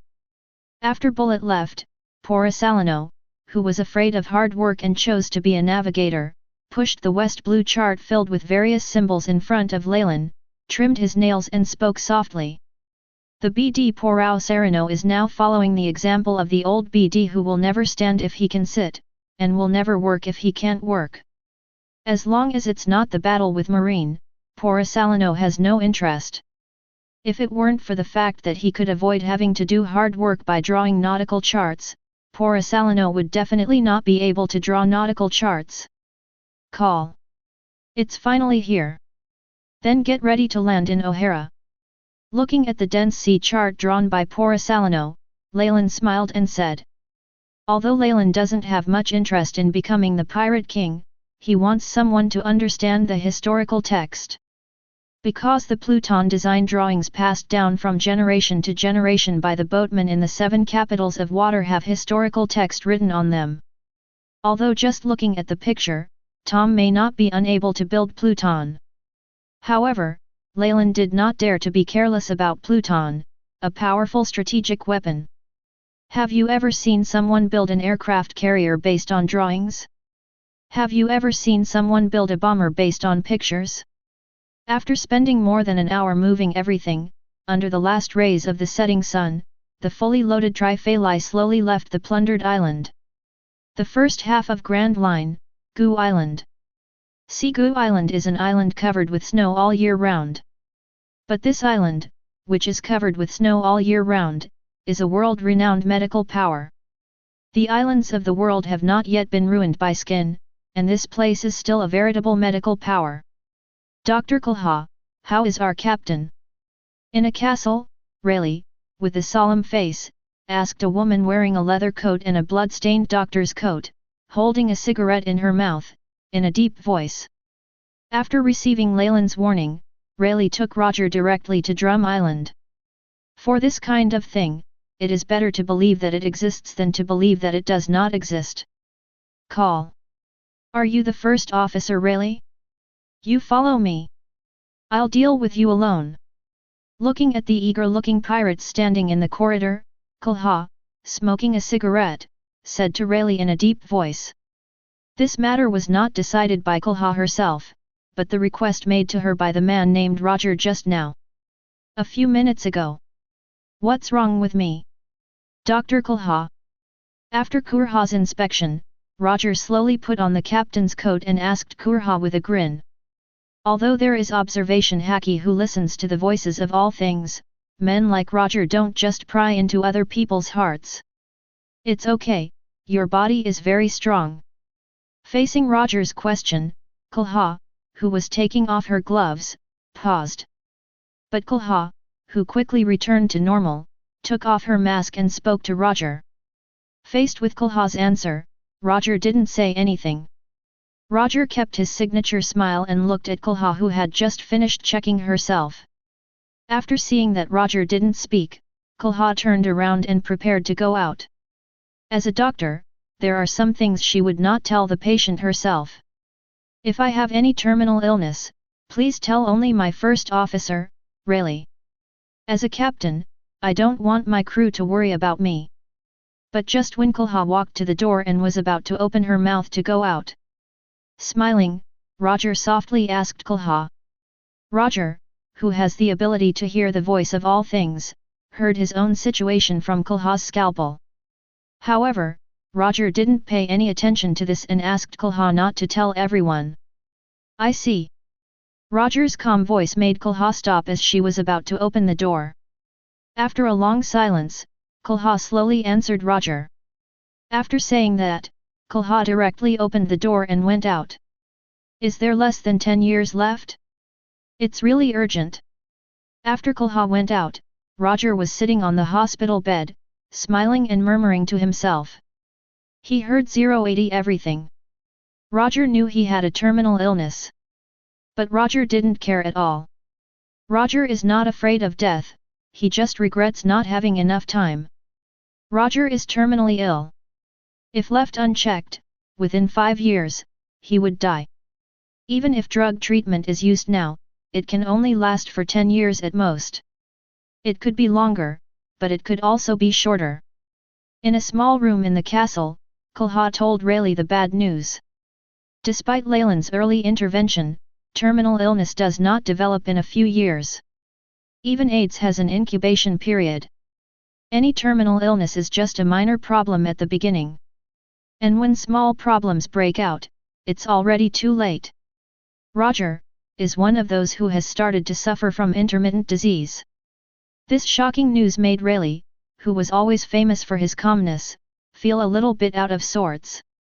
Roger is to Rayleigh as much as Luffy is to Zoro, Kaido is to Yin, Charlotte Leylin is to Katakuri, and Sengoku is to Garp. After so many years of getting along, Rayleigh has long regarded Roger as a family member. So, facing this shocking news, Rayleigh lost her composure. You are the best doctor on Drum Island, you must have a way. Please. On behalf of the Roger Pirates, I solemnly implore you to save Roger. Please. Rayleigh, who had been proud all his life, lost his composure at this moment. Rayleigh, whose eyes were filled with disbelief, suddenly bowed to Kulha and begged. He didn't want to lose Roger, his brother, partner, and captain along the way.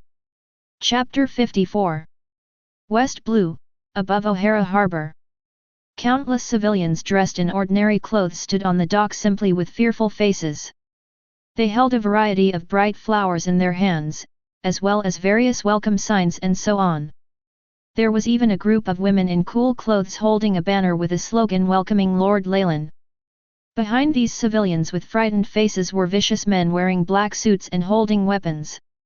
Among the civilians who were forced to stand on both sides of the pier were 7 or 8 plump figures wearing expensive suits.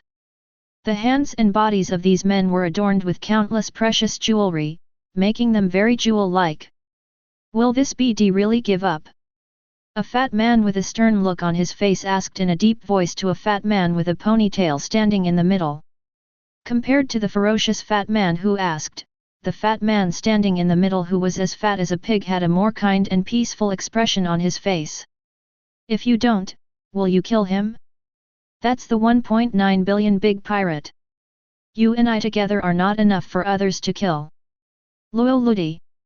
Bowing your head does not mean admitting defeat. Live with grace. The fat man, who was surrounded by fat men in the center and had a calm face like the kind old man next door, looked at the wide sea and spoke solemnly every word. That's right, the Mafia, which Leylin and his gang were looting one island after another, couldn't stand it anymore. It's not because the price is too high, but because Leylin and Noxus are like a knife that may fall on the heads of these Mafia at any time, making them feel scared and frightened. No one can guarantee whether Leylin will come to their base camp one day. No one knows why Leylin attacked them. It's not like they haven't thought about killing Leylin. However, Leylin's 1.9 billion bounty and his frightening record made these West Blue local snakes cower. A strong dragon does not overwhelm a local snake, this is relative. When you have the power to destroy the world, everyone you meet will be groveling. When your power is strong enough, the world is filled with kindness. If you can't suppress it, it can only mean that your strength is not enough. Obviously, the deterrence of Leylin and Noxus in this sea area called West Blue is undoubtedly sufficient. When the power gap reaches an insurmountable abyss, everyone will obey. So, these mafiosi rushed to the next island on the Leylin route, O'Hara, with their gifts. They wanted to show their kindness and respect to Leylin. They just asked Leylin to be kind and stop continuing. As long as Leylin is willing to stop, no matter what the cost, they can afford it. What this fat man who was considered the leader of these people said made the other fat men around him fall silent. Because, they had to admit that they had no other choice. Mayhor, what if he refuses? The man known as Loyal Ludi gritted his teeth and asked again after being silent for a long time. As the underground kings of West Blue, when have they ever suffered such injustice? Although because of the huge gap, they have to bow their heads and accept their fate, otherwise they will die. However, as the leader of the Mafia, Loyal Ludi is still unwilling to accept it. However, Loyal Ludi asked again, but Mijur, who had originally calm and easygoing eyes, flashed a fierce light. Pfft! A flash of white light flashed in front of everyone, and then a coquettish blood flower appeared on Loyal Ludi's chest. This sudden change stunned all the Mafia leaders here. By the time they came to their senses, Loyal Ludi, whose heart had been pierced and looked in disbelief, had fallen to the ground helplessly. Everyone who reacted looked at Meiju, who was holding a blood-stained blade with a gloomy expression. The Mafia doesn't need to see clearly that it may be a burden to everyone. I say it again, and I hope you can remember it. We don't have the strength to fight against that man. No matter what the result is, we are only qualified to accept it. Otherwise, our fate will be the same as those destroyed islands. Also, the man would agree. A man like that would not stay in West Blue. Therefore, please put aside those ridiculous dignity, put on a humble and flattering smile, and try your best to please that man. If anyone can't discover those ridiculous things, then please let me kill you before that man arrives. The white suit was stained with blood, and the black roses on the chest glowed with a strange light. Mijur, who slowly put the staff sword back into its sheath, turned around and said coldly to the idiots who were looking at him. As a mafia leader who can lead the mafia to dominate the West Blue underground world, Mahor is not a simple figure. His decisiveness and cruelty are even greater than those of the so-called big pirates. Instead of letting these bastards implicate him, it is better to let him send them down. This is Mijur's ruthlessness and decisiveness.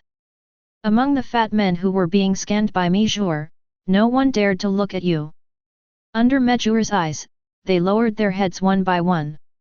Although the mafia is united by several families, Mahor is undoubtedly the leader of the mafia.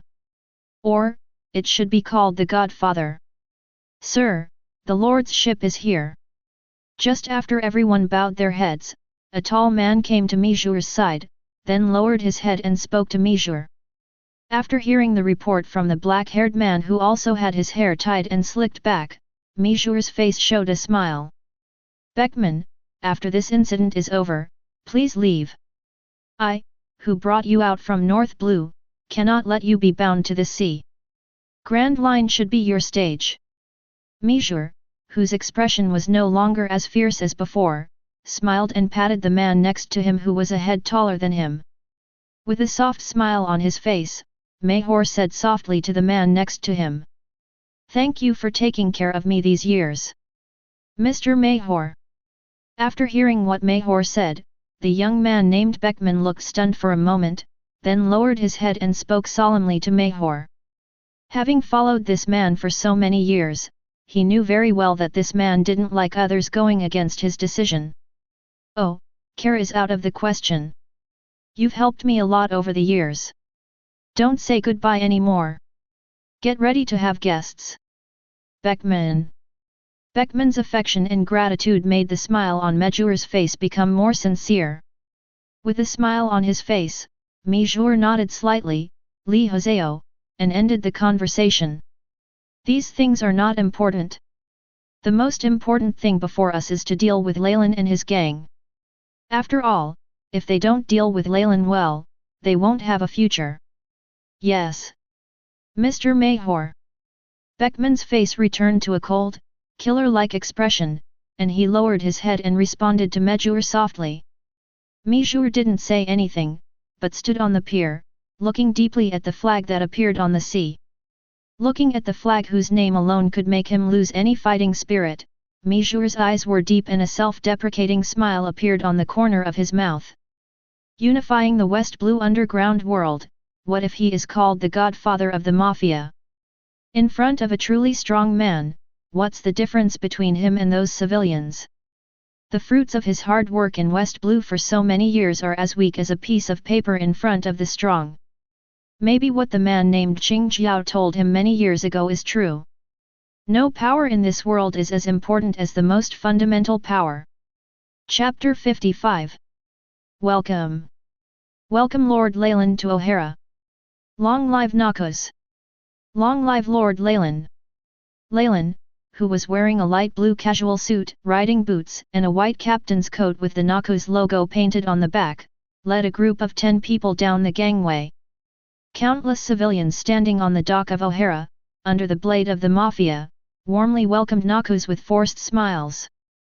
Leylin became more and more interested as he looked at the O'Hara residents who were smiling more than they were crying. It looks like there is an interesting character here. Oh. Ah. Is it because West Blue's Mafia couldn't hold it anymore and surrendered? You are really decisive. Porisalino, who was walking behind Leylin with Bullet, who was wearing a black military uniform, chuckled and murmured as he followed Leylin down. Porisalino, wearing a yellow striped suit, is indeed very happy.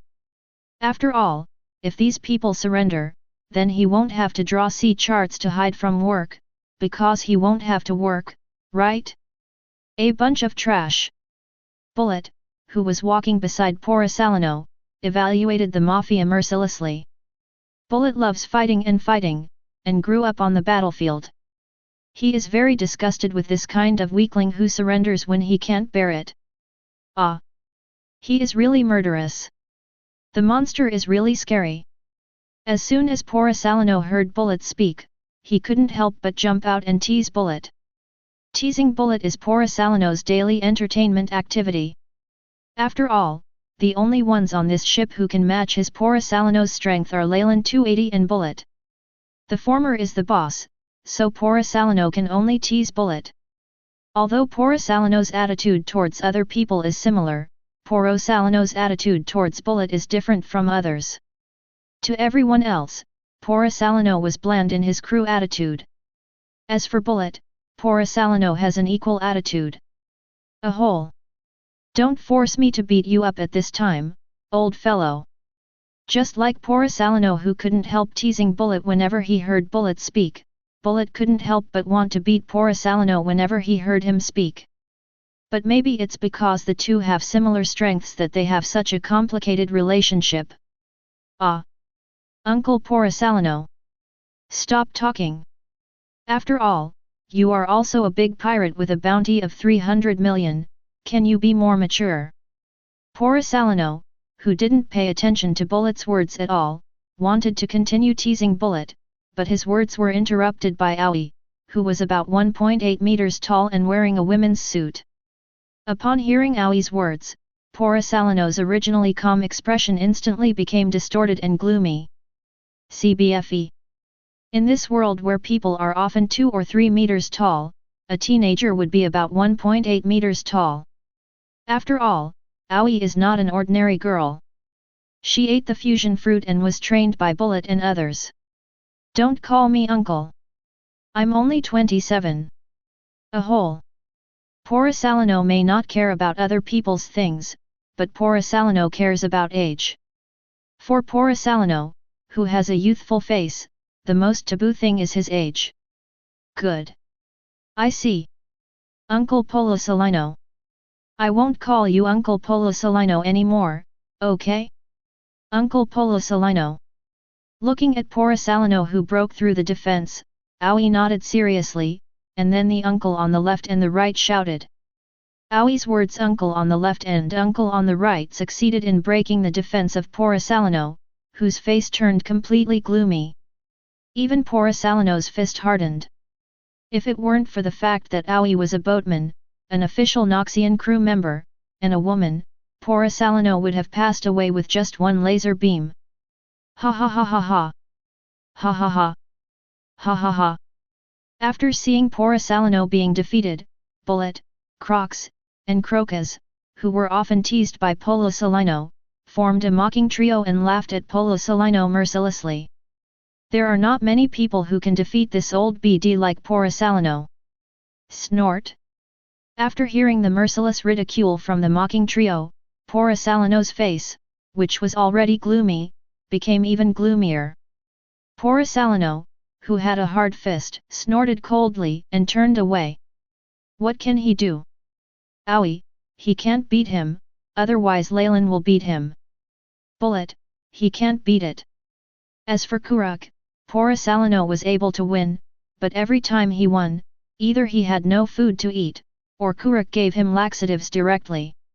As for the old guy Crocus, Porisalino can beat him, but Porisalino doesn't want to be injured in the future and have to lie down for a few days for no reason, or lose parts. Ha ha ha ha ha. After seeing Porisalino turning his head and giving in, Bullet, Kuruk, and Crocus looked at each other and started laughing even more wildly. It makes them so happy to be able to defeat this BD Porisalino. Ah? Is this really good? Are there so many people watching down there? Looking at the group of people in front of Leylin who were walking down slowly but laughing unscrupulously, Tom, who was walking at the back wearing short-sleeved shirts, asked with some uncertainty. Will you really not be laughed at by others? He he he. No need to care about other people's eyes. Tom. Only the Noxian crew are partners worth caring about. Jun, who was walking in front of Tom, looked at Bullet and others in front of him who started to put their arms around Porisalino's shoulders and laugh at him. He smiled and said softly to Tom. This is Leylin's rule. Noxians never care what other people think. Only formal members of Noxus are Noxus companions worth caring about. And everyone else is just dispensable cannon fodder. Understood. Looking at Bullet and others accompanying him below, Tom heard Jun's answer. After a moment of silence, he revealed a smile and spoke softly. Although Tom still can't understand it, as a member of Noxus, he feels that this atmosphere is pretty good. With a group of accompanying companions, Leylin set foot on the overcrowded port of O'Hara. Looking at the few fat men who had been waiting for them for a long time among the noisy civilians on both sides welcoming them, Leylin's eyes flickered with interest. Welcome Lord Leylin to O'Hara. The villain is Mayhor from the Jack Ross family. The villain, on behalf of everyone at O'Hara, warmly welcomes you and your companions to O'Hara. Your presence is an honor for O'Hara and even West Blue as a whole. Mayhor walked up to Leylin with all the people in charge of the Mafia. Mayhor, who bowed directly to Leylin, softly shouted to Leylin with enthusiasm, humility, and excitement. If you hadn't known that Mayhor was the leader of the Mafia, if you hadn't known that Leylin was a wanted criminal, you might even think that the king of the franchise country is welcoming the celestial dragons. Mayhor? Jack Ross family? What a familiar name. After hearing the words of this man who brought a group of fat men to bow to him, an interested smile appeared on his face. Leylin looked down at these people and murmured softly. Leylin no longer cared about looting those Mafia islands after he handed it over to Bullet. After all, this is Shikai, which is not even as good as the first half of the Grand Line, which is called Paradise. Bullet would not overturn in a place like this. So after handing over everything to Bullet, Leylin no longer had to worry about the Mafia. Because, in Leylin's view, the Mafia that rules the West Blue underground world is a small force that can't even be considered an opponent. Not to mention these mafiosi, even Moria, who would later become the hero of West Blue, was just a minion in front of Leylin. The Jack Ross family is one of the 5 major families of the West Blue Mafia. Jack Ross Mayhor, known as the godfather of the West Blue underworld. He walked to Jun behind Leylin from the back and explained to Leylin in a timely manner. After hearing Jun's explanation, Leylin's interested smile became even brighter. Although the Mafia is nothing to Leylin, Mayhor looks like someone. After all, not everyone has this kind of courage to bend and stretch. Chapter 56. The Godfather of the Underworld? Tell me why you're here. Looking at the fat men in front of them, they were still bowing even though their whole bodies were shaking. Leylin started looking for something around him and said casually. The fact that the Mafia came to him was something Leylin didn't expect. Although Mijur, a flexible person, made Leylin a little interested, it was just a little bit of interest. Leylin cared more about his goals on O'Hara than Mijur. Compared with the main text of history, the Mafia thing is a trivial matter. I think there is some minor misunderstanding between your department and us. For this reason, we are willing to offer you a small apology. I just hope this trivial misunderstanding can be resolved. Even with his fat body, Mijur began to tremble slightly. But Mijur still maintained his humble respect and spoke respectfully to Leylin in a clear and logical manner. The islands destroyed by Noxus, which generated hundreds of millions of belly rise every day, and the thousands of underlings of the Mafia, now became insignificant misunderstandings in Mijur's mouth. When the difference in strength reaches such a level that one needs to look up to him, any hatred will eventually only be left with fear and surrender. Money, people, and materials all seem unimportant in front of the entire Mafia. As long as Leylin can raise his hand, it will all be worth it. Oh? Ha ha ha. Hearing Mijur's extremely wise words, Leylin felt that things were interesting and looked at Mijur. Looking at Mijur, who was trembling but still maintaining a respectful posture, Leylin had a slight smile on his face and laughed softly. Leylin became more and more interested in this West Blue godfather. The value of a person is not just about how strong he is. A person's value can also be reflected in other people's aspects. Being smooth in dealing with others is sometimes an advantage. There are many talented people in this world, but not many people can see themselves clearly in high positions and decisively lower their profile when necessary. Just as Leylin was sizing up Mahor with a smile, Beckman, who had black hair and a black suit, came behind Mahor carrying a suitcase. After receiving the suitcase handed over by Beckman, Mahor, who kept bowing, held the open suitcase in both hands and raised it above his head. Mahor, who remained respectful, offered the thanks of the Mafia and the Jack Ross family to Leylin with both hands. Ha ha ha ha ha. Interesting. So interesting. You are a character. Medjur. Looking at the 4 devil fruits lying quietly in the suitcase, and the check for 3 billion Baileys from the World Bank owned by world government, Leylin laughed and commented on Medjur. Maybe Medjur's strength is not that great, or even incompetent. However, what Medjur has shown so far is more important than strength in Leylin's eyes. Strength can be changed with devil fruit or other things. But brain, way of life, knowledge, and character are not things that can be easily changed the day after tomorrow. In this world, there are many people who can lower their heads because of the difference in strength, but there are not that many people who can lower their heads and put on a sincere smile even after being stabbed in a high position. Noxus needs this kind of talent. Noxus needs this kind of talent to contribute to the rise of Noxus. Faced with Leylin's comments and Leylin's laughter, Mahor, who was unfazed by honor and disgrace, still maintained a humble attitude. As the godfather of the West Blue underground world, Medjur had a bold idea from the moment he learned that Noxus destroyed their islands. Although they lost many prosperous islands, this matter can be a disaster or an opportunity. Leylin, who cut off Zephyr's arm and survived the Buster Call, is undoubtedly a big shot whose name is resounding throughout the world. If he could establish a relationship with a character like Leylin, let alone a few islands, even the entire underground world of West Blue, Mahor could hand it over. From the fact that Mahor only sent Leylin a check and devil fruit, it can be seen that Mahor was gambling. He's betting that Leylin is different from the pirates he's seen. He's betting that Leylin is an ambitious careerist. Because as long as Leylin is an ambitious careerist, Leylin will definitely leave West Blue. And if at this time, he, Mahor, gets involved with Leylin and his gang, then who does he have to be afraid of in the entire West Blue? Don't look at the fact that the Mafia officially rules the underground world of West Blue, but don't look at Medjur being called the godfather of the West Blue underground world. But Medjur knows that all this is a bubble. Whether it is the 8 treasure marines of the Flower Country, or the world government-affiliated countries and marine branches of West Blue, they are not forces that he can fight against. Mahor's ability to lead the Mafia and become the leader of the West Blue underground world is enough to prove that Mahor is not an ordinary person. Mahor also has his own ambitions. As long as Leylin accepts his gift of thanks, as long as they can establish a relationship with Noxus, then, the Mafia will be different today. All forces hostile to the Mafia must be wary of Noxus behind them. As long as Noxus is not in power, nothing will happen to them.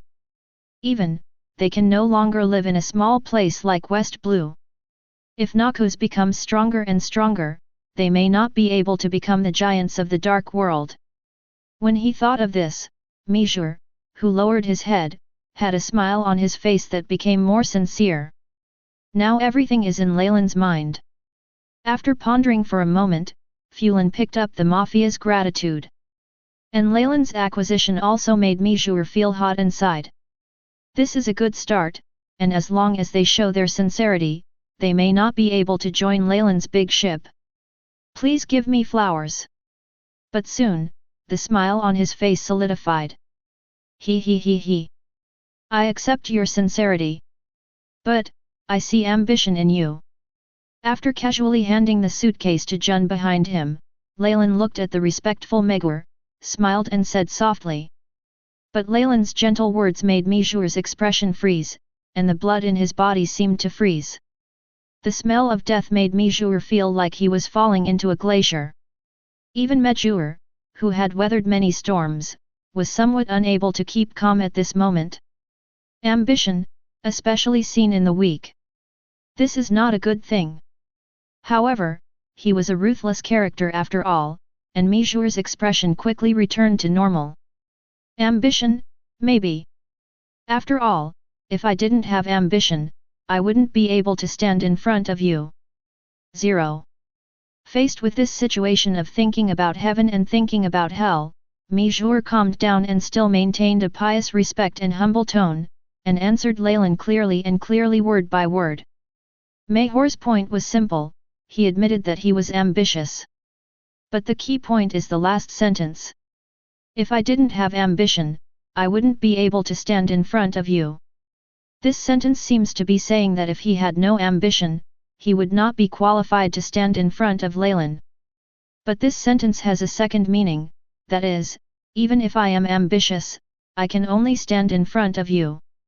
It seems that he is tactfully admitting his ambition, but in fact he is showing weakness to Leylin.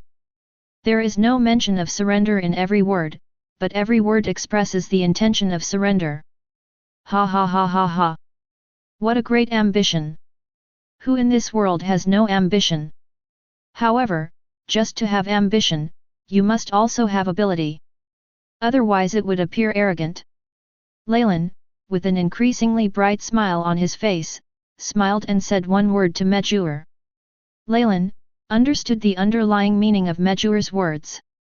But if you want to carry the Noxian flag, just a few words and a gesture are not enough. The implication of Leylin is to let Mejure, or the mafia behind him, show sufficient capital. But there's more to Leylin's words than that. Mejure also understood what Leylin meant, and Mejure slowly breathed a sigh of relief, and the smile on his face became more sincere. Although he heard the second meaning of Leylin, so what? Compared to the current situation of West Blue living in a snail's nest, it's not a bad idea to take a gamble. That's right. Those who have high ambitions but low abilities are destined to be abandoned by the sea. Mejure, who remained respectful, responded to Leylin with a chuckle. The meaning of Mejure's words is very simple. He was answering Leylin, and he was also telling Leylin that they were not people with high ambitions and low abilities. Because they were not abandoned by the sea. Chapter 57. Then give it a try. Bring my invitation to them. Mejure. After hearing Mejure's answer, Leylin smiled and said. After saying that, Leylin took out a newspaper from the pocket of the captain's coat and threw it in front of Mejure. The newspaper that was thrown in front of Mejure opened out and there was a name circled in red. West Blue Hero Gecko Moria. And Moria's name is not on this newspaper. That's right. When Leylin recovered and saw the world government's actions, Leylin had a bold idea. Although in this era, many of the characters who were originally famous in the original work are still just fledgling and unknown minor characters, and many of them have not even been born yet. But what happens?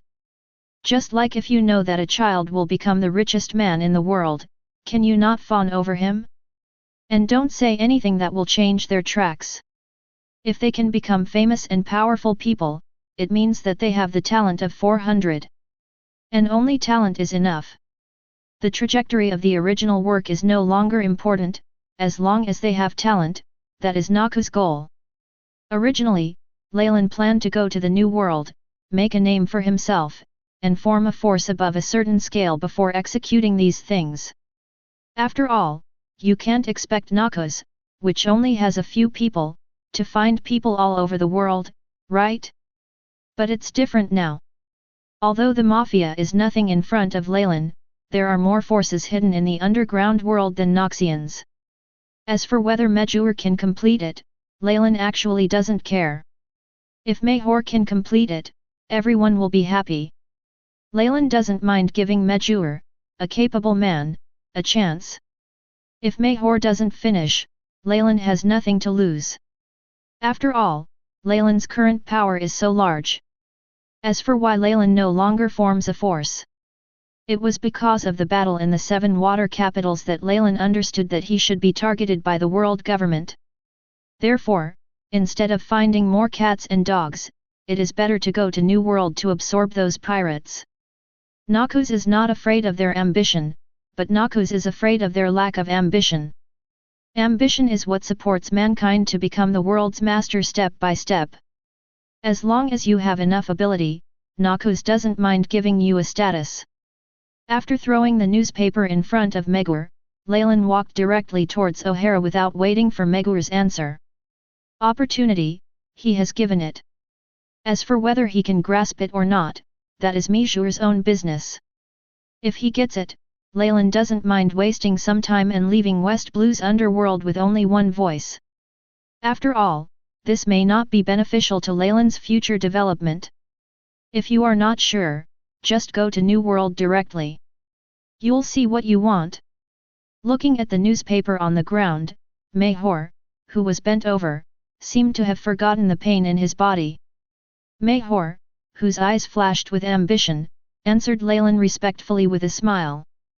Mayhor's answer made Bullet and others who passed by him look at Mayhor in silence. Rarely had they seen Leylin say so much nonsense to strangers. The person who made Leylin talk so much is called Roger. If you would join Noxus, just come to us. We'll be here for a while. Leylin, who had just walked past the fat men like Megur, stopped because of a man wearing a black suit and a ponytail. After looking at this man for a while, Leylin's eyes flashed with amusement, and then he slowly opened his mouth and said with a smile. After saying that, Leylin walked directly towards the omniscient tree in the center of O'Hara. Beckman, who was invited by Leylin, was stunned by Leylin's invitation. Beckman, who is now unknown and only 18 or 19 years old, did not expect that a big shot like Leylin would actually invite him. Unexpectedly, Beckman is not the only one.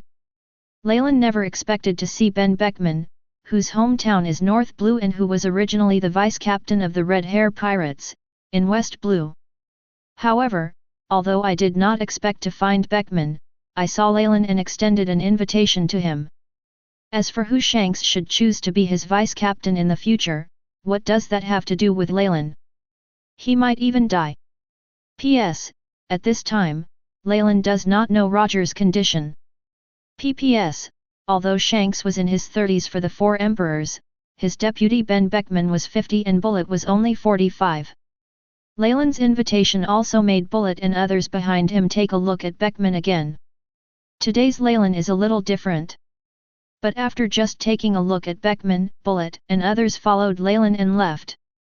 Although I don't know why Leylin fell in love with Beckman, that kind of thing has nothing to do with them. Leylin's will is absolute in Noxus. Even if Leylin finds a dog to be their companion, they will accept it. After all, it's impossible for Leylin to just find a dog to be their companion, right? What Bullet and others did not expect was that when Leylin reached the end of the pier, he stopped again. Leylin, who was parked at the end of the pier, stopped when he looked at a woman with a slightly bulging belly, white hair, and wheat-colored skin. And Leylin walked directly in front of this woman. In front of Leylin's strong body of 3.5 meters, this woman who is only 1.9 meters tall is as weak as a rag doll. Looking at the big shot walking up to him, this woman with white hair, her eyes were full of surprise. But soon the unexpected look turned into fear because of Leylin's strong body. This white-haired woman who looked like she was pregnant was frightened by Leylin's strong physique and took a few steps back. She didn't know what Leylin wanted to do, but following the biological instinct, she wanted to hide in the crowd. But what she didn't expect was that the area that was originally full of people had turned into an empty space with only her left. Looking at the frightened woman, Leylin slowly bent down and looked at the woman carefully. If Leylin guessed correctly, this pregnant woman should be Nico Robin's mother, Nico Albia. After all, except for Aoi and this woman, Leylin has never seen anyone with white hair in this port. This, sir. Albia is me, the scholar of our books and libraries.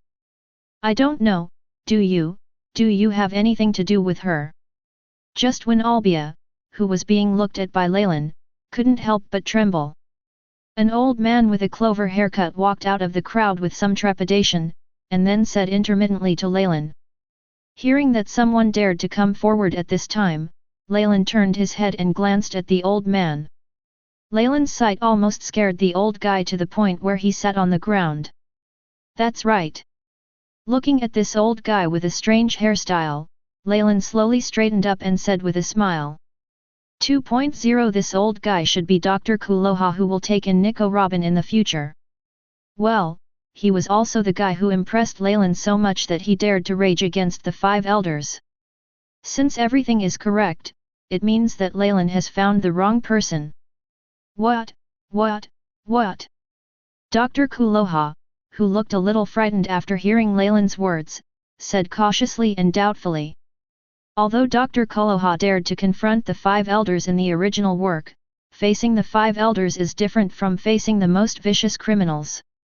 Just like those officials in ancient times who dared to speak out against the emperor, do you think they dared to beep too much against the murderous bandits? If you fight against the former, you might not die, and even if you die, you can leave your name in history. If you fight the latter, you will definitely die. The same goes for these scholars, they also have only one life. Therefore, they will naturally feel scared. Take away. Leylin did not answer Dr. Kuloha's words. Instead, he smiled, pointed at Albia and Dr. Kuloha, and spoke softly. 0. Chapter 58. After kidnapping an old man and a woman, Leylin and his gang disappeared at the end of the port. Both civilians and mafia members on the pier looked at Medjur, who was still bowing to the backs of Leylin and others. More than 10 minutes after everyone else had gotten up, Medjur slowly straightened his waist while holding on to his trembling thighs. Us. Kill them. After Medjur stood up, the other mafia leaders behind him couldn't wait to ask Medjur. They wanted to know what Mahor wanted to do, but before they could finish their words, they were interrupted by Mahor's cold voice. Pfft! Snapped. Ba bang bang! Ah! Almost at the moment Mahor's voice rang out, Beckman beside him and the men in black suits who came out of the crowd on both sides of the pier started directly attacking the people behind Mahor. Without a trace of pity or nonsense, these mafia leaders who were in high positions just now turned into corpses. This sudden killing caused the O'Hara residents who were forced by the mafia to welcome Leylin here to flee in panic. Even though the mafia members who maintain order continue to kill people, 21 still cannot control the chaotic situation. Soon these panicked residents of O'Hara seemed to be fleeing the pier in all directions. Scattered with flowers, banners, and hand signs, only the mafiosi in black suits were left on the messy pier. However, at this time, only the mafia was left on the dock, but the situation was tense. Beckman and dozens of mafia members gathered around Mahor. Outside Beckman and the others, there were hundreds of mafia men with fierce eyes and weapons pointed at them. Beckman and others who defend Mahor are Mahor's men. And the mafia who were pointing guns at them all around were the subordinates of those fat corpses. Medjur killed the others, arousing their anger. Step aside. Let me out. Medjur, who was protected in the middle and had a gloomy face, suddenly loudly ordered to the people in front of him. It is impossible for a person like Mahor to kill someone suddenly without any reason. But... Snapped. I said, get out of the way. After hearing Medjur's order, a strong man guarding Medjur was slapped in the face by Medjur just when he wanted to persuade him. Medjur, whose eyes were no longer as peaceful and humble as before, exuded a depressing aura, spoke coldly every word. As the underworld tycoon of West Blue, Mahor is quite powerful. Under Medjur's cold gaze, the men in black suits made way for Medjur. Medjur, who walked out of the encirclement without saying a word, stared coldly at the black suits around him who were pointing weapons at him. Under Medjur's cold gaze, most of the men in black suits who pointed guns at Medjur lowered their heads silently. Soon, under Medjur's glance, except for the direct members of other families who also raised their guns at Medjur, the others silently put down their weapons. You bastards! Do you want to kill me? Carl, Rocco, Jack May, Doro. Just when a tall and thick-looking man looked at the people around him who had put down their weapons, he couldn't help but curse. The father of this big man was one of those people killed by Mijur just now. However, Mijur, who shouted indifferently word by word, interrupted him. Mahor began to call the names one by one. And these people are the descendants of those he just killed, and they are also direct members of other families. Under Mijur's oppressive aura, no one who was named by him dared to look at him or even say anything. Although Megur is not the strongest person in West Blue, Megur, who can be called the godfather of West Blue's underground world, did not rely on his own praise, nor was he bought with money. Mahor could become the godfather and the leader of the mafia because of his ruthlessness, his power, his methods, and his forbearance, and he got to that top position step by step. I know that I killed them, which made you extremely angry and made you want to kill us. But, do you know that if we don't kill them, all of us will die? After no one around him dared to look at him, Mijur began to roar word by word. Mijur is really angry. He was angry at the short-sightedness of his companions. The vision of these people in front of him was angry. He was angry that these people had such high self-esteem. These people have no respect for the strong. If possible, Mijur would not lower his head. But in order to realize his ambition and continue to be a big mafia, he must give up his dignity and lower his head to Leylin. Because this may be the only chance for the mafia to unify West Blue, or even get out of West Blue, and dream of a world. Mahor, I no longer want to be a mafia who only deserves to live in the underground world of West Blue. Mejol is no longer willing to become a rat that can only rely on bribery to feed those world government officials, officials from various countries, and marine officials who are like a bottomless pit in order to survive by eating carrion in the underground world of West Blue. Mijur is an ambitious man, and he is unwilling to continue his current life. Even though the current mafia is known as the king of the West Blue underground world, Mijur knows that all of this is like Kaika Suijitsu that may be broken at any time. Mijur doesn't want this, he wants to change. Therefore, Mijur took the initiative to bring everyone here to offer Leylin a mafia apology gift, and bowed his head to Leylin. Because by doing this, they have the slightest chance to change. And all of this, those who have already lost themselves in the sound of praise will not understand it. Who do you think we are facing?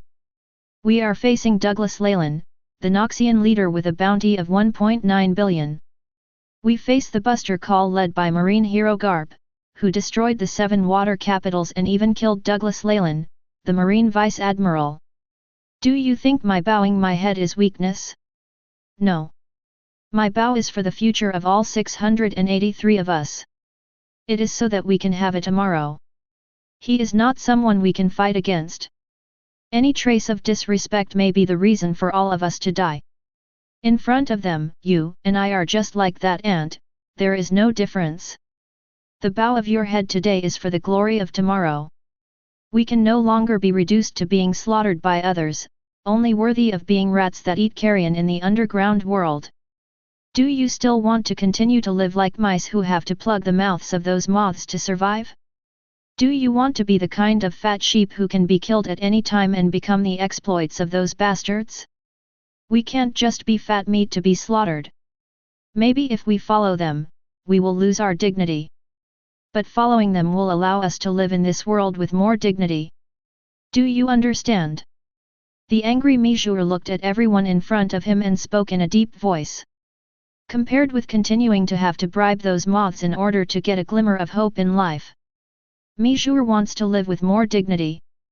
As a generational underworld tycoon, Mijur is already like the loser at the gambling table.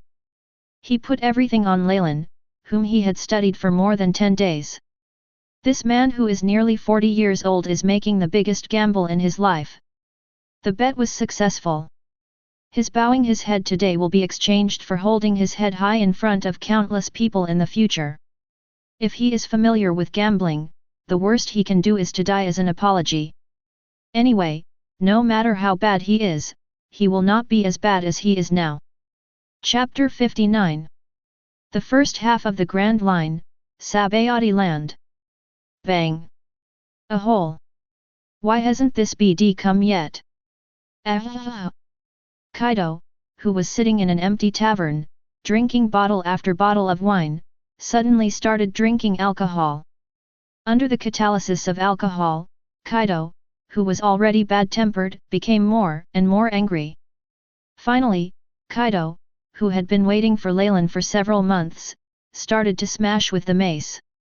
Drunk Kaido, super crazy, 24 pure crazy. Ah! Young brothers from the Lunaria tribe, it seems that you who owe me 1 billion in wine money still have to pay for this tavern. Looking at Kaido who was going crazy with alcohol in the pub, behind the bar, a woman leaning against the wine cabinet with a cigarette in her mouth playfully smiled at Jin who was drinking wine in front of the bar. Looking at this woman's smile, Yin's expression was already unnatural, and her expression became even more unnatural. The original work was called Four Emperors Beasts Pirates, which at this time was not as big as Leylin's Noxus. The Beasts Pirates now only have Yin as the first mate, and Kaido as the captain. Not to mention 1 billion Baileys, even if it is 100 million Baileys, he can't get it now. Cough cough cough cough. Sister Shayeo, we will definitely give you the money in the future. Please also consider that you are Mr. Kaido's companion and you must trust us. At the woman's words, Yin instantly felt that the wine glass in his hand was hot and the wine in his mouth pricked his mouth. As a deputy to the emperor, Jin almost choked to death on the wine in his mouth. After finally smoothing it out, Yin quickly stood up and solemnly addressed Shuki who was not far away, bowed and spoke solemnly. Jin didn't dare to do anything to the woman in front of him. This seemingly frail woman is actually a werewolf whom Kaido calls Sister Shuki. And Jin also saw this woman throw Kaido out with one hand while he was drunk and sleeping in the pub. The most important thing is that during the brief exchange between Kaido and this woman, Yan felt that this woman was a member of that pirate group. Therefore, whether it was based on the respect of the senior pirates or the difference in strength, Yan did not dare to be presumptuous with this woman. Ah! Brother, have you said this several times? Never mind. Since he is Leylin, let me count you 2 billion this time. Remember to pay me back. The little brother of Lunaria. After seeing Yin's solemn action, Shuki slowly exhaled a mouthful of smoke, smiled and said to Yin Lion. No problem. I will pay it back. Although he knew that he was being blackmailed, Yin agreed without any hesitation. With a captain like Kaido on the stand, what can he do? He had already become the deputy captain, so he had no choice but to admit it. West Blue, O'Hara, Tree of All Knowledge. Wow! Bang! In front of a group of shivering scholars squatting on the ground, Leylin was sitting on a chair, smiling and reading a novel called Big Pirate Rocks. This book was accidentally found by Leylin from the dazzling bookshelf of the Omniscient Tree, known as the world's largest library. This book records the magnificent life of a man who was considered taboo by the world government. Although Leylin didn't know if it was true, it was enough to pass the time. Behind him, except for Aoi, Tom, and Crocus, who had nothing to do, they were sitting behind him and reading books on shipbuilding and medicine. The rest of the people were frantically smashing the ground of the Tree of Omniscientity. This is Leylin's order. According to Leylin's memory, these people should start to continue studying the historical text. After all, Orbia should go to sea in a few years, which would indirectly lead to the destruction of O'Hara. And why Leylin smashed the ground was because these people in front of him did not admit that they were studying historical texts. Don't worry, I won't kill you. Leylin, who was looking at the book, suddenly spoke softly. He said this to Albia, who was sitting next to him and shivering. Wife, Leylin still gave preferential treatment. After all, Orbia is already regarded as one of Leylin's own. Well, Leylin never gave Albia a chance to choose. Leylin still values this kind of technical talent. Albia, who was already pregnant, became even more frightened after hearing Leylin's words. Although Albia didn't know who Leylin was, Leylin's thumbs were almost as thick as her arms, which made her very scared. Trivia: pregnancy makes women more prone to anxiety and panic, which is a mother's instinct. Boom! Brother! Found it! Just as Leylin finished speaking, there was a loud noise and a burst of dust rising. Holding a black piece with historical texts written on it, Bullet shouted to Leylin. Just as Leylin thought, it took a day to freeze 3 feet, and now O'Hara has begun to study the historical text. Looking at the historical stone tablet raised by Bullet, Dr. Kuloha and others squatting on the ground all turned pale. They peeked into the taboos of the world government and were extremely curious about the blank space of 100 years. They never thought that they would be in today's situation. However, this is also a doomed situation. The ability to understand the historical text is destined to destroy O'Hara. After all, even Roger knelt down and begged Whitebeard for Kojiki Odin, who could understand the text of history. Just think about how precious this kind of talent is. Even if the world government does not destroy O'Hara, O'Hara will still be divided up by the big pirates who get the news. Do you really think that people like Golden Lion Shiki, Charlotte Leylin, and Kaido who have the ambition to become the Pirate King would want someone who can understand the text of history? As long as O'Hara's research on historical texts is exposed, O'Hara's destruction will be doomed. Neither the pirates nor the world government will let them go. He. You, who have been peering into the void for 100 years, are you, Nollies, afraid now? Ha ha ha. Do not be afraid. I won't kill you, I'm here to make a deal with you. I have a rubbing from the Sky Island historical text steel that I can give to you for study. I can even provide you with protection and find other historical texts. The only requirement is that you need to join us. As long as you serve Noxus. Noxus can give you everything you want. How's the quality? Fellow scholars. After taking a look at the stone tablet filled with historical texts in Bullet's hand, Leylin stood up slowly and looked down at the group of frightened scholars in front of him. Destiny has made a choice. The life, death, and future lives of scholars like O'Hara now depend on themselves. Although Leylin is asking, Leylin is not asking. Chapter 60. Wow! The warm sunshine shines on the blue sea. White seagulls kept passing over the sea surface blown by the sea breeze. Mayhor, who once again put on a white suit, held a scepter inlaid with gems, stood silently at the end of the wooden pier, and calmly looked at the waves in front of him. Beckman, who was wearing a black suit, a wolf-tail hairstyle, and a bright red rose on his chest, stood silently behind Mayhor with a cigarette in his mouth. The two of them were speechless for a long time, surrounded by only the sound of the sea breeze and the surging water of the waves. Mr. Mayhor. It has been arranged as you wish. Everyone has already started to leave. And, our ship is ready. We can leave. At some point, there was a sound of heavy footsteps on the wooden floor of the dock. Immediately afterwards, a strong man wearing a black suit and standing 2.8 meters tall came behind Mijur and Beckman.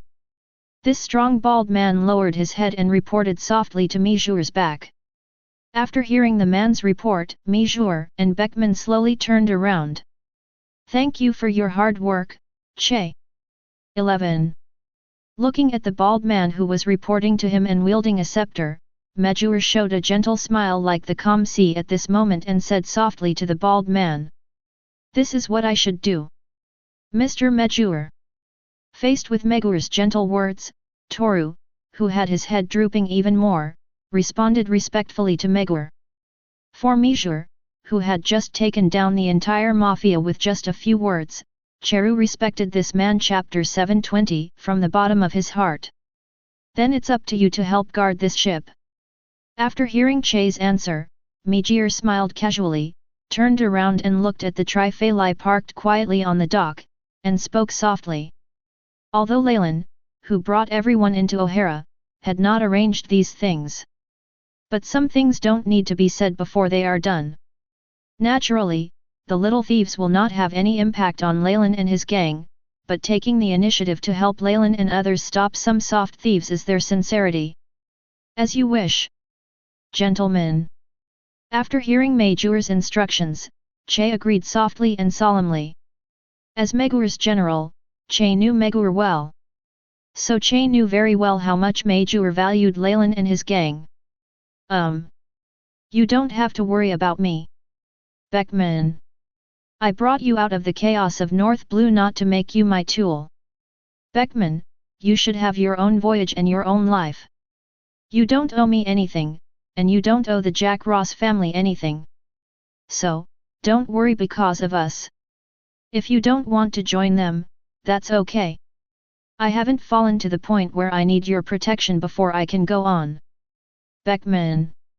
This sea is wide and extremely wonderful. Your life has just begun. Don't worry about us. Whether you join or not is up to you. From today on, you are no longer a member of the Mafia, nor do you have any connection with the Jack Ross family. From today on, you will live for yourself.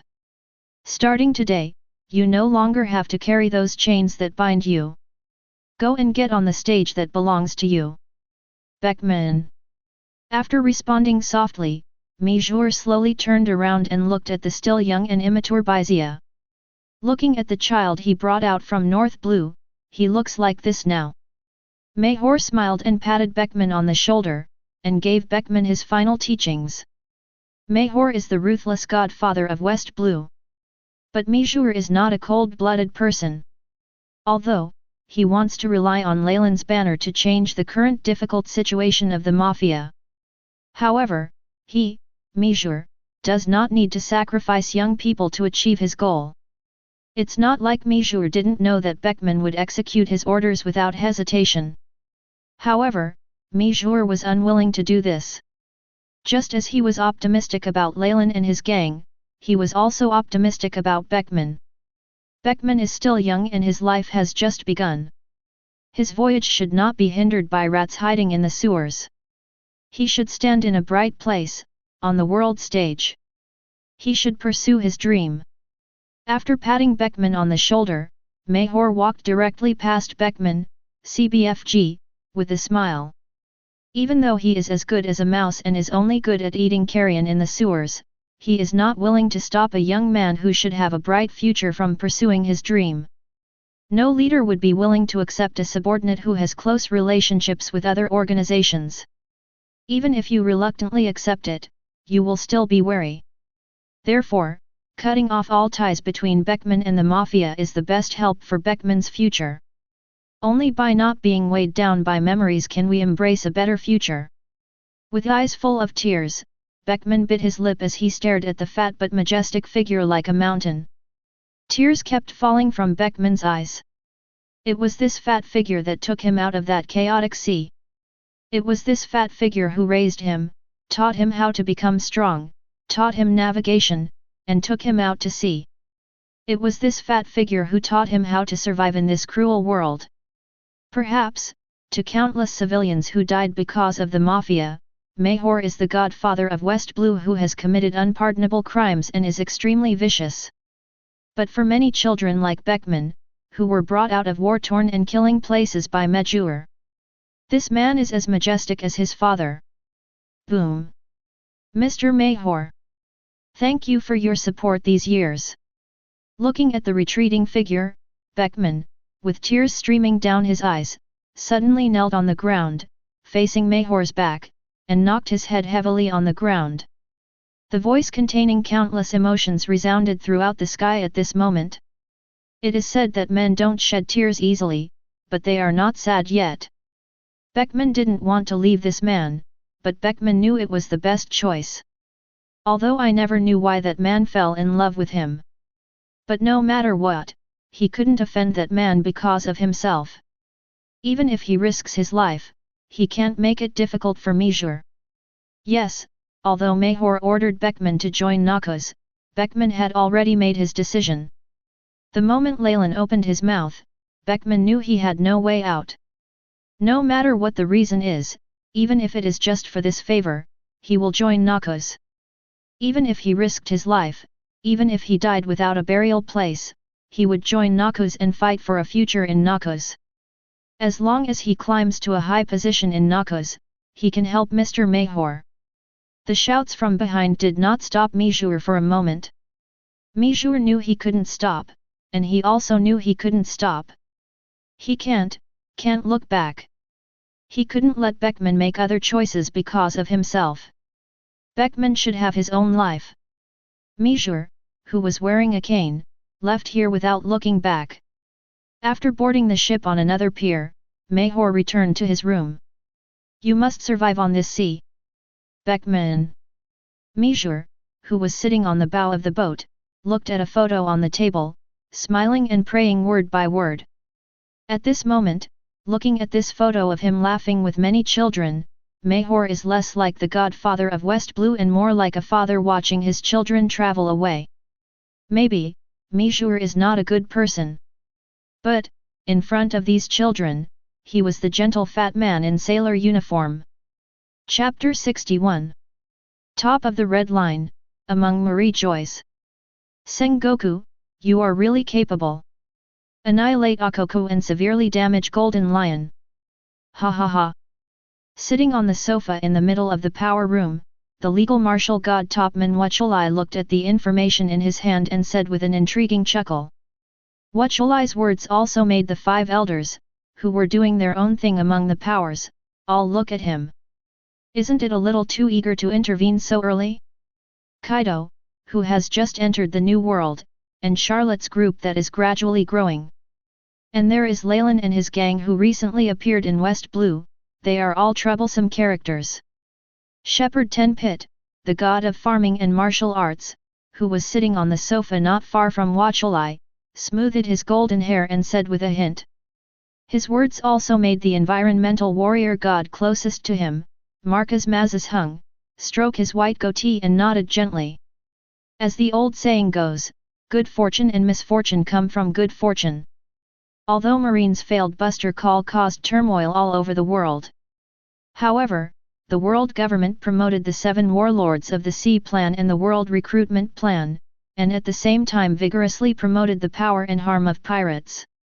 This also caused many non-member countries that panicked to start contacting the world government. Although this era is not yet the era of great pirates where pirates are rampant. But the pirates of this era are much crazier and crueler than the pirates of the Great Pirate era.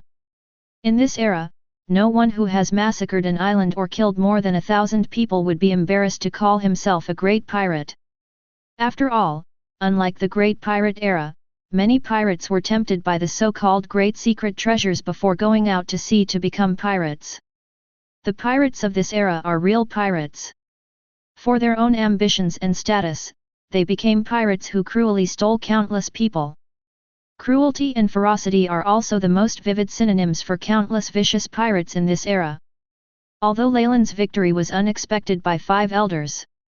But the 5 elders who have become the highest authority in the world government are not just ordinary people. From the moment Marine Buster Call failed, the 5 elders had a new plan in mind. For the world government, which has ruled the world for 800 years, what does one failure mean? Over the past 800 years, there have been countless ambitious careerists. Over the past 800 years, there have been countless people like Rox who attempted to overthrow the world government. However, for these 800 years, the world government has been standing on the red line. Whether it is a person like Leylin, a big pirate like Whitebeard, or even a ruthless person like Rox, they are not important to the world government. No matter how arrogant and powerful the pirates are, they are only temporary. Compared to the world government, which stands on the red line and has ruled the world for 800 years, it is only a small problem for a few decades at most. As long as they don't touch the bottom line of world government rule like the Revolutionary Army, everything doesn't matter. When the wind stops and the rain stops, the world government is still the world government that rules the world. Moreover, for the world government, the problem of pirates is irrelevant. The core interests of world government are those joining countries. As long as there is a steady stream of franchise countries joining, as long as these franchise countries continue to provide heavenly gold. World government is still world government. And this is why the world government, while promoting the 7 warlords of the sea plan and the world recruitment plan, also vigorously promotes the power and harm of pirates. Because world government does not completely unify the world. There are still many non-world government countries like Elbaf in this world. To put it bluntly, although world government claims to rule the world government is more like the most powerful princes in the world. Therefore, although the world government does not need pirates like rocks to dominate the new world, it also needs pirates who can threaten the whole world. So, this is why Peter said this. The current level of these pirates has not yet reached a level that requires the world government to take action. Although Marine is very capable, there are still many great pirates in this world like Golden Lion, Roger, Whitebeard, and Charlotte Leylin. Such pirates, who can easily destroy a country, are also a weapon used by the world government to intimidate the world. If there is no threat, who is willing to contribute heavenly gold to join the world government? If there is no heavenly gold from these franchised countries and various taxes from these franchised countries, what will the world government do? If there is no threat, then what's the point of Marine's existence? It really needs to stop. Recently, Marine's reputation has begun to falter again. Marine doesn't need a second Marine game, and Marine doesn't need to be too united. Moreover, if there are no opponents left, then won't those new generation guys go crazy? Before Voyage, who was being watched by Pitt and Maz, could speak, the scientific defense god of war Jago Satan spoke directly.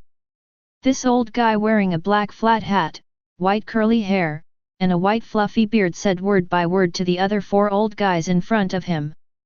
Although Marine is the largest violent organization under the world government, it cannot tolerate pirates who are too strong or too weak, just like the world government.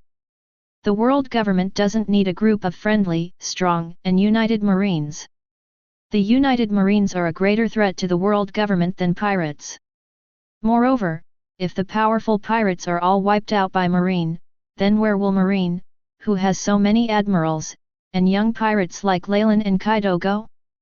Garp, this BD, taught the 5 elders a truth through his own actions. That's Marine, and there's no need for new Marine heroes. Please give me flowers. Because if there is a Marine united by Marine heroes, it will make the world government uneasy. After all, the greatest nobles in the world are the celestial dragons. Jagalusha Sartan's words made all the 5 elders present think silently. Whether it's Jagalusha Satan or Pitt and the others, both sides have their own considerations.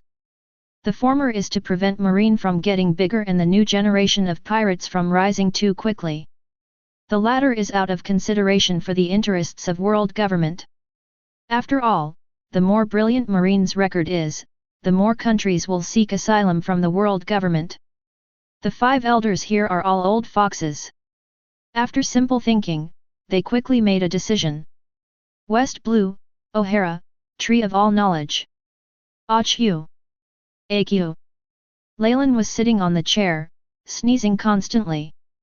With Leylin's body, it is naturally impossible for him to catch a cold easily. 0. But Leylin suddenly sneezed strangely. It's as if the sneezing legend is true. It was as if someone was missing and cursing Leylin, which made Leylin keep sneezing. Seeing Leylin, who was suddenly sneezing one after another, Bullet and others next to Leylin all looked at Leylin strangely. After all, with their physiques, they may not be able to catch a cold even if they are naked in the ice and snow. Therefore, it is very rare for Leylin to suddenly start sneezing all the time after finishing speaking. Pooh! That BD is thinking about Laozi? Wipe! After sneezing for a long time, Leylin slowly recovered and began to curse. Although Leylin doesn't know that BD is thinking of him, he must not let him know who it is. Otherwise, he will definitely be rewarded. It's time to tell me your decision. After complaining, Leylin turned to look at Albia and the others, and spoke in a deep voice. He has waited long enough. It was time for him to get an answer. Orbia and the others, who were once again targeted by Leylin, were once again targeted by a bloodthirsty and cruel Tyrannosaurus. What you want is the ability to read historical texts. Then I'll go with you, and you let the others go. As long as I am alone, I can help you translate the historical text. No need to hurt anyone else. Before Dr. Kloba, the leader of the scholars, could stand up and make a difficult decision, Orbia stood up and walked to Leylin, and then shouted loudly. Orbia, who had not left Robin to go to sea at this time, thought that she had been exposed, and then implicated others. Therefore, she decided to risk her own life to save others. Although it was unfair to the unborn child in her belly, there was no time to think about those things now. Chapter 62. Ha ha ha ha ha ha ha ha. Gee ha ha ha ha ha ha. Ka ha ha ha ha. Albia's words made Bullet and others present laugh. It was as if Albia was telling a joke. Even Jun, Tom, and Crocus, who were considered good people in Noxus, couldn't help but smile because of Orbia's innocent words. Who are they? They are Noxus. It's Noxus under Leylin. They are not very good people. If they were good people, Leylin wouldn't have led Bullet to sack the palace of a country with endless wars. If they were good people, Leylin wouldn't go to war with Zephyr because of the challenge. You can say that Noxus is a group of executioners, you can say that Noxus is a group of cold-blooded animals, you can also say that Noxus is a group of hyenas who will do whatever it takes to win. No matter whether you say Noxus is cruel or Noxus 750 is cold-blooded, Noxus will not be angry because of it. Because these are synonymous with Noxus. But, you have to remember, Noxus will not pity the weak. Noxus is not the Demacia of love and justice. There are only two kinds of people in Noxus. One is a valuable person, while the other is Noxus slave, plaything, and cannon fodder. If you have value, whether it is strength, knowledge, technology, or even you can only farm a piece of land. But as long as you are valuable, Noxus will give you the corresponding glory and status. And if you have no value at all, whether you are old, weak, women, children, or disabled, you will become a stepping stone on the road to the rise of Noxus. Noxus has no sympathy, no mercy. Who do you think we are? We are Noxus. Woman. Bullet suddenly put away his smile and walked up to Albia. After shrouding Albia in the shadow of his tall body, Bullet, with cold eyes, said in a fierce voice. As soon as Bullet finished speaking, Bullet's fierce, violent, and bloody terrifying aura instantly enveloped Albia. Albia, who was originally determined, suddenly turned pale. Although Orbia dares to pry into the taboos hidden by the world government, these scholars are just a group of ordinary people after all. Faced with a ruthless person like Bullet, they would be instinctively frightened as no one dared to kill him. This is a biological survival instinct under a huge power gap. It is also the basic instinct of the weak to obey the strong. This gap in strength cannot be smoothed out by reading a few books. The extraordinary world is different from the ordinary world. The difference in life is sometimes a world of difference. History needs awe. Knowledge needs respect. Mr. Leylin, right? Please respect us, otherwise. Under Bullet's violent momentum, Albia and all the scholars trembled like frightened birds. At this moment, as the owner of the Tree of Omniscient Library and the leader of these scholars, Kroba, who had a strange hairstyle, burst out of courage from nowhere. Kroba stood up suddenly, pulled Albia behind him, and then shouted loudly to Leylin. But before he could finish his words, he was ruthlessly interrupted by Kurik holding a kitchen knife with a black light on his neck. I don't care what your use is, but you talking to my captain like this makes me very unhappy. I want to ask you to speak carefully before I lose my patience. With the knife on Kroba's neck, Kurik's eyes glowed fiercely, and he bent slightly and whispered in Kroba's ear. In Kurik's eyes, the weak have no right to speak. Just like when he was captured and became a toy ravaged by the princes and nobles. Therefore, Kurik felt insulted when Kroba disrespected Leylin, who gave Kurik a second life. Kuruk didn't know what the use of weak chickens like Kroba was, and he didn't care what they had. Kuruk only knows that any BD who disrespects Leylin is his enemy. Okay. After his neck was bloody with a sharp kitchen knife, Kroba, who was filled with fear of death, murmured an answer to Kuruk as if he had just woken up from a dream. As a respected scholar, Kroba encountered this barbaric threat for the first time. However, although the method was a bit barbaric, this most primitive threat was extremely effective. After hearing that Kroba was honest, Kuruk smiled cruelly and slowly let go of the kitchen knife. If Leylin hadn't needed these people, they would have been dead when their first words of desolation rang out. However, as a shark man, Kuruk's patience is extremely limited. The second time, even if he had to bear Leylin's punishment, he would chop this BD down without hesitation. Hee. Ah. I'm very sorry, my useless subordinate has a hot temper. Can I agree now? Kloba, doctor. Looking at Dr. Kroba, who was frightened by Kuruk and was trembling a little, Leylin, who had not spoken for a long time in his chair, asked with an intriguing smile. Leylin did not blame Kuruk for his unauthorized actions. As the leader of Noxus, Leylin is the most cold and cruel one.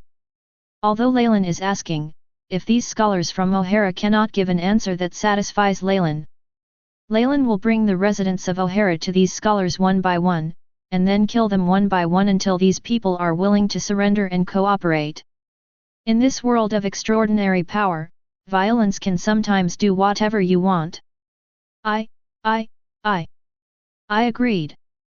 Under the brutal threats of Leylin's group, Kroba, who looked painful, finally succumbed after struggling for a long time. Leylin is different from world government. Although after they are exposed, the world government is likely to eliminate them. But the world government may also be wary of O'Hara because it is an island of scholars. However, it is impossible for savage pirates like Leylin to be merciful. Once you disobey them, the entire O'Hara may. For scholars like Kroba, they may not care about their own life or death, but they care about the inheritance of knowledge. O'Hara cannot perish. The inheritance of knowledge cannot end because of this. Note: before O'Hara was slaughtered, no one thought that the world government would be so cruel. Therefore, in the end, Kroba made this weak decision that went against his ancestors and the dignity of a scholar. He. Very good. A knowing decision. Kuruk, Aoi, and others will separate everyone except this woman and put them on the boat alone. Then, Jun and Tom asked them one by one. You must not play tricks. What Noxus hates most is deception and betrayal. Hearing Kloba's decision, Leylin smiled. Kloba's decision made Leylin very satisfied. But Leylin did not trust people like Kloba because of this. Leylin made arrangements for people like Kloba. And the kind Leylin also smiled and warned Kroba to wait. Gram 2.0 Loba and others surrendered under the threat of force. But Leylin doesn't believe them. Being held in solitary confinement is to prevent these bastards from colluding to deceive him. As long as one of them is weak, the others will succumb. Clear. Learn. After hearing Leylin's arrangement, Kuruk and Aoi immediately responded, while Jun and Tom also nodded to Leylin with a wry smile. Although this kind of thing goes against their conscience, they will not disobey Leylin's orders. However, compared to the reaction of Kuruk and others, Kroba was much less enthusiastic. After hearing Leylin's decision, Kroba fell to the ground in complete despair. Kroba didn't know what Leylin wanted them to translate, but Leylin's current posture left no escape route for them. Kroba knew that under Leylin's arrangement, they had no chance to get along. They could only help Leylin achieve his goals. Chapter 63. After arranging for Kroba and others, Kuruk and others led these people back to the Triphalai. In the middle of the huge tree of omniscience, only Leylin, Bullet, Porisalino, Crocus, and the ashen-looking Albia were left. Except Leylin and Crocus were sitting on the table quietly reading books. Bullet, who was bored, was arm wrestling with Porisalino. Porisalino wanted to look for any good books, but the bored bullet stopped him. Leylin is his eldest brother, Crocus is an old guy with little power. Except for Porisalino who can play with Bullet, Bullet can't find anyone else. As for Albia, Bullet never paid attention to her from beginning to end. Porisalino, here is a flow chart for cosmetic procedures. It is said that with just one operation, you can have a different face. How about it? Let me make one for you. Just as Bullet was holding Porisalino to arm wrestle, Crocus, who was reading a book, raised his head and shouted to Porisalino as if he had found a treasure. And in order to fear that Porisalino would not believe it, Crocus even shook the prescription in his hand. Porisalino was stunned for several seconds after being shouted at by Crocus. Even though Bullet slapped his wrist hard on the table, Porisalino didn't react. But soon, Porisalino, who felt a cool breeze blowing behind his back, turned gloomy. This old BD-21, I'm afraid you don't want to kill him. Why does he feel that there are unscrupulous people who want to harm him? Old BD! What are you barking at? Go to hell! Porisalino, who slowly reacted, pulled out a lightsaber with a gloomy expression, and then roared at Crocus with gritted teeth. If Bullet hadn't held Porisalino's hand with one hand, Bullet would have probably gone over to kill Crocus with his lightsaber. Bullet, don't hold me back. See if I can chop this BD to death. Porisalino, who slowly approached like the original Buddhist and calm Marine Admiral Kizaru, now acted like a man who broke through the defense, gritted his teeth and yelled at Crocus. Porisalino didn't really care about his face. What Porisalino cared about was that it was Crocus who said this. Crocus is Naku's current ship's doctor, and he has a strong opinion of Porisalino. Therefore, all the things added together equaled in Porisalino's heart, he wanted to take revenge on his Crocus and wanted to ruin his face. However, just as Crocus would not really destroy Porisalino's face, Porisalino did not really want to chop him. Porisalino, who was gritting his teeth, was just having fun. They are all members of Noxus, and they will not really fight with each other. But what Porisalino didn't expect was that Bullet actually didn't play according to common sense. Okay. I don't know if it's sincerity or intentional. After Porisalino finished speaking, Bullet, who looked sincere, actually let him go. Ah! After being let go by Bullet, it was Porisalino's turn. I just said a few words of joy and then found a step to get down. Are you serious?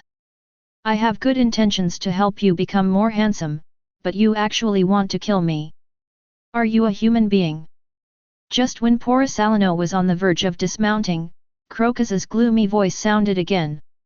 As a person who was forced to join Noxus, although Crocus accepted his fate, teasing the culprit Porisalino became a must-have for Crocus when he was bored. After all, what could be more pleasurable than taking revenge on your enemy and grinding your teeth against the enemy but not daring to do anything to you? A hole. Bang. Is your special code serious? Porisalino, who was hit by Crocus again, fired a laser directly at Crocus. Crocus' dislike in Porisalino's heart was beginning to rival that of the man named Zephyr. After seeing that the table next to him was blasted to pieces by the laser, Crocus looked at Porisalino and shouted, shocked and angry. The expression was as if he didn't expect Porisalino to dare to take action. However, just as Crocus would not really destroy Porisalino's face, he also knew that Porisalino would not really chop him. These are just small episodes among the crew. A hole. Go to hell. Porisalino, who didn't care what Crocus said at all, rushed towards Crocus with his lightsaber and roared. As soon as he saw that Porisalino was coming to chop him, Crocus ran away. For a time, the Tree of Omniscientness, known as the Holy Land of Scholars, started to fly like crazy. Seeing the constant destruction of ancient documents and books, seeing Porisalino and Crocus really hunting and killing each other, Albia was filled with shock and anger. Albia was angry that these bastards actually cut each other down, and what he was angry about was the ruined ancient documents. However, no matter how angry Albia was, she had no way to stop these two bastards. After all, even their own people would kill each other, let alone her, an outsider. In the middle of the omniscient tree, Bullet smiled as he watched Porisalino and Croca's joke. Leylin looked at Rock's biography in silence, and Albia looked at the flying ancient books and documents with heartache. This chaos lasted for more than 10 minutes. Crack!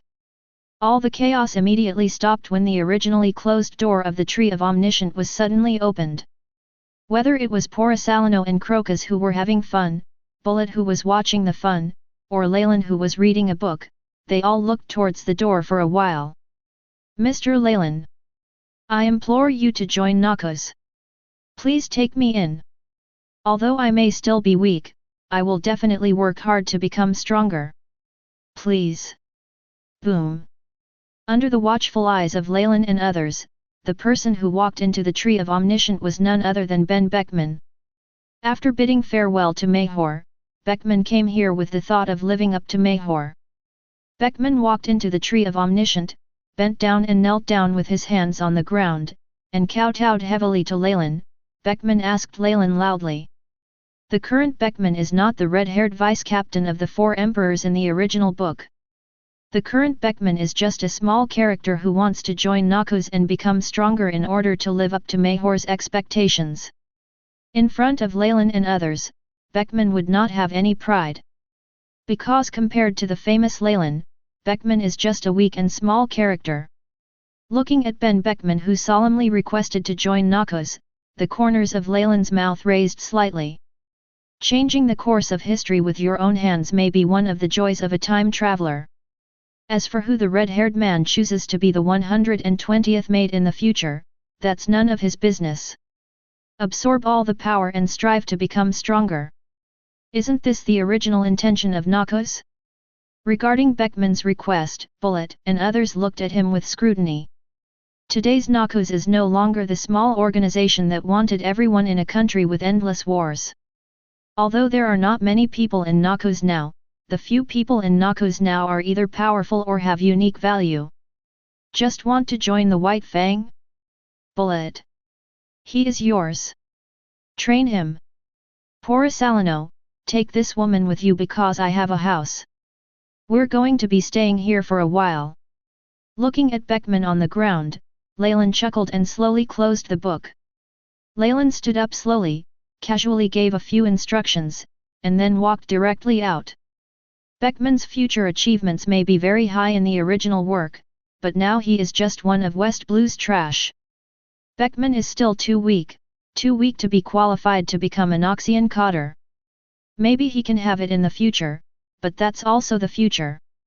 In the current Noxus, except for Quay and Kuruk, they were the first to enjoy the treatment of partners and directly became cotters. Other people can become Leylin cotters only if they meet the 2 points of being strong or of special value. Learn. After hearing Leylin's order, Bullet looked at Beckman on the ground, grinned and responded. Teacher BA, who has not taught anyone for a long time, only hopes that this newcomer can be better than his 3 useless apprentices. Well, the names of those 3 useless apprentices are Quay, Kuruk, and Monarch deceased. Chapter 64. O'Hara, in a spacious manor. Bang! With the first loud noise of the morning, a new day began in Noxus. Everyone living near and in the manor has become accustomed to this shocking roar. Can you be called a West Blue hero just like you? Ha ha ha ha. It's better to go home and farm. You 4 losers, come on together. On the school field with many training equipment on his back, Bullet, wearing a black vest, black camouflage pants, and riding boots, looked at the 5 figures lying on the ground in front of him, grinning and roaring. This is also a required course for Bullet every day during this period. As Leylin's right hand and Noxus' first mate, Bullet resolutely took on the role of instructor. After all, since Noxus set sail, that member of Noxus has not been hammered by Bullet. Therefore, the 5 Noxian newcomers in front of them cannot avoid these things. Superior. Beckman, who was among a pile of dumbbells, wiped the bloodline from the corner of his mouth, got up and rushed towards Bullet with a low roar. Bullet shows no mercy, and Beckman has long known that. Under Bullet's careful teaching, they have long understood that even if they are hit, they have to stand up and take it. Roar!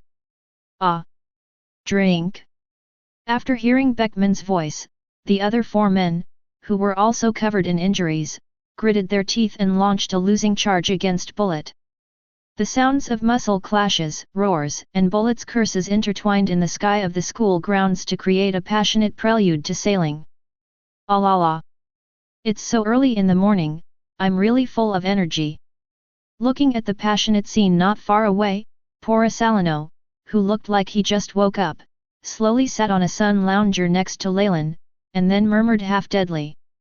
After hearing Porcelano's words, Leylin, who was sitting in a chair listening to Mayhor's report, couldn't help but twitch the corner of his mouth. Mud, he really wants to beat this BD. During this period of time, Porcelano was probably the most idle person in Noxus on O'Hara. Every morning Captain Leylin has finished training, but Porcelano may not get up. Mr. Porcelano, you are such a casual person *. Mayhor, whose report was interrupted by Porcelano, smiled and answered after hearing Porcelano's words. Compared with the fair and chubby figure before, Mayhor, who now has dark skin, is much slimmer. At least, Mayhor looks like a man wandering on the sea. However, this also shows how much effort Mayhor has put into Leylin's affairs during this period. Ah la la! Life is short, it's better to enjoy it early. Porcelano, who was lying on the sun lounger, not only had no self-consciousness, but also shamelessly imparted life mottos to Mayhor. He has no awareness at all that he is a BD. Ignore him, he's just a slacker. Keep talking. Mayhor. Leylin, who was sitting on a chair and slowly exhaled a puff of smoke, said something to Porcelano and then motioned for Mayhor to continue. Leylin is used to Porcelano. Although Porcelano is a little lazy, his strength is still improving. Although Leylin is a tough person, as long as Porcelano keeps improving, the character flaws will not matter. If you know people and make good use of them, you can make the best use of everything you can. If you expect Porcelano to have the same character as Bullet, it is absolutely impossible. If he had that character, he wouldn't be Porcelano. That is to say, Porcelano has an obsession in his heart, otherwise he would probably be as lazy as the original. Okay, Mr. Leylin. I'm very sorry, sir. Because of my incompetence, I only found 4 of the 5 people you provided. Except for North Blue's Don Quixote da Flamingo. The remaining 4 people are Bartholomew Big Bear, King of the Kingdom of Sorbet. Dracul my Hawk on the island of Kragana. West Blue Hero Gecko Moria. Catch the Crow, here we go. Well, under my good at making claims. We incidentally found the woman named Portcas de Rouge on Bade Lila Island. Mayhor did something wrong and failed to recover all the people, so he asked Mr. Leylin to punish him. And Mayhor requested to go to North Blue again to find Da Flamingo. After hearing what Leylin said, Mayhor continued to report to Leylin. That's right, under Leylin's instructions, Mayhor led the entire mafia to find people all over the world based on the information provided by Leylin. After spending nearly a year and paying a huge price, Mayhor returned here with some of the people Leylin wanted. After all, we had to cross several sea areas to find people. Although most of them had accurate locations, it still took a lot of time. However, Lin didn't care much about this. Compared to Mayhor's results, what does the time spent mean? That is to say, Leylin really can't remember the location of other people, and whether these people are still famous. Otherwise, Leylin would not be looking for just these people. This is also one of the advantages of time travelers. This is like taking a test with reference answers. Do you believe in your own answers, or do you prefer to believe in answers based on reference answers? It doesn't have to be this way. Although the time is exceeded, it is not your fault. Don't go to North Blue anymore, just forget it if you can't find it, Don't waste your time with insignificant people anymore. This year, the world has almost forgotten us. It's time to remind everyone of me. After gently waving his hand carelessly, Leylin stood up slowly and showed a cruel smile. Although the length of stay in West Blue exceeded Leylin's expectation. But compared to the harvest, these are nothing. However, it is also time to step onto the world stage. Otherwise, some people should forget about them. Looking at Leylin who was getting up, Porisalano's face became unusually serious. This nearly a year has not made Porisa, Qian Zhao's, Lino let go of those obsessions. Porisalano was also a little impatient to get on the stage. Leylin's voice wasn't very loud, but it was enough to make Mejur excited. He spent so much money, going through life and death to find someone for Leylin, wasn't it just for this moment? You know, in order to help Leylin find someone, the business and influence of Mejur and the Mafia have been greatly affected. Now in West Blue, the once glorious Mafia has almost become a third-rate gangster. However, as long as Leylin can be satisfied, it will all be worth it. Garp, Roger. I'm starting to look forward to our meeting again. Leylin stood up and looked at Noxus doing morning exercises on the school field, with a cruel smile on his face, and said in his heart. Although it was an unexpected thing, this year's time has also made Noxus different from the past. Facing the two of them again, Noxus would no longer run away like a bereaved dog. Chapter 65. At noon, the hottest sun of the day continues to bake the earth. This scorching sunshine seems to be trying to drain all the moisture from the earth. West Blue, Nathan Clare Island. Nathan Clare Island is West Blue's largest underground trading center. Whether it is arms, devil fruit, sea stone, or taboo human trafficking, everything is common on this island. On this island with the flag of Flying Admiral Golden Lion Shiki, as long as you have money, you can buy anything you want. Because of the protection of the Sky Pirates, Nathan Clare Island is also the largest and safest underground world island in West Blue. Regardless of any changes in the underground world of West Blue, the status of Nathan Clare Island is as stable as Mount Tai.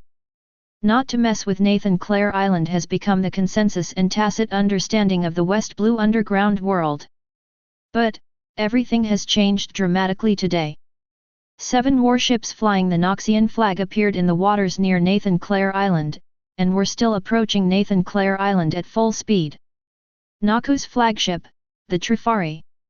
There were many people standing crowdedly on the wide front deck of the Trifali.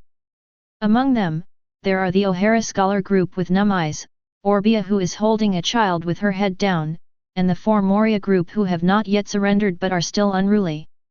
But no matter what their inner state of mind was, everyone was surrounding a black sofa at this time. And the person sitting on the sofa was Fulin. Leylin was sitting on the sofa with several empty identities in front of him. 577. Everyone is waiting for Leylin to come down. Because Leylin's next words will redetermine the ranking of Noxus' internal status. Leylin, who took his time lighting his cigar, sat on the sofa and picked up a list. This list is a rearrangement made by Leylin after Noxus grew. And this list will also determine the status of the people around Leylin in Noxus. Call. In the Noxian Legion, Bullet still serves as the second officer of the Trifali, and Porisalano serves as the second officer. Noxus top officials, Jun, Kuruk, and Aoi. Noxian special cotters, Tom, Crocus, Mayhor. Noxian cadet crew, Ben Beckman, Dracul Myhawk, Gecko Moria, Raven, Bartholomew Bear. Temporary crew of the Trifari, Orbia, Croba, and the O'Hara Scholars. The original West Blue Mafia, all belong to the Noxus branch in West Blue. The Noxian Legion, West Blue Division is headed by Mejur, CBFH. The organizational structure of the West Blue Division was built by Mejul. The above is the temporary establishment of personnel. The top cotter, that is, the Grand Cotter, enjoys the highest status in Noxus, second only to me, Bullet, and Porisalano. Special cotters enjoy the treatment of 9th level cotters. Trainee crew members enjoy the treatment of first-class cotters. Noxus does not believe in mercy. The greater the ability, the greater the rights. Everyone, are you clear? After slowly exhaling a puff of smoke, Leylin began to read the list. After reading the list, Leylin looked around and drew a medium-sized pie. There are not many people in Noxus now. However, things like status concepts still need to be established from the very beginning. Ambition is what makes humans stronger. Status and rights must be linked to value. Learn. Clear. Regarding this order, these members in front of Noxus were not surprised. After all, except for the incident with Marnock, the composition of Noxus personnel has not changed much, so no one will be surprised. Of course, this doesn't represent everyone. As the biggest beneficiary, Majur, who became a special Noxian cotter, was not very excited. After all, one is the boss of a group of mice, and the other is the leader of a group of tigers. There is no comparison between the two. How can I get to the top? Of course, some people are happy and some are sad. As someone who was deceived by Leylin's name and then forced to join Noxus, Dracul my hawk looked at Leylin solemnly with his eagle-like eyes, and asked in a deep voice. Unlike Moria, who was directly kidnapped by Bullet, my hawk, Big Bear, and Crow all accepted the invitation because of Leylin's name. Although they failed in the final challenge, they all voluntarily joined Noxus like Moria. However, my hawk, Big Bear, Crow and others are different from Moria. They don't resent it. After all, this is a world where the weak eat the strong, and the weak have no right to control their own destiny. Therefore, they were not too repelled by Leylin forcing them to join Noxus.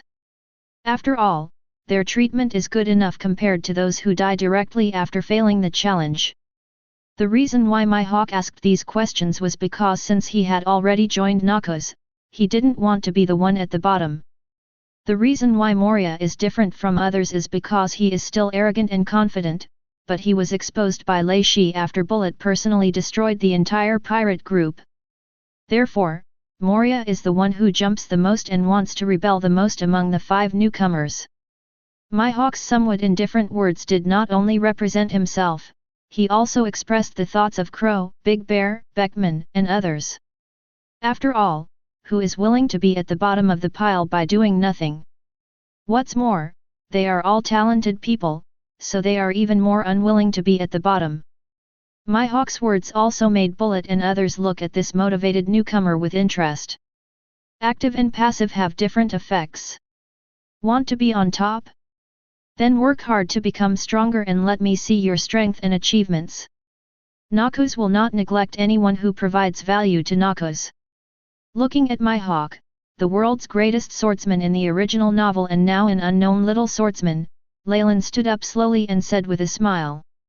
The difference between successful people and losers is not only opportunity, but also determination. They were all people who voluntarily joined Noxus, but the 3 my hawks were different from Moria, who wanted revenge. Good. I'll show you. After hearing what Leylin said, my hawk, who didn't talk much, didn't say anything more. My hawk responded straightforwardly.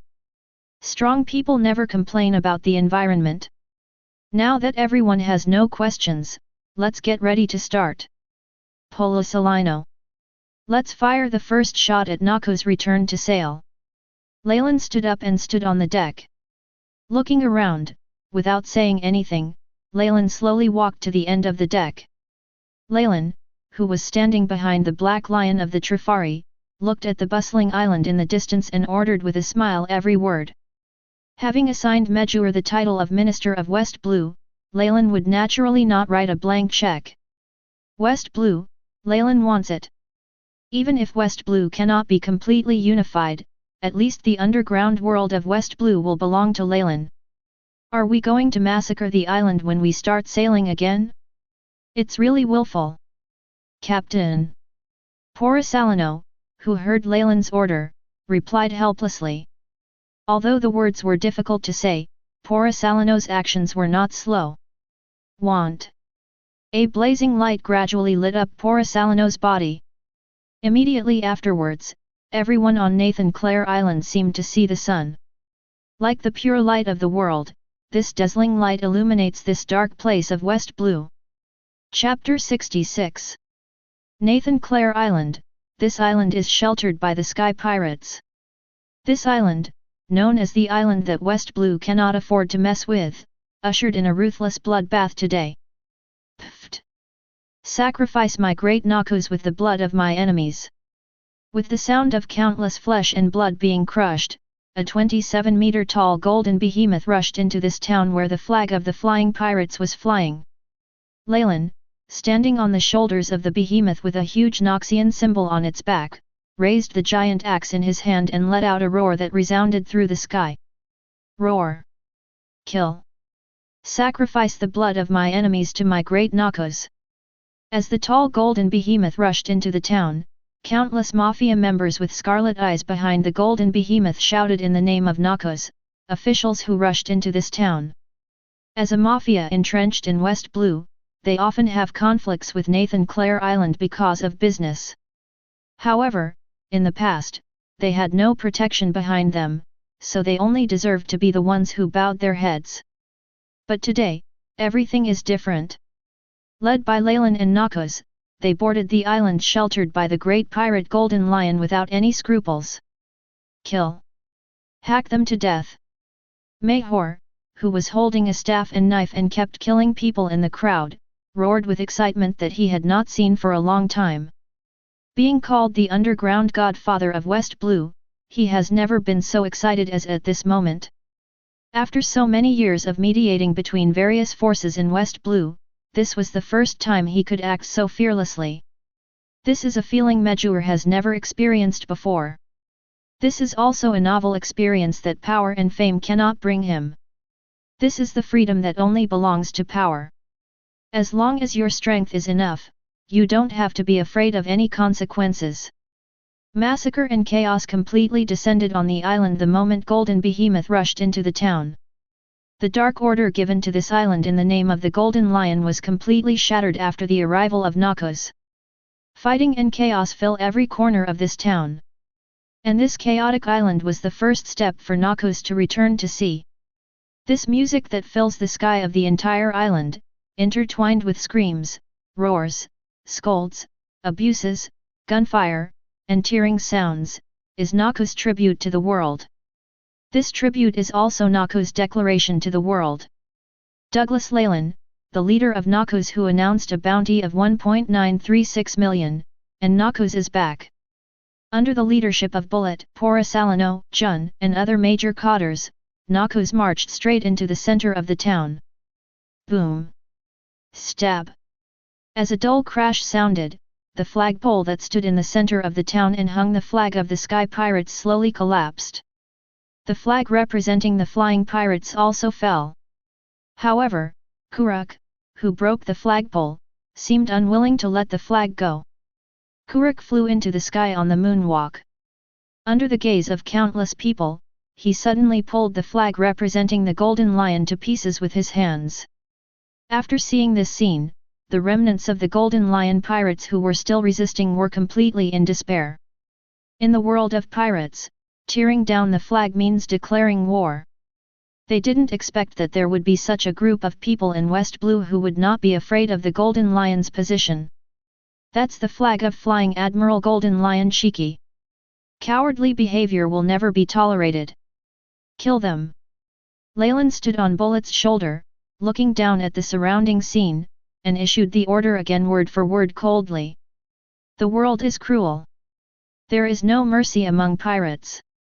Just like the Golden Lion would not hesitate to kill Roger after trying to persuade Roger to no avail in the sea area of 8 Wall. Regardless of whether Leylin did this or not, if he caught Leylin in the New World Golden Lion, he would never let Leylin go. The competition among pirates means either you die or I die. The new king's ascension to the throne is doomed to the death of the old king. Roar! Kill! At Leylin's order, the mafia members summoned by Medjur roared and rushed towards other people around them. Compared to the people of Sky Island who have lived in peaceful Sky Island for a long time, these mafiosi who hang out in the underground world of West Blue are undoubtedly more vicious. Although they are not pirates, their cruelty is not inferior to pirates. As the crazy fighting gradually ignited the town, at Leylin's signal, Bullet's huge figure began to shrink. Douglas Leylin. The Golden Lion pirates will never let you bastards go. Just when Leylin fell from the air to the ground, a rough roar sounded in Fulin's ears. Leylin followed the sound and saw a group of colorfully dressed 8-gate pirates surrounded by Beckman, Myhawk, Big Bear, Crow and others in front of the central villa in the town. The person who made this figure was the leader of this group of pirates, a bald man as tall and strong as a violent bear. This bald head has the symbol of the Sky Pirates tattooed on it. It seems that he should be the person in charge of this island. Let me go? Ha ha ha ha. It doesn't matter if he lets me go or not. But, I will never let him go. However, it would be rude not to say hello. Just give Shiki a call. After hearing the bald man's threat, Leylin slowly showed a smile full of evil meaning. Asking for flowers 0. Then, after walking step by step in front of the group of people, Leylin grabbed the shoulder of Beckman who wanted to continue to attack. Leylin stopped Beckman from continuing, looked at the bald man, and then said every word with a nasty smile. Leylin is not someone who likes to be sneaky and do dirty tricks. If he did it, he wouldn't hide it. Therefore, since Leylin has taken action against the island protected by Golden Lion, he will not be afraid of Golden Lion's revenge. Leylin's words did not take Golden Lion seriously at all, but made the bald man stunned. Baldhead didn't expect Leylin to ask him to call Golden Lion directly. What do you want to do? Outright provocation? Although Leylin now has a bounty of close to 2 billion, Leylin's bounty is not more than half of Golden Lion's bounty. You're looking for death. Good. Then go to hell. But after being stunned for a while, the bald man came to his senses. With a ferocious expression on his face, he spoke fiercely and then took out his phone and dialed. Since this BD Leylin is so arrogant, then he will let Leylin do it. In the bald head's opinion, his captain Shiki is the strongest pirate of this era. He never thought about leaving here alive, but he believed that the Golden Lion would help him take revenge. It's Bell. What's wrong? What happened to West Blue? Soon the phone bug in the bald man's hand was connected. But what came was not the voice of Golden Lion himself, but a young female voice. I'm Leylin, Douglas Leylin. Put your captain on the line. Before the bald man could start to report the situation here, a tall shadow enveloped him. Then, Leylin strangled his neck with one hand. The bald head, whose throat was held by fate, frantically tried to break away from Leylin's big hand, but it was of no use. Leylin raised the bald head high with one hand and caught the phone bug in the bald head's hand. Leylin, who was holding the phone, said to the other side with a nasty smile. Noxus, who is at war on all sides in Valoran, has never known what it means to be patient. And Leylin, who believes in the will of Noxus, also doesn't know what tolerance is. Do you really think that Leylin, who challenges Zephyr just to become famous in a single battle, will be the kind of person Blackbeard has to endure for the rest of his life? Play pig-eat-tiger? Non-existent. Noxus will tell you, I'm going to kill you. Then he goes to your door, kills you, and spreads your ashes. Either succeed or die. This is the most fundamental will of Noxus, who declares war on the entire Valoran. Chapter 67. You're the kid who cut off Zephyr's arm? Lion, ha ha ha ha. It seems like you are planning to use me as a stepping stone to fame? The kid who cut off Zephyr's arm. After a while, after the bald head died completely in Leylin's hand and was thrown aside by Leylin, Golden Lion's mocking and sarcastic voice sounded from the phone. That's right.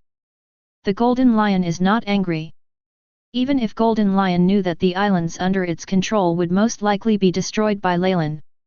A West Blue Island, there would be nothing without it, and it would have no impact on the sky pirates. Those are not important. What is important is Leylin's declaration of war on his Shiki. And this kind of declaration of war seems ridiculous to Shiki, who is now in full swing. This is just like a person doesn't care about the abuse given to him by an ant he casually tramples to death, nor does a person care about the barking of a dog. Because, people can kill them easily. A kid who had never even arrived in the new world and was lucky enough to cut off Zephyr's arm actually declared war on him. In the eyes of Golden Lion, this is the current situation. For Golden Lion, even if Leylin offers a bounty of nearly 2 billion, he is still a newcomer who has never even arrived in the new world. And often the most indifferent disregard is the most infuriating contempt. Bullet, Kuruk, and others behind Leylin all looked here with gloomy expressions. Although they were very angry when they were directly ignored, they did not bark like bereaved dogs. There's no need to be angry, just push this BDS head into your butt when the time comes. Ha ha ha ha ha ha. Is he worthy of being the captain of the world's strongest pirate group, the Sky Pirates, Golden Lion Shiki? This arrogance makes people very unhappy. Hearing Golden Lion's sincere contempt, Leylin not only wasn't angry, but his expression didn't change at all. With a chilling smile on his face, Leylin smiled and whispered word by word to the phone bug. Leylin's tone was not only devoid of fear, but full of indifference. It was as if the person talking to him on the other side of the phone was not the legend of this era, Golden Lion Shiki, but an ordinary farmer. Lion ha ha ha ha. Not happy? Then come to New World. You little brat who doesn't know how high the sky is. Leylin's playful words were approved by Golden Lion. The Golden Lion, who was grinning ferociously, said with a big smile to Leylin. However, although Golden Lion was smiling, his words were full of danger. There is no mention of killing or threats in every word, but every word is full of killing intent. New World, I will definitely come back. As for whether I am a man of heaven and earth, you can judge for yourself. I will come to you. You will die in my hands, Shiki. Faced with Golden Lion's dangerous words, Leylin still responded calmly. Shiki's threat was met by Leylin's counter-threat. I don't know if it's because I'm threatened by a newcomer who doesn't know how high the sky is, or because I haven't been ignored like this for many years. Shiki, there was a brief silence. But soon, Shiki's voice came again. Lion ha ha ha ha ha ha ha ha ha ha ha ha ha ha. Ha ha ha ha ha. Did he want to kill the Admiral? Ha ha ha. Arrogant brat. Ha ha ha ha. The hard-working phone bug heard Shiki's loud laughter, as well as some laughter that might have come from Golden Lion cotters. Shiki's laughter and the unreserved sarcasm of the cotters clearly reached the ears of Leylin and others. Ha ha ha ha ha ha. Faced with the burst of amused and mocking laughter coming from the phone bug, Leylin suddenly laughed. Leylin suddenly remembered the tragic sight of the Golden Lion who was tricked by Roger and had the rudder stuck on his head for decades. Although Golden Lion still has all 4 limbs and no rudder on his head. But when I thought about the Golden Lion who crossed the sea, he died in the hands of the protagonist group who had just left the novice village. Leylin couldn't help laughing when he heard the laughter of Shiki and his men again. Maybe, the current Golden Lion wouldn't think that all his scripts are tragedies, right? He had the upper hand at first, but became a loser because of a storm. Besides, he was defeated by Roger, the son of Destiny, and was imprisoned because of Roger, so he went to Impel Down to study. Then there was Golden Lion, who had his legs cut off and escaped from prison. He had been planning on Sky Island for so many years, but was defeated by the Destiny Child King Luffy again. Meeting the 2 destined sons of the Golden Lion, life is full of ups and downs. How happy the Golden Lion is now, how miserable he was in the original work. Gee ha ha ha ha ha ha. Ha ha ha ha ha. Shark ha ha ha ha. Not knowing why Leylin was laughing, Bullet and others saw Leylin laughing. After looking at each other, Bullet and others also started laughing. Well, I burst out laughing quite suddenly and awkwardly. But not everyone was there to laugh. My hawk, who was thinking about how powerful the golden lion was, Beckman, who was thinking about how to get to the top, and Moria, who was thinking about any kind of revenge, did not laugh. When Leylin burst into laughter, Golden Lion and the others on the other side stopped laughing. As a great pirate with a bounty of billions, as a flying admiral who has written a date for the new world. This has been in the past 10 years, no. It can even be said that this is the first time since Golden Lion's debut that he has been so despised and provoked. And the most unacceptable thing is that the person who provokes and despises them is a newcomer who has never even arrived in the new world. This. After this set of silky little combos, it can be said that the hatred value is completely maxed out. Kid. I'll go to West Blue and kill you. Facing these provocations one after another, Golden Lion's face turned completely dark, and he said with murderous indifference. Golden Lion's murderous words made Leylin and others' laughter slowly stop.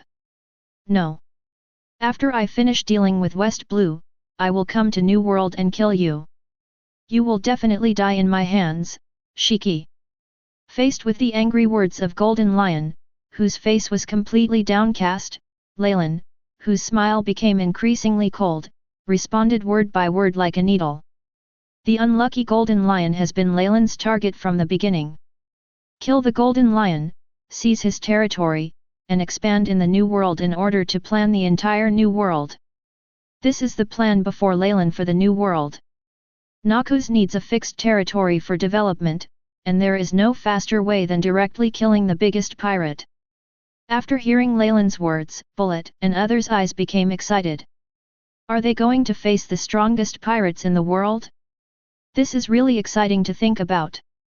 Lion ha ha ha ha ha. Then Lao Zi, I'm just waiting for you in 2.2. Crack. Keep planning. 3 months to cleanse the entire underground world of West Blue, and then enter the new world from the Combelt courtyard. After hearing Leylin's still arrogant words, Golden Lion wanted to say a few harsh words, but before he could finish his words, the phone bug was crushed directly by Leylin. Leylin didn't want to listen to Golden Lion's nonsense. After throwing the fragments of the phone bug on the ground, he turned around and gave orders to the others. Although the war against Golden Lion has been made, Leylin will not change the established strategy of West Blue.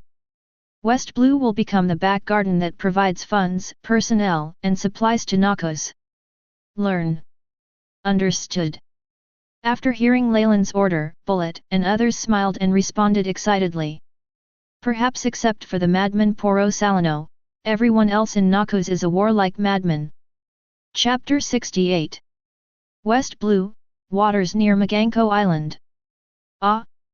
Is this where it is? Poro Salino, who had just stepped off a pitch-black battleship with the Noxian flag flying, glanced at the hostile crowd at the port not far away, and then slowly turned to face the people around him. Asked. Wearing a yellow striped suit, Poro Salino is over 3 meters tall. Although he exuded a casual Buddhist atmosphere, it made the people next to him and behind him in black suits extremely fearful. Yes, yes, yes. Mr. Poro Salino. This is the base camp of Bloody Rose. Standing next to Poro Salino, a man who was 1.9 meters tall and wearing a black suit responded to Poro Salino cautiously as if he was suffering from a huge sense of oppression. None of the mafia members who were incorporated into Noxus dared to disrespect these cotters. Because of the power of these cotters, they are as terrifying as monsters. Learn. Then hurry up. Otherwise, that bullet guy should talk again.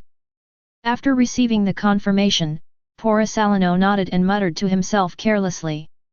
Poro Salino, who put his hands in his pockets, slowly turned around and looked at the gangster over there who was facing an enemy. Didn't you know that you have been kicked by the light? Poro Salino, who was holding a 21 cigarette, suddenly tilted his head and asked the crowd over there softly. Poro Salino, who didn't care at all whether the other party answered or not, slowly raised his right foot. Really a bunch of disrespectful guys. Then, let's hit the road. Light speed kick. Porisalano, whose feet slowly emitted a dazzling light, saw that no one on the other side answered his questions, and began to mumble. As soon as he finished speaking, Porisalano disappeared from the spot instantly. Bang! Immediately afterwards, a huge explosion occurred at the port in front of Porisalano and others. Seeing this scene, the horses behind Porisalano were all stunned.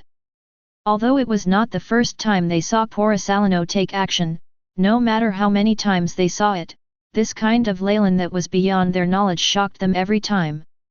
Ah! Don't be surprised anymore. Quick! Rush in and move supplies. Don't keep Brother Porisalano waiting. Although I feel very shocked every time I watch it, the black suit that answered Porisalano before quickly came to my senses. After inserting the long knife back into the scabbard with great skill, the black suit shouted loudly to the others. Just as it was not the first time for them to watch Porisalano take action, it was not the first time for them to work with Porisalano. Oh! These young men who knew the process very well put away their weapons and started shouting.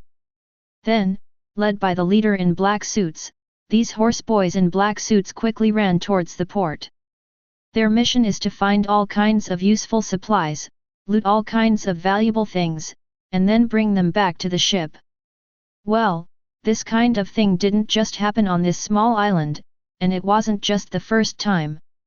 After Leylin declared war with the Golden Lion, big cotters such as Bullet and Porisalano, along with Mayhor's cavalry, began to cleanse the entire underground world of West Blue. Leylin plans to go to the New World, but this does not prevent Leylin from planting his flag in West Blue. After the underground world of West Blue is completely cleansed, Mayhor will become the spokesperson of Noxus in West Blue. Medjur, who rules the entire underground world of West Blue, will provide Noxus with weapons, food, medicine, wealth, and even devil fruit when it enters the New World. To put it simply, the West Blue underground world led by Medjur will become the logistics supply depot for the Noxian campaign and provide strength for the Noxian campaign. The Com Belt from West Blue to New World will become a channel for material transportation. Based on this strategic purpose, Noxus began to wipe out the entire West Blue underground world. Whether it's a pirate, a black marketeer, or a puppet of another big pirate. No matter who it was, they were all killed by Noxus. In the underground world of West Blue, from now on there will only be the voices of the Noxus family. In the future, if you want to hang out in West Blue, you will have to visit the dock in Noxus. Naturally, Leylin's big moves cannot escape the eyes of the world government. But the strange thing is that the world government has not responded to this. It's as if the world government is invisible and allows Leylin to run amok in West Blue. West Blue, O'Hara. Is this what you've been translating for more than a year? Ah. A total of 18 people, 18 versions. Haha, you can really drive it. Leylin, who was sitting on the sofa, threw the documents on the coffee table after reading the pile of documents that Tom handed him. Looking at Crowbar and the others who lowered their heads and did not dare to look at him, Leylin said with a cold sneer. Although O'Hara can translate and understand historical texts, they want time to translate. Moreover, Pluton's design drawings are not just 2 or 3 pieces of paper. It's not like Leylin didn't give these bastards time, but in 1 year, these bastards only handed him this pile of rubbish. This makes Leylin very unhappy. Mr. Leylin, we cannot translate the historical text 100%. And, we are alone. Bang! Looking at Leylin with a cold face, Crowbar quickly opened his mouth to explain something. But his words were interrupted by Leylin, who smashed the coffee table with his kick. Looking at Leylin, whose face was completely cold, Crowbar became a little desperate. Compared to other people whose legs were so weak that they were kneeling on the ground, Crowbar's mentality was relatively good.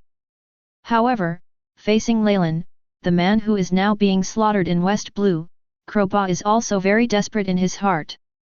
During this year, the danger of O'Hara's demise reminded him every moment.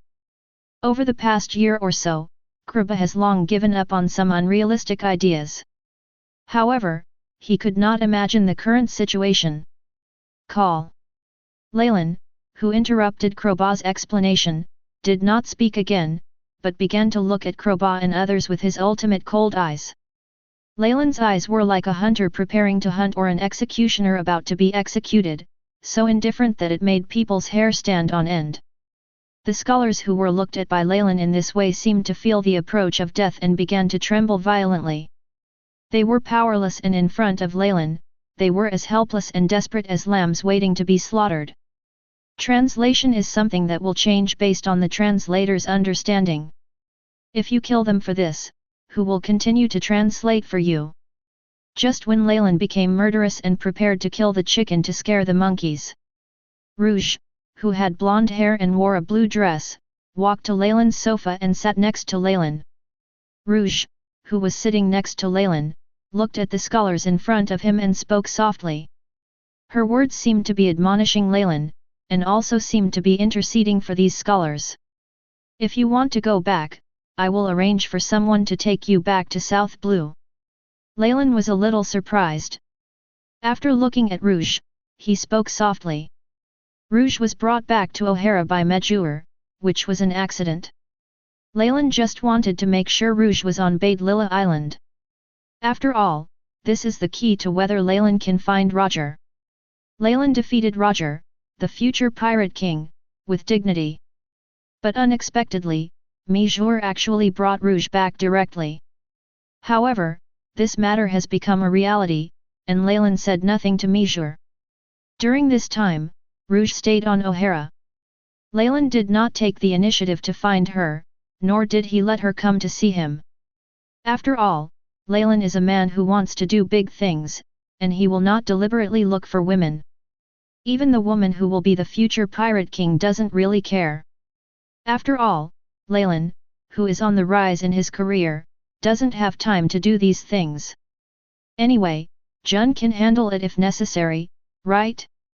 But today, Leylin didn't expect this woman to come out on her own initiative. Chapter 69. Jun showed me the book called Noxus Compendium. Didn't you say that Noxus will need it as long as it has the ability? So can these people who can understand the text of history also join Noxus? After all, if it weren't for this world and they could translate, men like you wouldn't come to West Blue, right? With your courage, you shouldn't be angry because of their inability to do things well, right? You probably want to kill the chicken to scare the monkeys, and then conquer them, right? Am I right? The uncrowned king of Noxus, Mr. Douglas Leylin. Facing Leylin's words, Rouge showed a gentle smile, and then leaned directly on the soft backrest of Leylin's sofa. Then, Rouge, who was leaning on the back of the soft sofa, turned to look at Leylin, and then spoke softly every word. Although Rouge's words were mostly rhetorical questions, but Rouge's tone was surprisingly firm. Rouge's words made Leylin's eyes darken slightly. Leylin didn't say anything, but took a serious look at the woman named Portgas de Rouge for the first time. Leylin actually didn't care much about Rouge. If she hadn't been Roger's wife in the original work and gave birth to the ace who tricked Whitebeard to death, Leylin might not have cared about this not very beautiful woman. But now, Leylin thinks a little differently. What Rouge said was what Leylin was thinking. Leylin is not a fool. He certainly knows that all translations will be different depending on the translator's cognition. However, what Leylin wants is not a one-time transaction. So Leylin planned to kill the chicken to scare the monkeys, in order to completely take away these scholars from O'Hara. However, Leylin did not expect that this woman, who was not beautiful, would see through his plan. This is a bit interesting. After all, Crowbaugh and the others, who are known as scholars, have not seen through this, but this woman has. Leylin's silence made Albia, Crowbaugh and others look at Leylin in silence. Although Leylin did not promise them, he would let them leave Noxus. But no one wants to be played with like a toy, right? Leylin didn't care at all about the stares of Albia, Crowbaugh and others. For this kind of thing, no matter whether Crowbaugh and others are willing or not, they are not qualified to change Leylin's decision. If you know, you will know. Faced with Leylin's eyes, Rouge didn't have any unnecessary reaction. Rouge continued to lean lazily on the back of the sofa, looking at Leylin with a gentle smile. No one knows what is going on in this woman's mind. Leylin, I can't understand. A woman who is too smart will not end up well. After being silent for a long time, Leylin, with his eyes slightly gloomy, showed a smile, and then spoke softly to Rouge in a playful tone. This sentence may be a threat, but it may also have other meanings. I think you won't let anything happen to your woman, right? Lord of Noxus, Mr. Leylin. Rouge, who didn't know whether he understood the meaning of Leylin's words, said to Leylin softly with a smile. Her words made Leylin's eyes look a little surprised, but the surprise was soon covered by coldness. Leylin's eyes turned cold, and he looked into Rouge's eyes silently. Leylin wants to know what this woman is up to. Leylin doesn't think he has any special charm that can make Rouge fall in love with him suddenly. Leylin never believed in such things as pie in the sky. So Rouge's words made Ley murderous towards this woman. Behind the small bargain, there may be a trap that scares you. However, facing Leylin's cold gaze, Rouge seemed not to notice and remained gentle. It's like she really fell in love with Leylin. However, Leylin didn't believe a word of this. You're playing with fire. After looking at Rouge for a long time, Leylin found nothing unusual in Rouge's eyes and spoke with a cold tone. Leylin's slightly cold eyes stared intently at Rouge's face. But what disappointed Leylin was that after hearing his words, Rouge's face and eyes did not change at all. Didn't you catch me here? A helpless woman like me has no power to resist. So, I accepted my fate. Rouge, with a gentle smile on his face, smiled and said to Leylin. It was as if she had truly resigned herself to her fate. However, her words made Leylin's eyes become even colder. Not for small gains, there must be a reason. The more Leylin looked at this woman Rouge, the more she felt that she was not simple. Who knows what this woman with a D in her name is thinking? Ah! I now extend my invitation to you again. Join and you will gain special opening status. Moreover, after going to New World, I can also lead you to find other historical texts. Moreover, you don't have to be afraid and secretly study these things like rats on the street. Noxus will provide you with protection. Noxus will also protect the island of O'Hara, so your relatives and friends no longer have to worry about being invaded by pirates. And you only need to be loyal to Noxus and tell what is written in the historical texts, and you can get all these benefits. Of course, you can also reject me again. However, what I hate most is that it happens over and over again. This time, I will not show you any mercy. The entire O'Hara will be destroyed because of the choices you make. Your family, friends, and relatives will all pay a heavy price for your choice. Moreover, you will not deserve to live with dignity, and you will become slaves of Noxus. You can't die until you help me translate all the historical texts. You don't need to doubt whether I have the ability to make you want to die. Because of your rejection, these things will become a reality. After taking a deep look at Rouge, Leylin stopped looking at the woman. After turning to look at Crobat and others, Leylin softly asked a multiple-choice question to Crobat and others. However, this multiple-choice question seems to be a multiple-choice question, but in fact there is only one result. Although Leylin knows that a twisted melon is not sweet, Leylin also firmly believes that a twisted melon can quench thirst compared to nothing. After hearing Leylin's words, Crobat and others fell into silence. They all know the consequences behind these two choices. Although the former can follow and find many historical texts, there is no doubt that they will also lose their freedom. However, they will not be free in the latter case, and it will also involve everyone in O'Hara. Between the two options, they will not regain their freedom, so what can they choose? Therefore, Crobat and others did not remain silent for long. I promise. These three words, which represented that he would lose his freedom in the future, kept ringing from the air of the scholars behind Cloba. No one wants to die, but no one wants to implicate his family. Therefore, they did not hesitate for long regarding Leylin's multiple choice questions. Even if they know that they will lose their freedom for the rest of their lives, they have no right to choose from the beginning. Soon the scholars behind Kloba all made their choices. Now only Albia, who was holding the baby, and Loba, who had lost money, were left with no choice. Leylin, who was sitting on the sofa, Rouge, who was lazily leaning on the sofa, and those who had already agreed to Kloba, all looked at Kloba and Albia. Compared to Leylin's eyes, the eyes of these scholars were more eager. When everyone is drunk and I am alone, this is something that would not be welcomed in any world. After all, everyone is black, so why should you appear noble? If you are noble, doesn't it mean that I am greedy for life and afraid of death? I promise. I can promise you, but can I ask you to let my child stay in O'Hara? Under everyone's gaze, Alexander's Kloba and Albia finally made a decision. They may have the courage to devote themselves to academics and justice, but they do not want to implicate other people. He. Good choice. Then welcome everyone to join Noxus. Sunflower. These people are left to you. Leylin, who directly ignored the second half of Albia's sentence, stood up and welcomed the surrendered scholars with a smile. Once a person's bottom line is exceeded, it will be exceeded countless times. Chapter 70. The first half of Grand Line, Gu Island. So, I have 10 more years to live, right? When Jabba and Rayleigh, with smiles on their faces, opened the door and walked onto the balcony. Roger, who was standing on the balcony wearing a hospital gown and his captain's coat, turned his back to them and looked at the wind and snow outside the balcony, and spoke softly every word.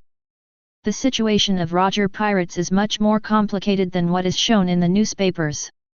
In order to cover up Roger's condition, Rayleigh, who hid Roger's condition from the other crew members, led the rest of the Roger pirates with Jabba and others, frequently appearing in the first half of the Grand Line. Moreover, during this period, in order not to be accidentally spied on, Rayleigh took Jabba and others to fight with Garp. After all, how could the Roger pirates, who have traversed the sea for so many years, not have a few enemies? Once these people know that Roger is sick, something big will happen. Whether Marine will take action against them remains to be said. Just say that the pirates in the New World who are spying on the status of the Roger pirates are enough to put the Roger pirates into trouble. Even some pirates who want to rise to power may risk their lives to assassinate Roger in order to become famous and make their own name. This world cannot see ourselves clearly, and there are many people who want to reach the sky in one step. Therefore, Rayleigh and others frequently appeared in the first half of the Grand Line in an attempt to keep everyone in 230 unaware of Roger's situation. Facts have proved that Rayleigh's decision was correct. Until now, the world government does not know that Roger has become ill and is being treated at Drum Island in the first half of the Grand Line. It was only after Roger's treatment that lasted for more than a year ended that Rayleigh and Jabba returned to Drum Island. As for the entire Roger pirates, only Jabba and Rayleigh know Roger's specific situation. Call. No, Dr. Kulha said. Faced with Roger's words, Rayleigh did not deceive him in good faith. After all, this feeling of being pronounced dead is not a good feeling for anyone. However, Rayleigh was interrupted by Roger. Rayleigh, Jabba. I want to go on one final voyage. I want to find the final island. Although I learned about my illness several years earlier than in the original work, and my condition has improved a lot. However, Roger's decision has not changed.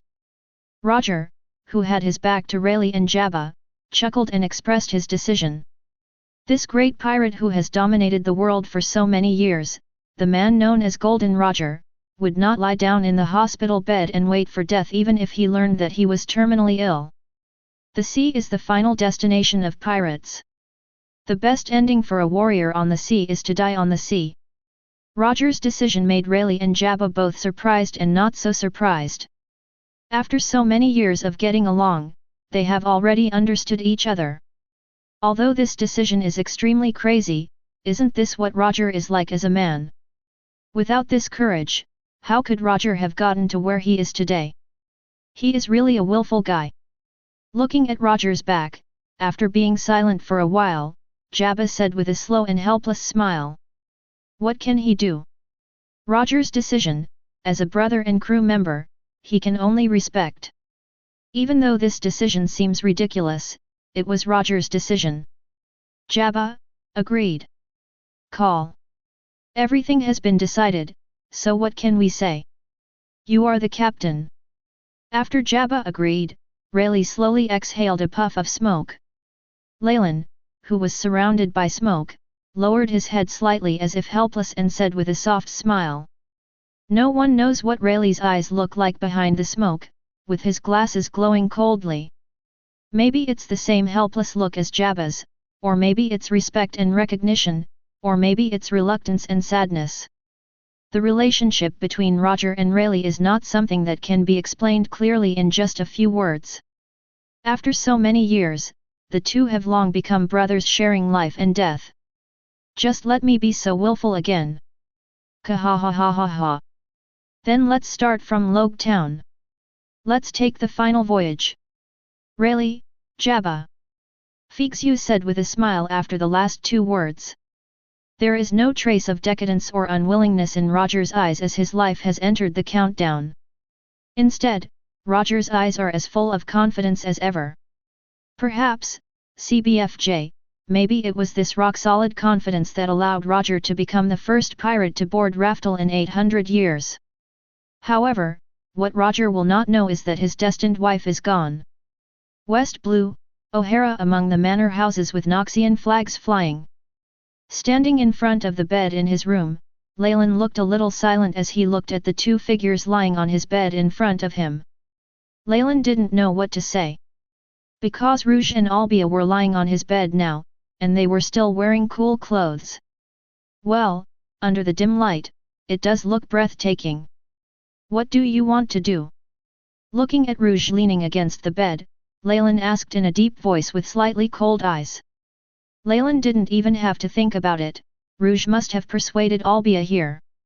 Now Leylin can no longer understand what Rouge wants to do. But the more he couldn't understand, the more worried Leylin became. Leylin is not afraid of how dangerous Rouge is, Jianquan Rouge is not as powerful as Aoi. Leylin just doesn't like this feeling of losing control. The more powerful a man is, the stronger his desire for control is. Leylin is not exempt from this. For people like Leylin who make decisions and act later, the most annoying thing is the uncontrollable things. And Rouge is the uncontrollable one. Hee. Weren't you the one who caught me? Aren't the women who were kidnapped all pirates' toys? Rouge didn't know what he was thinking. He knelt down on the bed and looked at Leylin with an innocent face and said. Watching Rouge's performance, Leylin's eyes gradually became dangerous. Faced with Leylin's increasingly dangerous eyes, Rouge still showed that innocent look. After looking at Rouge for a long time, Leylin glanced at Albia. Compared to Rouge, Albia's reaction was much more normal. Her face was red and her eyes were wandering, not daring to look at Leylin. Although Leylin didn't know how Rouge took care of Albia. But given Albia's condition, Leylin felt that she was doing it voluntarily. After glancing at Albia, Leylin looked at Rouge again. Rouge still looked dead and kept his innocent expression, timidly kneeling on the bed in front of Leylin. Hee. So if that's the case, then let's do that. After looking at Rouge in silence for a long time, Leylin said softly with a sinister smile. No matter what Rouge wants to do, the moment she reveals it, she will die. Leylin, you're not afraid of Rouge's schemes. After saying that, Leylin pounced directly on Rouge. Although Leylin restrained himself, Lin was not a eunuch. Since Rouge wants to play with fire, burn her to death. As a man, Leylin will never lose out. The clothes began to fall into pieces on the bed. One after another, high-pitched and beautiful music continued to play under the night. In front of Leylin, who is 3.5 meters tall, Rouge and Albia are as vulnerable as inflatable dolls. Even if two people go together, none of the four mouths can resist the sharpness of the pillar. Tonight is destined to be a sleepless night.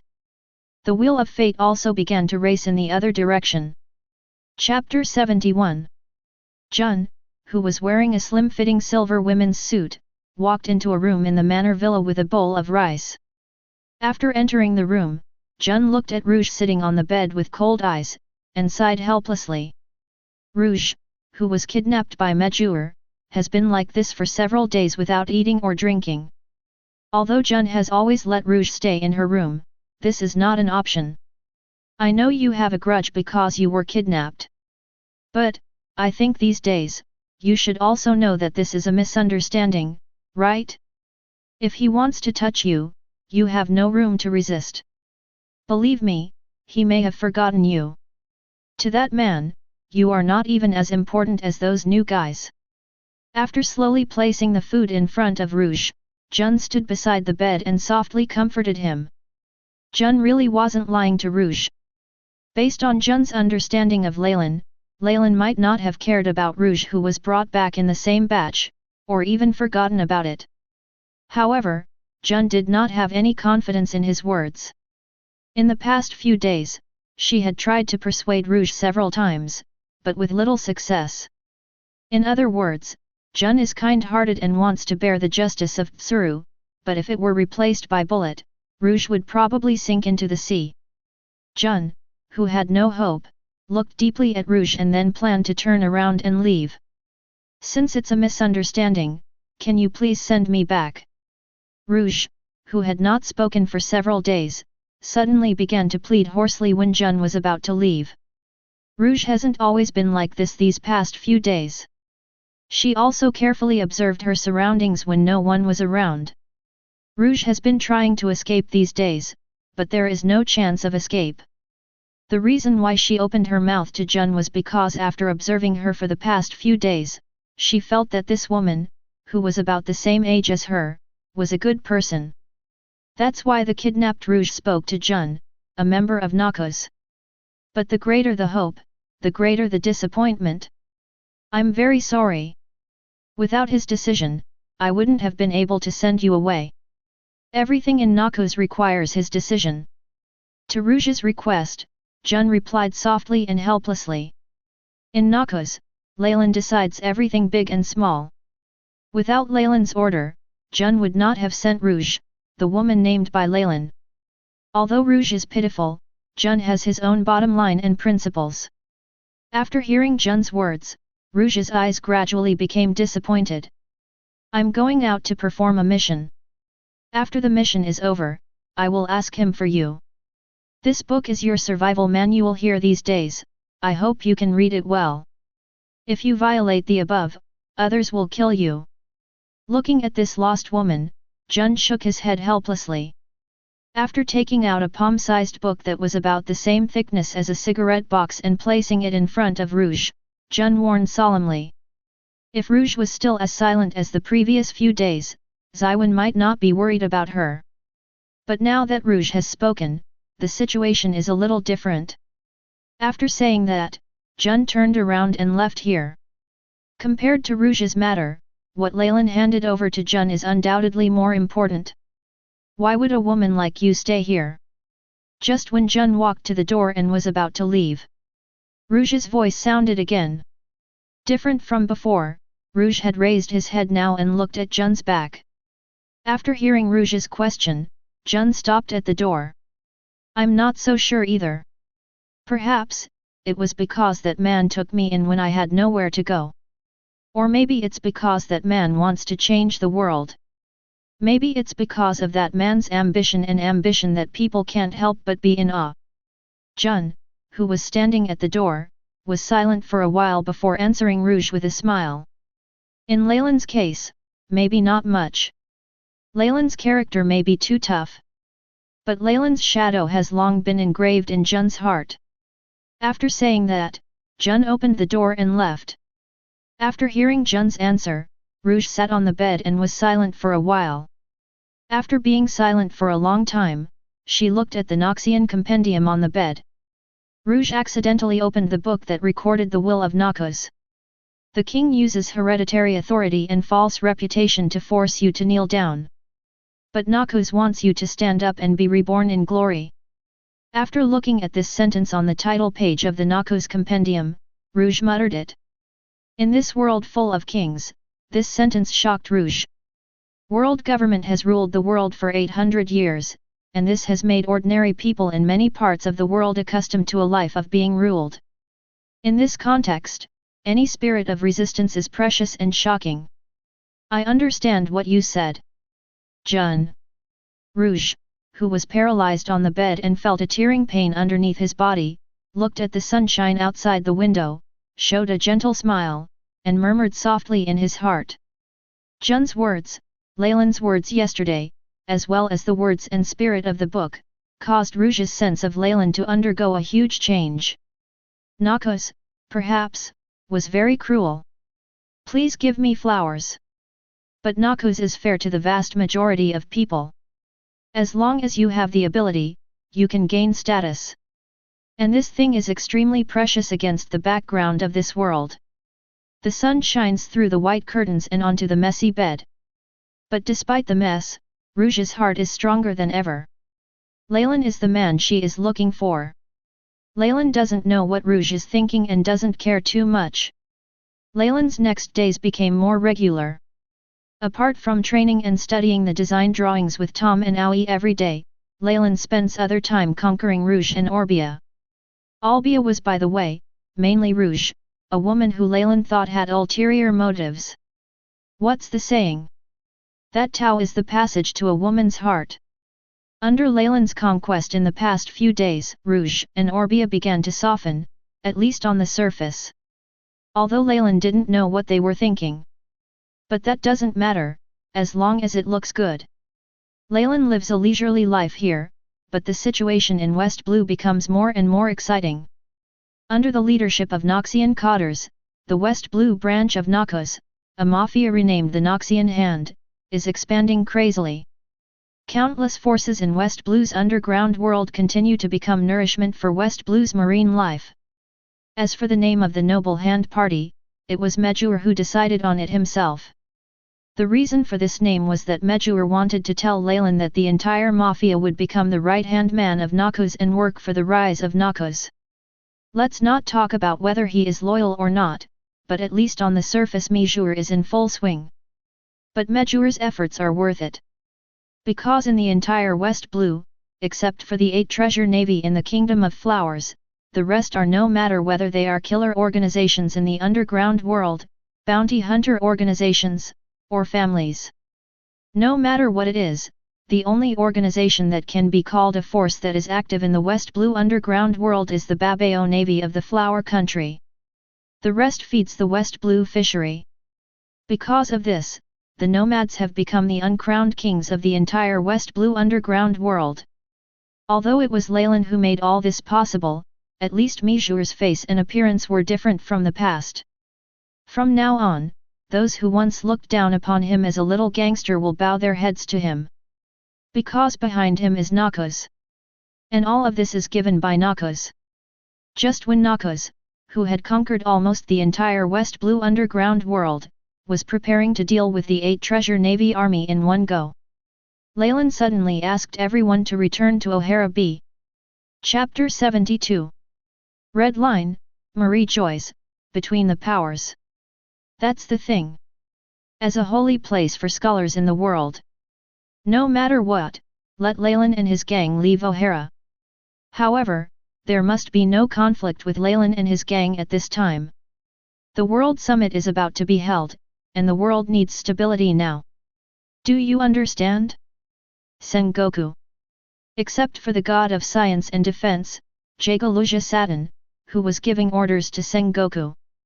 The other 5 elders sitting on the sofa looked at Sengoku in white suit standing in front of them in silence. What Leylin did in West Blue is not unknown to the 5 elders. But 5 elders didn't pay too much attention to this.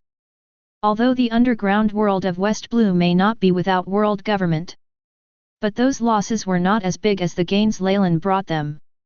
Leylin's massacre and conquest in West Blue caused many countries in West Blue that were not originally members of the world government, as well as some ambitious members of the world government, to move closer to the world government. The 970 people who honestly offer high taxes and heavenly gold only hope that the world government can protect them. And this is only part of it. In the view of 5 elders, an ambitious person like Leylin would never live in West Blue. In addition, CP's tip said that Leylin had a conflict with the Golden Lion, which made the 5 elders not care about Leylin even more. Because Leylin will definitely go to New World. At that time, no matter whether he and Golden Lion will conflict or not, no matter who dies or lives between him and Golden Lion, the world government will not suffer any losses. On the contrary, the world government can take the opportunity to frighten the world. This is why Jago Lucia Sartan made a special statement to Sengoku not to allow conflict between Marine and Leylin. One is that Marine doesn't have much power to encircle Leylin now. Second, doing so will not be of any benefit to world government. The world government's attitude towards pirates is like raising a poisonous worm. And New World is that goo cup, and the pirates are like fighting in it. No matter who is alive, the world government can use the threat of pirates to terrorize the whole world. This I understand. Sengoku thought he had heard wrongly when he heard the order from Jago Lucia Satan. But when he looked up and saw Jago Lucia Satan's eyes, Sengoku changed the words he was about to say. He understood the 5 elders' decision.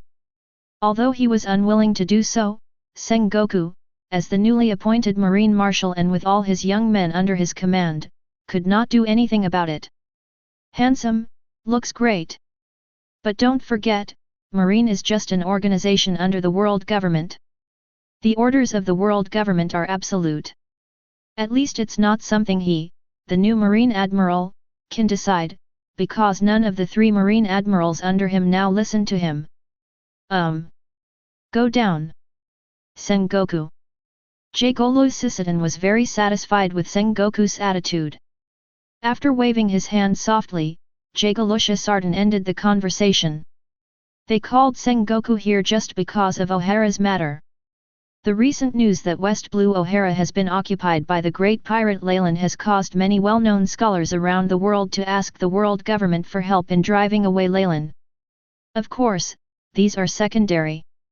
Because the world government never cares about this. The reason why the world government intervened in this matter was that O'Hara was suspected of studying the historical text.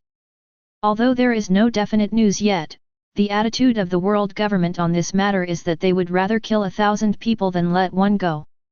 Moreover, the important thing is that even if there is such a thing as the historical text, it cannot be obtained by an ambitious guy like Leylin. Otherwise, the possible consequences are unpredictable. Unbeknownst to the 5 elders, Leylin had already obtained these.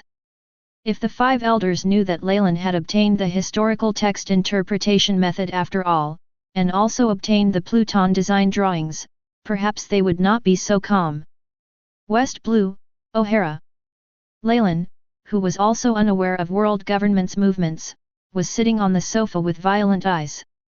Bullet, Jun, Porisalino and other Noxian officials were sitting or standing on both sides of Leylin, looking at Leylin silently. The cold and violent expression on Leylin's face was the first time Bullet and others had seen it. To make Leylin angry to this extent, I'm afraid this matter is not too small. The cotters sitting on both sides of Leylin looked at Leylin silently. Even Porisalino didn't dare to try his best to provoke Leylin's nerves at this time. Everyone was silently waiting for Leylin's order after his anger subsided. Looking at Leylin like this, I'm afraid there will be a war next. Bang! Kaido, this BD. Is he really sick? After everyone waited for who knows how long, their eyes flashed with uncontrollable violence. Leylin suddenly stood up and smashed the glass in front of him with a punch. Leylin, holding a newspaper, raised the newspaper in his hand and growled through gritted teeth. Looking at Leylin, who was almost going berserk, Bullet and others' eyes flashed with confusion. They were outside with the nomads preparing to conquer West Blue in one go, but they were suddenly called back by Leylin. Therefore, they are completely confused as to what happened. Ahem.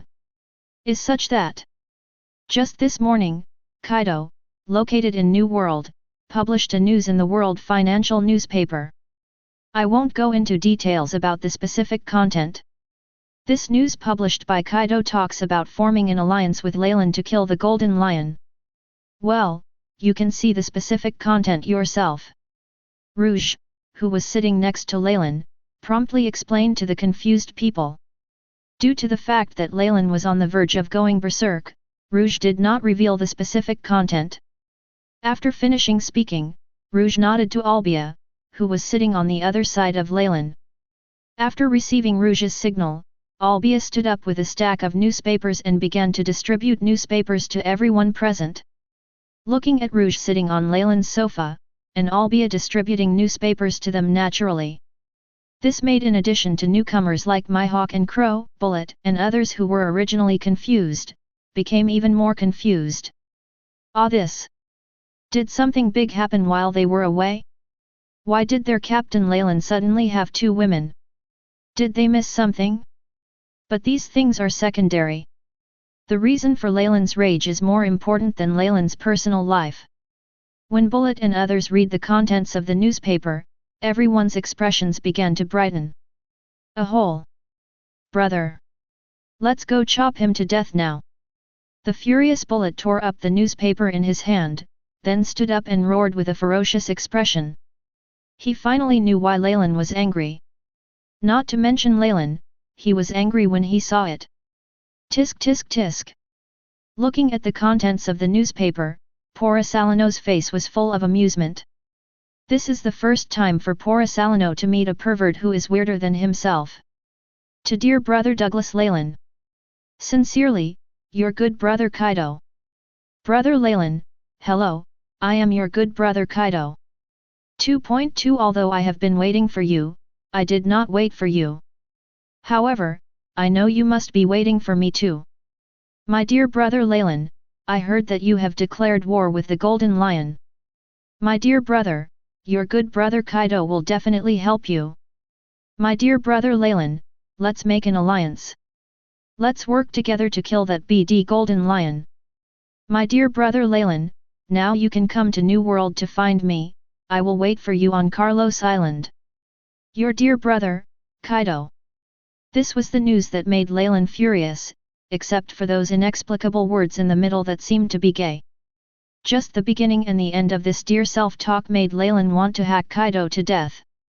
He and Kaido have never met, why would this BD hurt him like this? Leylin, who has not yet entered the New World, now feels like her reputation is like a joke. Chapter 73 New World, Carlos Island. Do you want to die? Go to hell. Bang. Kill you. The sounds of gunfire and fighting intertwined over the island where the flag of the Beast's pirates was flying. Kaido, who has fewer people than Leylin, chose the old path of his old captain, which was to fight bloody battles. All the pirates who want to join the Beast's pirates are fighting on this island, and the last ones alive are Kaido's men. Kaido inherited Rock's cruelty, and Kaido also believed in Rock's ways. This approach may be very cruel, but it is extremely effective. The selected Cotters, not to mention how outstanding they are at least above the New World level. After all, those who can survive this kind of chaotic fighting have 2 skills. Ever since Kaido entered the New World, the island called Kalos has been filled with a lot of fighting every day. In the New World, there is no shortage of pirates with dreams and ambitions. But in the fiercely competitive New World, it is undoubtedly difficult to get ahead. Everyone can only see the big pirates who are high above them, and no one can see the little pirates who are lingering among the big pirates. In the New World, without this talent and strength, there is absolutely no possibility for you to get ahead at 21. Because of those big pirates who look down upon the world. The power of those pirates and monsters is not something trash like them can resist.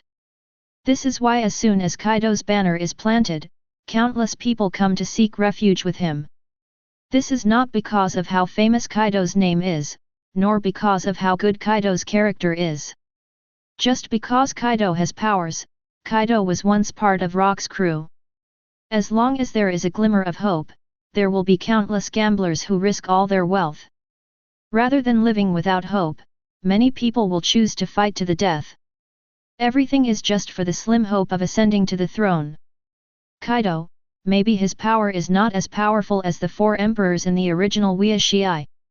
But Kaido, who has the power of a fantasy beast and was once a member of Rock's pirate like Whitebeard and others, is undoubtedly a high-quality stock. This is the same as those pirates in the Don Quixote family who would risk everything just because Doflamingo has conqueror's haki. Man, I'm not afraid that you are weak now, I'm just afraid that you don't have that talent. As long as you have the hope of becoming a king, you will recruit countless pirates who will risk their lives. Jin, do you think he will come? Sitting on a huge chair, looking at Kaido fighting below, he asked calmly. Now, Kaido, who doesn't drink, is not as crazy as he was later. Because he is not the unkillable 4 emperors Kaido in the original work. Kaido doesn't care about the fighting of those people below, because Kaido never regards those people as his subordinates. Kaido is not Rock's after all. Although Kaido chose Rock's method, it was also based on Kaido's current situation. After Kaido slowly replenishes his manpower, he will not want these ambitious guys. Kaido's thoughts are similar to Charlotte Leylin who gave him the blue dragon fruit. That person, man, will definitely come. But, some people may die. Standing on the right side of Kaido, he also looked down at Yin who was fighting below. After glancing at the thin man on the other side of Kaido who looked at Kaido with a flattering face, he spoke softly every word. That's right. The letter Kaido wrote to Leylin was not written by Kaido and Yin, but by this thin man. This man was also the man Kaido killed when he first recruited his subordinates on Carlos Island. And why he wrote those disgusting things is because he wanted to lick Kaido. After knowing that Kaido really wanted Leylin to join the Beast's pirates, the man came up with this idea. And he used his own head to guarantee that Leylin, whom Kaido had longed for, would definitely come because of this. Whether they are just here to start a war or to do something else, no one knows. Gee ha ha ha ha. Just come if you can. Just put everything else aside for now. Shiki, they are old. Old guys, it's time to quit. After hearing Yin's words, Kaido's eyes flashed with sharpness, he smiled evilly and spoke softly. It's not like Kaido didn't hear the implications of Yin's words, but those are unimportant. Kaido is not afraid of a fight with Leylin, he is afraid of Leylin not coming. The 2 Leylin brothers, who possess the Phantom Beast fruit, have always been Kaido's cherished companions. Although Kaido also knows that he may not be able to conquer the 2 of them, he still has to try to know that kind of thing. Kaido, who is still young now, is still an ambitious person. In fact, Kaido is more energetic and ambitious now than when he was old. On the other side, West Blue, O'Hara. The pitch-black lion's horns clashed with each other, glowing with eye-catching reflections in the sunlight. At the port of O'Hara, there were dense crowds of people, constantly carrying supplies to the huge Triphalai. Leylin's rage put the entire Noxus into a state of emergency preparedness. Although West Blue still has one flower country that has not been solved, it is no longer important. Killing Kaido has become Noxus' top priority after advancing into the New World. I didn't expect to enter the New World so soon. It's really, surprisingly willful. Crow, who was sitting on the guardrail of the deck of the Trifari, looked at the nomad members who were constantly carrying supplies, and said with some emotion. Leylin's words made the entire Noxus take action. Isn't this still willful? However, the crow didn't have any objection to this. Instead, Crow, who possesses the power of the Logia coal fruit, begins to yearn for power. In this era where no one knows where the Revolutionary Army is, Wu Wu is undoubtedly not the commander of the Revolutionary Army in the future. Crow, who is still young and vigorous, still yearns for power and status. Who didn't yearn for a position above 10,000 people when they were young? Oh, I can't wait to die. Moria, who was leaning on the guardrail next to the crow, said softly with cold eyes. The young Moria now does not have the bloated figure she will have in the future. But precisely because of this, Moria now hates Bullet very much. No, all of Noxus to be precise. After all, Bullet personally killed Moria and the entire crew while they were still in West Blue. Those companions Moria spent time with were all killed by Bullet one by one, but they were spared. Bullet's reason for killing them was simply because Noxus was interested in Moria. That's all. But this ridiculous reason caused all of Moria's friends to die. Moria's hateful words made the crow, my hawk, and bear beside him look at him in silence. They cannot empathize with Moria because they are different from Moria. They were invited, and after a one-on-one duel with Leylin, they willingly joined Noxus. Although it was only under threat of life that he was willing to do so. But at least their situation is much better than Moria's. Moria has a hatred for Noxus, and they have known this for a long time. But they don't think Moria will succeed. Instead, they feel they will kill Moria in the future. The joys and sorrows of people are sometimes not the same. Even though they are all trainee crew members now, their interests determine their position. The interests of Noxus are now related to each of them, and they will not and cannot allow Moria to act arbitrarily. Some things just need to be said once. This is the first and second time. Next time, you will definitely die. Just when Crow and the others were about to say something, Beckman, with cold eyes, appeared behind Moria. And the firecracker in Beckman's hand was already pointed at Moria's head. The entire Mafia has joined Noxus, so any form of traitor will be Beckman's enemy. Beckman's words made Moria's eyes turn cold. Moria, who hates Noxus extremely, has also been very unhappy with Beckman, the loyal dog of Noxus. Chapter 74. Day. Mr. Leylin. Mr. Leylin. Just when Beckman and Moria were at war with each other, ready to take action. The dull sound of footsteps, accompanied by respectful greetings one after another, rang on the deck. After hearing this voice, Moria with dangerous eyes and Beckman with cold eyes distanced themselves silently. Noxian official crews are prohibited from fighting each other.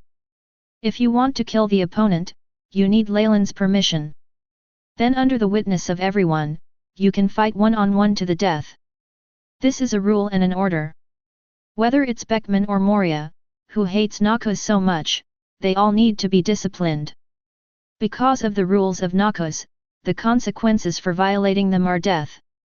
Although Moria hates Noxus, Moria does not want to die. At least he can't die before taking revenge. He wants to avenge his crew members who died in vain. He's going to kill Bullet, he's going to destroy Noxus. Under the watchful eyes of Moria, Beckman, and others, the tall Leylin led Bullet and others onto the deck from the gangway. He. Looks like you guys have a lot of time. After entering the deck, the leader Leylin glanced at Moria and the others, then led everyone to the sofa on the deck without saying a word. Only Bullet, with a cruel smile on his face, walked up to several people and spoke with a ferocious smile. Leylin and others can naturally feel the movement on the deck. However, Leylin didn't care about these trivial matters. But as the boss of these newcomers, Bullet has to take care of these things. Kaka. After hearing Bullet's question, my hawk and others looked at Bullet in silence. This matter had nothing to do with them in the first place. Only Moria lowered her head and clenched her fists tightly. The crisp sound of bones continued to emanate from Moria's clenched fist. Moria didn't dare to raise his head because he was afraid that when he did, his uncontrollable killing intent would appear in his eyes. Beckman didn't add insult to injury and said something to Bullet. Because he can solve such small things by himself, he doesn't need to bother other people. Although none of Moria and the others spoke, Bullet was not ready to let them go. As the Bullet suddenly disappeared and reappeared, Moria, who couldn't react at all, suddenly had her head embedded in the ground. Although the current Moria has not lost his fighting spirit, it does not mean how strong he is now. Bang! After Moria was smashed into the ground, before anyone could react, Beckman flew backwards. Beckman flew upside down and landed directly on the coffee table in front of Leylin and others. Looking at the two people who were easily knocked down by bullet like dolls, the eyes of Yin Xiang, My Hawk, and Crow became serious. Because they didn't see clearly how Bullet did it. Therefore, this huge gap makes these talented geniuses dignified. After all, although Bullet looks tall, Bullet is about the same age as them. However, the difference in strength between them and Bullet is as different as that between a strong adult and a child who has just learned to walk. Faced with such a gap, how could My Hawk, the three arrogant geniuses, accept it so easily? But Bullet ignored their thoughts. Bullet slowly squatted in front of Moria, who was knocked upright by his punch. Boy! Whether you want revenge or defection. But until you don't have that kind of strength, it's best to keep your tail between your legs. Next time, I will definitely kill you. Bullet grabbed Moria's head and pulled Moria's head out of the deck. He whispered to Moria in a ferocious voice. Bullet actually doesn't like Moria, the loser who has hatred towards them. If it weren't for the fact that Moria was the person brought back by Leylin's name, Moria would have died long ago. Without enough strength, speaking out of hatred is seeking death. Noxus is not a kind place. Noxus should not be fools who can't hold back. Bang! After giving Moria a brief warning, Bullet casually smashed Moria into the deck. After doing all this, Bullet gave the Mihawks a cruel smile before turning around and walking back with satisfaction. If you don't have the ambition to realize your hatred, you have to stand at attention honestly. Then the next thing about West Blue will be left to you, Mijur. Until the situation in New World is stable, West Blue has to rely on you. After Bullet walked to the sofa area, he heard Leylin's instructions to Mahor. Until Leylin has established a territory in the New World and stabilized his rule, Leylin will not be able to help West Blue. During this period of time, West Blue can only rely on Mijur himself. I won't let you down. Noxus will rise. When we meet again, I will give you a satisfactory answer. Facing Leylin's instructions, Mijur bowed slightly and answered solemnly and respectfully. This will be the final test between Mahor and Leylin. In this world, it doesn't mean that whoever puts up a flag must belong to that person. In this complicated world, loyalty is based on a certain foundation. If Leylin and Noxus died in the New World, Mahor would never advance or retreat with Noxus again. And if Mijur loses his current foundation before Leylin draws his hand, Mijur will no longer be worthy of joining Noxus. This is mutual. If Noxus does not succeed, then people like Mijur will not be loyal and will not die for Noxus. And if Mijur has no ability and value, then Noxus will no longer need and accommodate him. This is the cruelty of reality. This is also the current relationship between Mijur and Leylin. He is not as loyal as Bullet is to Leylin. His loyalty is based on strength and value. If Leylin loses power, he will abandon and betray Leylin. If Leylin gains power, he will be Leylin's most loyal dog. The reverse is also true for Leylin. Mijur has value as a member of Noxus. If there is no value, Lin Hui will not hesitate to support the second West Blue Godfather. Then leave it to you, Mijur. Looking at the respectful Mijur in front of him, Leylin chuckled and waved his hand and said nonchalantly. Leylin knew very well what Mahor's loyalty was like. But Noxus needs these people to help Noxus complete some things. Then please forgive me for temporarily resigning. I wish you and Noxus good military fortune. After hearing Leylin's words, Mahor did not stand up directly. Instead, he continued to remain humble and bowed his head respectfully to Leylin and others. After saying that, Mijur, Li's friend, slowly bowed his back and retreated to the gangway on the left side of the deck. At this time, Mahor's loyalty is undoubtedly trustworthy. Target: New World. Let's go, gentlemen. After Mijur left, Leylin stood up and yelled at everyone with a hideous smile. Rather than the evil between people's hearts, Leylin fights outwardly against the strong. The New World will be the stage where Noxus raises its flag. The New World will also be the starting point for Noxus to start planning. Oh! Son! Hearing Leylin's words, the 2,000 nomads and Bullet and other cotters on the Kuifali responded loudly. Everyone's faces are filled with anticipation and excitement. These two members of the Qianuo Hand Party are Mijure's last gift to Leylin. These West Blue players selected by Bullet will serve as sailors, logistics, and combat personnel on the Trifari to fight for Noxus. Looking at the high morale in front of him, Leylin smiled and nodded to Bullet and others. Pull out the anchor, Yang Fan. The Trifali docked at O'Hara Port began to move slowly. Chapter 75. On the wide O'Hara Port, Majure, with a group of sturdy men, stood on the port and watched the Trifali go away. It wasn't until the Quifali began to gradually disappear at the end of the sea that Majure slowly withdrew his gaze. Lick! Will everyone in O'Hara evacuate? Majure withdrew his gaze, slowly turned his back to the sun, and asked a tall man behind him in a deep voice. Marine's actions towards O'Hara were revealed to Majure by the Deputy Branch Chief of the West Blue Branch. This Deputy Branch Chief is one of the West Blue Marine officers bribed by Mahor. The premise for his cooperation with Majure is that Majure will help him achieve political achievements and get rid of his boss who was sitting on his head. Therefore, Majure believed enough in his news, and Majure also gave the news to Leylin who was leaving. Leylin's reply left Marine in a state of despair. Everyone has retreated, Doctor. Facing this man who was one of the most powerful people in West Blue, Li Ke lowered his head and replied respectfully. With the help of Leylin, Majure and the nomads have become the top forces in West Blue, because other forces have been destroyed and annexed. Then let's get started. Let's withdraw. After receiving Rick's answer, Majure did not hesitate and gave the order directly. If it weren't for the scholars in O'Hara who are now special cotters of Noxus, Majure would not have closed down a small place like O'Hara. Leylin's 770 helped him reach the top of West Blue, but that doesn't mean he can relax. He also needs to continue to show value, otherwise he will definitely risk being replaced. Yes. Gentlemen.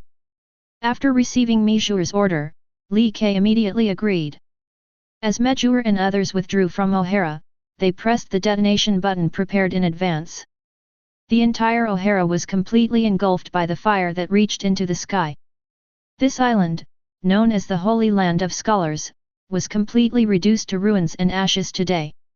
West Blue, Kui Fatu on the map. Except for a few members of the Nobel Party in black Hyuxia tunic suits, under the command of Aoi and Tom, they were busy preparing to enter the Com Belt. Everyone else is doing their own thing. The tall Porisalino, Bullet, Kuruk, and Leylin were sitting at a square table playing mahjong. That's right. Just playing mahjong. Although the style of painting is extremely inconsistent with Leylin and others, they are just playing mahjong. And these things were brought into this world by Leylin. Sailing on the sea is extremely boring and lacks entertainment means. Even before meeting his peers in Marine, he might not see another living person for more than 10 days. Although there are some card games in this world, Leylin doesn't like playing those things. Therefore, Leylin created mahjong in this world and taught Bullet and other old crew members this thing. Except Rouge was sitting next to Leylin, watching. Albia, Spfi, was sitting on the sofa on the deck, reading quietly with Jun. Beckman is comparing charts and preparing the next navigation method. Although Beckman was a trainee crew member, he took over Marnock's duties and became Noxus sailor. Although Beckman has never been to New World, it doesn't matter. People like Leylin are not so easy to belch. My hawk is wiping a long black knife. My hawk has not yet obtained the most powerful black knife in the world. As for Crow and Big Bear, one sat on the left side of my hawk and took a nap, while the other sat on my hawk's right side and looked at the Noxus outline. Well, they were both trainee crew members and formed a small group to keep warm. After all, they don't know what the future will be like now. They can survive better by relying on each other and increase their chances of surviving on this ship, right? Of course, they also have an accomplice, Beckman. It's just that because of Beckman's complicated identity, the three of them have a better relationship. As for Moria, who was training frantically on the other deck with fierce eyes, he was not their accomplice. Although they were both trainee crew members, Moria's stupid behavior made them draw a clear line with Moria.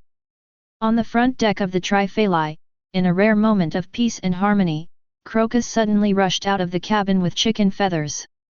With a dark face, he strode eagerly towards the direction of Leylin and others. Looking at the livid Crocus, Mihawk slowly put down the knife, and then lifted up his friends on both sides.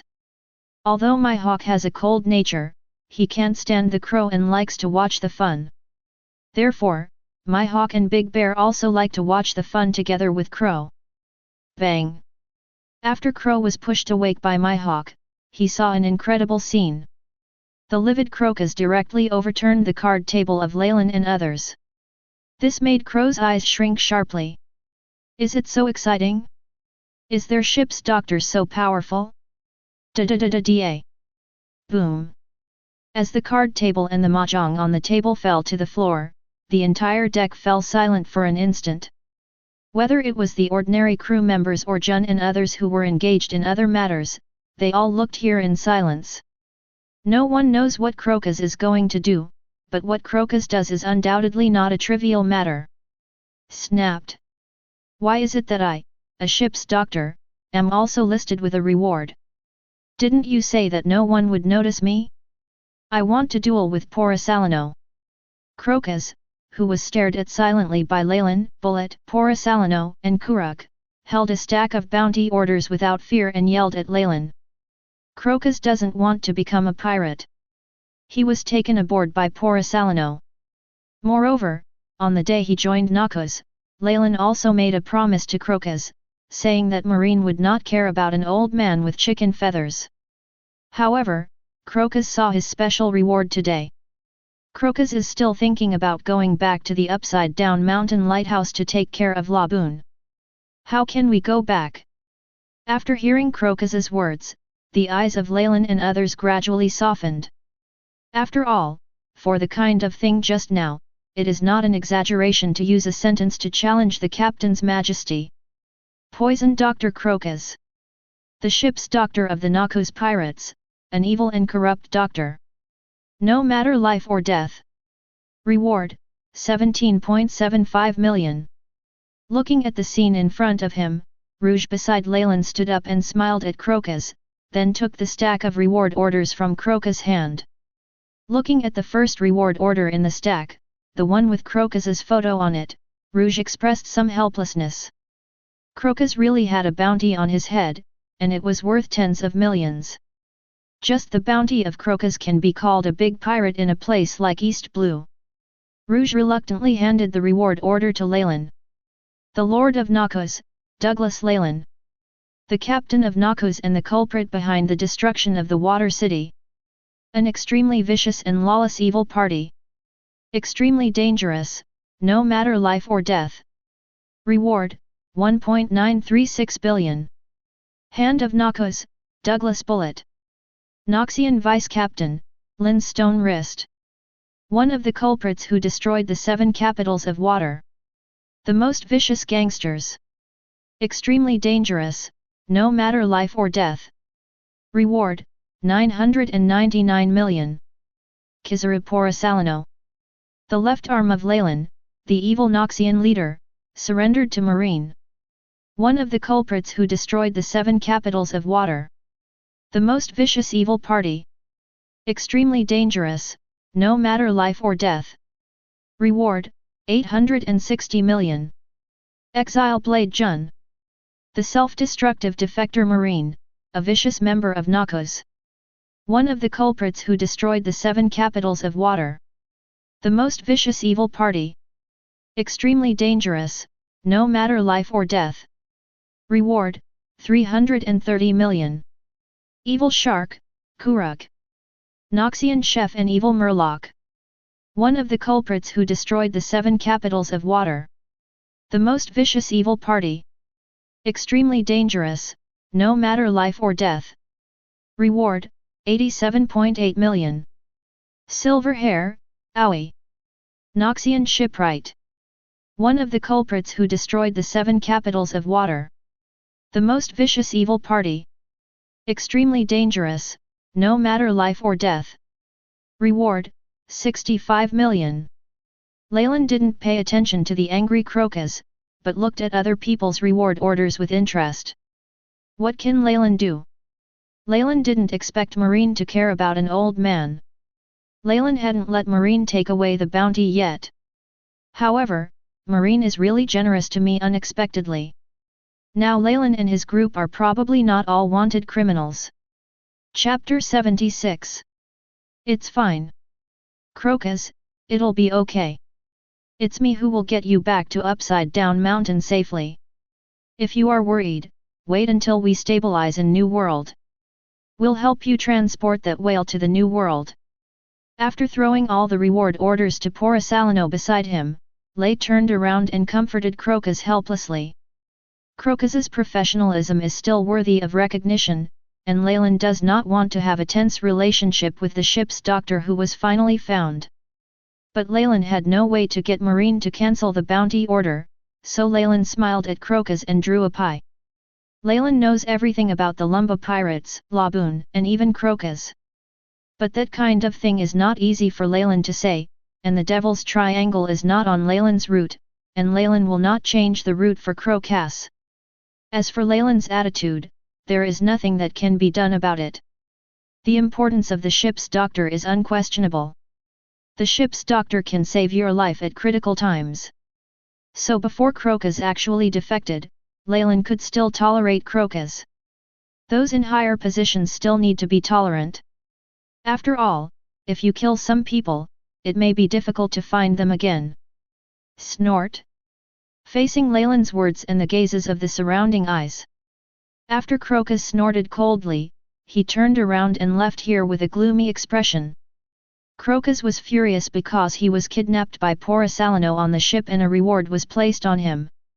However, Crocus also knew that he had no face to help him remove the reward. Crocus just took this opportunity to express his attitude to Leylin and vent his dissatisfaction at being kidnapped on the ship. What else can Crocus do who has already boarded the pirate ship? Crocus knew that Leylin would not let him get off the ship. He did not want to get off the ship now that he had not found the Lombard pirates. Whether it was for his own safety or to go to the New World to find clues about the Lumba pirates, Crocus could not get off the ship. What are you looking at? Have nothing to do? Want to practice? After Crocus left angrily, Croc stood up and shouted with a gloomy face to the people watching around him. Although Kuruk is not as powerful as Porisalino and Bullet, as a veteran of Noxus, Kuruk's words are still very effective. After Kuruk's roar sounded, everyone on the deck quickly turned around and left to perform their duties. After watching the surroundings disperse, Kuruk sat back in his chair silently. Brother! Should we kill him? Bullet, who looked unhappy, spoke directly to Leylin in a deep voice. Although Bullet's character is not as crazy as in the original work, Bullet is also not a good person. Crocus's behavior aroused Bullet's murderous intention. Bullet doesn't care what kind of ship's doctor Crocus is, he'll just kill him and find another one. What Bullet couldn't stand was Crocus's disrespect for Leylin. If you dare to lift their tables today, will you lift their skulls tomorrow? Bullet's suggestion made Porisalino look at Leylin silently. Crocus had a strong opinion of Porisalino, and Porisalino knew it. If the ship's doctor could be replaced, Porisalino would have no objection. That's the end of the matter with Crocus. Let's do this for now. Go get ready. Faced with Bullet's proposal and Porisalino's eyes, Leylin refused directly. Now is not the time for internal strife. After saying that, Leylin stood up directly and walked towards the 3 girls of Jun. As a leader, Leylin must be tolerant of others. After all, talented and capable people have their own personalities. Leylin would not kill Crocus, an excellent doctor, just because Crocus flipped the table. If you don't have this bit of courage, then why should you take the lead? Looking at Leylin's leaving back, Bullet, with fierce eyes, stood up without saying a word, then turned around and walked towards Mihawk and others without looking back. Bullet will not violate Leylin's decision. But Bullet doesn't have the courage of Leylin, so he needs to get some people to vent his anger on. Well, that's right. Mihawk and others, who are still trainee crew members, have become Bullet's new targets. After Bullet left, Kuruk also got up and walked towards the cabin. Old Yamato and his second son didn't say anything, so what could he, the cook, do? After seeing everyone leaving one after another, Porosalino stood up and walked to the sofa with an indifferent smile. Although Crocus had strong opinions on Porosalino, a casual person like Porosalino would not care about these things. Rather than targeting Crocus, Porosalino preferred fishing. Please give me flowers. After everyone left, the maids in maid uniforms filed out of the cabin and began to clean up the mess here. After the manpower on the Trifari was replenished, the battle maid corps was also replenished by Leylin. After all, there needs to be someone on the ship to complete some chores, so why can't it be a young and beautiful girl? Leylin and his group sailed on the last section of West Blue, which was unexpectedly calm.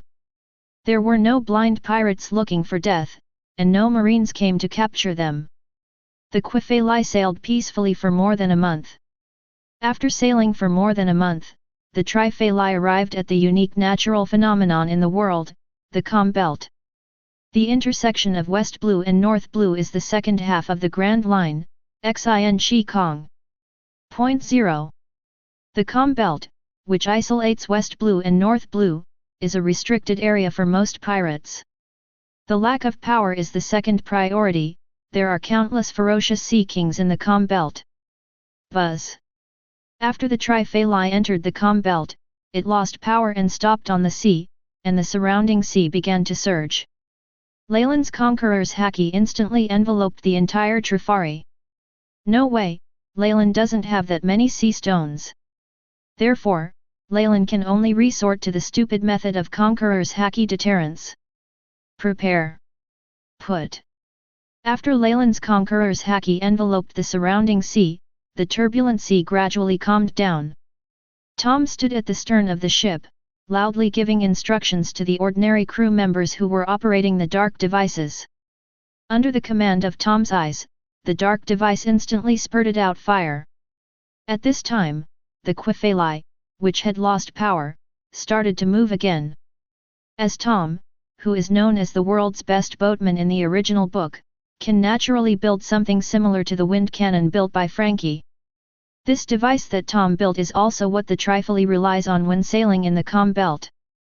After all, without that certainty, Leylin and his group would not directly cross the Calm Belt. With the blessing of Leylin's Conqueror's Haki, their voyage in the Calm Belt went surprisingly smoothly. It took 7 days for Leylin to cross the Calm Belt and arrive at New World. In 7 days, Leylin completed a voyage that countless pirates could not complete in a lifetime. However, as soon as Leylin and his gang arrived in New World, they were taught a hard lesson by New World. Chapter 77. Clatter. Boom. Ding ding ding ding ding. Bang bang bang bang bang bang bang. The Trifari, flying the Noxian flag, had just passed through the cloudless Calm Belt, behind the lone New World. The originally cloudless sky suddenly became dense with dark clouds. Then a heavy downpour mixed with fist-sized hail fell instantly. And along with the downpour, the strong wind began to stir up countless huge waves. The sea even began to tremble violently. Hurry!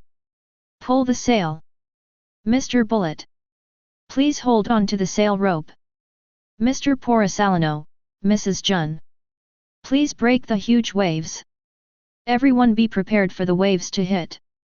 Cleanker, you lead a team to clean up the water. The Trifeli, which was watered by rain, was shaking violently with the violent undulations of the sea. As the navigator of the Noxian 470 pirate group in front of him, Beckman roared and commanded everyone on the deck.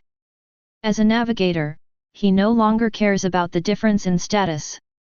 The climate of the New World exceeded Beckman's expectations. The sea conditions in front of us are something that would be unthinkable anywhere in the world. Under Beckman's roar, everyone on the Trifari began to perform their duties. Grab the guardrail and pull in the sail. Hurry up! Bullet, who was carrying Big Bear and a group of strong ordinary crew members, was holding the sail rope with one hand and the guardrail with the other, roaring with bulging veins.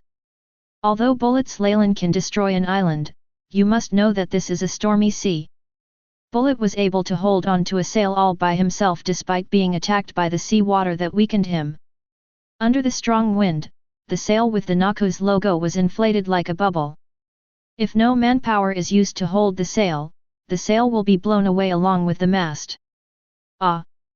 Roar! Facing the wind and waves that constantly hit the ship's hull, a group of strong crewmen clung to the guardrail and pulled the sail. Whoa whoa whoa whoa! No one else has it easier than Bullet. As the hull of the ship was violently shaking, Tom led a group of people to quickly clean up the water that had been brought onto the ship by the waves. Even though it may not be much at one time, if you don't care, the accumulation of small amounts will eventually sink the ship. Ding ding ding ding ding. The excitement in the cabin is no less lively than on the deck. Aoi, who continued to use her abilities to synthesize alloys, kept giving pieces of alloys to Kuruk and other people who were repairing the ship's hull. Under the impact of this stormy sea, the alloy Aoi had previously made to reduce the weight of the hull could not withstand the impact of such waves. And now it is impossible for Aoi to strengthen the hull piece by piece. Therefore, it was necessary for Kuruk and others to constantly repair the cracked hull. Kukikutsu kutsu kutsu. Of course, Aoi and Kuruk are not the only lively places in the cabin. In the boiler room at the stern of the ship, a sweaty crow kept taking out coal blocks from his body and putting them into the boiler, while instructing others to repair the walls around the boiler room. Yes, the thrusters that Tom built were different from those that Frankie would later build. Frankie's one needs coke as fuel, but Tom's one can do anything. Whether it is coal, wood, or electricity, any material that can provide energy can support the operation of the thruster. It was also because of Devil Fruit's ability that the crow was thrown over to burn coal. Wow! Want! Boom! Back on the deck shrouded in dark clouds, sea water, rain, and hail. The blazing beams of light and sharp slashes constantly shattered the huge waves attacking the Trifali. Although the impact of waves cannot be completely eliminated, waves still continue to hit the Trifali. But the Polosalino above the mast, the Mihawk and Jun on both sides of the deck guardrail, and the Leylin on the bow of the ship have all tried to reduce the number of waves suffered by the Trifali as much as possible. After all, in this stormy sea, the role of human power is not as great as imagined. Jahahahahahahaha. Is this New World? It's really exciting. Leylin stood on the collision angle of the ship's bow, facing the violent storm, and continued to use his giant axe to smash the incoming waves. In this stormy sea, Leylin, who arrived in the New World for the first time, experienced a climate in the New World that was even more terrifying than in the comics. But isn't this violently undulating sea and these stormy waves the meaning of sailing? Only by reaching unknown sea areas and challenging the extreme climate of nature can you conquer the sea. Facing the strong wind and waves, Leylin raised his giant axe and roared with a grin. Isn't this exciting New World climate the exciting life Leylin longs for? If everything was as plain as the four seas, sailing would be a waste. Really a crazy man. Rouge, who was only able to stand on the violently shaking deck with a rope tied to him, looked at Leylin who was standing on the bow of the ship in front of him as if he was trying to challenge nature, and said with a soft smile. Although Rouge was an ordinary woman in South Blue before. But since boarding the ship of Noxus and following Leylin, Rouge, who also has AD in his name, has gradually become different. Albia, who also relied on the rope to help herself and barely stood on the bow of the boat, looked at Leylin and the violent sea that looked like the end of the world with trembling eyes. This is an unimaginable scene that has never appeared in West Blue's Albia. The struggle between this man and the sea is a shock that cannot be described in any book. Although Albia came here because of the instigation of Rouge, a crazy woman. But the scene in front of her was also refreshing her knowledge. This is a stormy wave that she may never see in West Blue in her lifetime. This is also a scene she cannot understand from books. Perhaps the struggle between man and the sea, and man's struggle against nature, is the spirit that has led mankind step by step to where it is today. When Leylin arrived in the New World, Naval Headquarters fleet also arrived at O'Hara, which was in ruins. I am Chuyun. The target has long since left O'Hara. O'Hara has been reduced to rubble, and the whereabouts of the target and O'Hara civilians are currently unknown. 5 marine warships docked quietly near the ruined O'Hara port.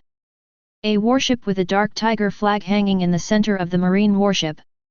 A tall figure, 3.7 meters tall, wearing a dark gold suit and a marine coat, looked at the ruins of O'Hara and reported in a deep voice to the phone in his hand. That's right, this tall man is one of the monsters who became Marine Admiral through the world conscription, and was given the name of Dark Tiger, Marine Admiral Shiger Hatsuka. Just like Monkey D. Luffy, the first name is the last name and the last name is the first name. New. The mission is over, let's go to New World. The phone bug in Anhu's hand was silent for a while before Sengoku's heavy voice came out. Although the 5 elders asked Marine not to conflict with Leylin, there are policies and countermeasures. Do you care about the evil party that slaughtered an island? After hearing Sengoku's order, his face darkened slightly, his eyes revealed a hint of scarlet, and he asked Sengoku in a deep voice.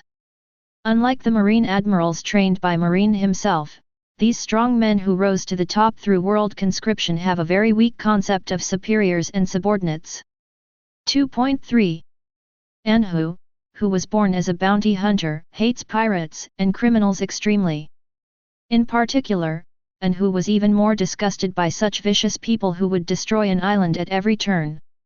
Therefore, Anhu was very, very dissatisfied with Marshal Sengoku for issuing weak orders. This is an order from above. Obey orders, Dark Tiger. You are no longer a bounty hunter, you are now a marine. Sengoku, who was questioned by his subordinates, gradually became less friendly. Sengoku, who rose to the top early because of Leylin, is now in a very difficult situation. There are the 5 elders who are bossing around above, and there are subordinates who are doing their own things below. Sengoku needs time to stabilize the situation within Naval Headquarters first. However, that also takes time. It's because of cowards like you that there are so many rampant pirates in the group. Before Marshal Sengoku finished speaking, Anhu hung up the phone directly. After casually throwing the phone bug to the rear admiral, Anhu looked at O'Hara that had been reduced to rubble, and murmured gloomily every word. Chapter 78. Da-da-da-da. You have quite a temper. Marshal Sengoku's call has already reached me.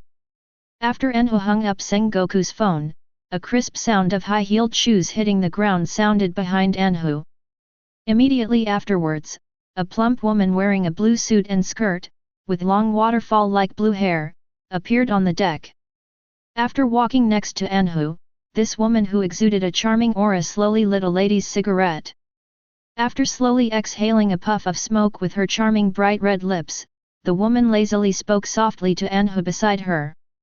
The woman leaning forward and leaning on the guardrail is full of charm, temptation, and *x appeal. The aura of desire exuded by this woman made the Marines standing on the deck have strange red hearts in their eyes.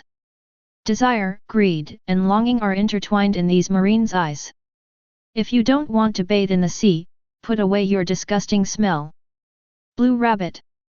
After turning his head slightly to look at the ugly behavior of those Marines, Anhu, who was wearing a black peaked cap and had an extremely cold aura, warned the woman next to him word by word. That's right, the woman next to Anhu is none other than the Blue Rabbit Jeans who passed the world conscription and became a Marine Admiral in the same batch as Anhu. And those Marine states are one of this woman's disgusting abilities. Hee hee. What a boring man who doesn't know how to be charming. But how could this be my fault? She is so charming, can you blame me? However, if you don't like it, then I have no choice but to do it. But having said that, the old man at the headquarters wants you to go to the headquarters immediately. You don't want to disobey, do you? After hearing Dark Tiger's gloomy warning, King Tu slowly straightened up and leaned back against the guardrail. King Tu, who was leaning on the guardrail, looked at those ugly marines and kept testing the Dark Tiger's bottom line with a sense of tea. However, King Tu didn't want to completely anger Anhu, so before Anhu became angry, King Tu took back his abilities. But after taking back his ability, King Tu turned his head slightly to look at Anhu's side face, and asked Anhu playfully with the smell of tea in his tea. As someone who joined Marine through world recruitment, Aoto has great power and is not a quiet person. She was so full of tea that she was trying to sow discord between Anhu and Sengoku. The conflict between Marine Admiral and Marine Admiral is a rare lively event. However, King Tu's provocation was of no use to Dark Tiger. Compared to the weak trash in this department, people like you are more disgusting. You are dismissed. Don't worry about my affairs. Faced with King Tu's provocation, Anhu turned around and looked at the woman coldly, and then began to mock her unceremoniously word by word.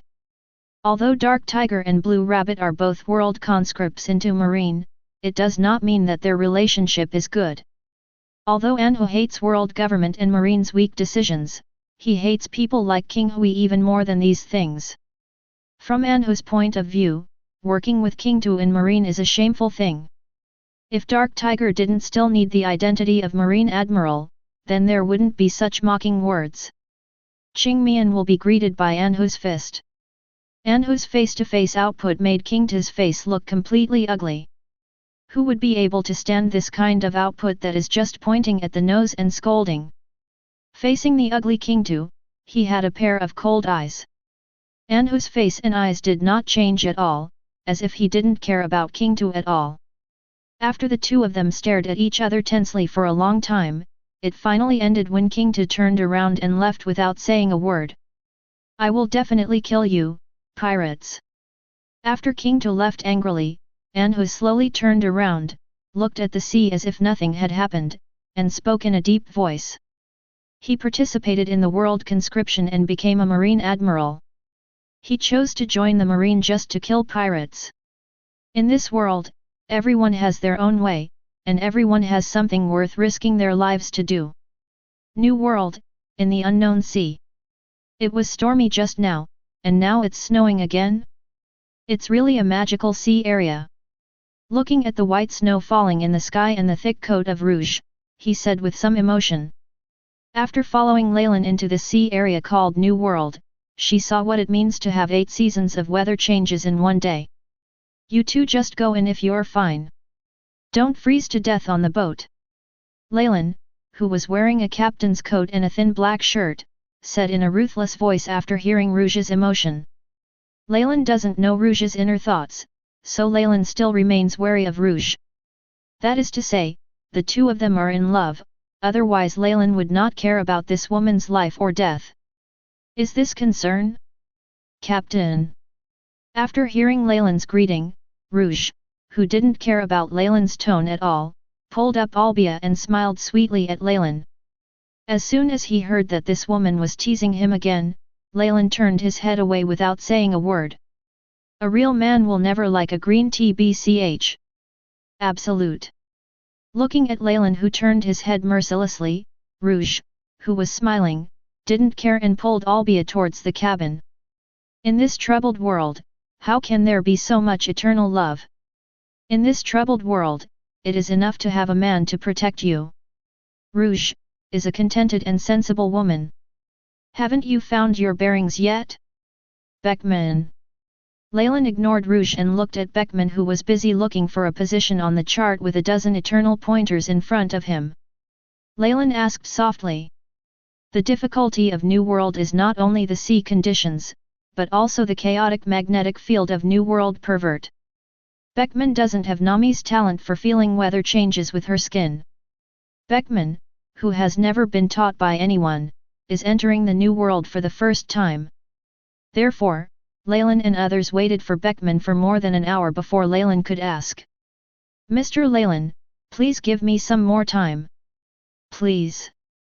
Beckman, who was being stared at by Leylin, Bullet, Jun, Kuruk, and others, looked at the eternity hands that were jumping crazily. His scalp was numb and he begged Leylin again. The difficulty of sailing in the new world exceeded Beckman's expectations. Even if I got several eternal pointers on the black market, as well as the new world's sea map. But sailing in the new world is different from sailing the first half of the Grand Line. I cannot wait anymore. If the magnetic field is actually chaotic, then just eat the thunder fruit. Owie, take out the thunder fruit and give it to Beckman. Looking at Beckman, who had the courage to give him the assurance, Leylin was silent for a while and then spoke directly to Owie. Although thunder fruit, known as the strongest logia, is very precious, it is not important in Leylin's opinion. Although there are 3, 6, or 9 levels of things like devil fruit, the more important thing is the user. The reason why shock fruit can be called the strongest paramecia in the world is because the person who uses him is named Edward Newgate. It's like Teach, who forcibly obtained shock fruit by relying on dark fruit, will never be able to reach the level of Whitebeard. Devil fruit is divided into strengths and weaknesses, and its users are also divided into strengths and weaknesses. In Leylin's view, Beckman is undoubtedly qualified to eat. Since the current situation requires the use of this fruit, Leylin will no longer be left in the warehouse to gather dust.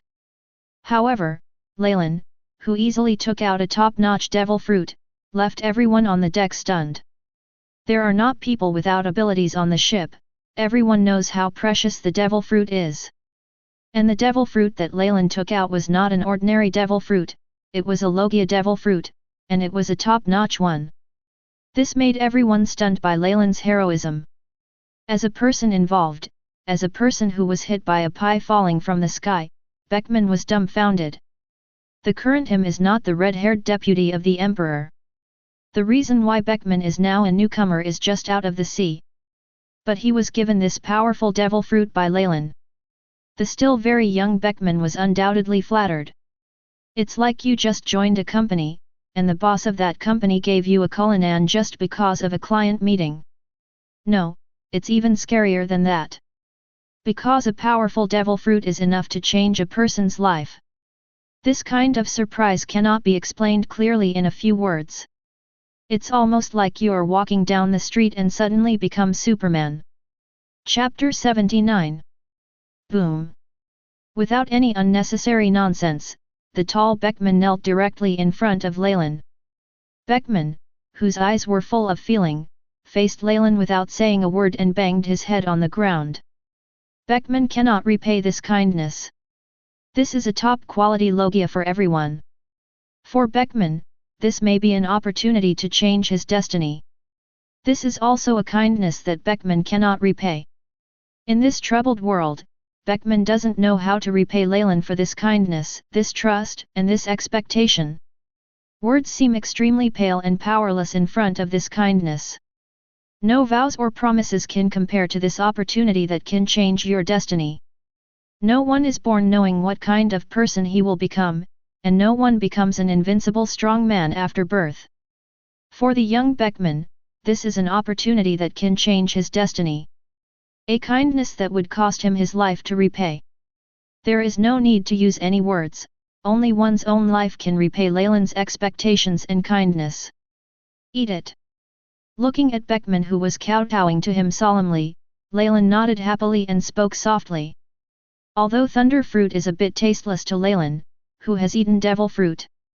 But that doesn't mean Leylin doesn't pay attention to the devil fruit, which is known as the strongest logia.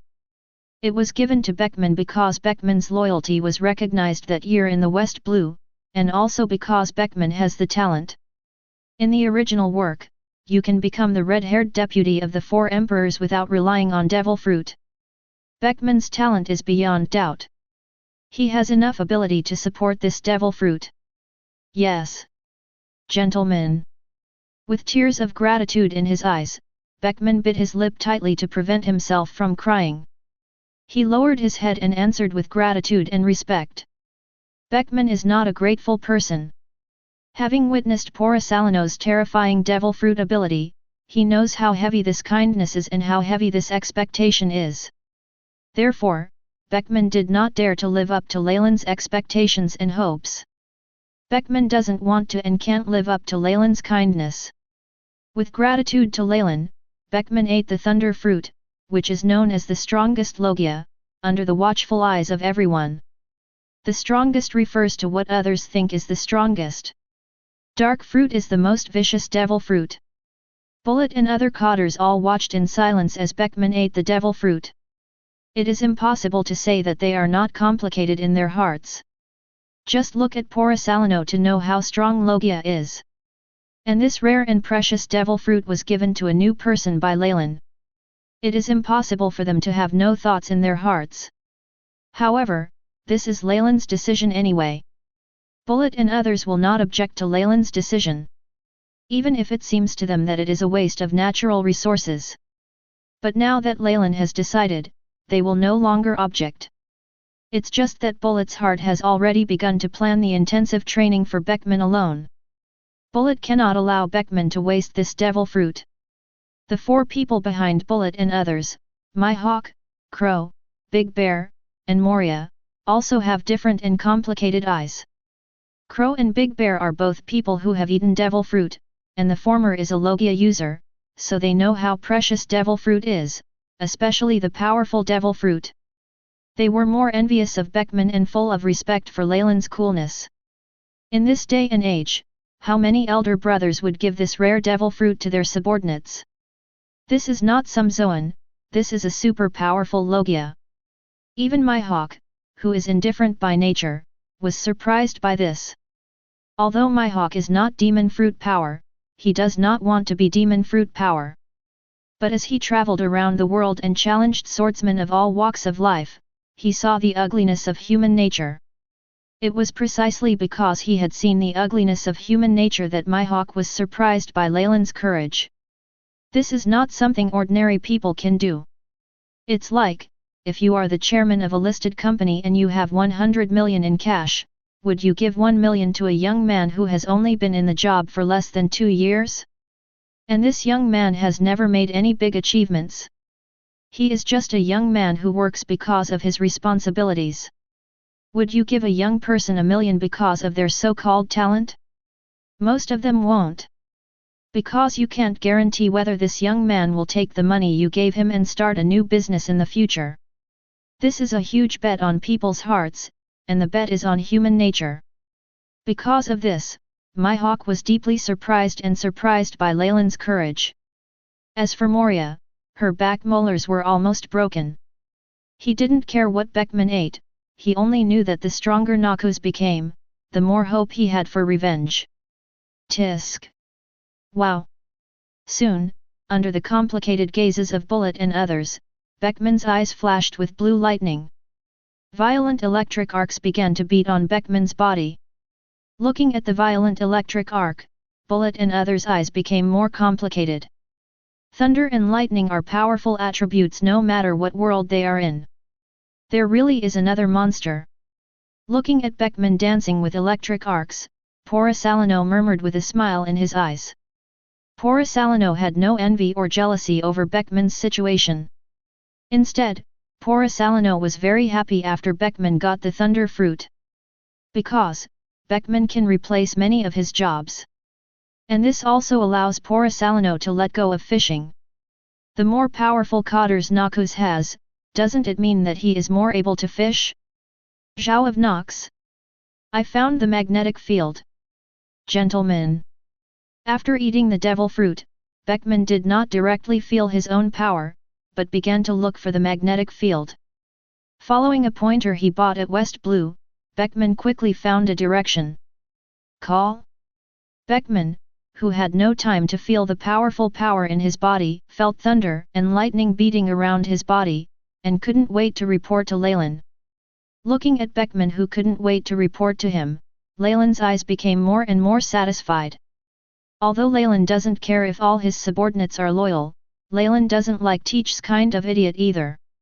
Although people's hearts will change over time, at least the current Beckman still satisfies Leylin. After nodding, Leylin turned to look at Kuruk beside him. Set off. After receiving Leylin's signal, Kuruk immediately turned around and shouted to a group of ordinary crew members gathered on the deck. 80, Noxus comes to Dressrosa. 7 days later. With the help of Thunder Fruit, Beckman began to master the changes in New World's magnetic field. Also relying on the power of Thunder Fruit, Beckman took the Trifari to the first island after Noxus entered the New World. Are you sure this pointer is pointing to Beehive Island? On the wide deck, Leylin was sitting on the sofa, looking at the flag on the island that was getting closer and closer, and asked Beckman with a strange look in his eyes, who was standing aside with a stack of charts. If Leylin remembers correctly, if the newspapers of this world are not just fabricating things. Beehive Island seems to be an island owned by Whitebeard, right? Yes? Then why is the flag hanging on Honeycomb Island not the flag of the Whitebeard pirates?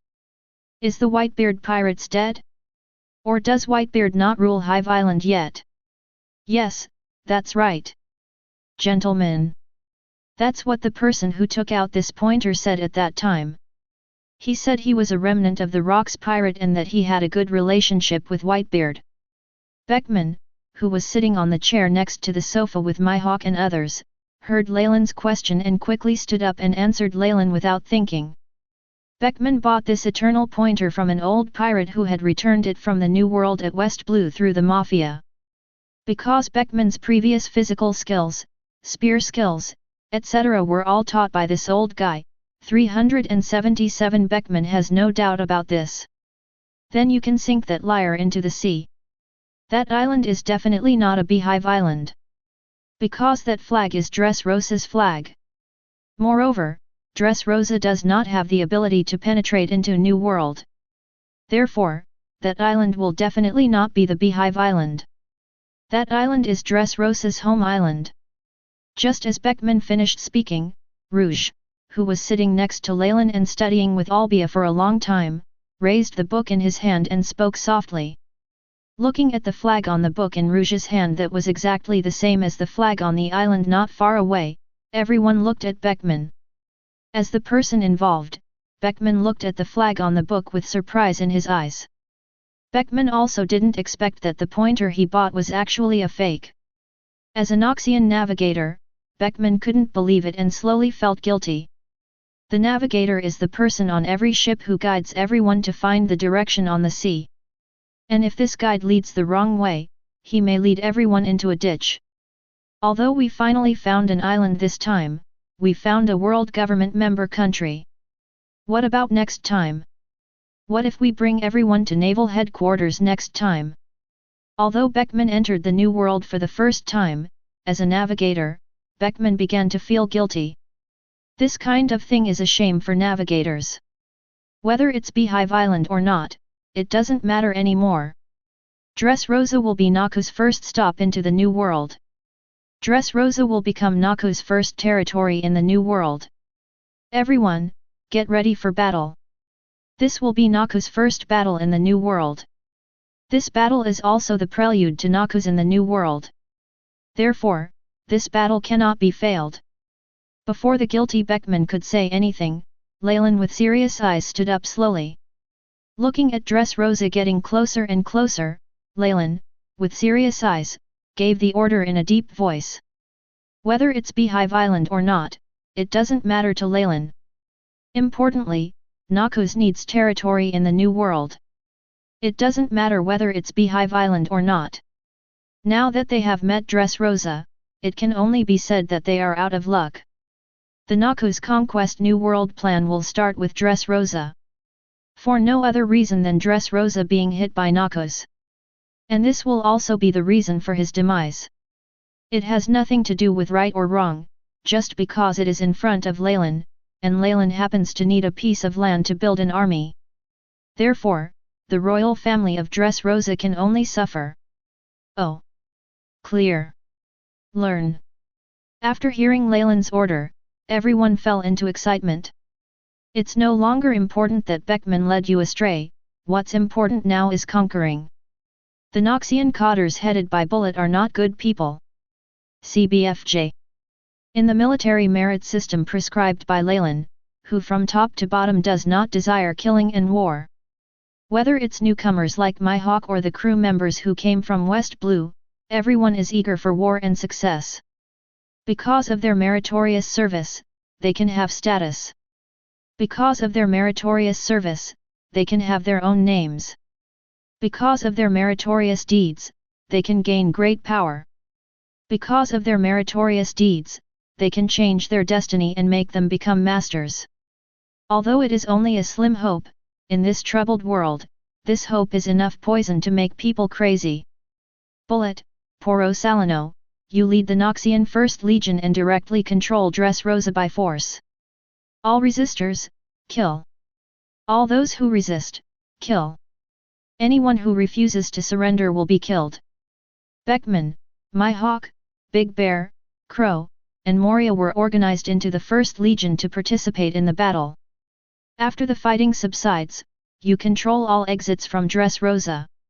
Jun, you lead the Maid Group, responsible for recording meritorious deeds and appeasing the common people.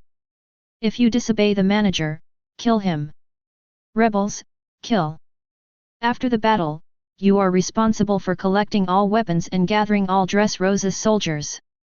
Kuruk, Tom, and Crocus, along with the boatmen and logistics personnel, stayed behind on the Triphalai and provided artillery support for the front line.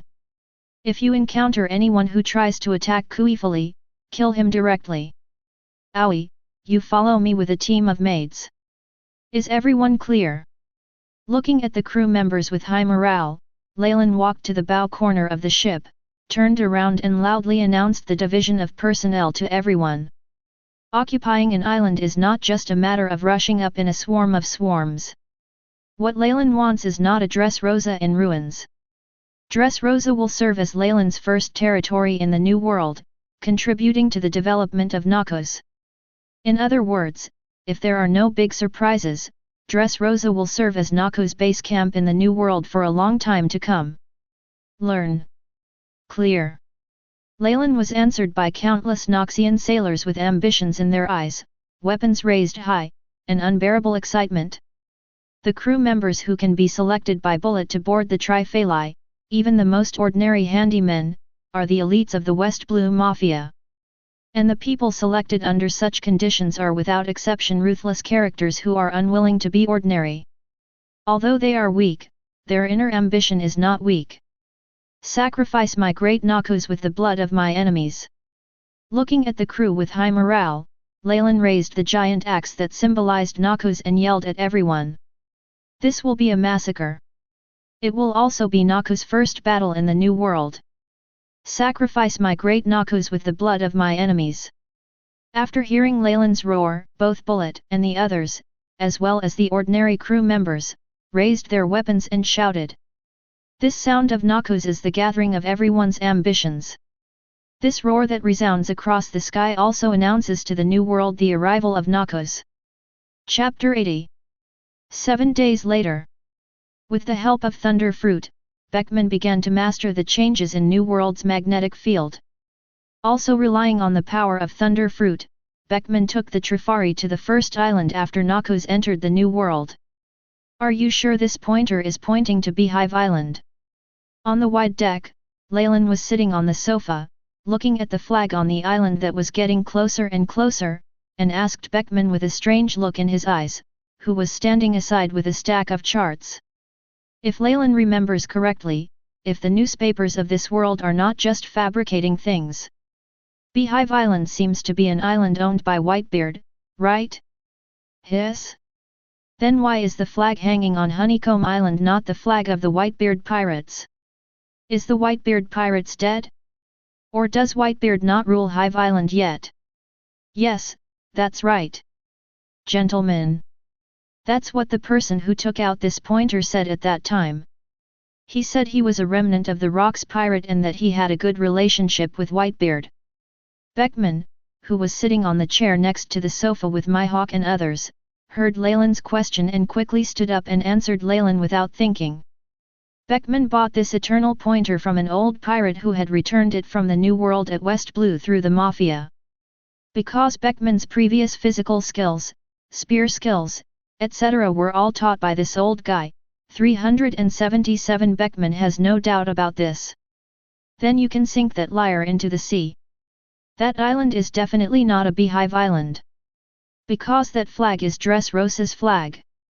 Moreover, Dressrosa does not have the ability to penetrate into New World.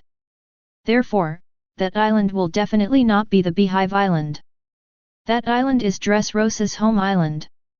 Just as Beckman finished speaking, Rouge, who was sitting next to Leylin and studying with Albia for a long time, raised the book in his hand and spoke softly. Looking at the flag on the book in Rouge's hand that was exactly the same as the flag on the island not far away, everyone looked at Beckman. As the person involved, Beckman looked at the flag on the book with surprise in his eyes. Beckman also didn't expect that the pointer he bought was actually a fake. As a Noxian navigator, Beckman couldn't believe it and slowly felt guilty. The navigator is the person on every ship who guides everyone to find the direction on the sea. And if this guide leads the wrong way, he may lead everyone into a ditch.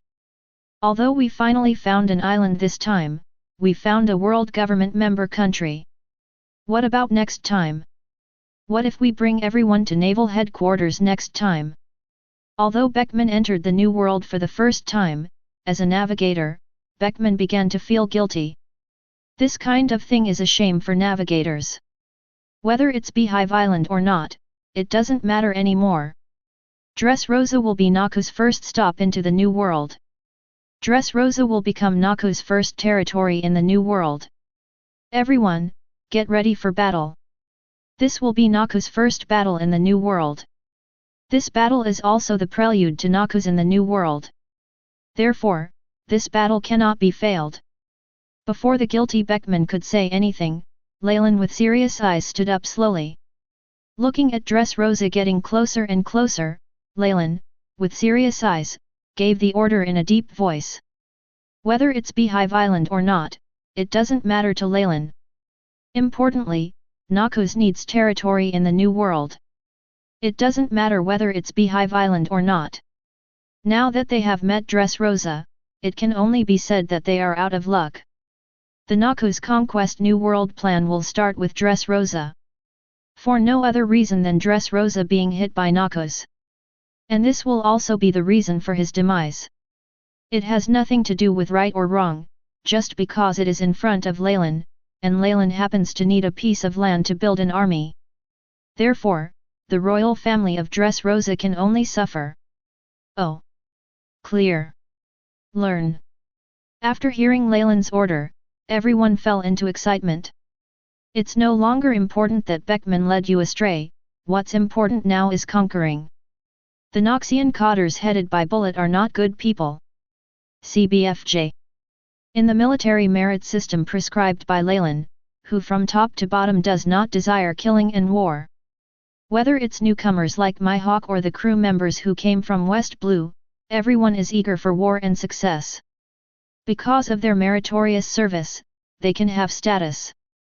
Because of their meritorious service, they can have their own names. Because of their meritorious deeds, they can gain great power. Because of their meritorious deeds, they can change their destiny and make them become masters.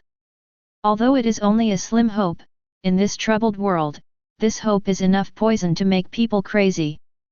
Bullet, Poro Salino, you lead the Noxian First Legion and directly control Dressrosa by force. All resistors, kill. All those who resist, kill. Anyone who refuses to surrender will be killed. Beckman, Mihawk, Big Bear, Crow, and Moria were organized into the First Legion to participate in the battle. After the fighting subsides, you control all exits from Dressrosa. Jun, you lead the Maid Group, responsible for recording meritorious deeds and appeasing the common people. If you disobey the manager, kill him. Rebels, kill. After the battle, you are responsible for collecting all weapons and gathering all Dressrosa's soldiers. Kuruk, Tom, and Krokas, along with the boatmen and logistics personnel, stayed behind on the Triphalai and provided artillery support for the front line. If you encounter anyone who tries to attack Kuifali, kill him directly. Aoi, you follow me with a team of maids.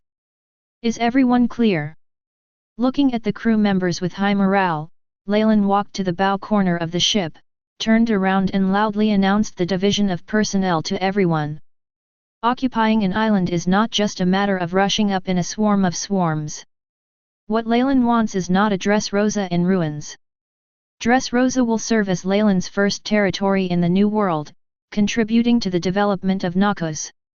In other words, if there are no big surprises, Dressrosa will serve as Noxus base camp in the New World for a long time to come. Learn. Clear. Leylin was answered by countless Noxian sailors with ambitions in their eyes, weapons raised high, and unbearable excitement. The crew members who can be selected by bullet to board the Triphalai, even the most ordinary handymen, are the elites of the West Blue Mafia. And the people selected under such conditions are without exception ruthless characters who are unwilling to be ordinary. Although they are weak, their inner ambition is not weak. Sacrifice my great Noxus with the blood of my enemies. Looking at the crew with high morale, Leylin raised the giant axe that symbolized Noxus and yelled at everyone. This will be a massacre. It will also be Noxus' first battle in the New World. Sacrifice my great Noxus with the blood of my enemies. After hearing Leylin's roar, both Bullet and the others, as well as the ordinary crew members, raised their weapons and shouted. This sound of Noxus is the gathering of everyone's ambitions. This roar that resounds across the sky also announces to the New World the arrival of Noxus.